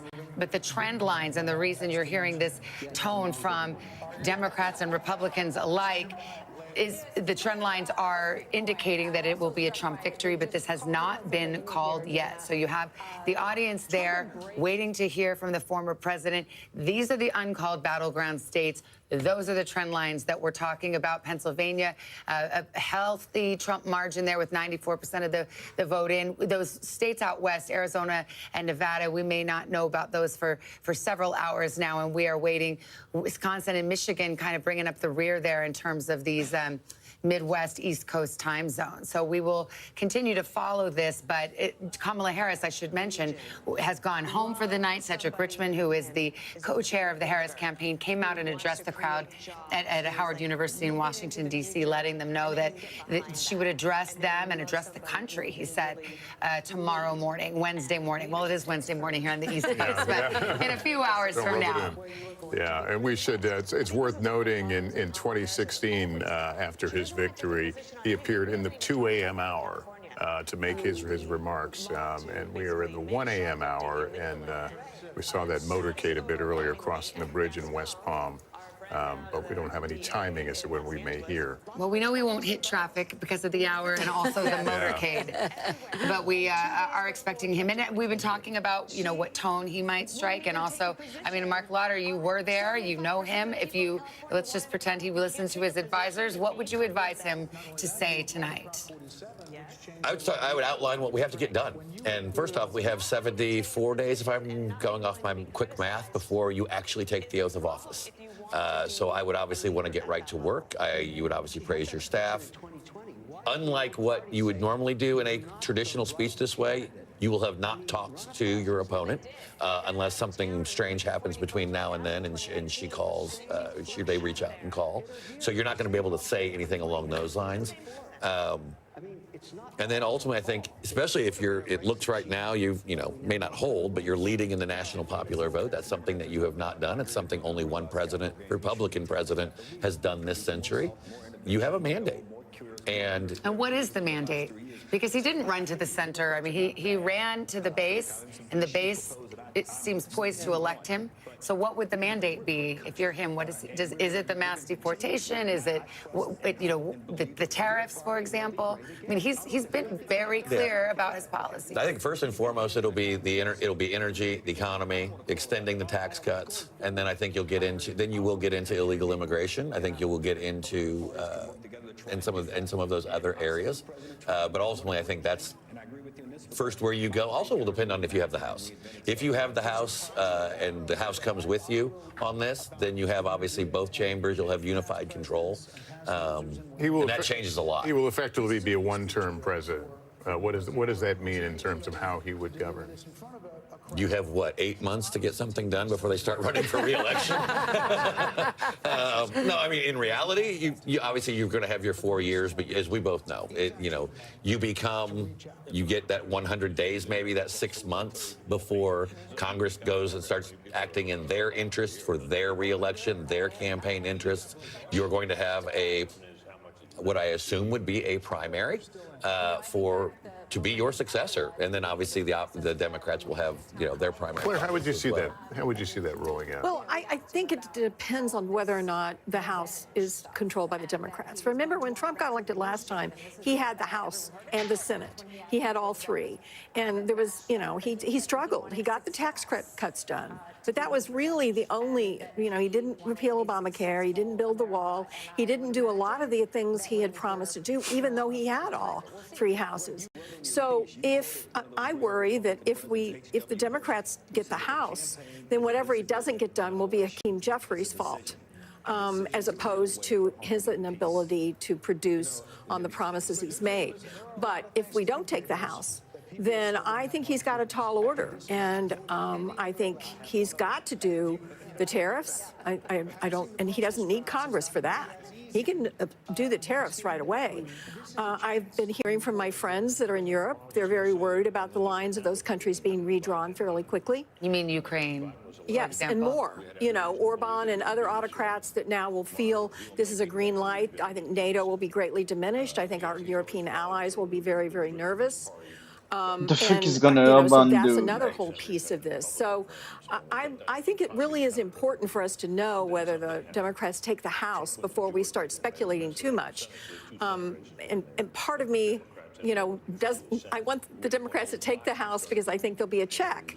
On the other hand, they also will be a scapegoat.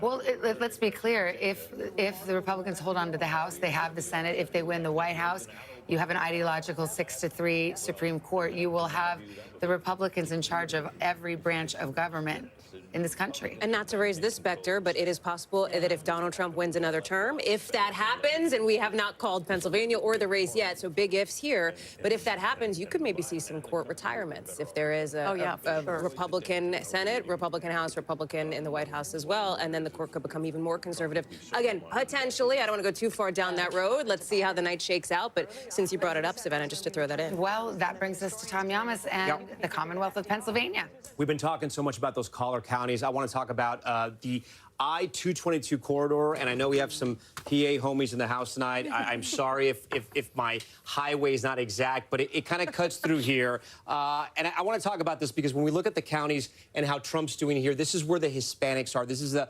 Latino corridor, if you will, in Pennsylvania, because I want to show you how important this is. So when we start, we can start right here. We'll start in York County, overperforming in York County. As we move up, Lancaster, about even there. We'll keep going. Berks County here, overperforming again, almost all the votes in there. We go to Lehigh now. She's underperforming. Harris is underperforming from Biden. Trump is overperforming. And we finish over here in Northampton again, Easton, PA. Again, he flips this county, overperforming there. And then I want to show you the polls, guys, right? This was the exit poll that sort of, I don't want to say it surprised us, but this told us that the story was going to be different tonight. This is Trump support among Latino voters in Pennsylvania. Look at this number. 2020, 27%. In 2024, 41%. It was just not Latino voters. And again, I know this could change. That's a 50% These are early increase. exit polls. So look at the breakdown here. White, 55, 57. But even black voters, he grew his margins there from 2020 to 2024. And again, that Latino margin, that spread right there. And I bring this up because we were talking a lot about that Madison Square Garden rally, that joke that was made about Puerto Rico and Puerto Ricans and how it would affect the race and how it would affect what happened in Pennsylvania. So far, we have not seen it have any tremendous effect. Again, we'll get all the data post-Thanksgiving, and we'll be able to sort of figure all that out. But right now, it looks like it's not affecting those Latino counties in Pennsylvania. I do want to get a check-in on how the collar counties are doing around Philadelphia. And we'll, again, Biden's number, where Trump is. This is statewide. We're going to start in Chester County. Harris is underperforming, still about 15% of the vote left out there. Montgomery County here, again, underperforming. We come down here to Delco. 62%, 61%, you know, almost about the same. But again, if you want to win Pennsylvania, you have to be at the same mark as Biden or higher. And then Philadelphia right now, this is not a great number for her. This is pretty bad. Again, 15% of the vote, more than 15% of the vote is still out there. So she could claw that back. And I don't want to forget Bucks County here. This is the big one tonight when we talk about the collar counties in Pennsylvania, because Democrats need to win this. They need to win all the collar counties. Biden at 51 in 2020. Tonight, Harris underwater at 48 and Trump up at 50. He may possibly flip Bucks County. 75% of the vote is in. Hallie Jackson's the Bucks County expert here, so I'll leave it to her. No, correct me if I'm wrong. It was a Biden County in 2016 as well, right, by a slim margin. It was Clinton County. I'm sorry, you're right. I'm sorry, Democratic County, of course. Yeah, but this was the only collar county. Yeah, Hallie, you're right. This is the only collar county Republicans thought they had a chance in, or could at least claw back some of the vote, maybe peel back some of the Democratic support. And tonight it looks like it's happened. We're still waiting on a quarter of the vote. But that's a strong, when you see a number like that in Bucks County, you know it's going to be a tough night for Democrats. And as we talk about the education gap here in this race, I will just point out that Bucks County does have a bigger education gap than you see in some of those other Philadelphia suburban counties as well. You have an area like Lower Bucks, you see more of sort of that blue collar voter there. And the fact that Erie County also has gone for Trump, that's a huge bellwether in the state. And that's why Democrats who are texting me are saying all of these signs are just not headed in the right direction. Well, I mean, Joe Biden, of course, picked up, he did better, in some of those rural places. He, is sort of from Scranton or Scranton adjacent, grew up there, but then obviously went on to have Delaware as his home state. But I mean, he did better in some of these rural places that we're talking about. Well, what was interesting is that when Biden won it, when Obama won it, he drew out a very large African-American population and vote in the Philadelphia area. Yes, did well in the collar counties. But Biden really won it because of the collar counties, and that's what made his win in Pennsylvania so different. Everyone's speechless here. I guess it really is 1:40 in the morning, except for they're not speechless. They're cheering there at Trump headquarters. I think we can go West there. Palm. Yeah, I think we must be getting close to that moment with Donald Trump. His motorcade, we saw it coming, so I think... Garrett Hagen's there. Yeah, he's there. We can listen to him and hear what the crowd is hearing. Yeah. Savannah, I can tell you right now, the anticipation far outpaces the available information about what Donald Trump will say and when he will say it. They're broadcasting another network in here, and we're getting a lot of cheers from a crowd who is anticipating a victory speech. I can tell you on the platform behind me, you probably can't quite see it, but the glass is up. The teleprompter glass is up for prepared remarks. But I think it's possible that part of the delay here may be that those remarks don't yet exist. Trump told reporters this morning after he voted that he hadn't written anything yet. He hadn't written a concession speech. He hadn't written a victory speech. He is something of a superstitious person, and it's possible he did not want to put anything on paper early, not knowing the results. For right now, I'm like tapping through my phone. We're reaching out to campaign sources, but I think part of the problem is Trump himself may not be entirely clear what message he wants to give to the country when he decides to step forward and give it. Savannah? All right, Garrett, thank you. Let's go over to Peter Alexander at Harris headquarters, where they're shutting it down. Cedric Richmond had just came out a little earlier saying that we will not hear from Kamala Harris tonight, but we will tomorrow. Any further word there, Peter? Yeah, I think most accurate to say that we are shutting it down at this point, shy of 2 o'clock here. We're the only ones left, a matter of reporters here who are sort of bundling up their gear in anticipation of the vice president returning to Howard University, her alma mater, as we were told. I guess it's later today. She'll be speaking today, Wednesday, not just to her supporters, but to a national audience as well. Obviously, this thing isn't done yet, but certainly based on the expressions we saw, the information we're getting from those in and around the Harris campaign, it doesn't feel like a winning night for them. A successful campaign. We heard a funeral type atmosphere from those top donors who were gathered at a hotel not far from here. Kamala Harris never arrived at this location, not dissimilar to Hillary Clinton back in 2016 when it was one of her aides who came out and said she wouldn't be speaking, that she would deliver remarks the next day. Ultimately, it was then when she delivered a concession. So they're keeping close eyes on Pennsylvania. But the bottom line is, there are key demographics and critical counties and crucial states where they're just underperforming. Right. Peter, I'll ask you to stand by right now. We have another call in Nebraska in the split electoral votes. NBC News projects that Donald Trump will win 4 of the 5. There's the difference. This is District 3. Donald Trump, the projected winner. And you can see 58% of the vote is in there. And District 2 remains outstanding. That's the one, the Omaha adjacent district that usually goes blue and is expected to tonight as well. I think we await District 2. I think we just saw that. And you can see Donald Trump drawing closer to the magic 270 that would put him over the top and hand him the White House once more. Yeah, we await his comments. Stay with us. NBC News election night coverage continues right after this short break.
mornings are full of possibility and energy. And how you get set for the day ahead matters. It's about getting caught up and getting ahead, because every day deserves the best start.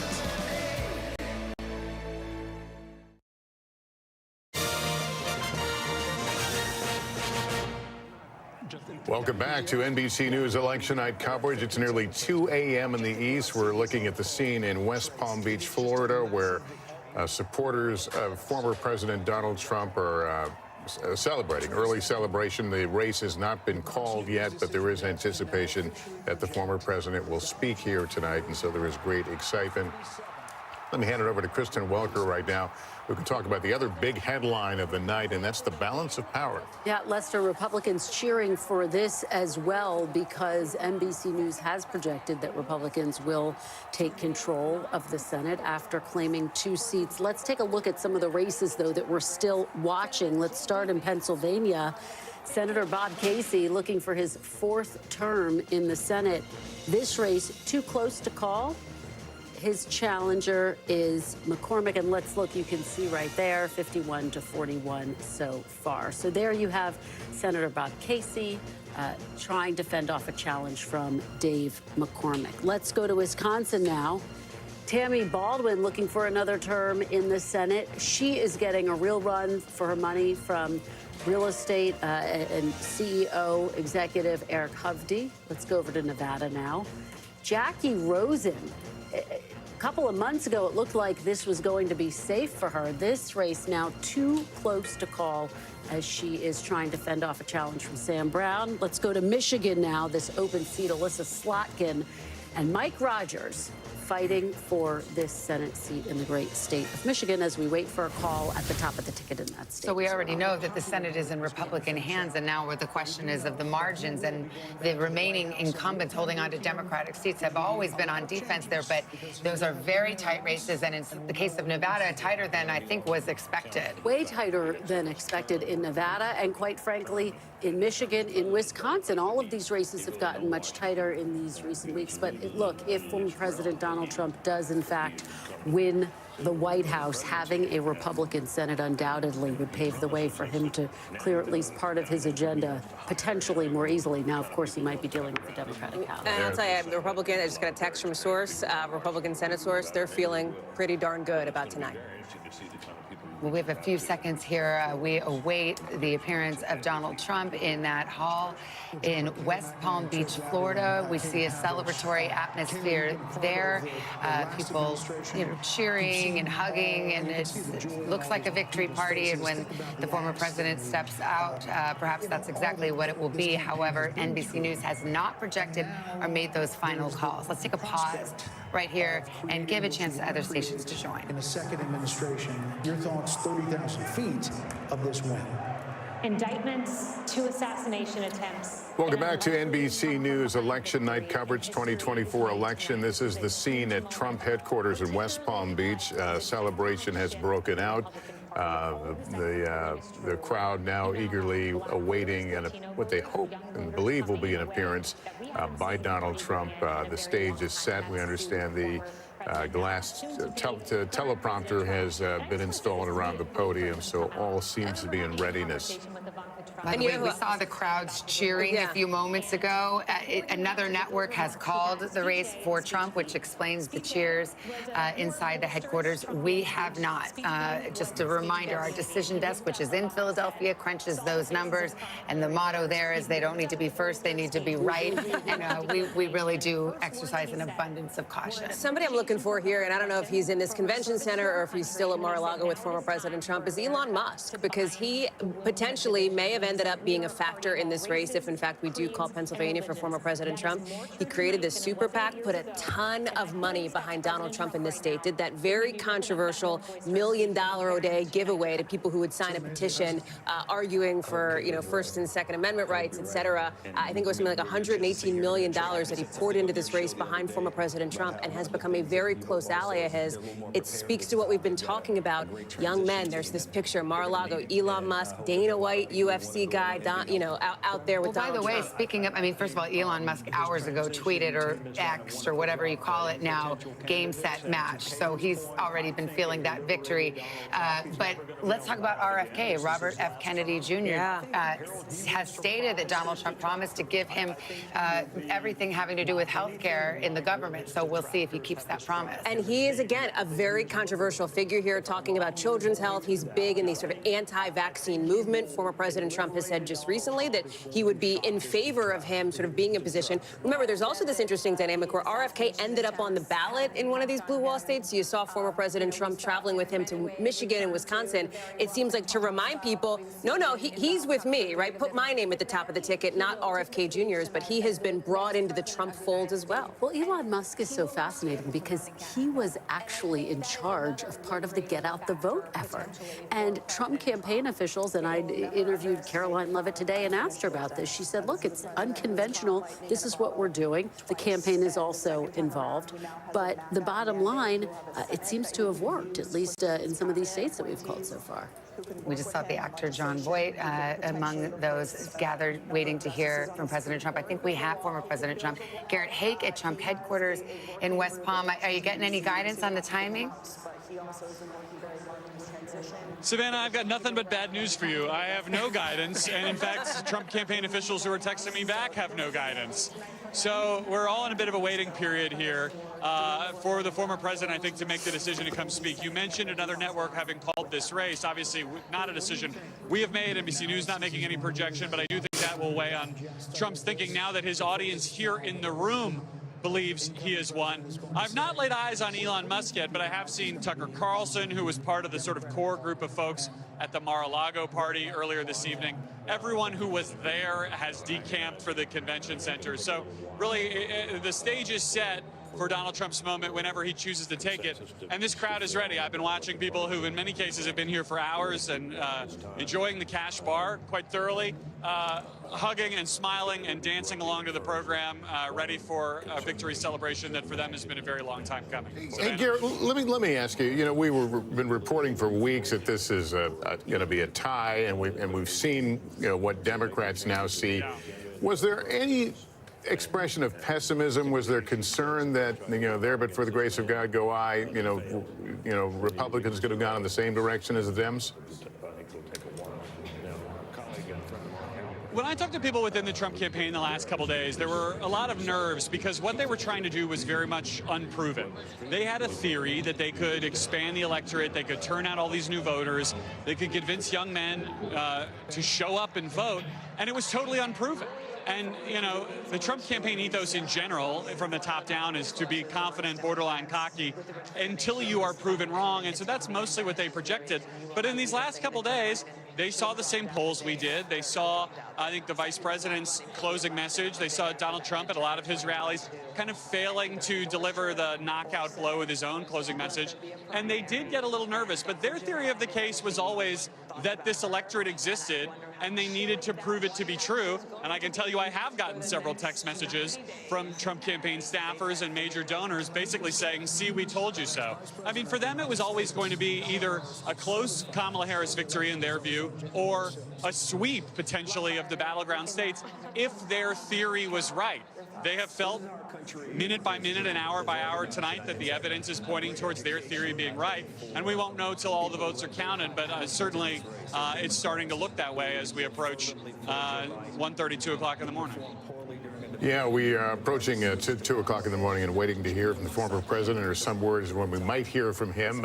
Again, this race has not been called by this network. Right. This network's still going through its processes, and when it's ready to speak, our decision desk will speak. But as we look at where the numbers are and what the mood music is, if you will, I think one of the things that is on people's minds is who will be, if in fact former President Trump does well in Pennsylvania, and we call that race for him, et cetera, who will be in his ear? Who will be in his inner circle? And as we're talking about some of this, it may be striking for some folks to remember back in 2016, Jared Kushner was such a presence on the trail, his son-in-law, Ivanka Trump, his daughter, Melania Trump has been a rare presence on the campaign trail, campaigning for her husband this time, and both Ivanka Ivanka Trump and Jared Kushner have largely taken a back seat. They've kept an arm's length away from domestic politics here and have not been on the trail much. They may be here tonight if, in fact, he comes out and gives some sort of big speech. They may line up as part of the family, but they have not been a presence in the way that they were. Well, let's also not forget that 40-year-old J.D. Vance, who served in the United States Senate for 2 years, is on the precipice of becoming the vice president of the United States for a man who's 78 years old. So, I mean, this is a moment. Yeah.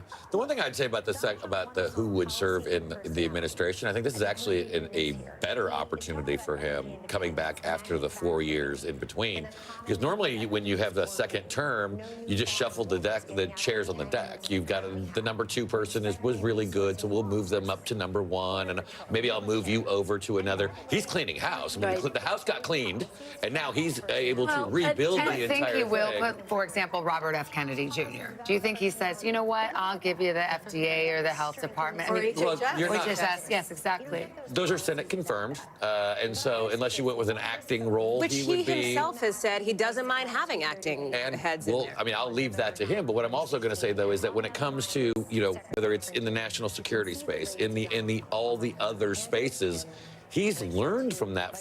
I was there the moment he walked into the Oval Office for the first time as president, about 6 o'clock p.m., 7 o'clock p.m. on January 20th, 2017. And most of the people we did not know, because he wasn't the politician. Reince was doing all of this, who was the person of Washington, D.C. You're taking talking about his former Congress. chief of staff, Reince Priebus, And so now he's got that knowledge. Well, and it's striking because so many of the people who served in his administration have said he's unfit to serve. And so they won't be returning, obviously. And we spent a fair amount of time talking about that in recent weeks, all of the people who called him, for example, a fascist. I do think it's worth zooming out a little bit and just acknowledging the history-making moment that we are witnessing. The fact that he's only the second president in more than 100 years, if he does in fact win, to go back to the White House and serve non-consecutive terms. What do you think of your old boss, former Vice President Mike Pence, is thinking? He did not endorse Donald Trump, and of course, famously, did his constitutional duty on January 6th to the chance of hang Mike Pence. What do you think he's thinking right now? I think he's probably thinking about it from a policy standpoint. I mean, the campaign is over. That decision has been made by the American people. And so I think he'll look that if there's an area where they are in agreement on policy, he'll engage. If there's an area where he's in disagreement, he will decide whether he will make that known or just quietly wait and know that you've got actually another opportunity 4 years down the road, not to run, I'm not saying that, but to influence another set of policymakers. But there is a reason that he's seen so many of the people that worked under him leave and now speak ill of him. And so what does that mean for the future of his next cabinet? Well, I think a lot of times you have to realize how to communicate with him and also what your role is. I mean, I think this is one of the big disagreements I think we had in Washington, D.C. and with the bureaucracy in general, is to provide advice, to provide consent, to provide your best recommendation, but there's only one person who put their name on the line and was elected by the people of America to be the president of the United States. Claire, you had a thought, I'm sorry. Yeah, I think one of the things that a lot of people will be looking at is the military. We have a civilian-controlled military in the United States, but there is a deep ethos in the military, especially in the leadership, about the separation of politics and the military. And Trump at times tried to blur that line and was frustrated, I think, because he could not get the military to do what he thought they ought to do when they ought to do it sometimes. So I think it'll be interesting to see how the Pentagon handles this, because there are so many strong leaders in our military, and they have come up through the ranks, and they have transferred their families all over the world, and they have learned every part of military leadership. And I think there could be some bumps in the road as to how he handles the military and who he puts in charge. Well, in his first term, there were a number of administration officials who were there because they felt as though they could say no to him. They felt as though they were protecting the government.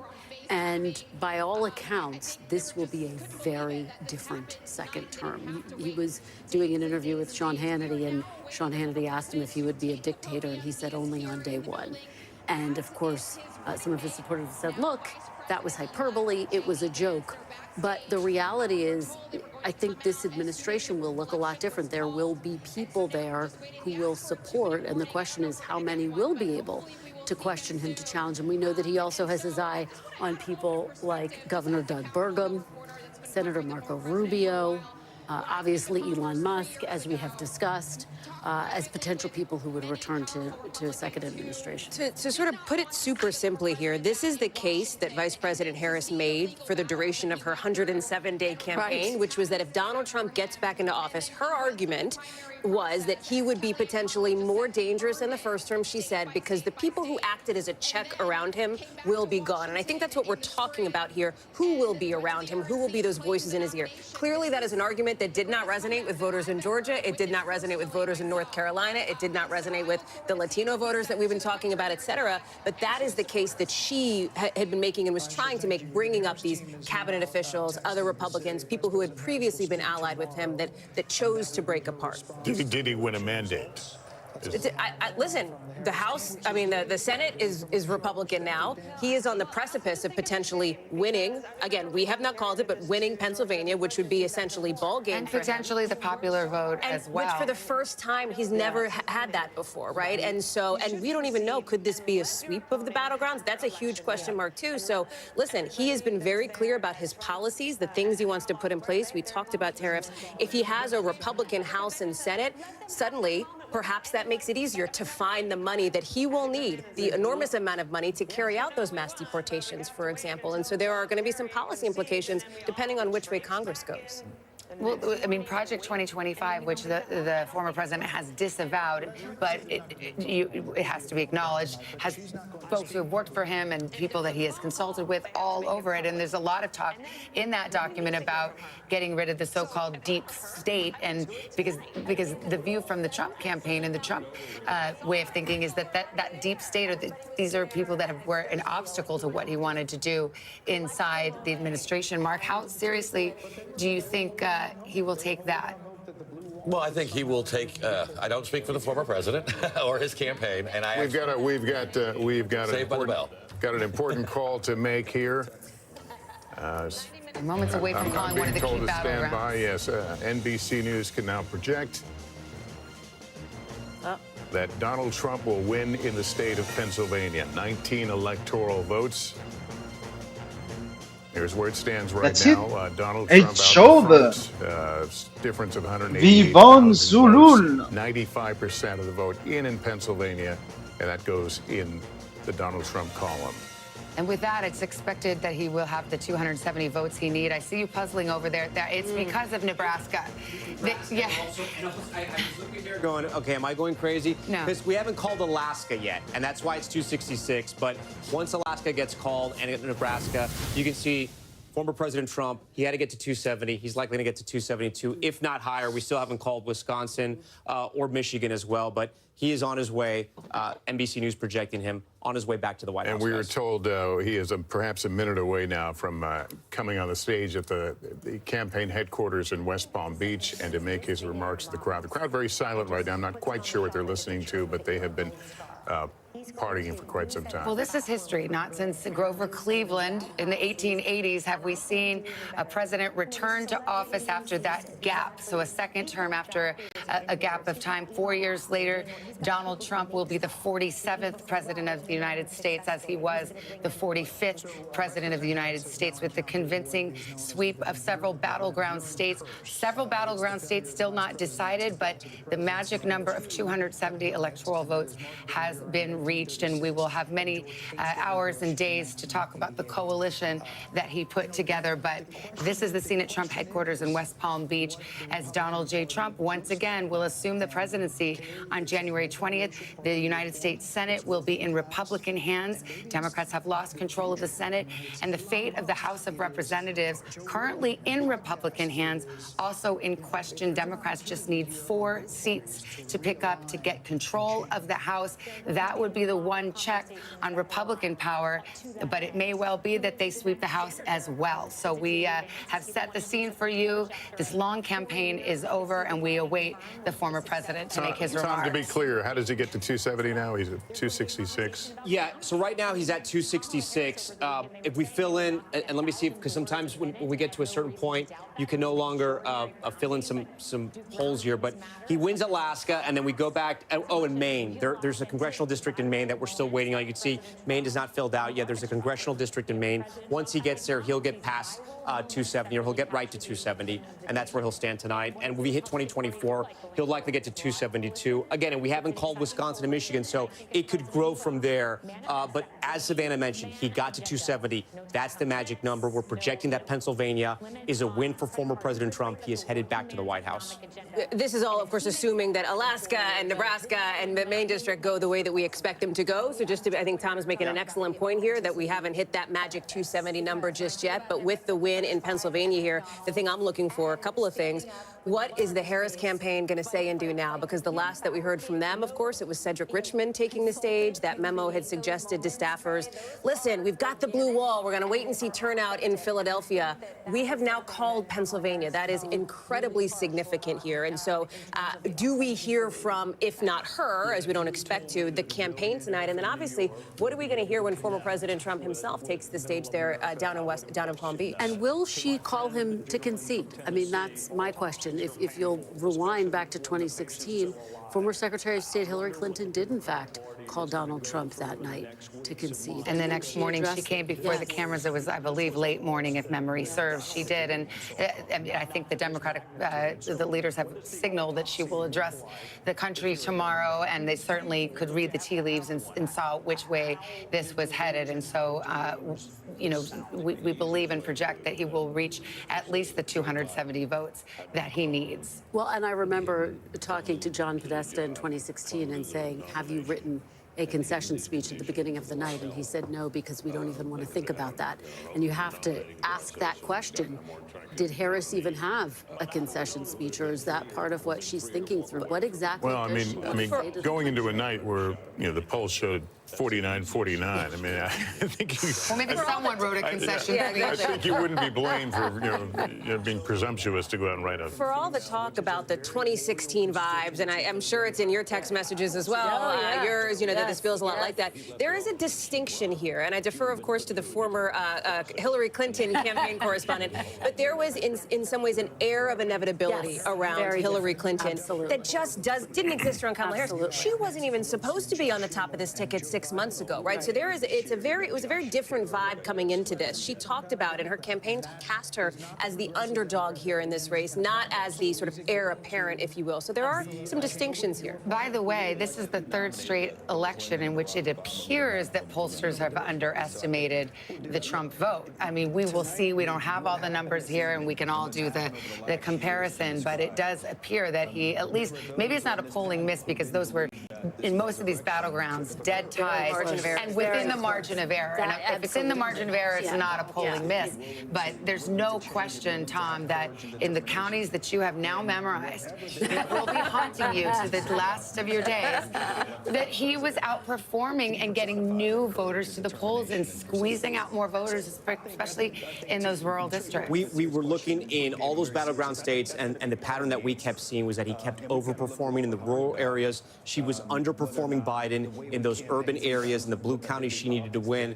I was signaling you, Savannah, because one thing, I don't know if you guys have talked about it yet, but if former President Trump goes back to the White House, something else you guys, I don't think you've talked about it yet, is the Supreme Court. And what happens in the Supreme Court, and if anything happens there, we saw how he completely reshaped that court. And if he's reelected, and it looks like he's going to be, I mean, not that there's anyone sort of hanging on there at the Supreme Court, but it's something that Republicans are going to be thinking about. Well, and here's the other point to remind people of. The Supreme Court issued a ruling that gave him immunity from all official acts.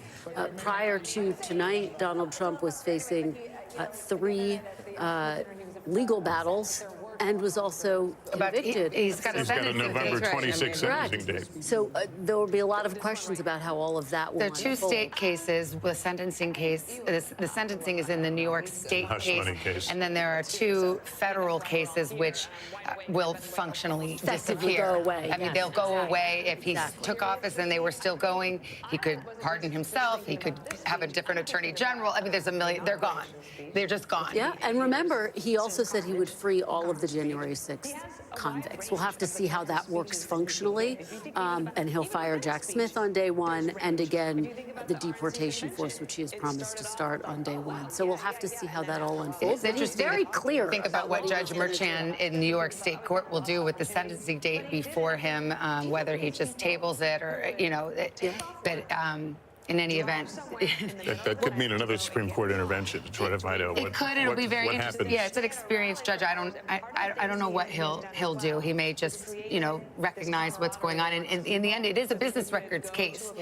So he may decide, okay, the conviction stands, but choose not to sentence to jail, which actually would be in line with similar situated defendants. Yes, so you have so it wouldn't be surprising. Your court TV hat back on here. I know. It's like all that legal education put to use here at 2 o'clock in the morning as we await Donald Trump to take the stage here in West Palm. Yeah, we're in a bit of a holding period right now. The crowd is I guess, watching some speeches or videos right now, and they're waiting for the former president to come out.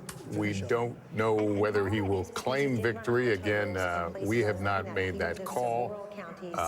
At least one other network has, and the crowd reacted to that a bit early, but we make no statement from that other than the fact that we're our decision desk works along with its own metrics in making these decisions, so they will at some point make calls, and we'll see where the evening ends up. Yeah, well, barring an earthquake in some of these states, such as Alaska, I think that by calling Pennsylvania, it's sort of all over, but the voting. But we will wait for the official moment of 270 votes. But I can guarantee you Donald Trump is it. There's Vivek Ramaswamy, Doug Burgum. These are former opponents in the primary who were quickly dispatched and then came over to the Trump side, and perhaps they have stars in their eyes about what roles they may play in a Trump administration. There's another piece of history that if this goes the way that it seems likely to go here, and he does hit 270 electoral votes, he would be the oldest president ever elected. He would actually beat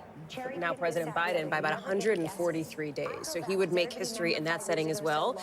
That is not something he prefers to talk about, especially as age has become front and center in this race, as Vice President Harris looked to cast him as sort of exhausted, questioning his fitness for office in those final days of the campaign. Again, an argument that clearly did not seem to resonate for voters in Georgia, in North Carolina, and Pennsylvania, those battlegrounds that appeared to be putting him over the edge. Let's go to Garrett Hank. He is there at the Trump headquarters.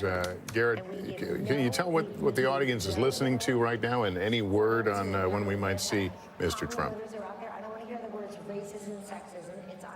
Lester, they're listening to a discussion of the race on Fox News. Beyond that, I'm still embarrassingly bereft of much programming information.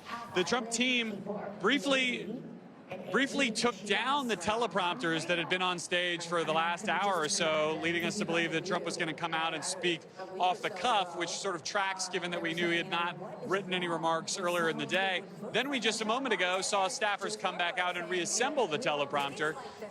Trump's son, Eric Trump, just posted a picture on social media of the former president backstage holding papers that appeared to be remarks, perhaps rehearsing, getting ready to come out. But the guidance we have gotten from the campaign remains unambiguous soon. And beyond that, we are left to wait and wonder with the rest of you as I'm watching staffers make yet another adjustment to the former president's teleprompter on stage.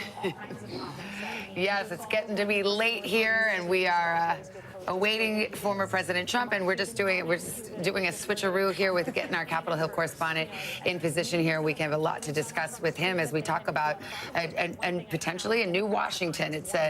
We haven't called the race yet, but we've called Pennsylvania, and that just about does it, as all of us who've been studying the map certainly know by now. A new Washington that looks a little bit like the old Washington, right? Yes. With Donald Trump back in office here. The dynamic's different, especially with the way that the Republican Party has changed. Think about it, gone. And Ryan Nobles is joining us, knows this. Mitch McConnell will not be in Senate leadership anymore. I remember in 2017 when Kristen and I were, newly minted White House, or you were a White House correspondent, I came on board. There's a lot of discussion about the Republican establishment and Donald Trump and would he bend to them or would they bend to him? We now have that answer 8 years later, and that is what Washington, it seems, if this goes the way, barring any big surprises, will look like. Well, and that's what we were talking about at the convention. This is Donald Trump's Republican Party. Yeah, and the type of new senator that you're going to see coming in and joining the ranks of the existing senators are all senators that are in what you'd call the MAGA mold, right? These are people that have run campaigns that are in the same vein as the type of campaign that Donald Trump has run. These are people that very much sought Donald Trump's endorsement, felt that it was necessary to connect with him and his base. The best example of this is Mike Rogers, right? Former congressman from Michigan who, at a certain point in his career, attempted to try and break himself from Donald Trump, tried to be a part of this kind of anti-Trump establishment. Maybe he thought that was the future of the Republican Party. Went away from politics for a little while, came back when he saw that a seat was open in Michigan, and basically did everything he could to make himself in the MAGA mold. And now he's going to be a part of this new group. Oh, he could potentially be part of this new group of senators. We haven't called that. Yeah, I'm just peeking. He's leading it by a little bit. We have it as too close to call. Well, I mean, you look at Senator Marco Rubio, who I just saw there. I mean, all of these former opponents, it's either get on board or get run over. And, that's kind of the way that it's been, and many of them have. I mean, former Trump critics, I might mention J.D. Vance, a former Trump critic who is about to be vice president of the United States. Yeah, I mean, and I've had many conversations with both senators and aides and people with a lot of influence on Capitol Hill, and they've talked about this metamorphosis. And they've talked about how maybe they don't like necessarily Donald Trump's personality or the way he presents himself or the way he talks about people, but they also realize that, and what is clearly evident tonight, that he has captured the pulse of at least half of the American people, and in particular, the American people that elect Republicans to office. And so you can try and fight against that establishment if you want to be a Republican, or you can get on board, and more you see these Republicans getting on board. The question, I think, becomes, does that translate into some sort of governable posture?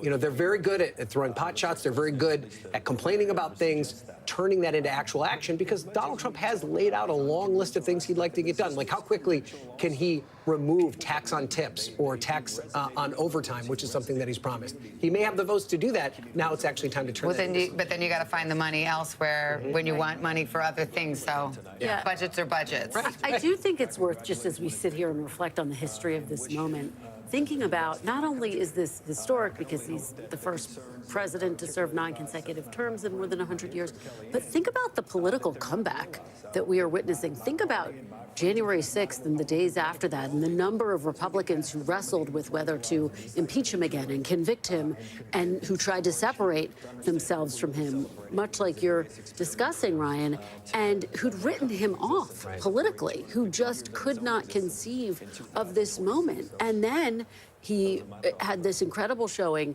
in the primary, and now here he is tonight on the cusp of I think back, Kristen, going back to the White House. Often of that period of time where Mitch McConnell had that moment where he had to make a decision during the second impeachment trial as to whether or not he would lift his thumb and allow a whole group of Republican senators who were seriously thinking about voting to impeach him, and put Donald Trump in a position where he would not be able to run for office again.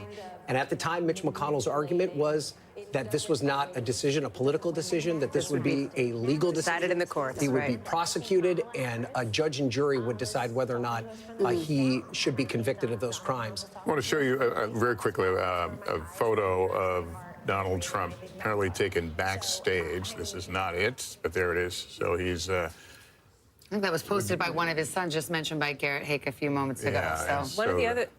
I'm sorry, I was going to say one of the other things, I think there is still some suspense to the evening as it relates to the margin here and to the popular vote, right? Because this is something else that speaks to this idea of a mandate. Because over the course of the last 8 years, one of the things that you often hear said about former President Trump is, well, he doesn't have half the country, right? He's not there. He wins the electoral vote. What does the popular vote look like? And what do these other battlegrounds look like? Yes, we've called here at NBC News, Georgia, North Carolina, Pennsylvania, Michigan, Wisconsin, Arizona, Nevada, all still out there.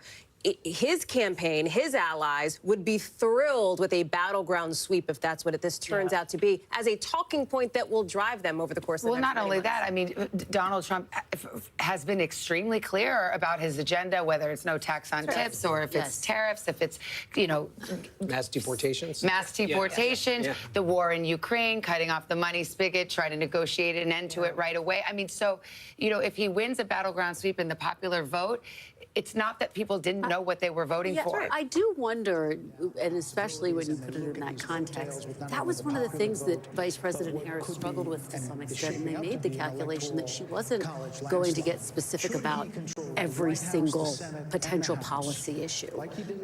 And she is someone who, of course, was thrust into this race with 100 days to go, who had frankly never won a primary. I mean, remember, in 2019, she dropped out before Iowa. You know what's very interesting in one of the exit polls? Kamala Harris's favorable rating, 48%. Donald Trump's, 44%. That's right. People like him less, and it appears But the people who voted liked into him, an office. the people who liked him showed up here, and maybe others as well. And look at Joe Biden's approval rating, too. I do think that comes into play here. His favorability at 41%. Well, they may not like him, but they like what he says. They like his policies. I talk to voters all the time that say, I can't stand him. I don't like the way he picks on people. I don't like his tweets.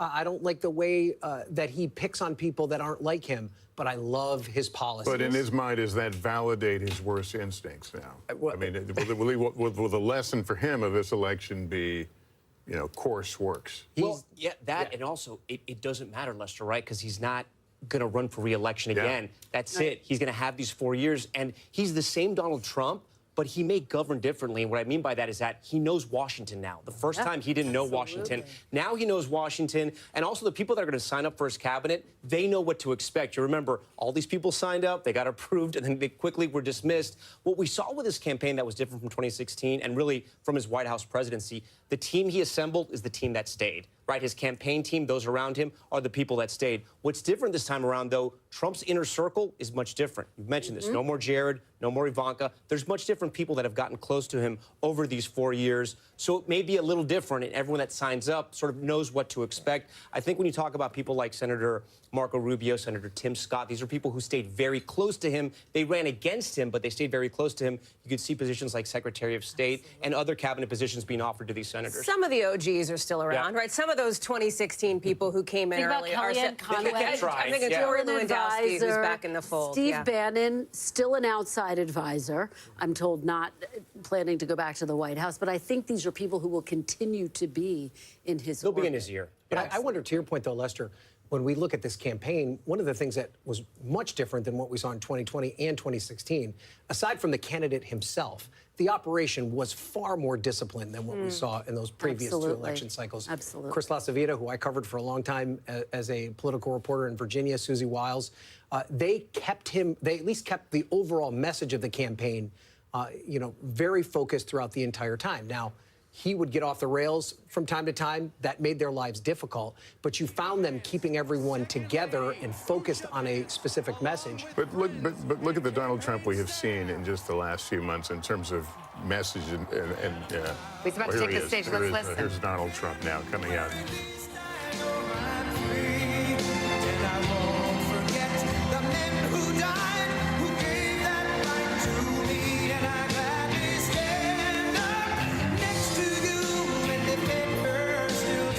Donald, please.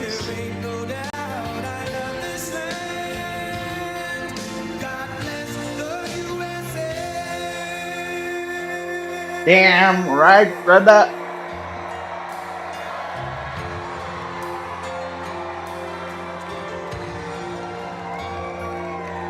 From the lakes of Minnesota to the hills of Tennessee, across the plains of I'm seeing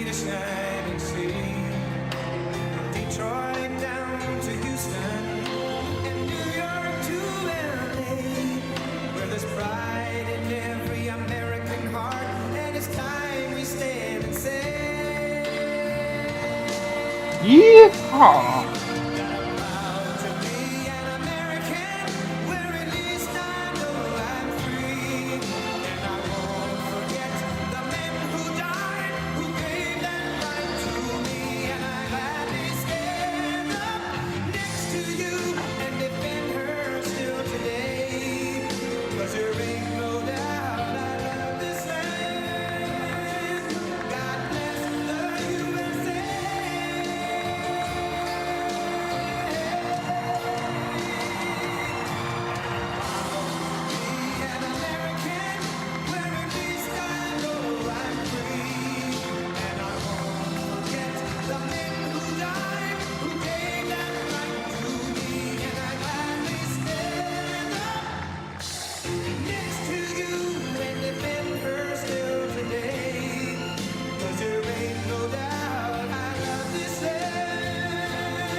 Thank you very much. Wow.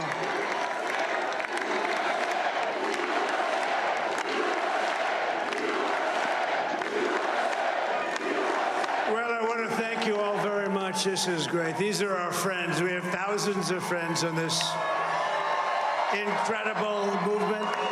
This was a movement like nobody's ever seen before. And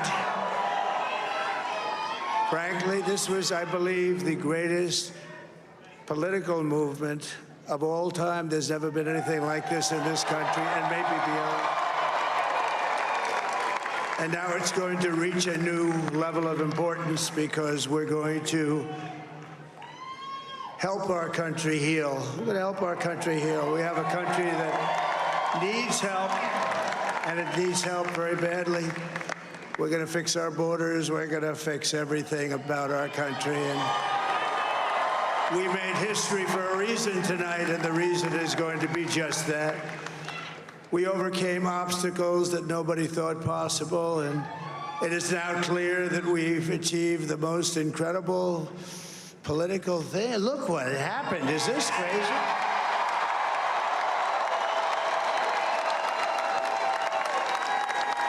But it's a political victory that our country has never seen before, nothing like this. I want to thank the American people for the extraordinary honor of being elected your 47th president and your 45th president.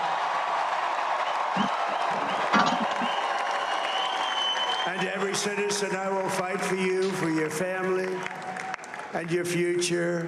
Every single day I will be fighting for you, and with every breath in my body, I will not rest until we have delivered the strong, safe, and prosperous America that our children deserve and that you deserve. This will truly be the golden age of America. That's what we have to have. This is a magnificent victory for the American people that will allow us to make America great again.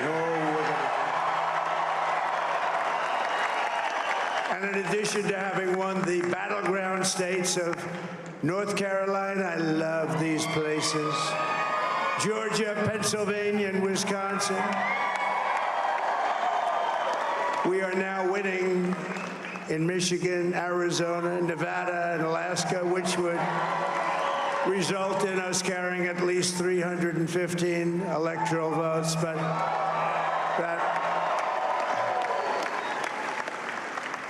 But it's much easier doing what the networks did or whoever called it, because there was no other path.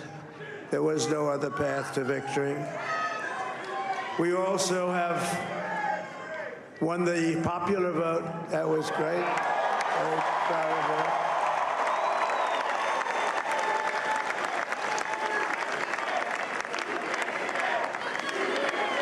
Thank you.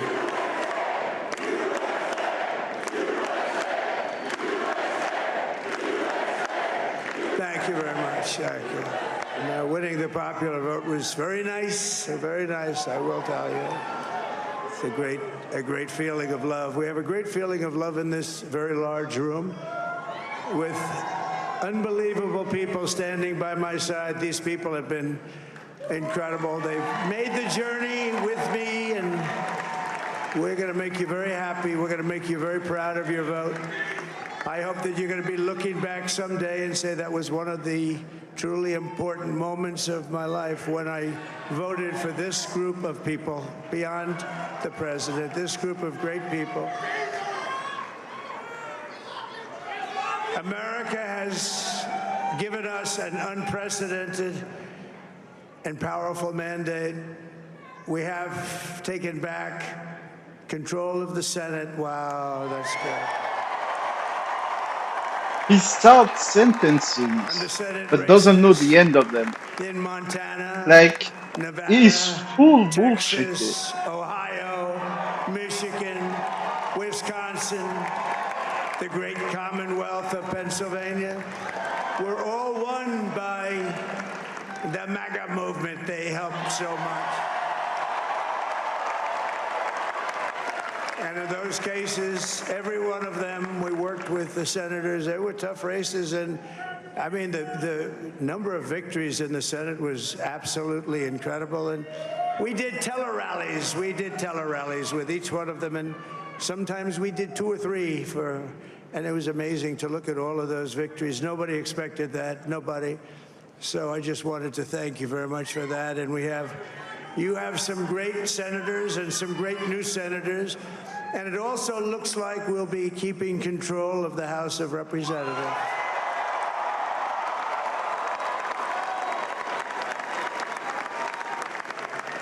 And I want to thank Mike Johnson. I think he's doing a terrific job. Terrific job. I want to also thank my beautiful wife, Melania, First Lady.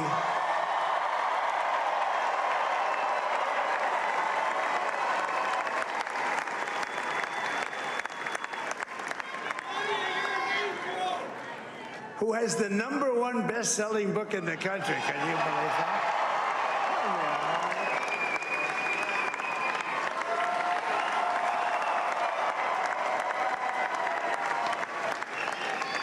Oh, no, she's done a great job, works very hard to help people. So I just want to thank her. But I want to thank my whole family, my amazing children, and they are amazing children. Now, we all think our children are amazing. Everybody here thinks their children are amazing, but that's a good thing when you think they are. But Don, Eric, Ivanka, Tiffany, Barron, Laura, Jared, Kimberly, Michael, thank you all. What a help. What a great.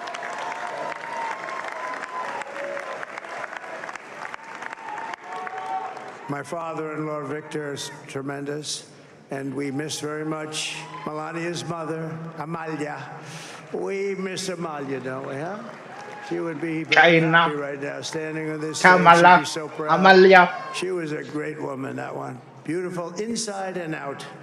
She was a great woman. What? I want to be the first to congratulate our great, now I can say, Vice President-elect of the United States, J.D. Vance.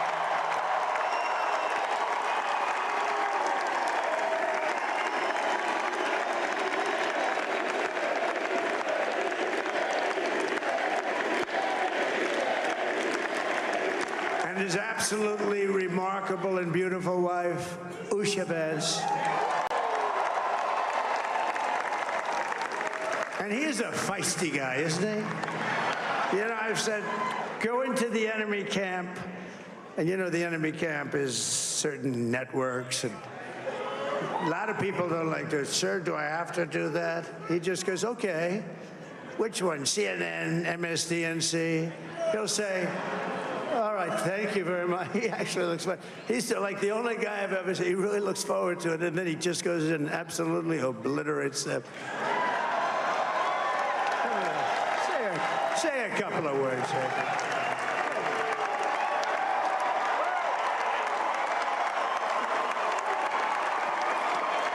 Wow.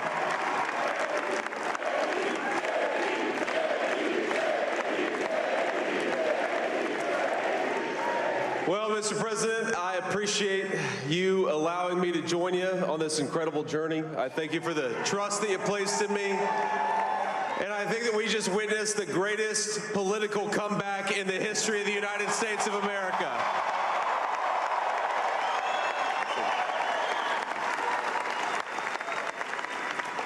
And under President Trump's leadership, we're never going to stop fighting for you, for your dreams, for the future of your children. And after the greatest political comeback in American history, we're going to lead the greatest economic comeback in American history under Donald Trump's leadership.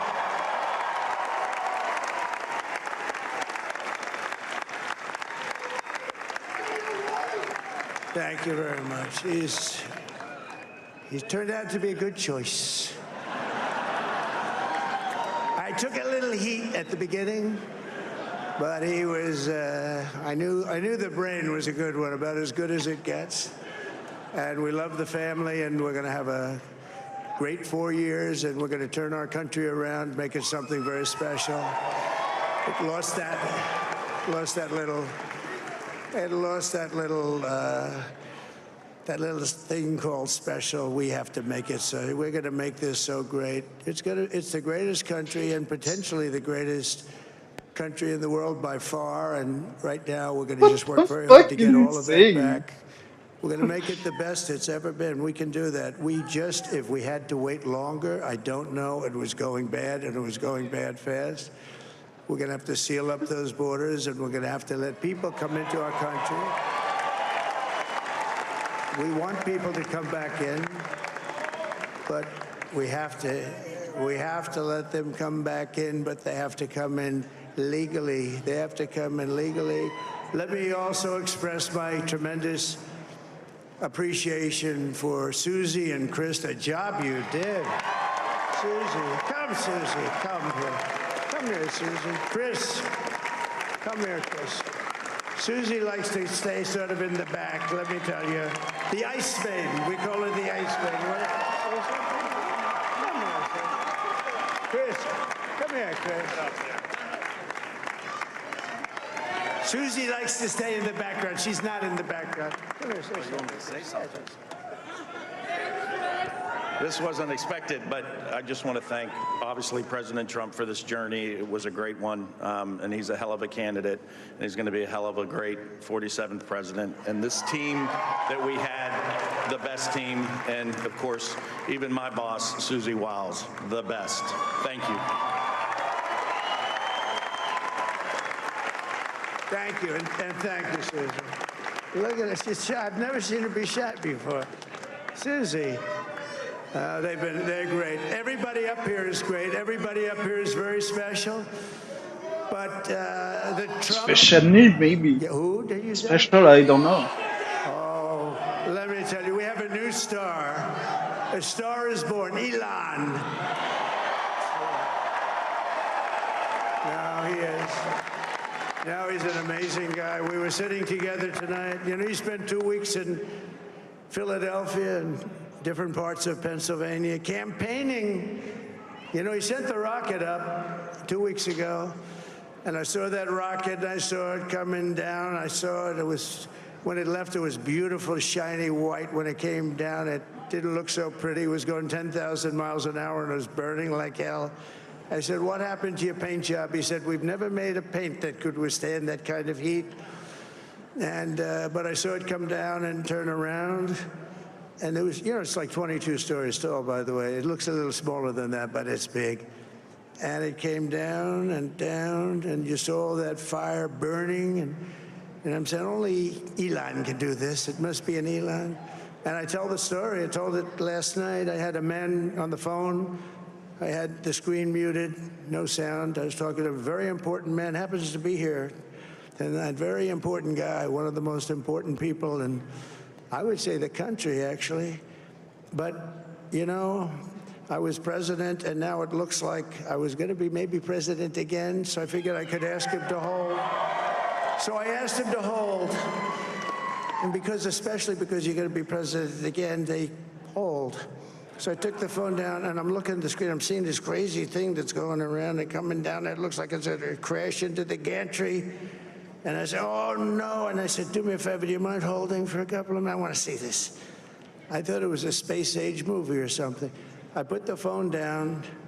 Bad part, I didn't pick it up for 45 minutes, and he was holding.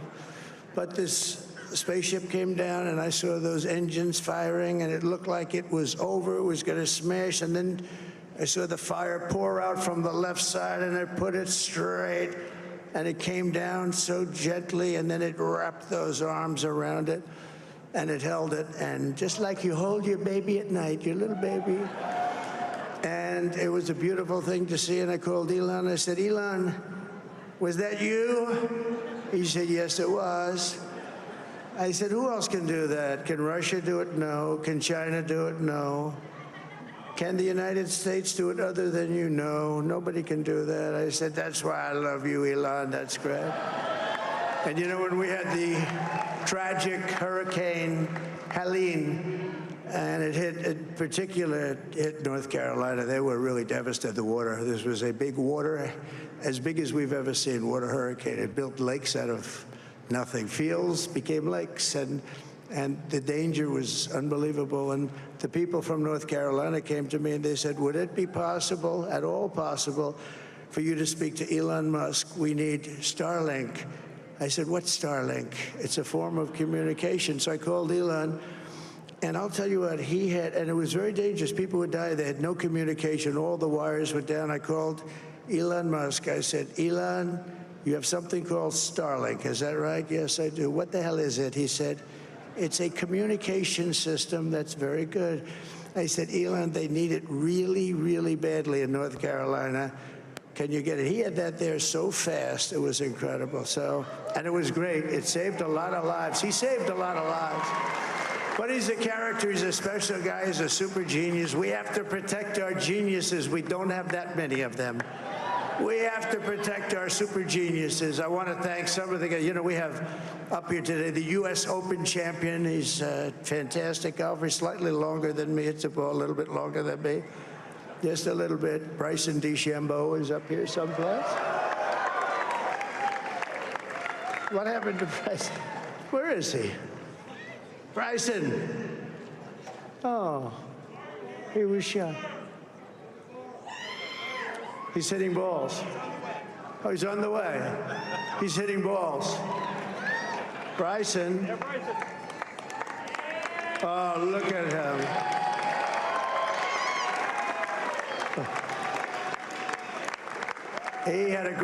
He's got a great career going.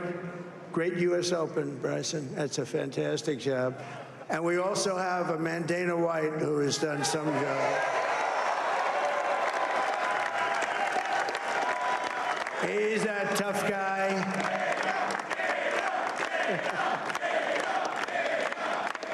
So Dana started UFC and came to me, do you mind if I use your, nobody wanted to give him Marines because they said it's a rough sport, a little rough. And I helped him out a little bit, and I went, and they said, this is the roughest sport I've ever seen, but I began to like it, and he loved it, and nobody's done a better job in sports. And you know, he's a very motivational kind of a guy, what he does. He gets these fighters, and they really go at it, and it's become one of the most successful sports enterprises anywhere at any time. It's doing so well. I'd like to ask Dana just to say a couple of words, because people love to hear from him. Dana,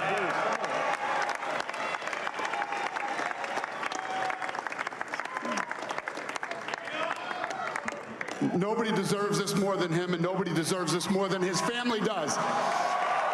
This is what happens when the machine comes after you. What you've seen over the last several years, this is what it looks like. Couldn't stop him. He keeps going forward. He doesn't quit. He's the most resilient, hard-working man I've ever met in my life. His family are incredible people. This is karma, ladies and gentlemen. He deserves this. They deserve it as a family. I want to thank some people real quick. I want to thank the Nelk boys, Aiden Ross, Theo Vaughn, Bustin' with the Boys, and last but not least, the mighty and powerful Joe Rogan. And thank you, America. Thank you. Have a good night.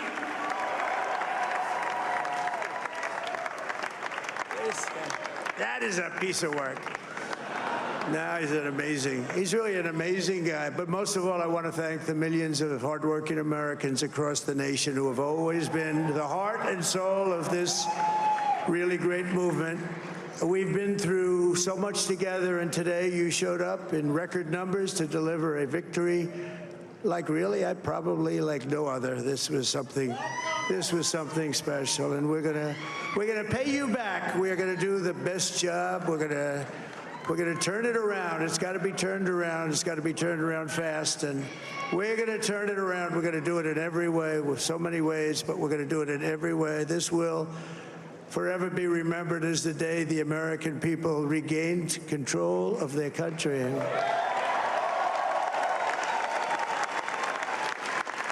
So I just want to say that on behalf of this great group of people, these are hard-working people. These are fantastic people, and we can add a few names like Robert F. Kennedy Jr. He came in.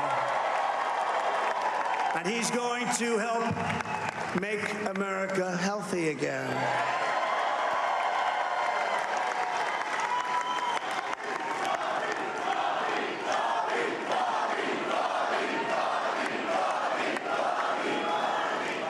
And now he's a great guy, and he really means it. He wants to do some things, and we're going to let him go to it. I just said, but Bobby, leave the oil to me. We have more liquid gold, oil and gas. We have more liquid gold than any country in the world, more than Saudi Arabia. We have more than Russia. Bobby, stay away from the liquid gold. Other than that, go have a good time, Bobby. We're going to be paying down debt. We're going to be reducing taxes. We can do things that nobody else can do. Nobody else is going to be able to do it. China doesn't have what we have. Nobody has what we have. But we have the greatest people also. Maybe that's the most important thing. This campaign has been so historic in so many ways. We've built the biggest, the broadest, the most unified coalition. They've never seen anything like it in all of American history. They've never seen it. Young and old, men and women, rural and urban. And we had them all helping us tonight. When you think, I mean, I was looking at it, I was watching it. They had some great analysis of the people that voted for us. Nobody's ever seen anything like that. They came from all corners, union, non-union, African American, Hispanic American, Asian American, Arab American, Muslim American. We had everybody, and it was beautiful. It was a historic realignment, uniting citizens of all backgrounds around a common core of common sense. You know, we're the party of common sense. We want to have borders. We want to have security. We want to have things be good, safe. We want great education. We want a strong and powerful military, and ideally we don't have to use it. You know, we had no wars. 4 years we had no wars, except we defeated ISIS. We defeated ISIS in record time, but we had no wars. They said, he will start a war. I'm not going to start a war. I'm going to stop wars. But this is also a massive victory for democracy and for freedom. Together, we're going to unlock America's glorious destiny. We're going to achieve the most incredible future for our people. Yesterday, as I stood at my last stop on the campaign trail, I'll never be doing a rally again. Can you believe it? I think we've done 900 rallies approximately from them. Can you imagine? 901 something, a lot of rallies. And it was sad. Everybody was sad. Many people, I said, this is our last rally. But now we're going on to something that's far more important, because the rallies were used for us to be put in this position where we can really help our country. That's what we're going to do. We're going to make our country better than it ever has been. And I said that many people have told me that God spared my life for a reason.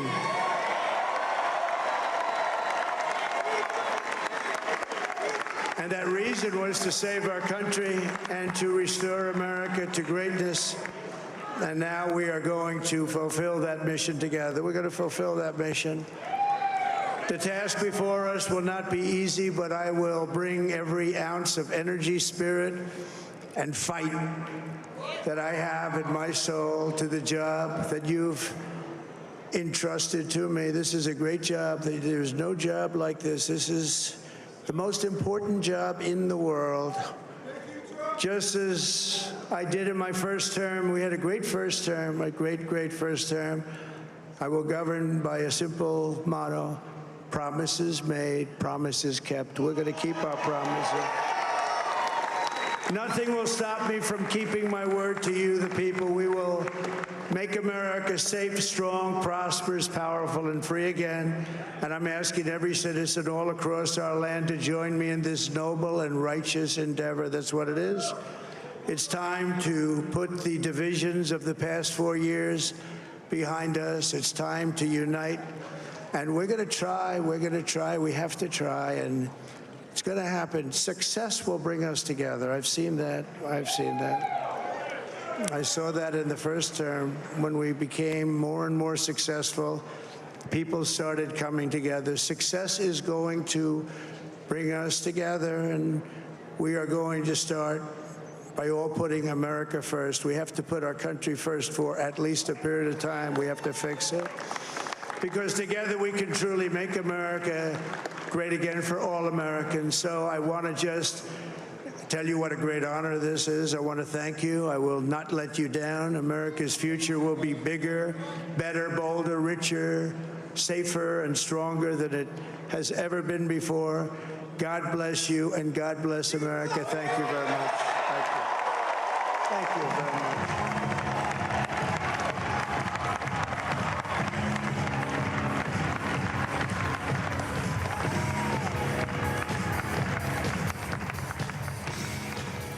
Former President Trump making about 25 minutes worth of remarks, essentially acknowledging That's it, I guess.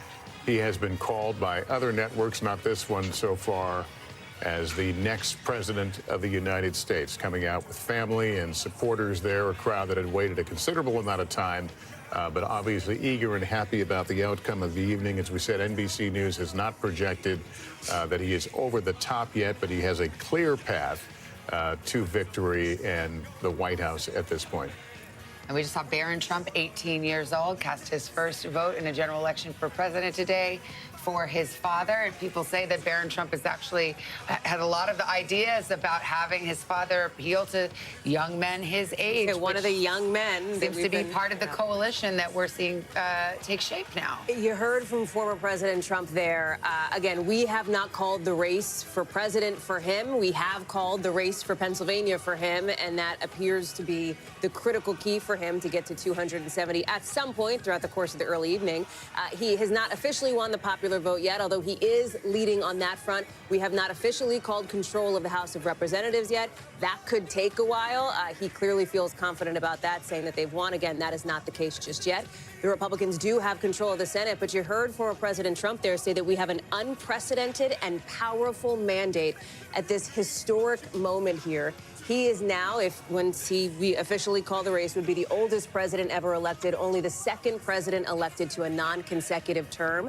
You saw him basking in the moment. At one point, he looked around and said something like, "Isn't this crazy?" I mean, he looked around and said that this even happened. He was extremely confident, at least publicly projecting that And in he the days raised before this moment. He talked about having almost lost his life at an assassin's bullet this summer, and talked about how he feels that some of his supporters, or at least feel that he was saved for this moment, and so he took that tone as well. And Savannah, he called it the greatest political comeback in the history of this country. He might not be wrong if you think about that. He survived 2 assassination attempts, right? One that was very close. 90 criminal accounts, right? He was in court throughout his campaign. He was primaried, won that primary, fought all those criminal cases. A lot of them are still ongoing right now. Again, survives the assassination attempts, loses his mother-in-law. A lot happened to him over the last 2 years.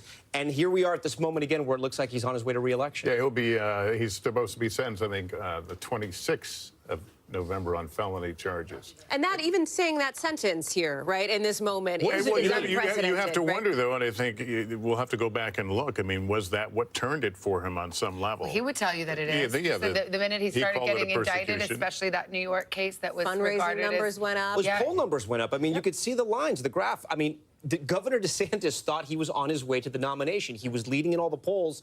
All the criminal indictments start, and his numbers start to shoot up. Democrats, even though they said they were following the letter of the law, some Democrats, Republicans will say, played politics with the law, and they went after him for political reasons. That might have been the biggest political miscalculation in the history of our country. You talk to a lot of Democrats, they wonder if perhaps it took the Department of Justice just too long to get this process moving. I mean, if you talk to the folks that sat on the January 6th Select Committee, they wanted the DOJ to move a lot faster than they did. It wasn't until the Select Committee had done all of its work and then handed those referrals over to the Department of Justice that they moved specifically on the cases related to January 6th. And by that point, we were already into the campaign season. It became a political issue instead of a legal issue, and that may be something that they look back on and regret. It was really the big X factor hanging over this entire race. How would his legal challenges impact his political prospects? But just zooming out, we're talking about how historic this moment is.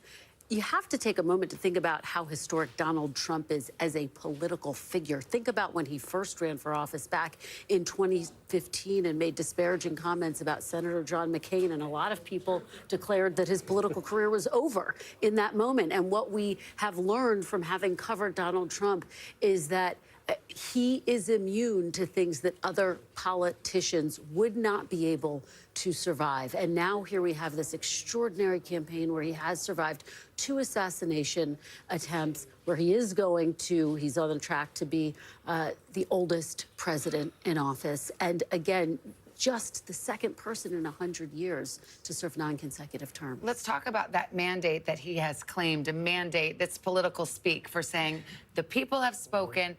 My election win was so convincing that I have been sent to do X, Y, and Z. So, Ryan, you'll be covering Capitol Hill. Right. What is that mandate, do you think? Well, I think, first off, there is one person that's probably watching the returns coming in, still very closely watching a lot of House races across the country, and his name is Hakeem Jeffries, who is poised to potentially become the first black Speaker of the House.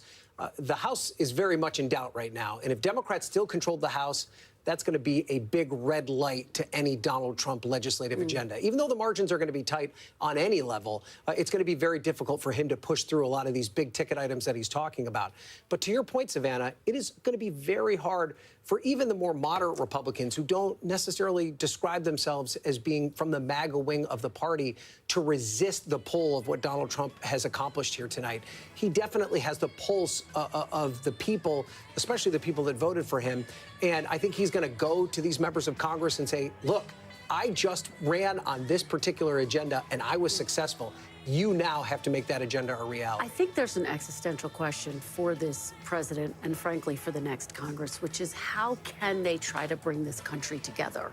We saw in these polls, we saw in these results tonight just how divided, how divisive things have become. Donald Trump has not necessarily run on a unity message. Do you think he has a mandate of unity? No, I don't. But I do think that there is going to be a hunger for that. It's something that former President Barack Obama promised, that President Biden has promised. It hasn't happened yet. The country has only gotten more divided over time. I think the nation's hungry for it. And Savannah, he set a high bar. He has set a high bar. He said he's going to figure out what's happening in Ukraine with Russia. He's going to solve it on day one. And also the war in Gaza with Israel. He's going to have 2 giant issues that you could argue had a huge impact on this presidential election. And he said on day one he's going to solve them. Well, he set the bar. What will he be able to do? And the entire world's watching this election right now. We're talking about all the issues at home. The entire world. There's a new president in Mexico. What's going to happen with immigration? There's so much going on right now globally. And now Donald Trump, once again, reelected, it's going to shake up the global political And the things he can do unilaterally, such as tariffs, for example, which will have an immediate effect on the economy. So, I mean, look, he has the levers of government, he has the United States Senate, he might have the House. Some might argue he has the Supreme Court as well. I was just about to say he's got the ideological balance as the Supreme Court. He may get to appoint 1 or 2 more. Right. And so when you have all of that power and the responsibility, you also have the accountability. So if he has this mandate and acts on it, then in another couple of years, we'll be talking right here at this table about whether or not Americans approve of the job that's been done. Keeping in mind that the policies he's put forward that he would do in his first day, in his first 100 days, for example, they are controversial and in some ways divisive policies. When you look at even that sort of core tenet of potentially mass deportations on day one, we saw in the exit pollings that actually more Americans would like to see a legal pathway for immigrants here, a legal pathway to citizenship than they would mass deportations. The other interesting point here is who he is going to be surrounding himself with, which we've touched on tonight.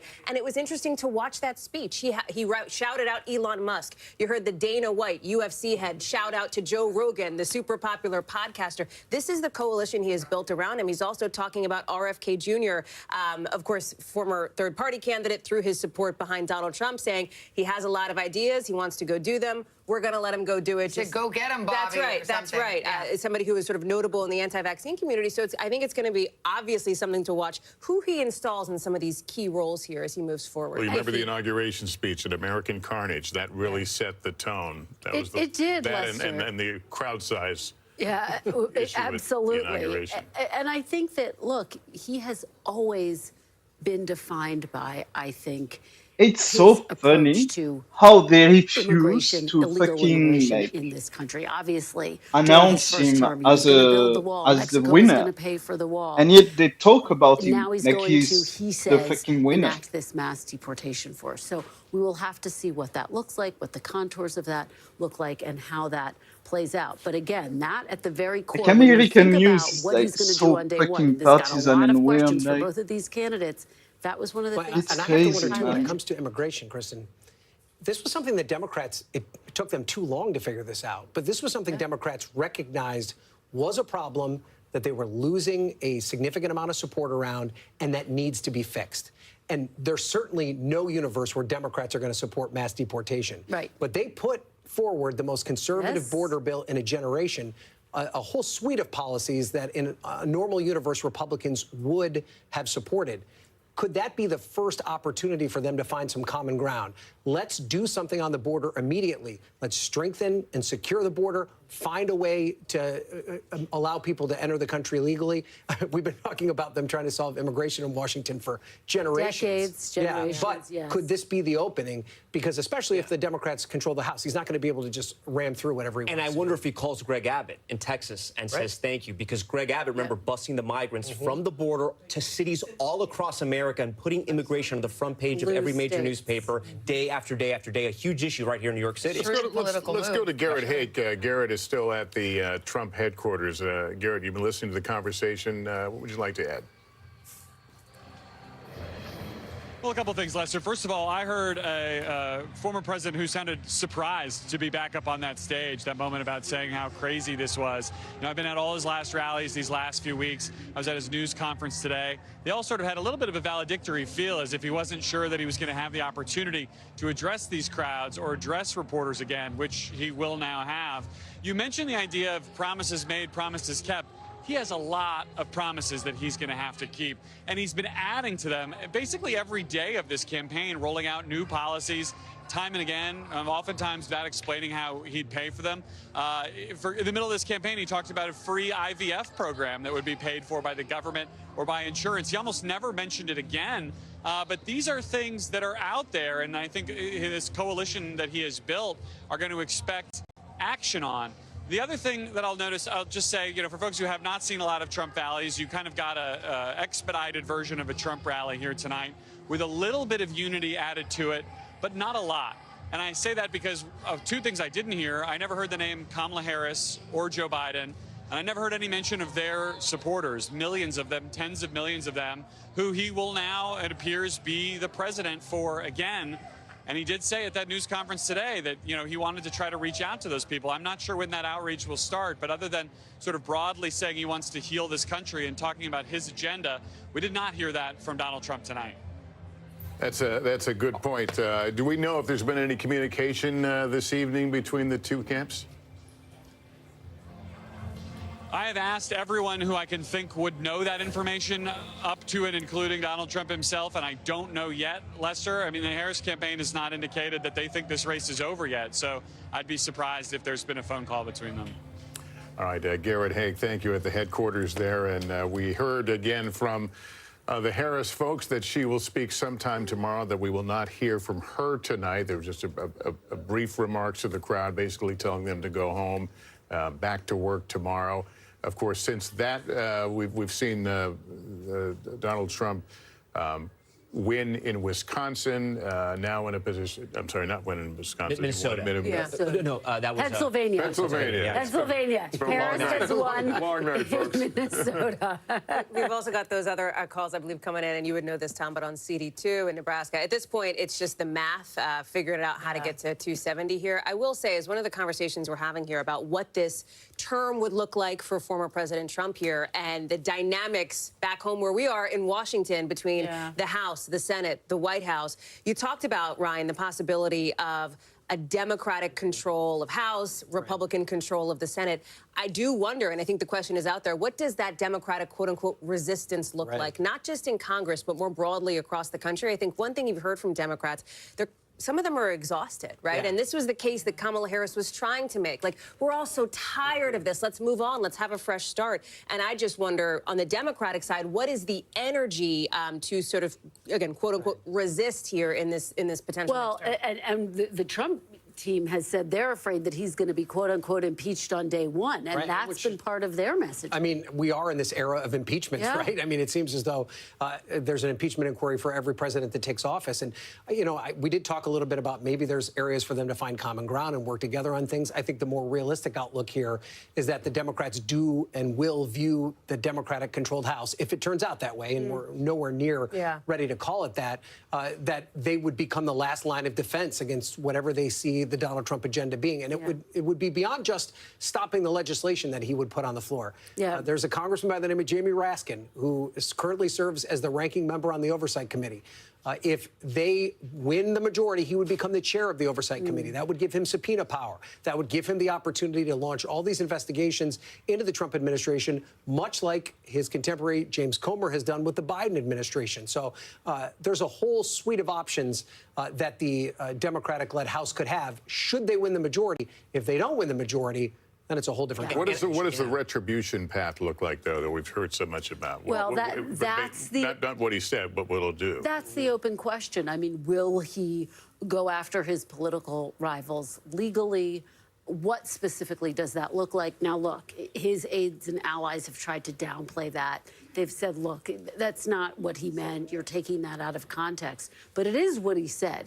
And so and he's got supporters. He who said would just like to days see ago that it'll be, in his words, nasty in the beginning, right? Which I think Democrats took as an allusion to the potential for this so-called enemies list, as Vice President Harris has talked about. And the first thing he says he's going to do is fire Jack Smith, of course, the special counsel who's brought these charges against him. So that's the first act, potentially, of retribution, if you want to put it into that category. But I do think there's a big question mark. I have asked him about it in my interview with him over a year ago. What specifically do you mean by retribution? He wouldn't get specific. I think a lot of reporters have tried to drill down on exactly what that would look like. And again, much like the mass deportation plan, there aren't a whole lot of specifics. There's not a policy paper that's been put out to give people a sense of what it would look like or how it would be carried out. But there is a sense that he already is amassing a team of people who the first signal will probably be who he appoints as his attorney general. I was about to say that, Yeah, because, you know, the one thing that the United States government has always prided itself on is the independence of the Department of Justice, the fact that they don't take their marching orders from the president after they're appointed to that job. Donald Trump has said multiple times that he doesn't think it should be like that anymore. So if he picks someone who's very dyingly loyal to him as Attorney General, something he didn't do when he appointed Jeff Sessions the first time around, I think that'll be our first signal as to just how much he's going to use the DOJ. Who does he listen to? In general? Or? In general. Kellyanne Conway's still, I mean, outside advisor, but still someone who he listens people in his ear. He listens to his family, too, still. To his family. I think Stephen Miller is somebody That's right. who he talks to on a regular basis. He could be somebody who we might see as the next Secretary of the Department of Homeland Security, possibly. He's also somebody, I think we've all talked to in different contexts. He's somebody who will sort of listen to a degree, people who are around him, you know, whoever he happens to be with in the moment. And I think a lot of us have had the experience of he'll riff with you, just even as journalists here, and he'll do that with people at Mar-a-Lago, et cetera. That is what Democrats find concerning, and that's what Republicans, in some ways, find appealing. Let me send it back out to Garrett Haig at the Trump headquarters. Garrett? Lester, and I could jump in on that conversation too, because having covered Trump for a long time, the question of who he listens to is almost everyone, and it can be anyone around him, from his friends at Mar-a-Lago to elected officials to the folks who find and collect his phone number to try to reach out to him on any given issue. In fact, in many cases, there's almost a penalty applied to people who are on his payroll. If you take his money, if you are his staff, in some cases, he trusts you less than the people who might be people he views as friends and peers. Although we heard tonight an extraordinary moment, frankly, Trump calling up his co-campaign managers to try to get them here to speak tonight. I think indicative of what has been a campaign that was, at least in Trump standards, almost entirely without the kind of drama and backbiting that defined his two previous campaigns and his White House. And I think looking at that model as he starts to think about how he's going to staff his White House and build out his cabinet might be important. I can tell you there's already a lot of discussion, some of it among reporters, some of it among staff, many of whom are quite superstitious about discussing it before tonight, about what the transition is going to look like, who might be in line for various appointments. I can tell you from talking to sources in the donor community and a lot of lawmakers who Ryan and I cover on Capitol Hill, particularly in the Senate, people starting to get a little bit sharp-elbowed about viewing what cabinet positions might be available to them, what opportunities might be available to serve in this second Trump administration. I think there was a thinking about Republican senators and whether or not they would potentially be asked to serve in a cabinet if the Senate was narrowly divided, depleting their own numbers on other things they have to do. But if we're looking at a significant margin in the Senate, all of a sudden, anybody from a state that's even remotely safe might find themselves considered for a cabinet position. And the cabinet's going to do a lot of work here, especially if the House ultimately ends up controlled by Democrats. Donald Trump made it clear in his first term he's not at all shy about using executive authority to its maximum level. He's been backstopped on that by the Supreme Court, backstopped again since he's been out of office with that ruling on immunity, essentially saying any official acts can't be criminally prosecuted. And the policies that he's laid out on the campaign trail, particularly his economic plan, the tariffs that he wants to put in place, are things that he can do unilaterally and may begin doing quite quickly, at least if he's going to keep all the promises that he's laid out for himself in the first early weeks of his campaign. Guys, I'm going to go ahead and throw it back to you in the studio. All right, Garrett, thanks very much. I've stepped over to the big board with Tom Yamas to drill down on where we are right now. NBC News has not called this race yet. They still got Donald Trump at 266. How does he? What's his path now to finish up this? Yeah, and we just want to make sure, we're absolutely right about all this. At some point, we will call Alaska. That almost always goes red. That gets him to 269. You come over to Maine again. We haven't called the races in Maine yet. Maine, like Nebraska, gives out its electoral votes by popular vote. It'll probably go blue.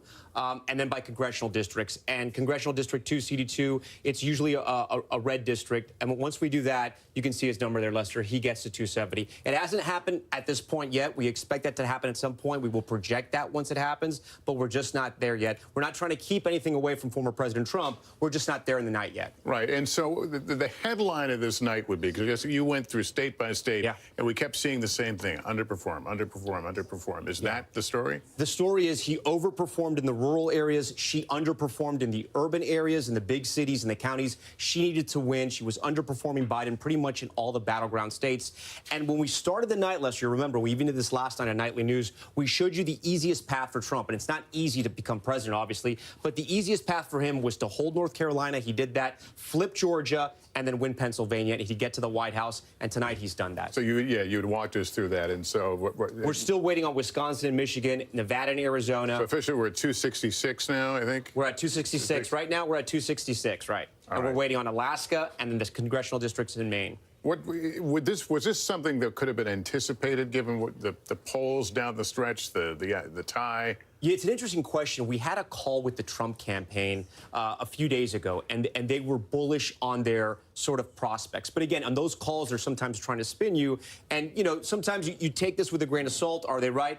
It turns out on that call, they were right on a lot of what they were seeing in their own data about the early voting. Once early voting started coming back in some of these states and Republicans were matching Democrats, that was a big sign to Democrats like, listen, wait a minute, things may be changing here. It may not be as easy as we thought. And no one thought it was going to be easy. Everyone thought it was going to be a coin flip. It was going to be so tight. But now looking back, and we can look back a little bit and maybe Monday morning quarterback and say there were signs there for Democrats to be a little nervous. And Hallie, obviously Democrats have a lot ahead of them now as they try to work through this and find the lessons. Yeah. But that takes time.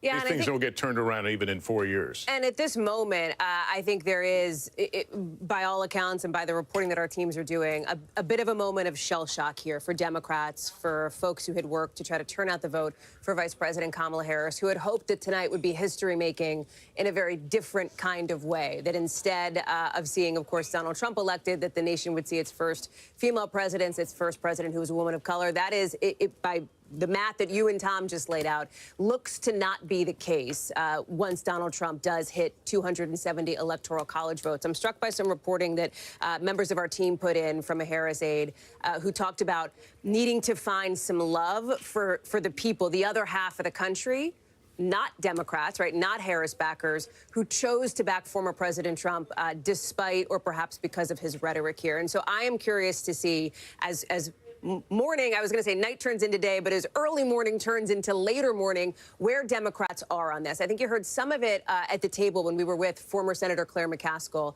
former White House Press Secretary Jen Psaki, about maybe a moment of soul searching for Democrats, what the brand is, what the outreach is to Americans here, especially when our exit polling shows that fewer people identify as Democrats right now. We saw that surge in people who said that they really weren't down with either party, Lester. And so that is also a factor here, I think, as Democrats are looking at what this moment means for them and how they move forward. I do also think that control of the House, and whether that goes Democratic or not, is also going to be a factor in this as well. Okay, Hallie, thanks very much. We're going to take a quick break right here, and then we'll pick it right up with our colleagues Kate Snow and Craig Melvin.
Top story live from Paris, live in Tel Aviv. We are here in Butler, Pennsylvania. Every weeknight, it's your news playlist. Top Story with Tom Llamas, streaming weeknights at 7 on NBC News Now. From NBC News, this is Decision 2024. Here are Craig Melvin and Kate Snow. And welcome back. We continue our special coverage of election night here on NBC. Craig Melvin here alongside Kate Snow. Coming up on 3:20 here on the East Coast. Let us take a look at where we stand in that race to 270 with former President Trump on the cusp of making history once again with a return to the White House. Again, here's a look at where we stand at this hour. As you can see, the former president just 4 electoral votes shy of reaching that 270 threshold. It is widely expected he will do that here, perhaps in the next few hours. As you can see there, Vice President Kamala Harris stuck at 219 electoral votes. We had spent so much time talking about these battleground states over the past few weeks and months. So far, heretofore, the vice president hasn't picked up a single one. Not a single one of the 7 that we've been following so closely. I want to note, he spoke a short time ago. Yes. He spoke at length. He invited a lot of people up on stage, talked about Elon Musk at length. There are parties going on around the country right now for President Donald Trump. There are people out there celebrating. Yeah. I think it's important to acknowledge that. Sure. This is a big night for half the country and a sort of dismal night for the other half. We heard from Cedric Richmond, who is co-chair of the Harris for President campaign, acknowledging a few hours ago that we would not be hearing from the vice president tonight. She is expected to address her supporters, to address the country at some point tomorrow. But there had been, as you know, this huge party planned on the campus of Howard University. It was a party that never happened. But again, 4 electoral votes shy for the former president. Chuck Todd is here with us at the desk. So is Kelly O'Donnell. We've got Ryan Nobles as well, who covers Congress. So, Chuck, let's start with you. 4 electoral votes away. It's going to happen. The question at this point is how it's going to happen. Where does he get those 4? Well, they could get it in Wisconsin. He still leads there. That you know, it's possible. It's hard to see a path for Harris to carry Wisconsin at this point.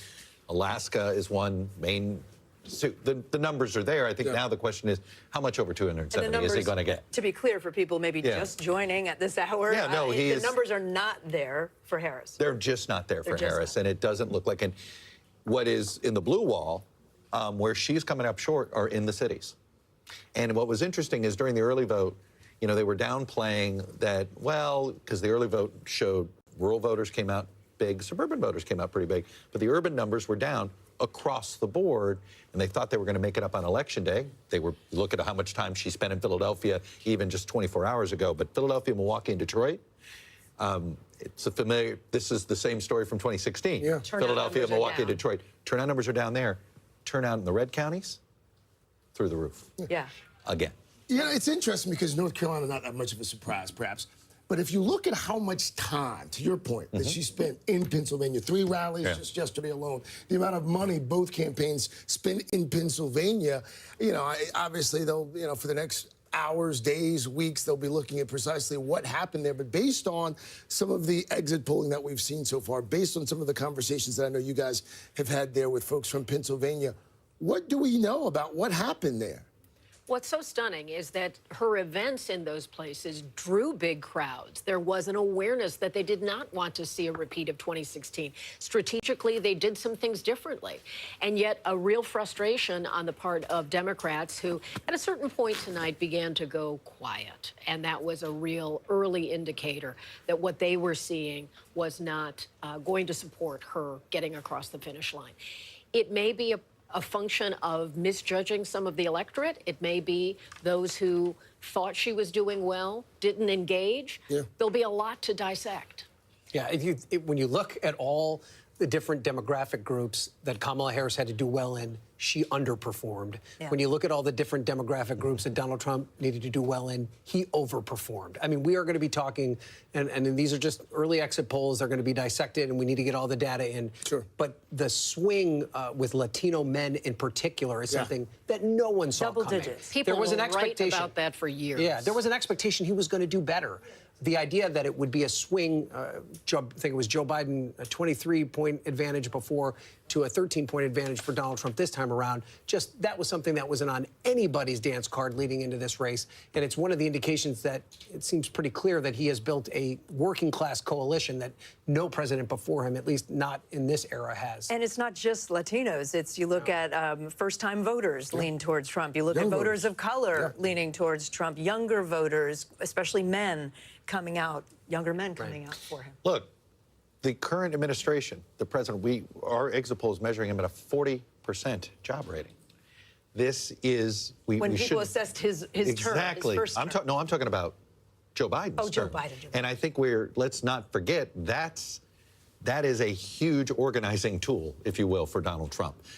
This was considered a failed presidency. Our pollsters do their own election night survey, and he was sharing it's the #1 hesitation that they had, that they found among voters that they've talked to tonight about Harris was not enough distance from Biden.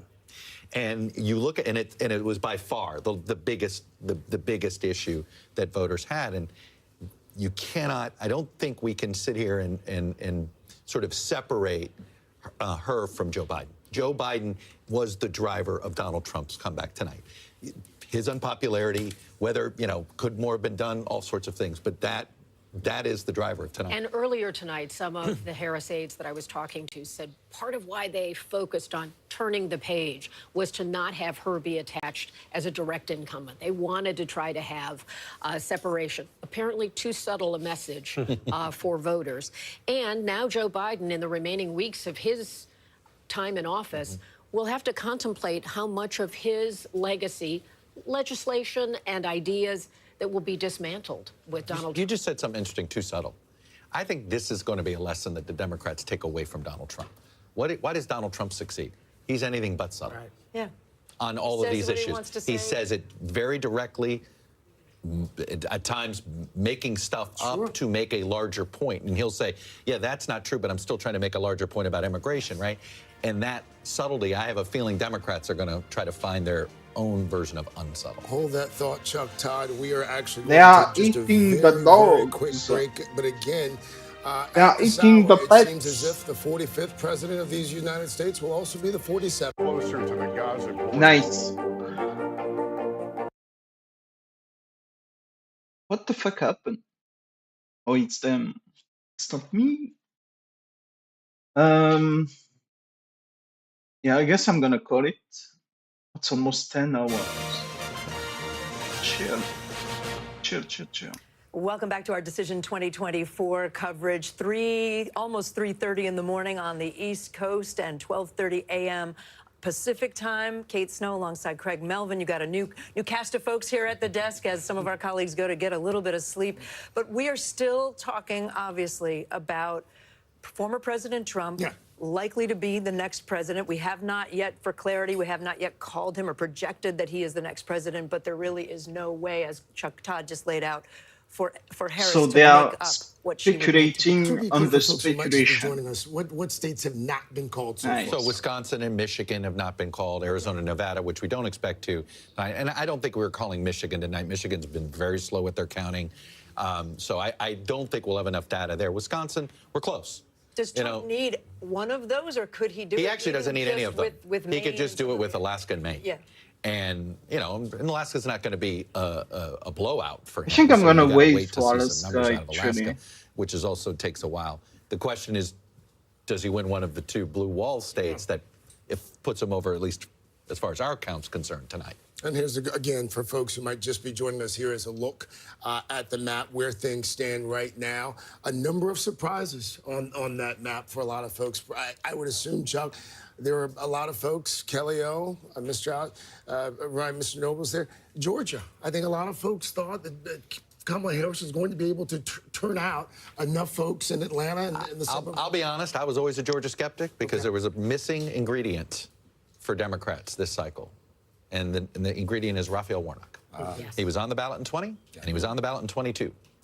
And let's remember, on the ballot in 22, he still needed a runoff to defeat Herschel Walker.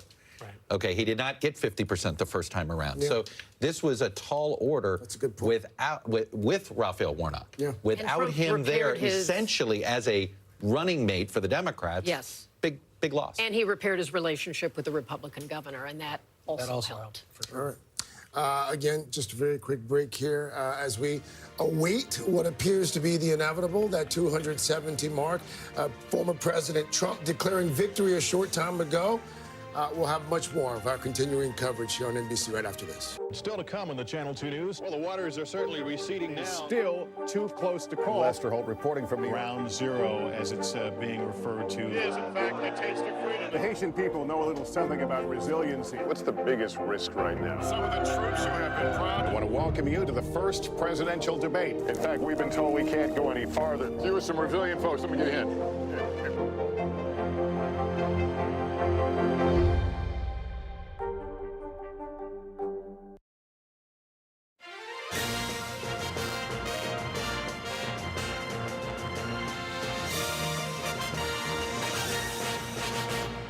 It is 3:30 a.m. on the East Coast, 12:30 a.m. on the West Coast on an extraordinary election night as Donald Trump is poised for a historic return to the White House. The former president speaking just moments ago at his election headquarters at Mar-a-Lago, telling supporters that they made history tonight and vowing a new, quote, golden age in America. Take a look. Actually, we don't have the sound right now, but he did say a new golden age. He said we're going to help our country heal. He also said a couple of things that we have not verified. He said he won the popular vote. We're not sure if that's true. He said America has given us an unprecedented and powerful mandate. Referred to it as the greatest political movement of all time. The NBC Decision Desk has not yet called the presidency for Donald Trump. We should be clear on that, but it might be a matter of when at this point and not if. Let's take a look at where things stand in the battleground states. We'll start with Pennsylvania. We made this projection a short time ago. Was it an hour ago? Pennsylvania. NBC News Decision Desk projecting that Pennsylvania goes the way of Donald Trump, and that is essentially what pushed him over toward a victory. Again, we're not calling it just yet, but he is on the path to 270 because of Pennsylvania. In Georgia, Mr. Trump winning there as well. That's a state that Biden won in 2020. Now the projected winner, Donald Trump, with 50% of the vote. In North Carolina, Trump winning there as well. Another battleground state, 97% in, and you see the numbers. He wins with 51 to Kamala Harris's almost 50. In Michigan, we have not made a call here yet. It is too close to call. As of now, 81% of the vote in, waiting on some key counties there in Michigan. Wisconsin, the presidential two-way, too close to call, with Donald Trump up with 94% of the vote in, but not ready to project that just yet. In Nevada, we characterize it as well as too close to call, with 93% of the vote in Nevada. And in Arizona, we continue to say too early to call. We just don't have enough information yet to make a call in that race. Only 54% of the vote is in there. They had said that they might count for days. Let's take a look at the road to 270. You see the map there. A lot of red on that map, including Pennsylvania, North Carolina, Georgia. And then let's take a look at Congress. Let's take a look at the upper chamber here. This is where things stand. Republicans projected to take control of the Senate at this hour. Not much of a surprise there in the upper chamber. Lots of questions, of course, at this hour about what's going to happen in the House of Representatives. As you can see there, net gain so far for Republicans of 3, but there are still some 5-6 dozen uncalled races there in the House. Ryan Nobles, we spent some time talking about Hakeem Jeffries probably paying very close attention to our count there in the House. Hakeem Jeffries would become the first black Speaker of the House if Democrats are able to And I really do have to caution our viewers that it could be days maybe weeks before we know who wins the House of Representatives. For instance, just a few minutes ago, we called Michigan 7 for the Republican there. That's Alyssa Slotkin's old seat. She's currently running for Senate there, so that's not good news for Democrats. But yes, you're right. If Democrats are able to hold on to the House of Representatives, that would usher in a speaker. Hakeem Jeffries would be the first African-American Speaker of the House. On the other hand, if Republicans take control of the House, I know you've talked about a lot of the rural areas where there are some really competitive races, not necessarily in battleground states, but even in places like California, upstate New York. If we're seeing former President Trump perform the way we're seeing in exit polls with so much strength in rural areas, do you think we could see potentially some real pickups? I would say right now, as it stands, there's just as much chance that Republicans win the House as there is that Democrats win the House. It's literally a 50-50 race right now. But to your point, Kate, New York's a good example.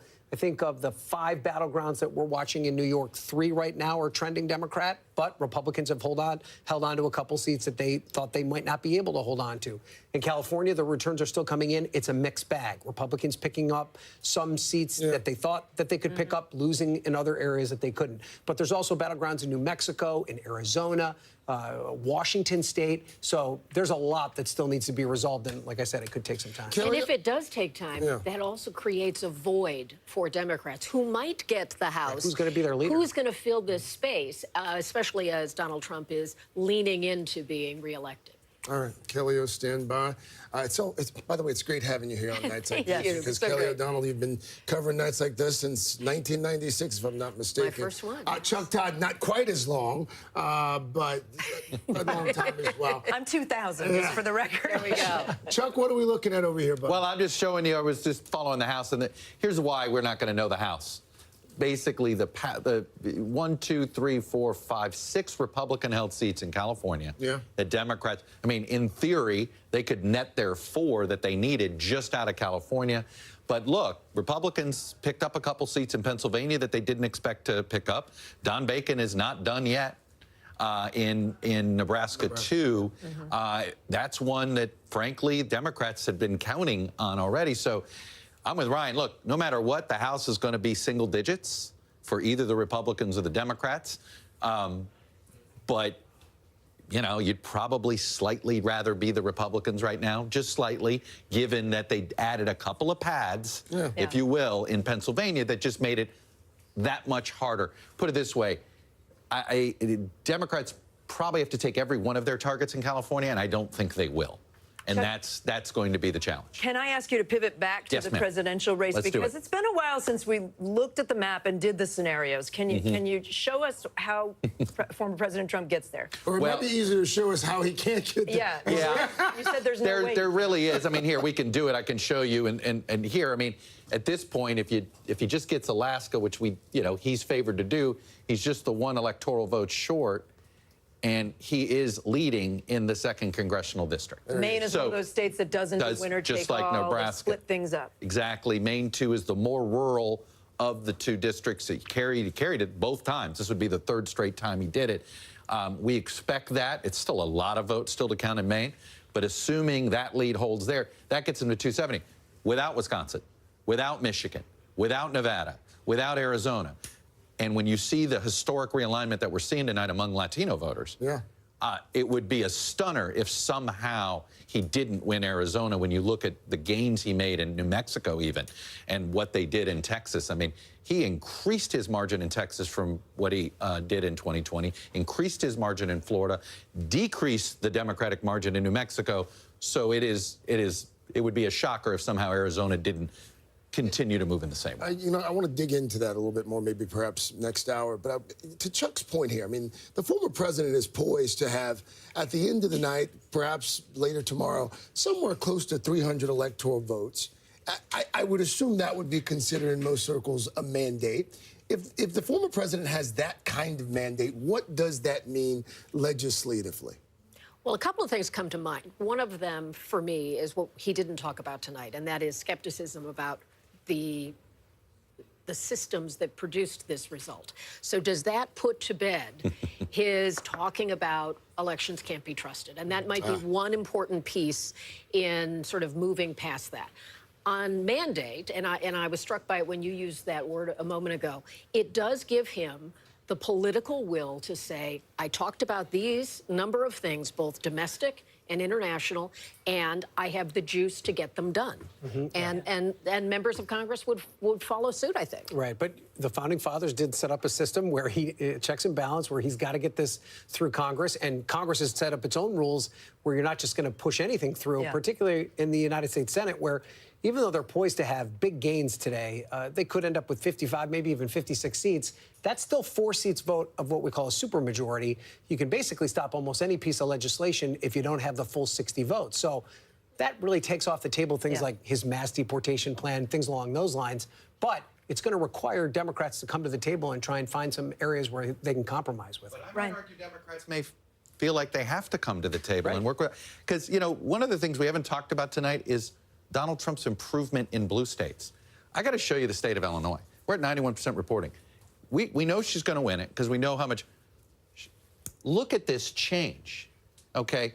Joe Biden won Illinois by nearly 18 points. Yeah. Kamala Harris is going to win it probably by 5 once all is said and done. Okay, that's Illinois. Let me take you to a few other blue states here. Virginia. We've seen Virginia as another one where you saw where, again, and this has been, even in every blue county, she sort of underperformed. But Virginia, 10 points. It's going to be 5 points there. Let's see if it's a problem in every blue state. Look, here's Maryland. Yeah. He won it by 33 points. She's going to win it by 22 points. I mean, he picked up ground everywhere, and a lot of it has to do with this realignment of two major groups. One is obviously Latinos, and the second appears to be younger men. Chuck, thank you. Let me go out to NBC News correspondent Vaughn Hilliard. He's standing by for us. He's at Trump headquarters in West Palm Beach, Florida. Vaughn, I don't know if you could hear our conversation, but we're talking about the kind of mandate that President Trump may have and what his agenda might be. Can you help us with that? Right. I think it's a good conversation around not only the realignment, but I think that this is, when we're talking about a mandate here, Donald Trump ran, especially here in these final months of the campaign, I mean, his most pure, unvarnished self. He told Americans exactly what he intends to do, from mass deportations to putting Robert F. Kennedy Jr. in charge of the U.S. health agencies that even dictate the vaccines that are on the market. He went as far as to say that he'll have Elon Musk go in and make the federal government more efficient by Elon Musk's own suggestion, echoed by Donald Trump, to cut the federal budget by 1/3, which, let's be very clear, that's staggering. That's $2 trillion, which U.S. discretionary annual budget is about $1.7 trillion. So you're talking about, where do you cut? Is that Social Security, Medicare, defense spending? There's a lot of serious questions about policy implications that are going to be had in these weeks and months ahead if, in fact, Donald Trump is to ascend and take the White House in 2025 here.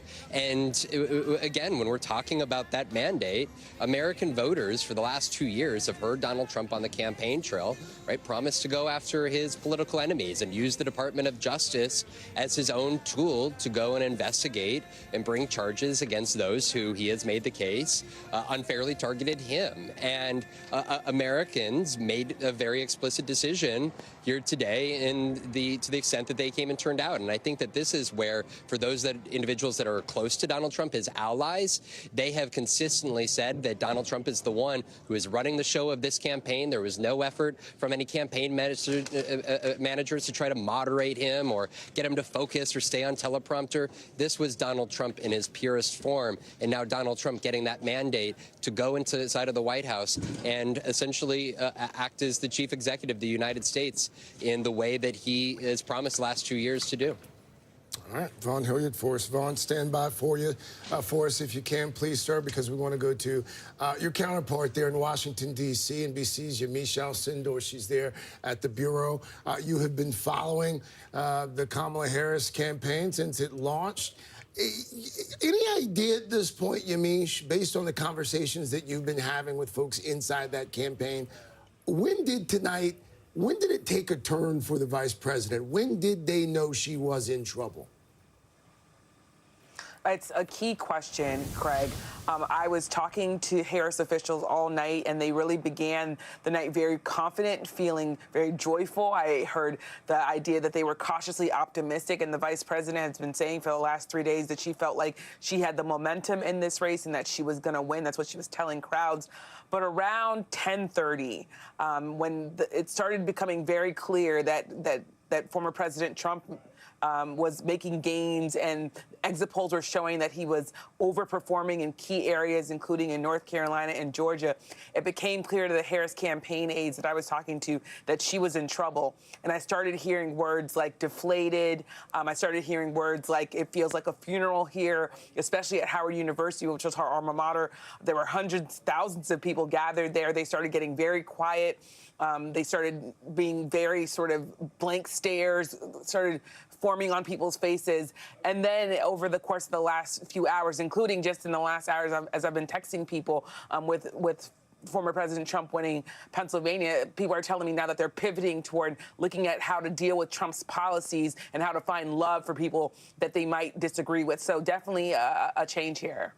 All right. Yamiche Alcindor for us there in Washington. Yamiche, we'll check back in with you as well in just a bit. Our special coverage of the 2024 election continues. Stay with us. We're going to take a look at our data wall and where the state of the race stands. We have so much to dig into about how this historic night unfolded, how this election unfolded. Stay with us.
With us, whether you're at home or on our plaza, we're just glad you're with us this morning. News lives in the now. Look at this. You can't even see anything anymore. Let's break down what we know. You gotta see this. News for the generation of now is NBC News Now.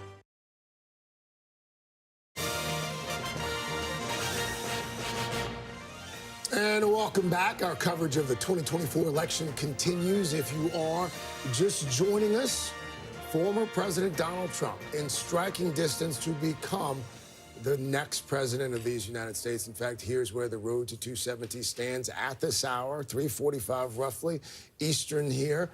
You can see the former president.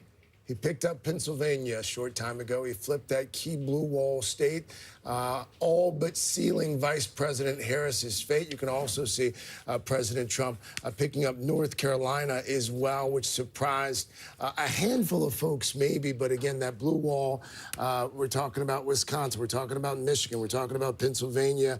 Pennsylvania's gone. Michigan still outstanding. Wisconsin also still outstanding. And we don't expect to get anything from Nevada or Arizona for some time. And while we have not made a projection of who is the next president of the United States, it's worth saying that on that map, there is really not a path at this point for Vice President Harris to come out on top. It really is Trump's. This election obviously dramatically changes things for both parties. And with that, we want to bring in some of our political insiders to talk about it. Sarah Fagan's a Republican strategist and former White House political director for President George W. Bush. Stephen Hayes is an NBC News political analyst and editor of The Dispatch. And we have Jay Johnson, former U.S. Secretary of Homeland Security. Welcome to you all, and thanks for being with us. Sarah, I'll start with you as a Republican strategist. We've been chewing this over. We've been talking about what it was that President Trump did to get to where we are right now.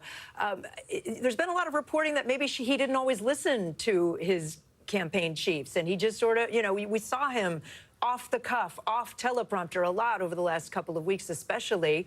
What do you think he did to get all those people to turn out?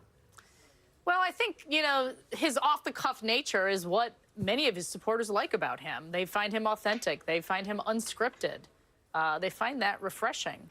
But I don't think this was about what Donald Trump did. I think this is about what the Democrats did while in office over the last 4 years. You look at inflation, which was so high during much of this administration, and many people are still feeling the pain of that as they dig out of credit card debt and high housing costs. So I think more than anything else, this is probably more a reflection of where the country has been the last few years. And it may not have mattered who the presidential nominee was because of the overarching economic factors, global factors facing the country. The reality, though, is, Mr. Secretary, again, housing notwithstanding, a lot of the economic metrics, if you look at them objectively in this country, wages are up, unemployment down. Again, it doesn't seem to have translated for Democrats. But it seemed to me that Vice President Harris knew she was in trouble a few weeks ago when we heard former President Barack Obama explicitly almost pleading with black men specifically to get out and vote. And again, we're still pouring over some of the exit polling data, but it doesn't look like that happened. It doesn't look like men specifically turned out for the vice president. Why do you think her message didn't resonate as well with that particular group? I actually think we have to reassess how we look at demographics in politics. For generations, the black vote was a block vote. The Democrat, every 4 years, would get 90% of the black vote. Yeah. And then we tended to look at other demographic groups in the same way, as if there's a so-called Latino vote. I don't believe there's a Latino vote. And it looks as though this election, Donald Trump will have received somewhere between 40 and 45% of the Latino vote. I believe that as African Americans, as Latinos become further integrated into our society, they're also further integrated into everyday American thinking about the economy, about inflation, about schools, about any number of things, such that an unconventional candidate like Trump can come along and peel off certain types of voters that we would traditionally think belong to one party or another. And so I think we need to reassess entirely how we talking about black people like they belong to and someone. talk to Latinos, talk to blacks. It's the most American shit ever. As if they're everyday Americans, as opposed to a group being concerned only about specific issues. That's a great point. Well, and Stephen, I see you nodding along a little bit. Do you think fundamentally what Mr. Trump was able to do was appeal to a wide swath of maybe slightly lower income or people who are struggling in this economy? Yeah, I think that's right. And it's true that there are many economic indicators that are pointed in the right direction, but it doesn't erase the fact that your ground beef is 30% more than it was at the beginning of the Biden administration. That matters for a lot of people, and it matters more for people at the lower end of the income scale than anything else. But there's one other point I think it's really important to make here.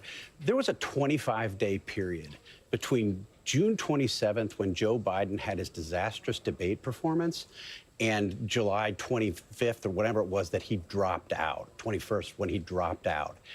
For 3 weeks plus, you had Kamala Harris and others at the top of the Democratic Party telling the country that what they had just seen in that debate performance, they hadn't just seen. There were 3 weeks when basically they were lying to the American public. And I think the American public looked at this and said, if they're not being straight with us on this, what else aren't they telling us the truth about? And I think that did irreparable damage to her candidacy because she had been at his side for the entirety of the administration. All right. Insiders, stand by. By stand by, I mean chug your coffee. We want to come back to you in just a moment. We're talking about some of the domestic implications here, but this is an election, of course, that is going to have global effects as well. NBC News Chief International Correspondent Keir Simmons joins us now with some international reaction to this presidential election. Keir, with two major wars right now happening overseas, Ukraine, obviously Gaza as well, the eyes of the world on the outcome of tonight's election and what changes may come. What has been the reaction so far? So, Craig, this is sending shockwaves around the world.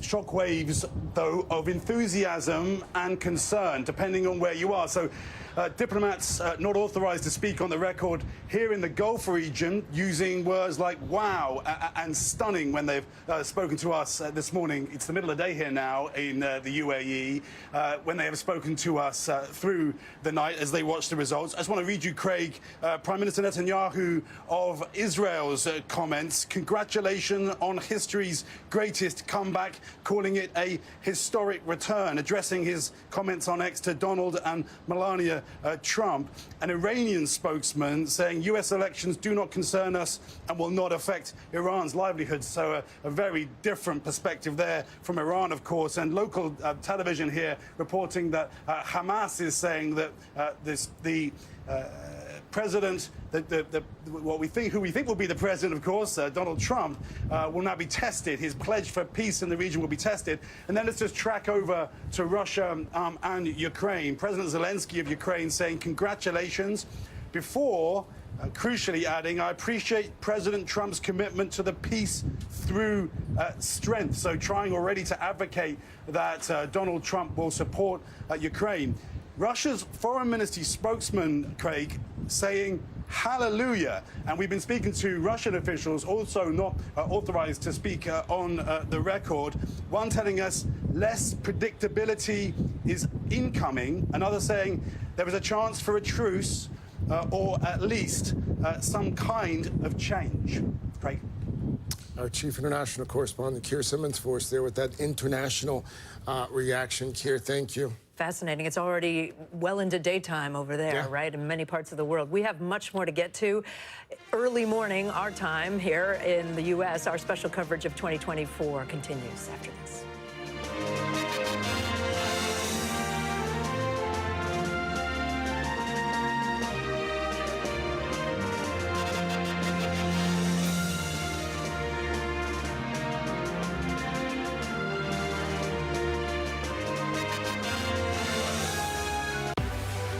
What's the message that you're trying to get out to young people? Know what is in the drug supply. We've got important news this hour about your money. Mental health, big picture, why is it so tough right now? News for the generation of now is NBC News Now.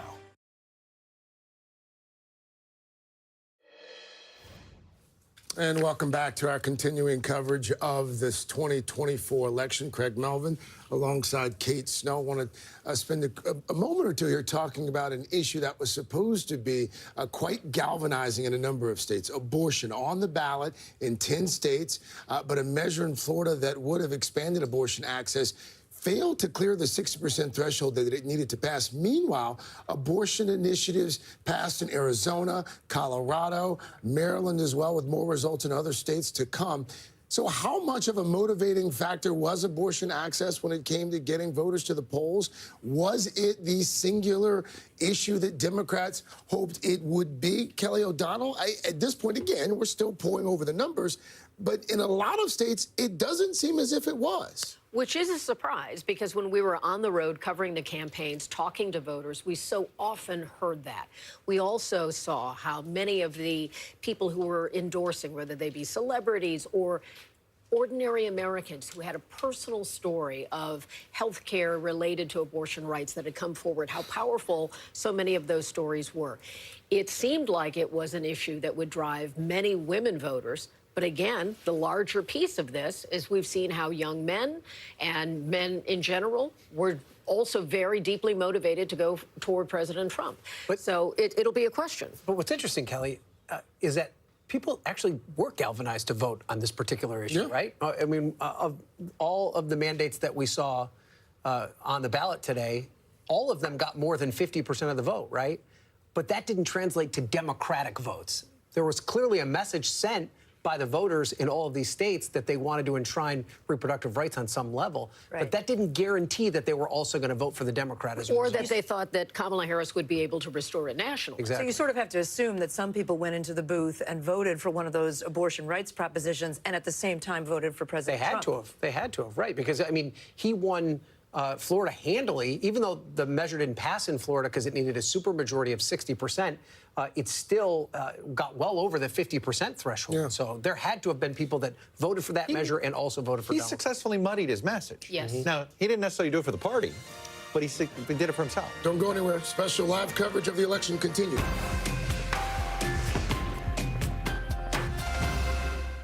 News lives in the now. Look at this. You can't even see Non-stop picking ads and shit. News for the generation of now is NBC News Now. Mornings are full of possibility and energy, and how you get set for the day ahead matters. It's about getting caught up and getting ahead, because every day deserves the best start. From NBC News, this is Decision 2024. Here are Craig Melvin and Kate Snow. Good morning. It is 4 a.m. on the East Coast, 1 a.m. on the West Coast right now on what can only be described as an historic election night as Donald Trump is headed to a return to the White House. The former president speaking to supporters at his election headquarters at Mar-a-Lago, Florida tonight, vowing to help the country heal. And every citizen, I will fight for you, for your family, and your future.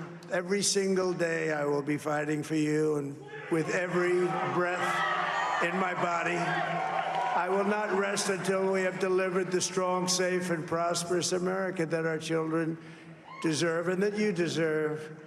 This will truly be the golden age of America. That's what we have to have. Our decision desk at NBC News has not yet called the presidency for Donald Trump, but realistically, Kamala Harris has no viable path left. Let's take a look at where things stand in the battleground states. We'll start with Pennsylvania. This was our most recent projection. Just in the last couple hours, Pennsylvania with its 19 electoral votes, the biggest of the battleground states, the projected winner, Donald Trump.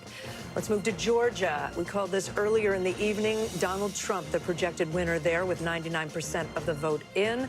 In North Carolina, Mr. Trump winning there as well. 97% of the vote in, 51% to about 48%. In Michigan, we have not yet made a projection. Michigan, characterizing that as too close to call at this hour, with 86% of the vote there in.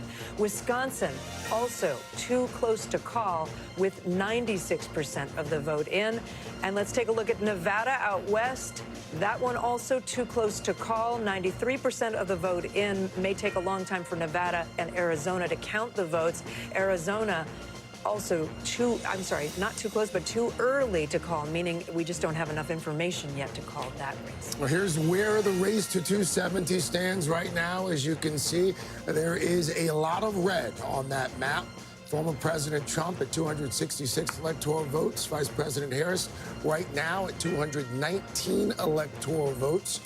We can also tell you at this hour, Republicans projected to retake control of the Senate as well.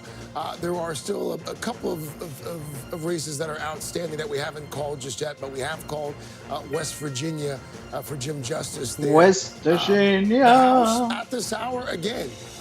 Can't call it just yet. 63 races still uncalled. But as you can see, Republicans there have picked up 3 seats in the lower chamber. And a very good morning to you. I was going to say good evening. But good morning. It was evening a long time ago. Craig Melvin alongside Kate Snow here. And again, the big story, Donald Trump poised for a historic political comeback. Let's get right to Chuck Todd, who's been here all night long, watching all the numbers come in. Where are you focusing now? Well, look, I mean, there's 2 things I'm looking at. One is, how close are we to calling Wisconsin? Yeah. And I'm going to go over there and show you that. Which would put Trump over. Which would put him officially over the 270 mark. And I'll show you what we're waiting on here and why we haven't called it, because there is technically enough vote out there to get him there in Milwaukee. As you can see, it is 107,000. As we could tell you, we think, she has to win like 95% of remaining vote, okay? But it's not it doesn't yet meet the standards for us to call. We think we're going to have a better read on Milwaukee County, which is really what we're waiting on.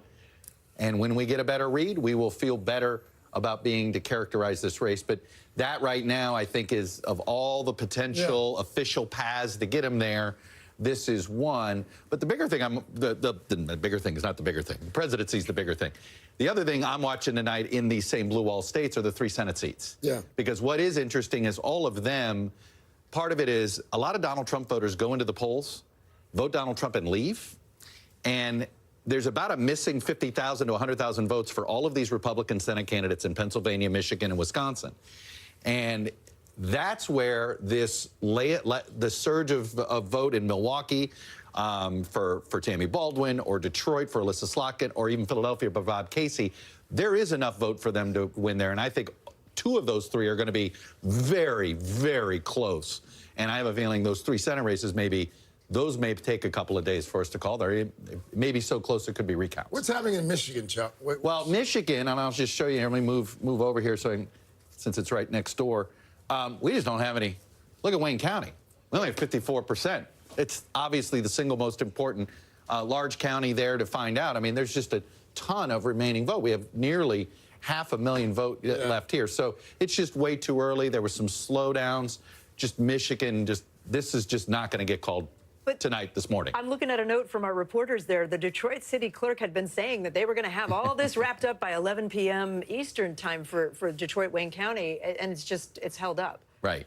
And then for whatever reason, we've had a lot of problems getting data from the various counties. It's just not. So Michigan's just going to take us a long time to get settled. I won't want to take you to Alaska, because that is... Take us to Alaska, Chuck. That is also a state that will make him 1 electoral vote short. We're waiting on Maine, because Maine 2. But as you can see here, he's got a lead.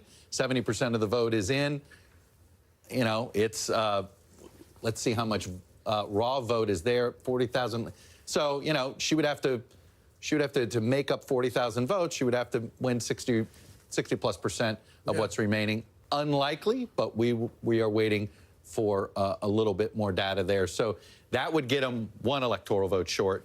And of course, as I showed you before, Maine's 2nd congressional district is one that we do expect him to carry. That would give him the 270 as well. Chuck, come back and join us here at the desk. Also want to bring in Ryan Nobles, Kelly O'Donnell. They'll be with us for the rest of these early morning hours as well. I mean, again, these results dramatically change the landscape for Democrats especially, and Republicans as well. What can we glean from the first Trump administration when we look at what a second administration might look like, just in terms of the folks that he surrounds himself with, the makeup of leadership in the House and the Senate as well? One thing that I'm struck by, because now we're into the window of talking about the transition, which is one of the more bureaucratic, nerdy things.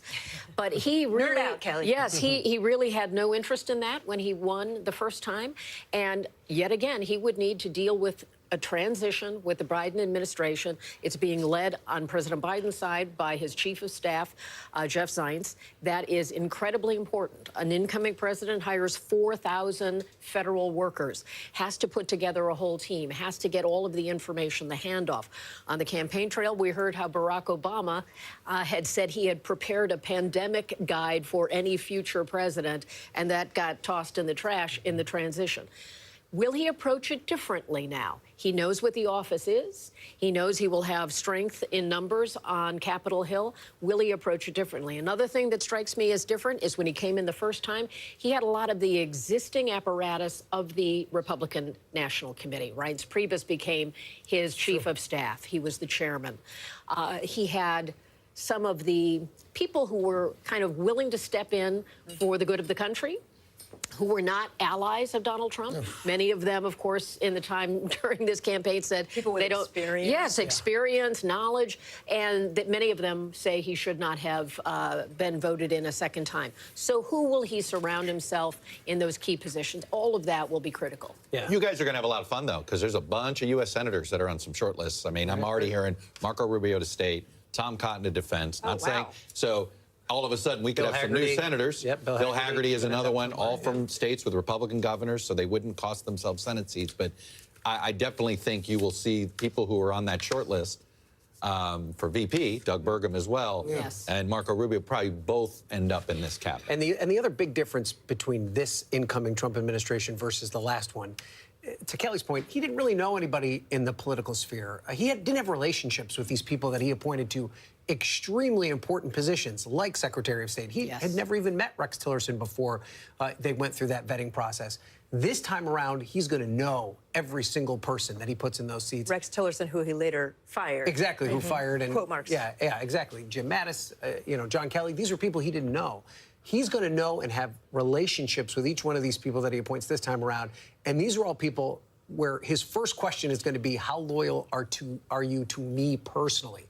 Because this is my administration. Such an important I distinction. have a mandate.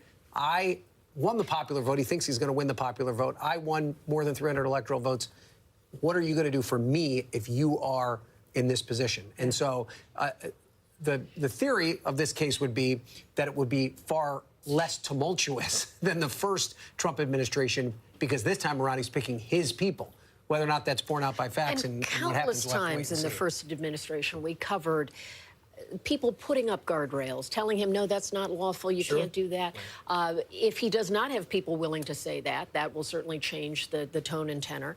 I'm also struck by, just in seeing on social media, someone like Jeb Bush, who once ran against him, congratulated him tonight, as well as leaders from around the world. I mean, Nikki Haley. We saw Nikki Haley's op-ed a few days ago. It's going to be interesting. And it might not just be people that don't put up guardrails for him. It may be people that encourage him to go further than what his instincts even tell him. A more expansive view. Well, right, the Project 2025 I'll put something, I mean, it's funny. Democrats were the ones talking about getting rid of the filibuster. Republicans at 55, 56, I promise you, a lot of conservative activists are going to pressure President Trump to say, hey, we can't get our policies through, especially if he gets the House. Right. Because you need 60 votes for people that don't know what the filibuster is. 60 you need votes. 60 votes in a lot of cases to pass something. So if the Republicans have the House, if they can hold the House, I mean, talk about your irony of ironies here.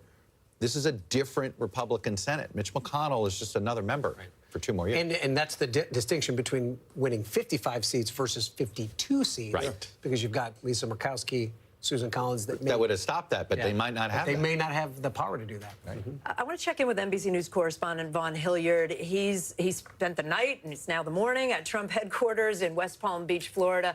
Vaughn's also been covering the Trump campaign for months and months and months. Vaughn, maybe pick up on what we were just talking about. I know the president has said, former President Trump has said, he's talked about a lot of things that he wants to do on day one, things that he wants to do right away. Some of that's going to need congressional approval, but what could he really start doing after the transition, the first day in office? The first day in office, let's just take tariffs. Donald Trump, right? He started a trade war in 2018, 2019, putting tariffs on a great amount of goods from Mexico, Canada, Europe, but also large tariffs on Chinese goods coming to the United States. And what happened as a result were retaliatory tariffs that were placed on U.S. goods that were produced here, like corn, soybeans, but also other manufactured goods that go overseas. And it was those countries that placed tariffs on those goods. In some of the U.S. export markets, they closed up. And it was domestic producers that saw some of their markets, the tanks, so the price of corn, just as an example. And that's where Donald Trump, this go-around, he is promising to place 20 to 30% tariffs on all goods coming into the United States and 60% tariffs on all Chinese goods. And now this gets weedsy when we're talking about tariffs here, but there's a lot of top economists who have expressed concern about what the harbinger of that would be on U.S. producers. And now the likes of Donald Trump and people like Howard Lutnick, who is helping lead Donald Trump's transition team, have made the case that this is ultimately going to increase U.S. manufacturing, steel manufacturing, automobile manufacturing here at home. And Donald Trump has campaigned exactly on this. And he doesn't need congressional approval to do this. And so there could be far-reaching economic consequences. Donald Trump suggests that in the long run they'll be good, but folks in the immediate could very well, like in 2018 and 2019, feel some of those immediate impacts. And Donald Trump doesn't need congressional approval for that. All right, Vaughn Hilliard for us there. At West Palm, at Trump headquarters. Vaughn, stand by. We do want to come back to you in just a few moments. Yeah, let's talk about one other issue tonight that our NBC News exit polls are showing. A huge shift in the youth vote, in the younger vote, especially young men turning out for former President Trump, a key demographic, obviously, that he had hoped would show up, and it looks like so far, based on exit polling, they did. We want to bring in an NBC News correspondent, Savannah Sellers. Savannah's at the desk with us now. Good to see you. Welcome to the morning shift. What are we seeing? Because it's not just young men, it's also young women, right? To some an extent, yes, to an extent, yes. More so young men. It is those young men. We did see in exit polling also that abortion still was that motivating issue for young women, but young men and the way that they came out for Trump just sort of seems to have taken that over completely. He made really significant gains with young voters in crucial blue wall states. We saw him actually, according to our NBC News exit polls, he's ahead right now in the youth vote in Michigan. It can't be overstated that that's a big deal, that he actually won that in that state, nearly tied in Wisconsin, nearly tied in North Carolina. So you see these places where he definitely made those steps. If we want to talk about how he did that, right? I mean, just in my reporting, I actually kind of started noticing this about a week or so ago, a shift that I was seeing on college campuses where students started to tell me who were Republicans, I think there's more Trump support here than I had thought, because it's kind of starting to be on my Snapchat. It's starting to be on my TikTok. Right. Yeah. I'm hearing people feel more comfortable saying, I'm supporting the former president. The former president also had a really targeted strategy when it came to sort of going after these voters in these untraditional spaces. Podcasts, yeah. Fraternities. Yeah. Sports, these cultish personalities making those choices for those podcasts, like a Logan Paul, like a Joe Rogan. By the way, his son, Barron Trump, was essentially his unofficial podcast advisor, saying, this is what I think you should go on, Dad. I'm a first-time voter. I'm a college student. This is what I'm listening to. And he actually reached those viewers there. I had a number of my friends talk about the betting lines, just following the betting lines. Like, Roddy Schwartz, who was in Arizona, he was on the campus of ASU tonight, he called me and he said, on camera, the last 3 people that I spoke to said to me, I don't care what the polls say. I didn't look at the polls. I looked at the odds. Yeah. Absolutely. And by the way, I know it sounds weird to us, perhaps. There's an entire generation of a voter who lives that way. Oh, yeah. Whether it's FanDuel, every weekend, that's what they're doing. That's what they're following. Even in high school, by the way. Yeah. Can I just note, my parents live in State College, Pennsylvania, Center County, Pennsylvania. Center County, yeah. If you bring it up, it's red for Trump.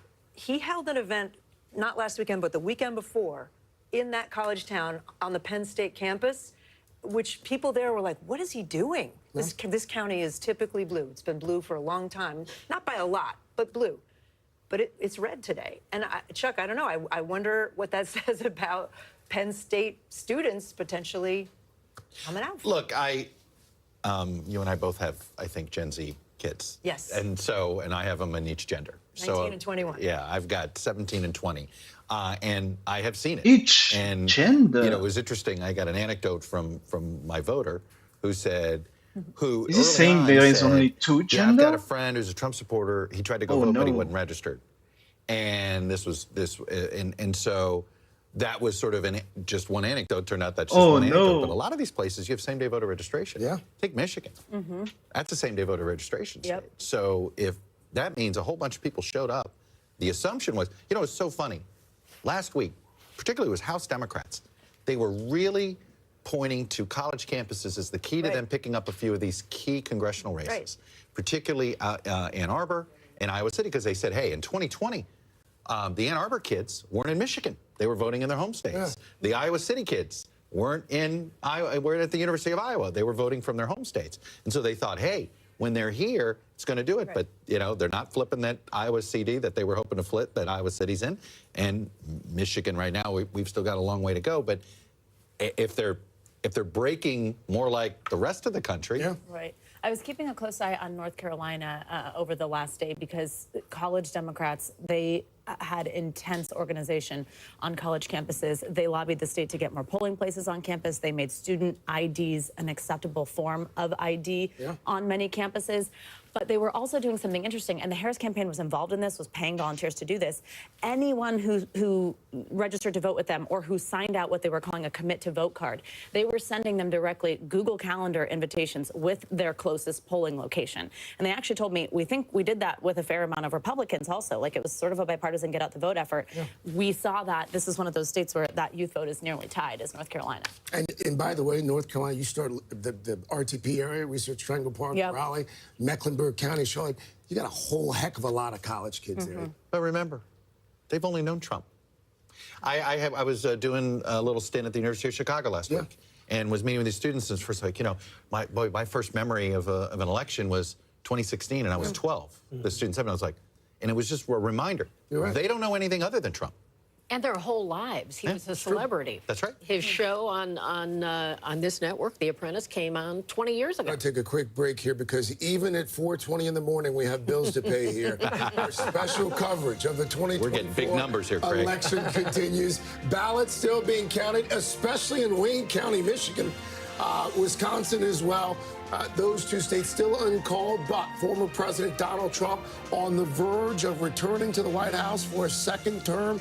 A closer look at how this all played out and what happens next. We'll do that right after this.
pledge not to hold a vote on any legislation that would ban abortion? Do you still have faith and confidence in the Supreme Court? Is this plan to ban price gouging anything more than a gimmick? If it's Sunday, it's Meet the Press.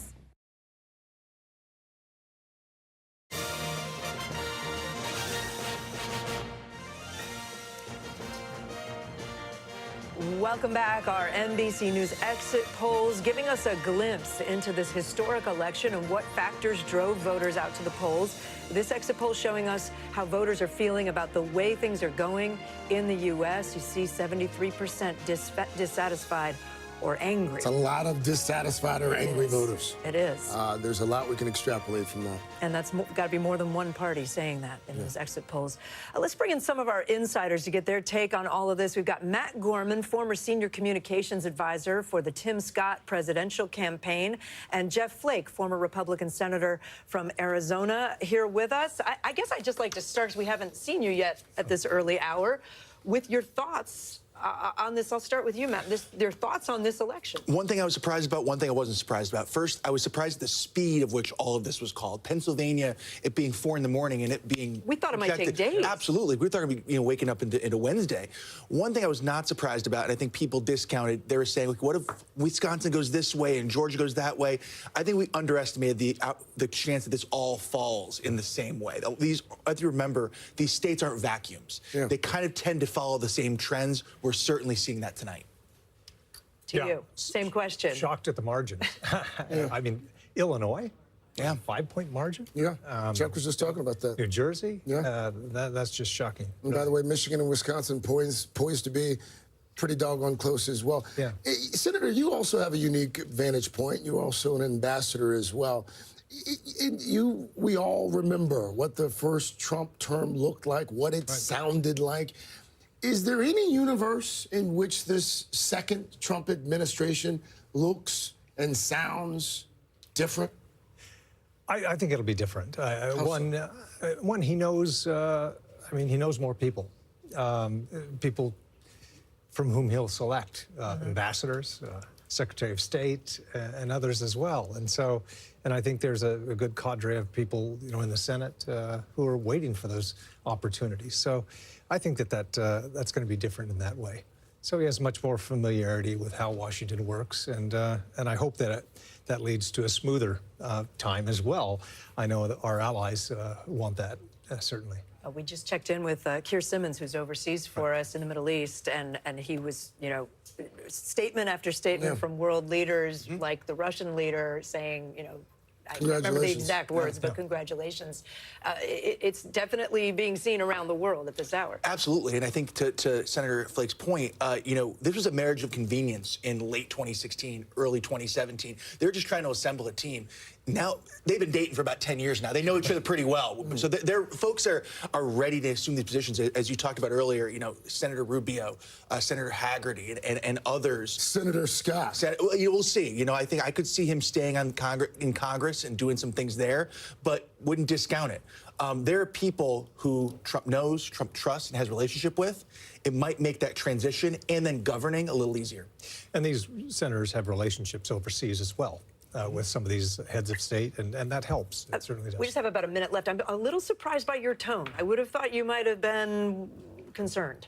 Well, there's always concern. It's a tough world out there. We have enemies, we have allies, and I hope that we can always distinguish the difference. And so, there's concern. But, there are a lot of upsides as well. I can tell you one advantage.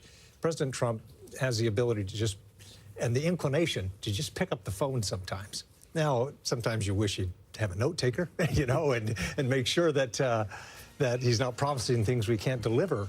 But that instinct is good to call world leaders and say thanks for this, or thanks for that. So, Senator, thank you. Matt, thank you. Don't go far. Don't go far. Our live special election coverage continues. Former President Trump bursting through the blue wall, taking Pennsylvania. So what happened?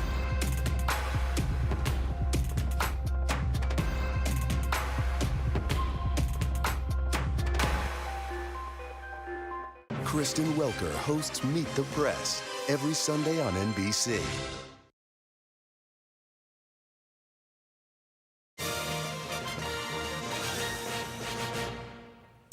Welcome back. The economy was definitely one of the top issues for voters heading into the election. So we want to bring in NBC News business and data correspondent Brian Chung, covers the economy for us. Brian, what are you watching right now? Also wondering how the markets are reacting worldwide to what we're seeing. Yeah, good morning, guys. I've been in my data den over here, but actually I want to show you some stats about some of the local economies.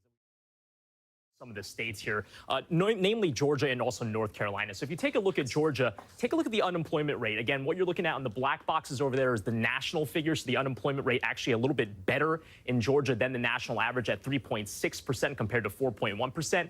Wage growth was a little bit lower in Georgia compared to the national. Again, 20% over the last 4 years, 18% in Georgia. By the way, in Georgia, that did not keep up with the rate of inflation, worth noting as well. But take a look at the change in home value, where homes in Georgia were going up by a lot more than the national average over the last 4-year period. This is a really interesting story when you think about that mixed picture. Again, in North Carolina, though, it's a little clearer in terms of the economy looking broadly better. Take a look at the unemployment rate, 3.8% compared to 4.1%. Wage growth, even better over that 4-year period, 23% compared to 20%. And then the change in home value, 46% over 37%. I bring this up because of Trump's strength in these two states, right? Having won these two battleground states, despite the fact that the economy in those states, in some respects, and in North Carolina, in all of these respects that I'm showing you, was actually better than the national average. So the narrative that the Trump administration was able to basically put out there, despite the fact that the picture, at least on an aggregate level, looked better, was certainly something worth messaging. And one other point I want to bring up, too, is that the Biden investments, right? When you think about the Inflation Reduction Act, they were trying to drop a lot of money, specifically in the EV space. It didn't work in those counties, which I tell you went heavily more towards Trump than they did for Harris in this particular election, guys. All right, really interesting. Brian, thank you so much. Appreciate you being here in the wee hours with us. Don't go anywhere. We're not going anywhere. Our special live coverage of the election continues right after this. Well, how long does it take to count freaking votes?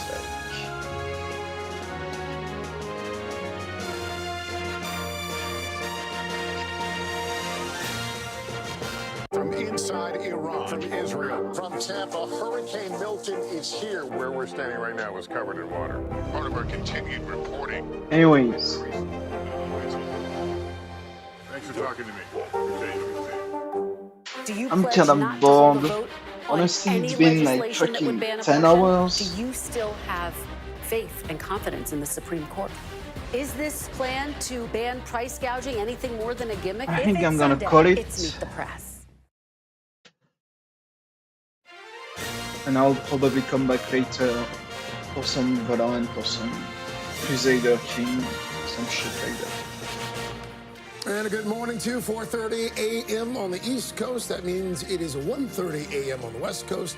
The big story right now, Donald Trump on the verge of 270 electoral votes. Oh, I Once guess again, Alaska is President like... speaking to his supporters at his election headquarters. It's only in like Mar-a-Lago midnight just in a short Alaska. time ago, telling the Or crowd some shit like they that. made history tonight. We made history for a reason tonight, and the reason is I might push a bit, I guess. we Then overcame obstacles that nobody thought possible, and it is now clear that we've go for achieved one the more most hour or incredible some shit like that. political thing. Look what happened. Is this crazy? And the former president there sounding a bit surprised. To be clear, the NBC decision desk has not yet called the presidency for Donald Trump, but important to note that Kamala Harris essentially has no viable path to victory left. Let's take a look at where things stand right now in the battleground states. We will start with what was perhaps the most important battleground for both candidates, Pennsylvania. It's 19 electoral votes. Former President Trump, the projected winner there in the Keystone State with 96% of the vote there already being counted. Down to Georgia. Georgia, President Trump, the projected winner in Georgia as well, just over 50% there. From Georgia, we go to the Tar Heel State, North Carolina. Former President Trump also the projected winner in North Carolina. That battleground he's picking up. In Michigan, though, it is still too close to call in Michigan. As you can see, the former president is ahead by about 4 percentage points, though, but too close to call in Michigan. And in Wisconsin, it is also too close to call at this hour. But as you can see, once again, former President Trump with a slight lead over the vice president. Out west in Nevada, it is too close to call there. And in Arizona, it is too early to call in Arizona. But again, as we've been talking about here, Kate, the path to 270, an uphill slog, if not impossible, for Vice President Harris. That's right. You see a lot of red on that map, and we're waiting for two key battleground states right now for Michigan and Wisconsin to get more data there. Arizona and New Mexico may take longer. Let's take a look at the Senate the balance of power right now. This is the other big headline tonight, this morning. 51 Republicans now in the Senate. That gives Republicans control of the Senate. You remember Democrats had control before this evening. Now it is a Senate controlled by Republicans. And in the House, it's still early. We still have 62 uncalled races, but right now, Republicans have gained a net of 3 seats in the House. We're watching to see whether Republicans continue to hold the majority and have the speakership, or whether Democrats might take control of the House. And a very good early morning to you on this election night. Craig Melvin alongside Kate Snow. We're saying good morning to you. There's a very good chance some of you never went to sleep. So for all of you who've been up all night, thanks for staying up with us. Good chance we didn't go to sleep either. It's true. And it's not just us, of course. We've got NBC News chief political analyst Chuck Todd. We've got him here with us, as well as Ryan Nobles and Kelly O'Donnell as I well. might have nodded off a little here. How did you do that? There was just I took a little power nap. The adrenaline, all of that. I can't do it. I want to dig into. I mean, there have been a number of surprises tonight. One of the big surprises, the Latino vote. The Latino voters seem to have really propelled the former president over the top. Can we break that down at all at the big board? Can we dig into the Latino vote? We can. I want to show you. I'm going to go to Texas because it's actually the cleanest place to show this. But I do want to. Our pollsters put together some analysis here. The number of states where she lost ground among Latinos by 21 points in the state of Pennsylvania, 8 points in the state of Arizona. Compared to 4 years ago. It was 8 points in the state of Arizona. Didn't materialize that. 15 points in Texas, 24 points in North Carolina. It's just right down the line. Another 11 points in Florida, just across the board. But I'll take you to Texas here because South Texas, we got a county here that has voted Democratic since the 19th century that is going to go Republican for the first time. I think I have it down here. I think it's Starr County right here. This is probably the best example. It looks like it's going to hold. But again, this is Biden carried it by 5 points.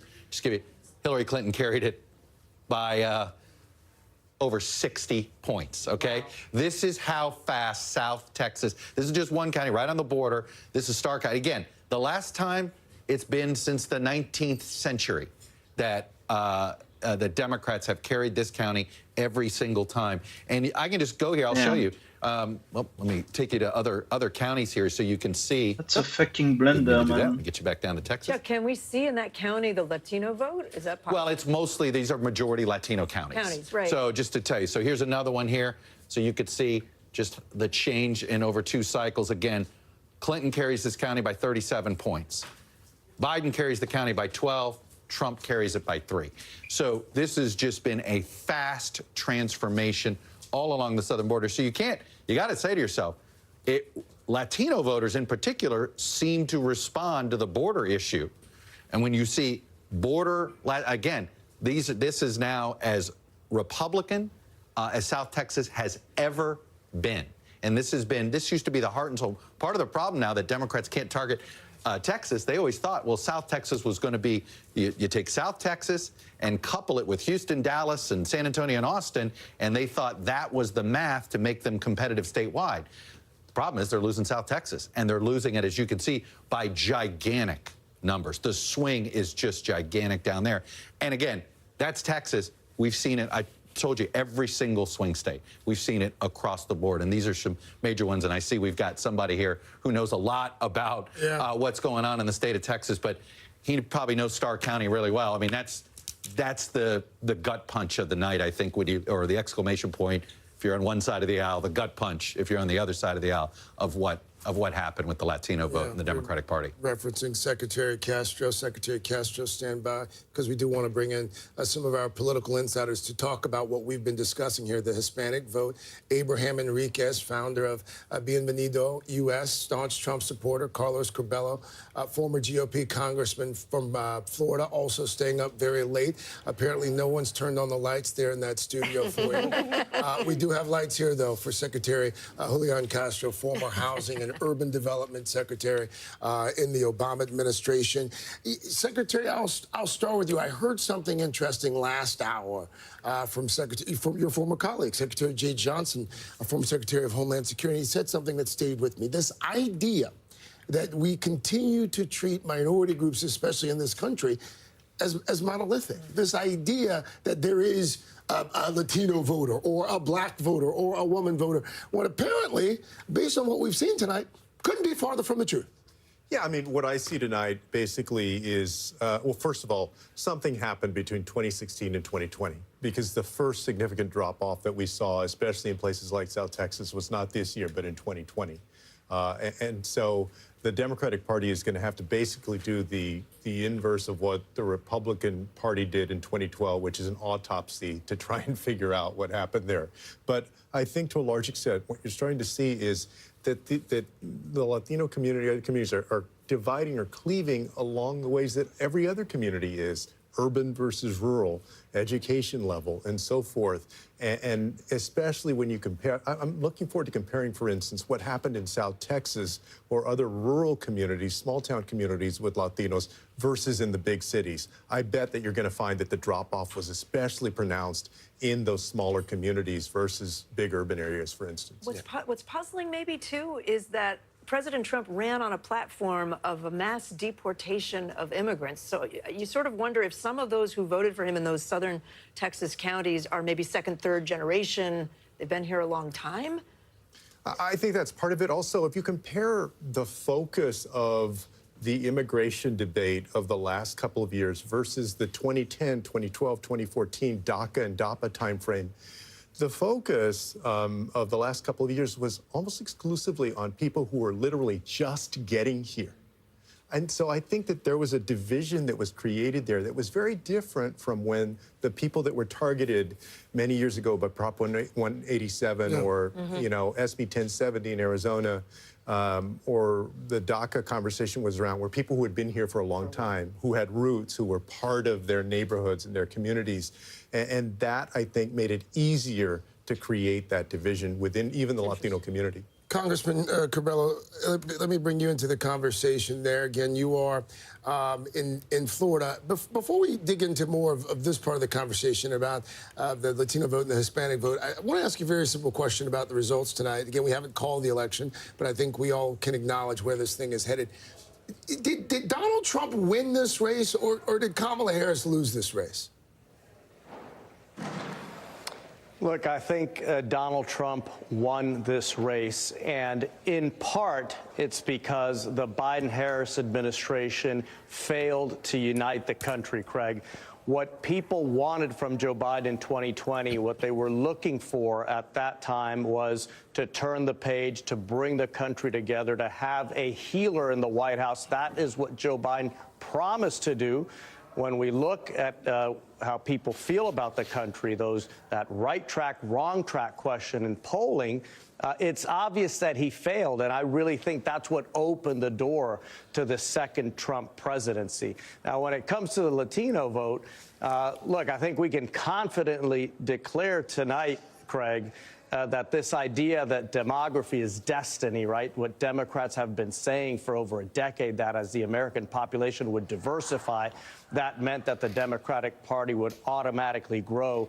That is obviously not true. It's pretty clear that Democrats were taking a lot of those voters for granted, and now a lot of those voters are turning around and supporting Republicans and Donald Trump. And then the second thing I would say is that what's really hurt Democrats with Latinos isn't so much a policy issue or any specific policies, but culture and the way that Democrats talk about this country. For a long time, Democrats have emphasized the country's flaws. The country has been described as a racist country, an oppressive country, and without question, this country is flawed. But I don't think the average Hispanic can relate to that description of America. Most Hispanic families feel very, very fortunate to be here, and they fled places that are far more flawed than our country. Let me bring in Abraham Enriquez. Sorry to keep you waiting. You're the founder of Bienvenido US, which, as I understand it, you did a lot of work for President Trump on the ground level. You know, there were people before tonight saying that President Trump wasn't doing as much as Vice President Harris was, getting out the vote, door knocking. Tell me about your experience. Yeah, so tonight is such a surreal moment for me because Tina had just graduated college, and I saw there was a need to engage with young Hispanics. You have to understand that the average age of Hispanics in America, 29 years old, meaning we're the youngest racial demographic in the country, as well as 2/3 of Hispanics on the voter rolls are second and third generation. What does that mean? That means we're assimilating to American culture better. Most of us speak English as our first language, and a lot of us have a college degree. So this idea that we have to be spoken to about that the only issues that we care about is immigration reform and amnesty for all just doesn't hit with 2/3 of Hispanics on the voter rolls. So when President Trump invited me to the White House to launch Bienvenido, I had 2 years of front row seat to see the policies that benefited our community, which is why in November of 2022, we were the first organization to endorse him. And this election cycle, we put in $3 million across 5 different battleground states to ensure that we were increasing that Hispanic vote. So tonight, being able to say that we delivered 45% of the Hispanic vote for President Trump is something that it doesn't surprise me because he has made himself available to the community. Yeah, it's important to have Hispanic celebrities endorse you, I guess. But what's more important is having President Trump visit a cafecito shop in Miami or a bodega in the Bronx or a tiendita in Las Vegas. So President Trump decided to really break down the coalition and provide himself as the biggest surrogate to the Hispanic community. And well, tonight we see that that paid off. Curious, Abraham, are you hoping for any kind of role in the new administration? I love Texas, and I do not see myself going to D.C. I think my biggest support is staying here. Gotcha. Yeah, I want to come back to you, Secretary, for just a moment here, because as you have probably already seen, the Monday morning quarterbacking has already started in earnest on social media. You know, had Kamala Harris pick Josh Shapiro, would it have turned out differently? Had she spent more time focused on the mail vote and the waning days of the campaign, would it have turned out differently? For you, I would imagine it probably hits a little different because one of the things that I found striking in the last few weeks of the campaign, your former boss, Barack Obama, day in, day out, night in, night out, rally after rally, trying to pull Kamala Harris over the finish line, and he couldn't do it.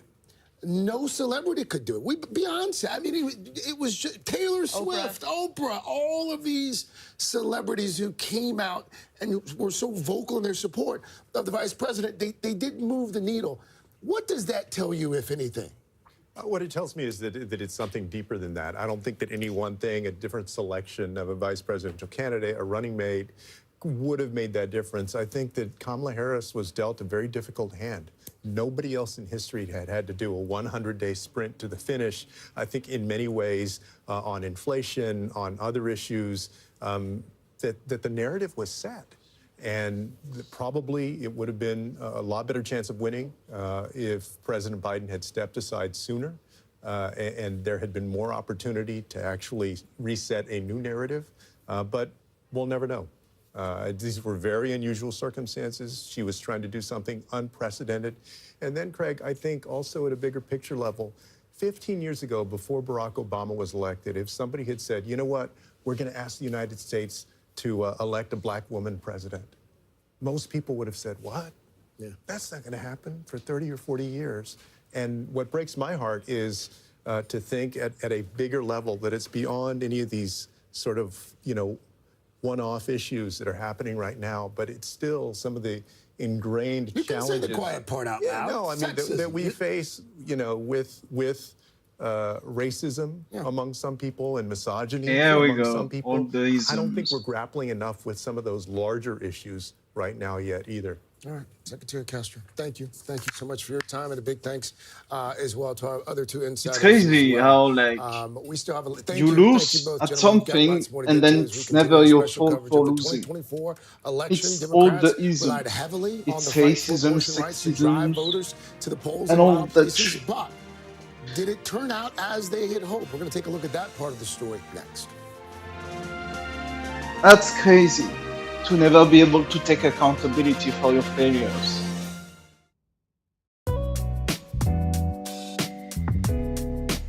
Making excuses.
Kristen Welker hosts Meet the Press every Sunday on NBC.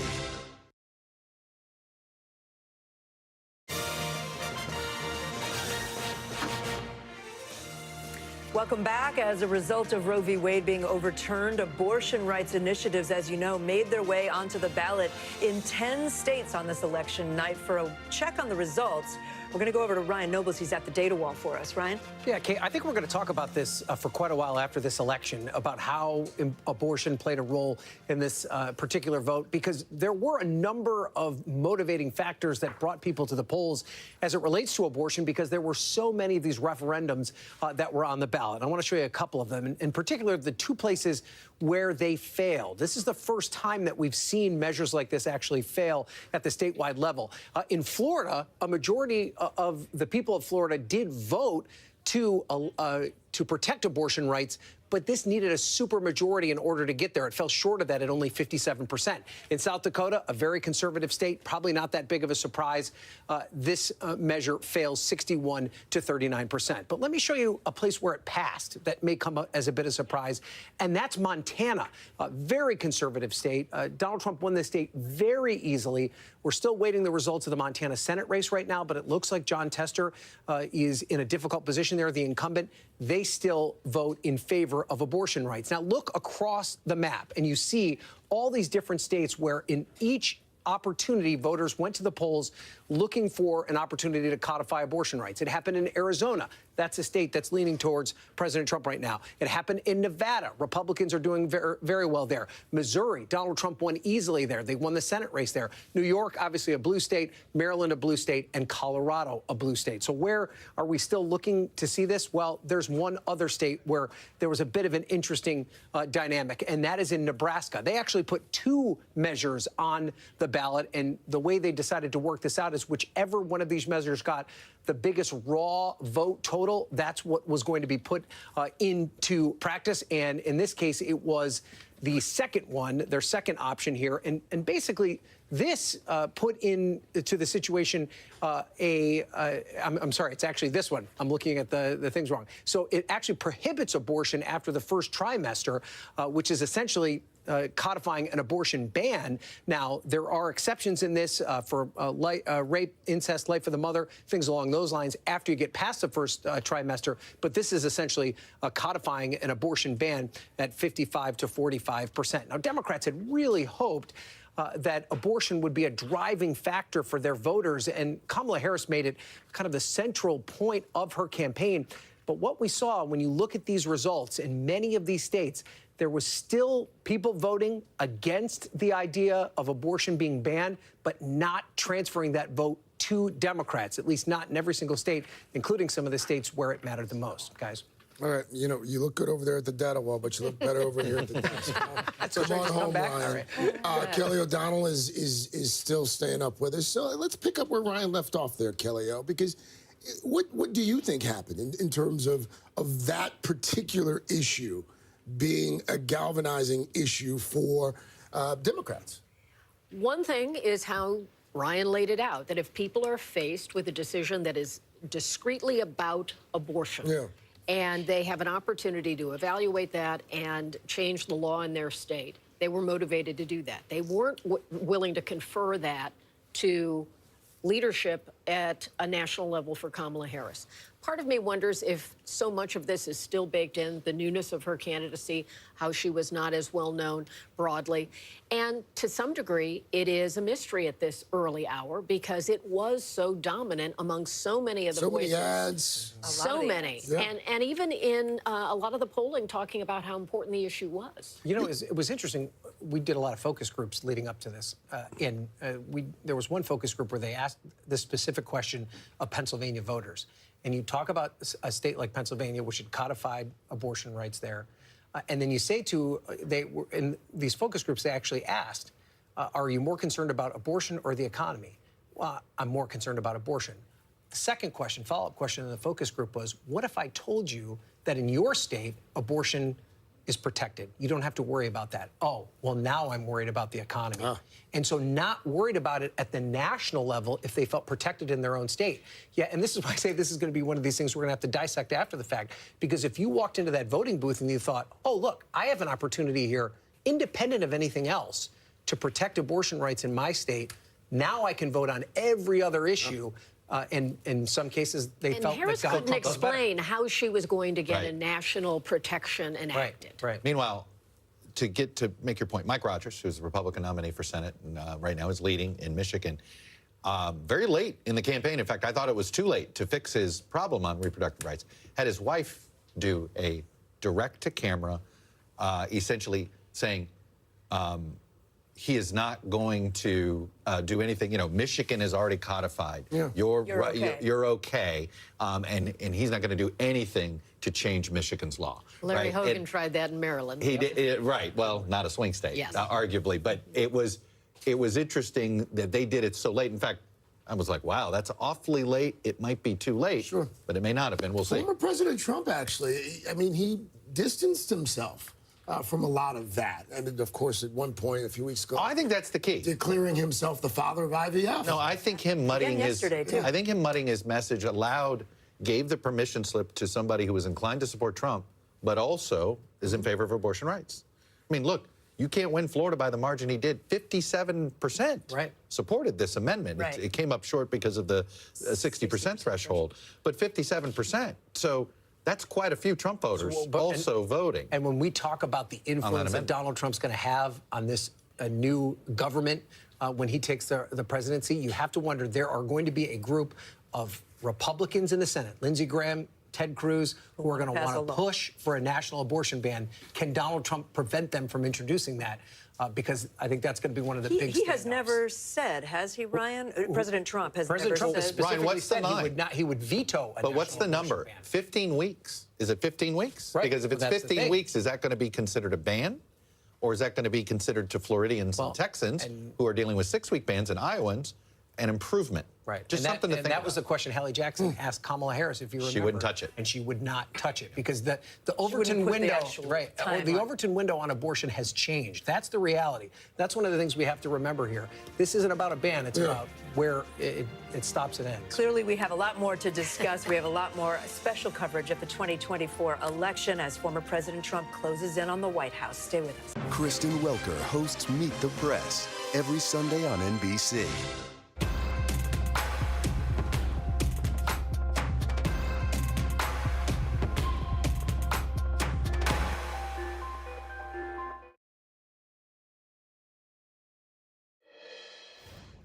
And welcome back to our continuing election coverage. While former President Trump made inroads with Latinos and younger voters, Vice President Harris performed well among college graduates. But that doesn't appear to have been enough to push her over the finish line. How significant was the growing education divide?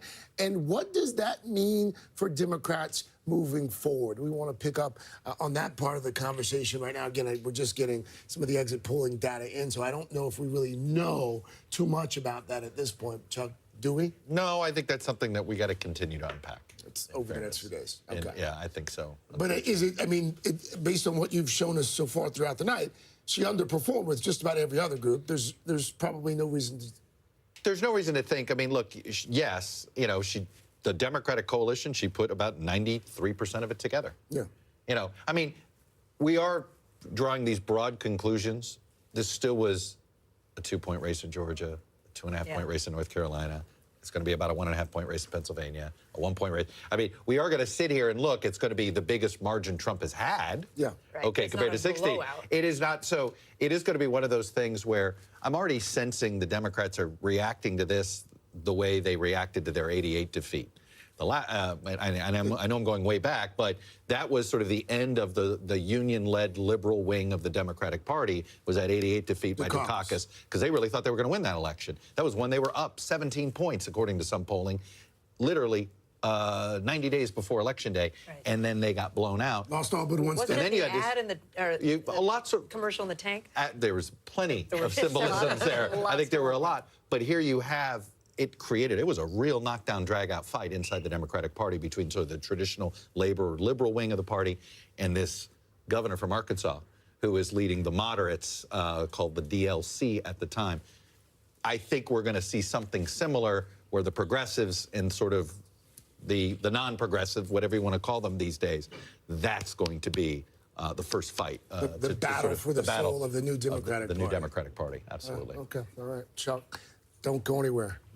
Believe it or not, we've got much, much more.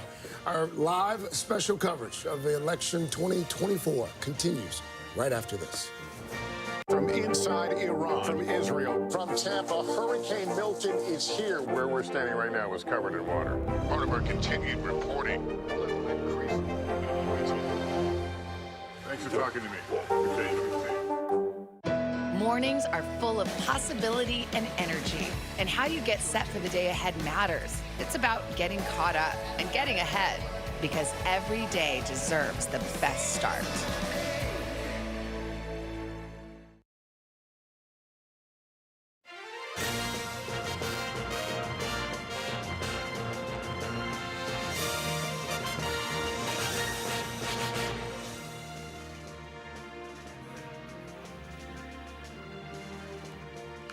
$5 a.m. on the East Coast, 2 a.m. on the West Coast, on what can only be described as an historic election night, as Donald J. Trump is on the verge of returning to 1600 Pennsylvania Avenue. The former president speaking to his supporters at his election headquarters at Mar-a-Lago earlier this morning. Here is part of what he said.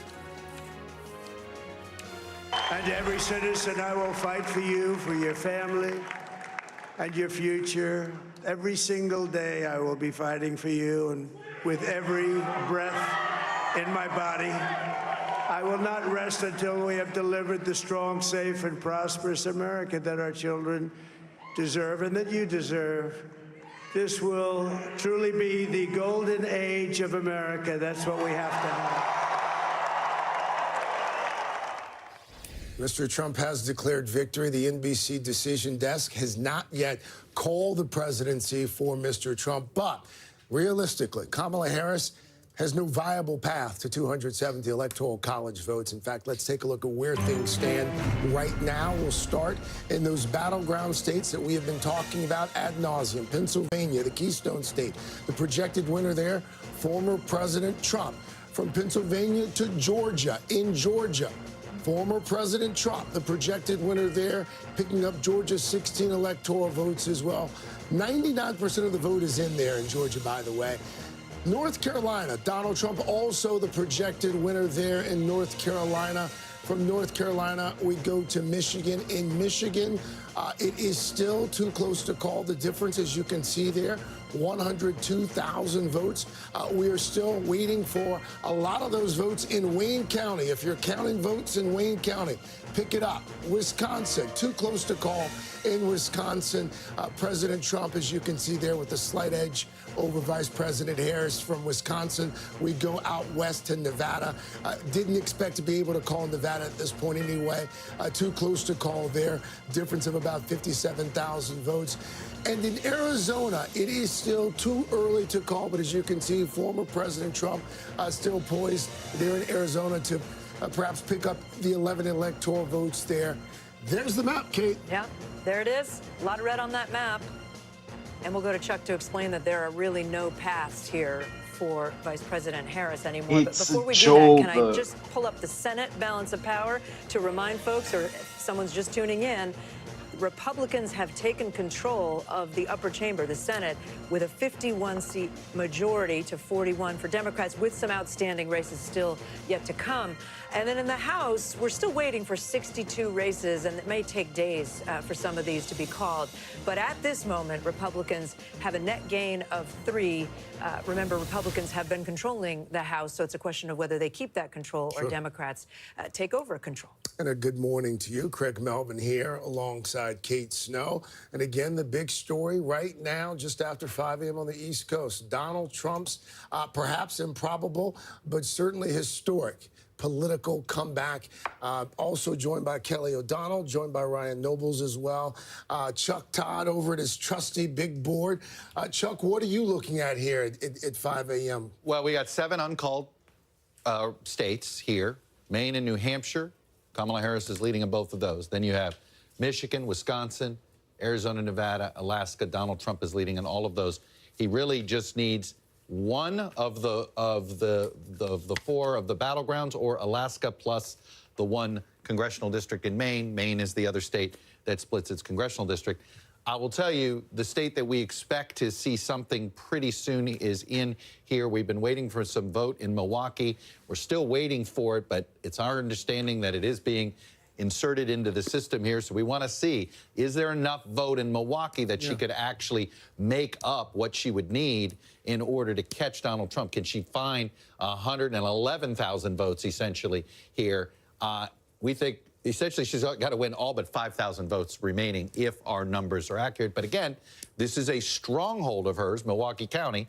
So we will wait and see what those numbers look like. But you know, I hate to say we're on the verge of, because you never know when it comes to counting votes and this. But this one, it is hard to see. It would take a counting miracle for Kamala Harris to catch Donald Trump here, and it's just probably just a matter of time here in Wisconsin. And that's probably the state of the 7 that is the most ripe for moving off our board. And do you see Mr. Trump exceeding his 2016 304? Oh, he's going to exceed his 2016. I mean, he is well on his way to winning the popular vote, and there's a reason for this. I mean, I think we've been spending a lot of times in the battlegrounds, but his improvement all over the country. Let me just take you to New Jersey. You got 89% in. Harris is only going to win New Jersey by 5 points. Just to remind you, Joe Biden won it by 16 points. I already showed you Illinois and Virginia, an early hour. In all of these blue states, what I would call blue states that, when I first started this, were actually swing states. Believe it or not, my first election, New Jersey, Illinois, those were swing states. Virginia was a deep red state, wasn't a swing state back then. But in all of these sort of what we used to think of as dark blue states look like blue tonight. And you have to say there's the 2 demographic groups that you keep asking why that is. One is clearly Hispanics, particularly Hispanic men, and the other is younger voters in general, but mostly younger men. This was not the dominant demographic that Democrats were counting on. Young voters arguably powered Democrats in the last 4 presidential elections. Not this time. Yeah, if this was a battle of the sexes, it would seem as if men won tonight.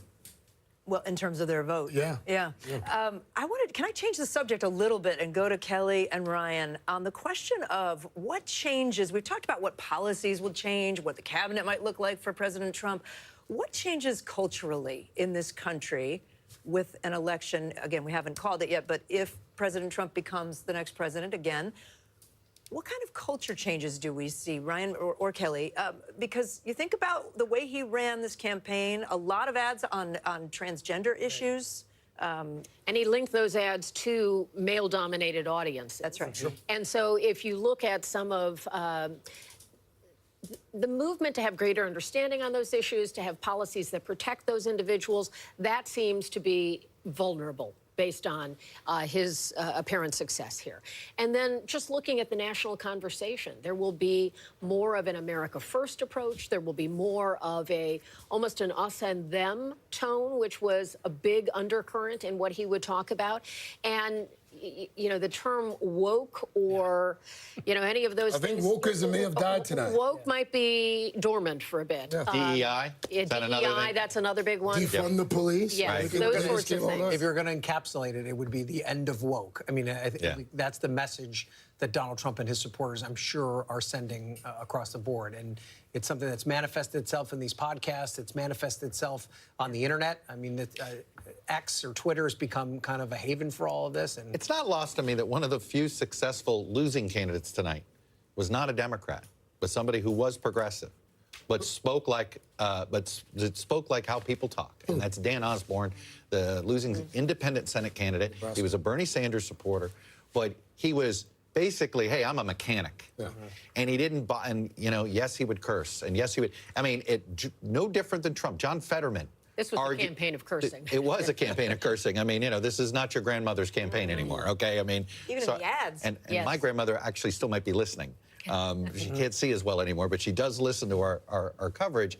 And that is, you know, there are some Democrats that sort of saw this sooner. Fetterman being one. You know, I think Fetterman could end up being an interesting sort of North Star for the party. Right. He's a guy who's figured out how to win. He was basically a working class Democrat that has stayed a Democrat. Well, essentially, all of his brethren where he grew up are clearly have moved towards Trump. So I think Fetterman could end up playing a pretty big role in whatever the party's gonna, wherever they're going to next. Because Fetterman seems to get it a little bit more than, you know, look where he was in Israel too. So he's not been a predictable politician. Two things. First of all, if your grandmother is watching or listening, hello, Grandma. Yeah. Secondly, to Kate's point, how much of a conundrum would this present for Democrats? I mean, here's a party that has always had to appeal to this big tent. You've got blacks, you've got gays, you had Hispanics. You've got such a broad coalition that every 2 years you've got to figure out how to appeal to all those folks. How do you now do that? I think don't try to be a xylophone. I'm going to use that's an old Chris Matthews thing. He said, you know, where you feel like you have to play a note for this group and a note for this group and a note for this group. You know, ultimately, why was Barack Obama successful at building that big coalition? Because he didn't have separate notes, right? He was trying to find more unifying messages. And I'll tell you, I thought Carlos Corbello earlier made an interesting point about, you asked him, did Donald Trump win this election? Yeah. And he said something that I thought was really smart. He said, no, you got to remember, Joe Biden and Kamala Harris failed to unite the country. And that was the mandate that they were sent. And I don't think that is the mandate that they thought they were sent, or certainly that the Biden administration did. As Abigail Spanberger, who was a congresswoman who was leaving, said, you know, the country didn't elect another FDR. You know, was basically throwing shade back at a former chief of staff to President Biden who said, we're just like FDR. And it's like, that is not what the country wanted. The country wanted to be turn the temperature down and bring us together. And Harris tried that, though. She talked about having a Republican in her cabinet. She talked about common sense proposals.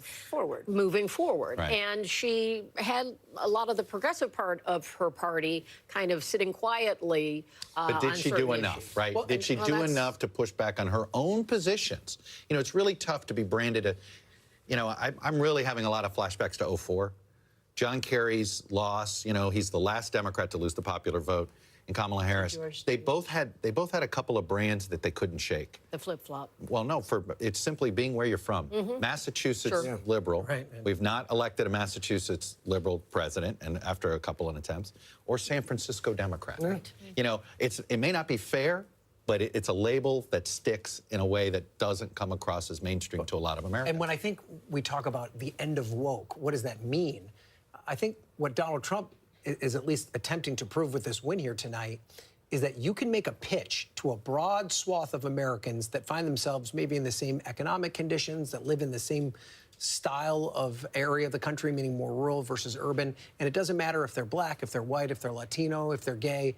But if you tell them you're not doing as well as you should be doing, regardless of what you look like, and I can fix that, and it's not within the prism of how they look at themselves in the mirror, That seemed to be a message that resonated, and that may be one of the areas that Democrats have to work on. We got to get overseas. Yeah, let's turn to NBC News chief international correspondent Keir Simmons. He's going to join us with the international reaction to the results of the U.S. presidential election. And Keir, it's daytime. What time is it where you are right now, Keir? You've been up for hours.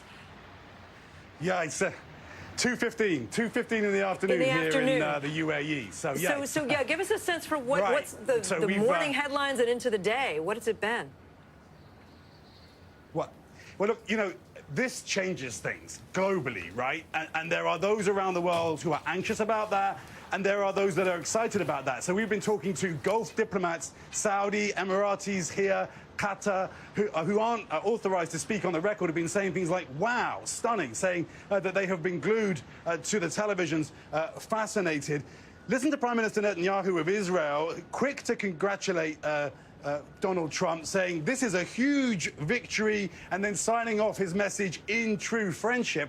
What a split screen with President Erdogan of Turkey, who, has been highly critical, to say the least, of Israel, saying, I congratulate my friend, President Trump. So both trying to say, this is my friend who's been elected. An entirely different tone, for example, as you would expect from the Iranians, an Iranian spokesman saying, U.S. elections do not concern us and will not affect Iranians' livelihoods. Well, we'll see about that. A similar kind of dismissive tone from Hamas. And then we're hearing too from the Russians, a Russian foreign ministry spokesman saying simply, hallelujah. Okay. Our chief international correspondent, Keir Simmons, for us there in the afternoon. Keir, thank you. Want to turn to Brian Chung now, business data. Brian Chung, business and data reporter. Brian, let's see, it's 5:15, looks like. So we're about 4 hours away from the markets opening here. Any indications so far how the markets are responding? Yeah, well, I mean, luckily we also have futures markets, so we can see the implied pricing for when that open does happen at 9:30. And it's really rocketing higher. I mean, every few minutes that I take a look, it seems like it goes even higher when you take a look at the Dow Jones. These are the point increases. I can tell you that the Dow Jones up about 1,100, 1,200 points would be about 2.8%, almost 3%. That's pretty notable. And when we look at some foreign markets as well, you're looking at green across the board. Whether you look at the Nikkei, the Japanese markets going higher, although that was before a lot of the key battleground states were called. Look, I was messaging with a tech analyst that is still up at this hour for some reason. He was telling me that the results of Trump potentially winning this would be, quote, a dream for a tech bull. And the reason why is because if you have at the FTC, for example, Lina Khan, who's been very aggressive against consolidation, not just the tech space, but broadly among big corporate America, well, then that would be largely bullish for stocks. And I think that's one thinking that's happening and coalescing in Wall Street already. Okay, but he wants to introduce a massive tariff regime that would be upending trade around the world. So, I mean, this could be catastrophic to the world economy if it's implemented. Yeah, and look, economists that I have talked to have said that that would likely be inflationary. If you slap a 60% tariff on all Chinese goods, and not only that, a 20% blanket tariff on anything coming in from any other country, well, what would that do? If you're an American company that has to pay those tariffs to import your goods, you likely pass that cost on to So what I'm curious is well. why are the markets not pricing that fear in? Well, I think big tech is the big thing, right? I mean, big tech and Facebook, you're not importing anything physically coming in from other countries. So for those companies, they like the idea of potentially not having an FTC that's going to be as harsh on consolidation. Although Trump has been very hard on the likes of Facebook and Meta, right? A corporate tax break, perhaps? I mean, that's got to be. And I think that's a big piece as well. I want to call attention just really quickly to two specific stocks. After Trump mentioned Elon Musk in his speech, we saw Tesla in post-market trading on at least the Robinhood platform up by about, I think right now, 15%. And then Trump's own stock, Trump Media Group, right, DJT. That's like been a polling EKG. It's up 33%. That implies another $1 billion in net worth for the president, Which just off of that is post-market. fascinating, since at one point yesterday they'd actually paused trading. Because it was so volatile. Right. That's right. Brian, thank you. Don't go far. Our special coverage of this 2024 election is going to continue. Ballots, by the way, still being counted, especially in Wayne County, but also being counted. I am. Pick it up there, Wayne County. Pick it up. But they're being counted in Wisconsin and some other states as well. President Trump on the verge of returning to the White House We'll talk a little bit more about what that could mean and perhaps what it won't mean right after this.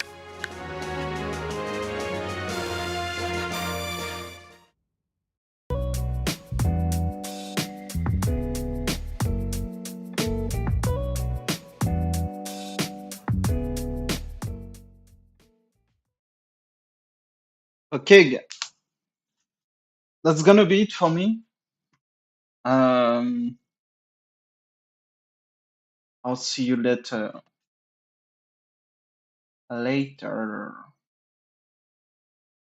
Was fun. Thanks for hanging out. Thanks for the follows and shit. And yeah, see you later. Bye bye.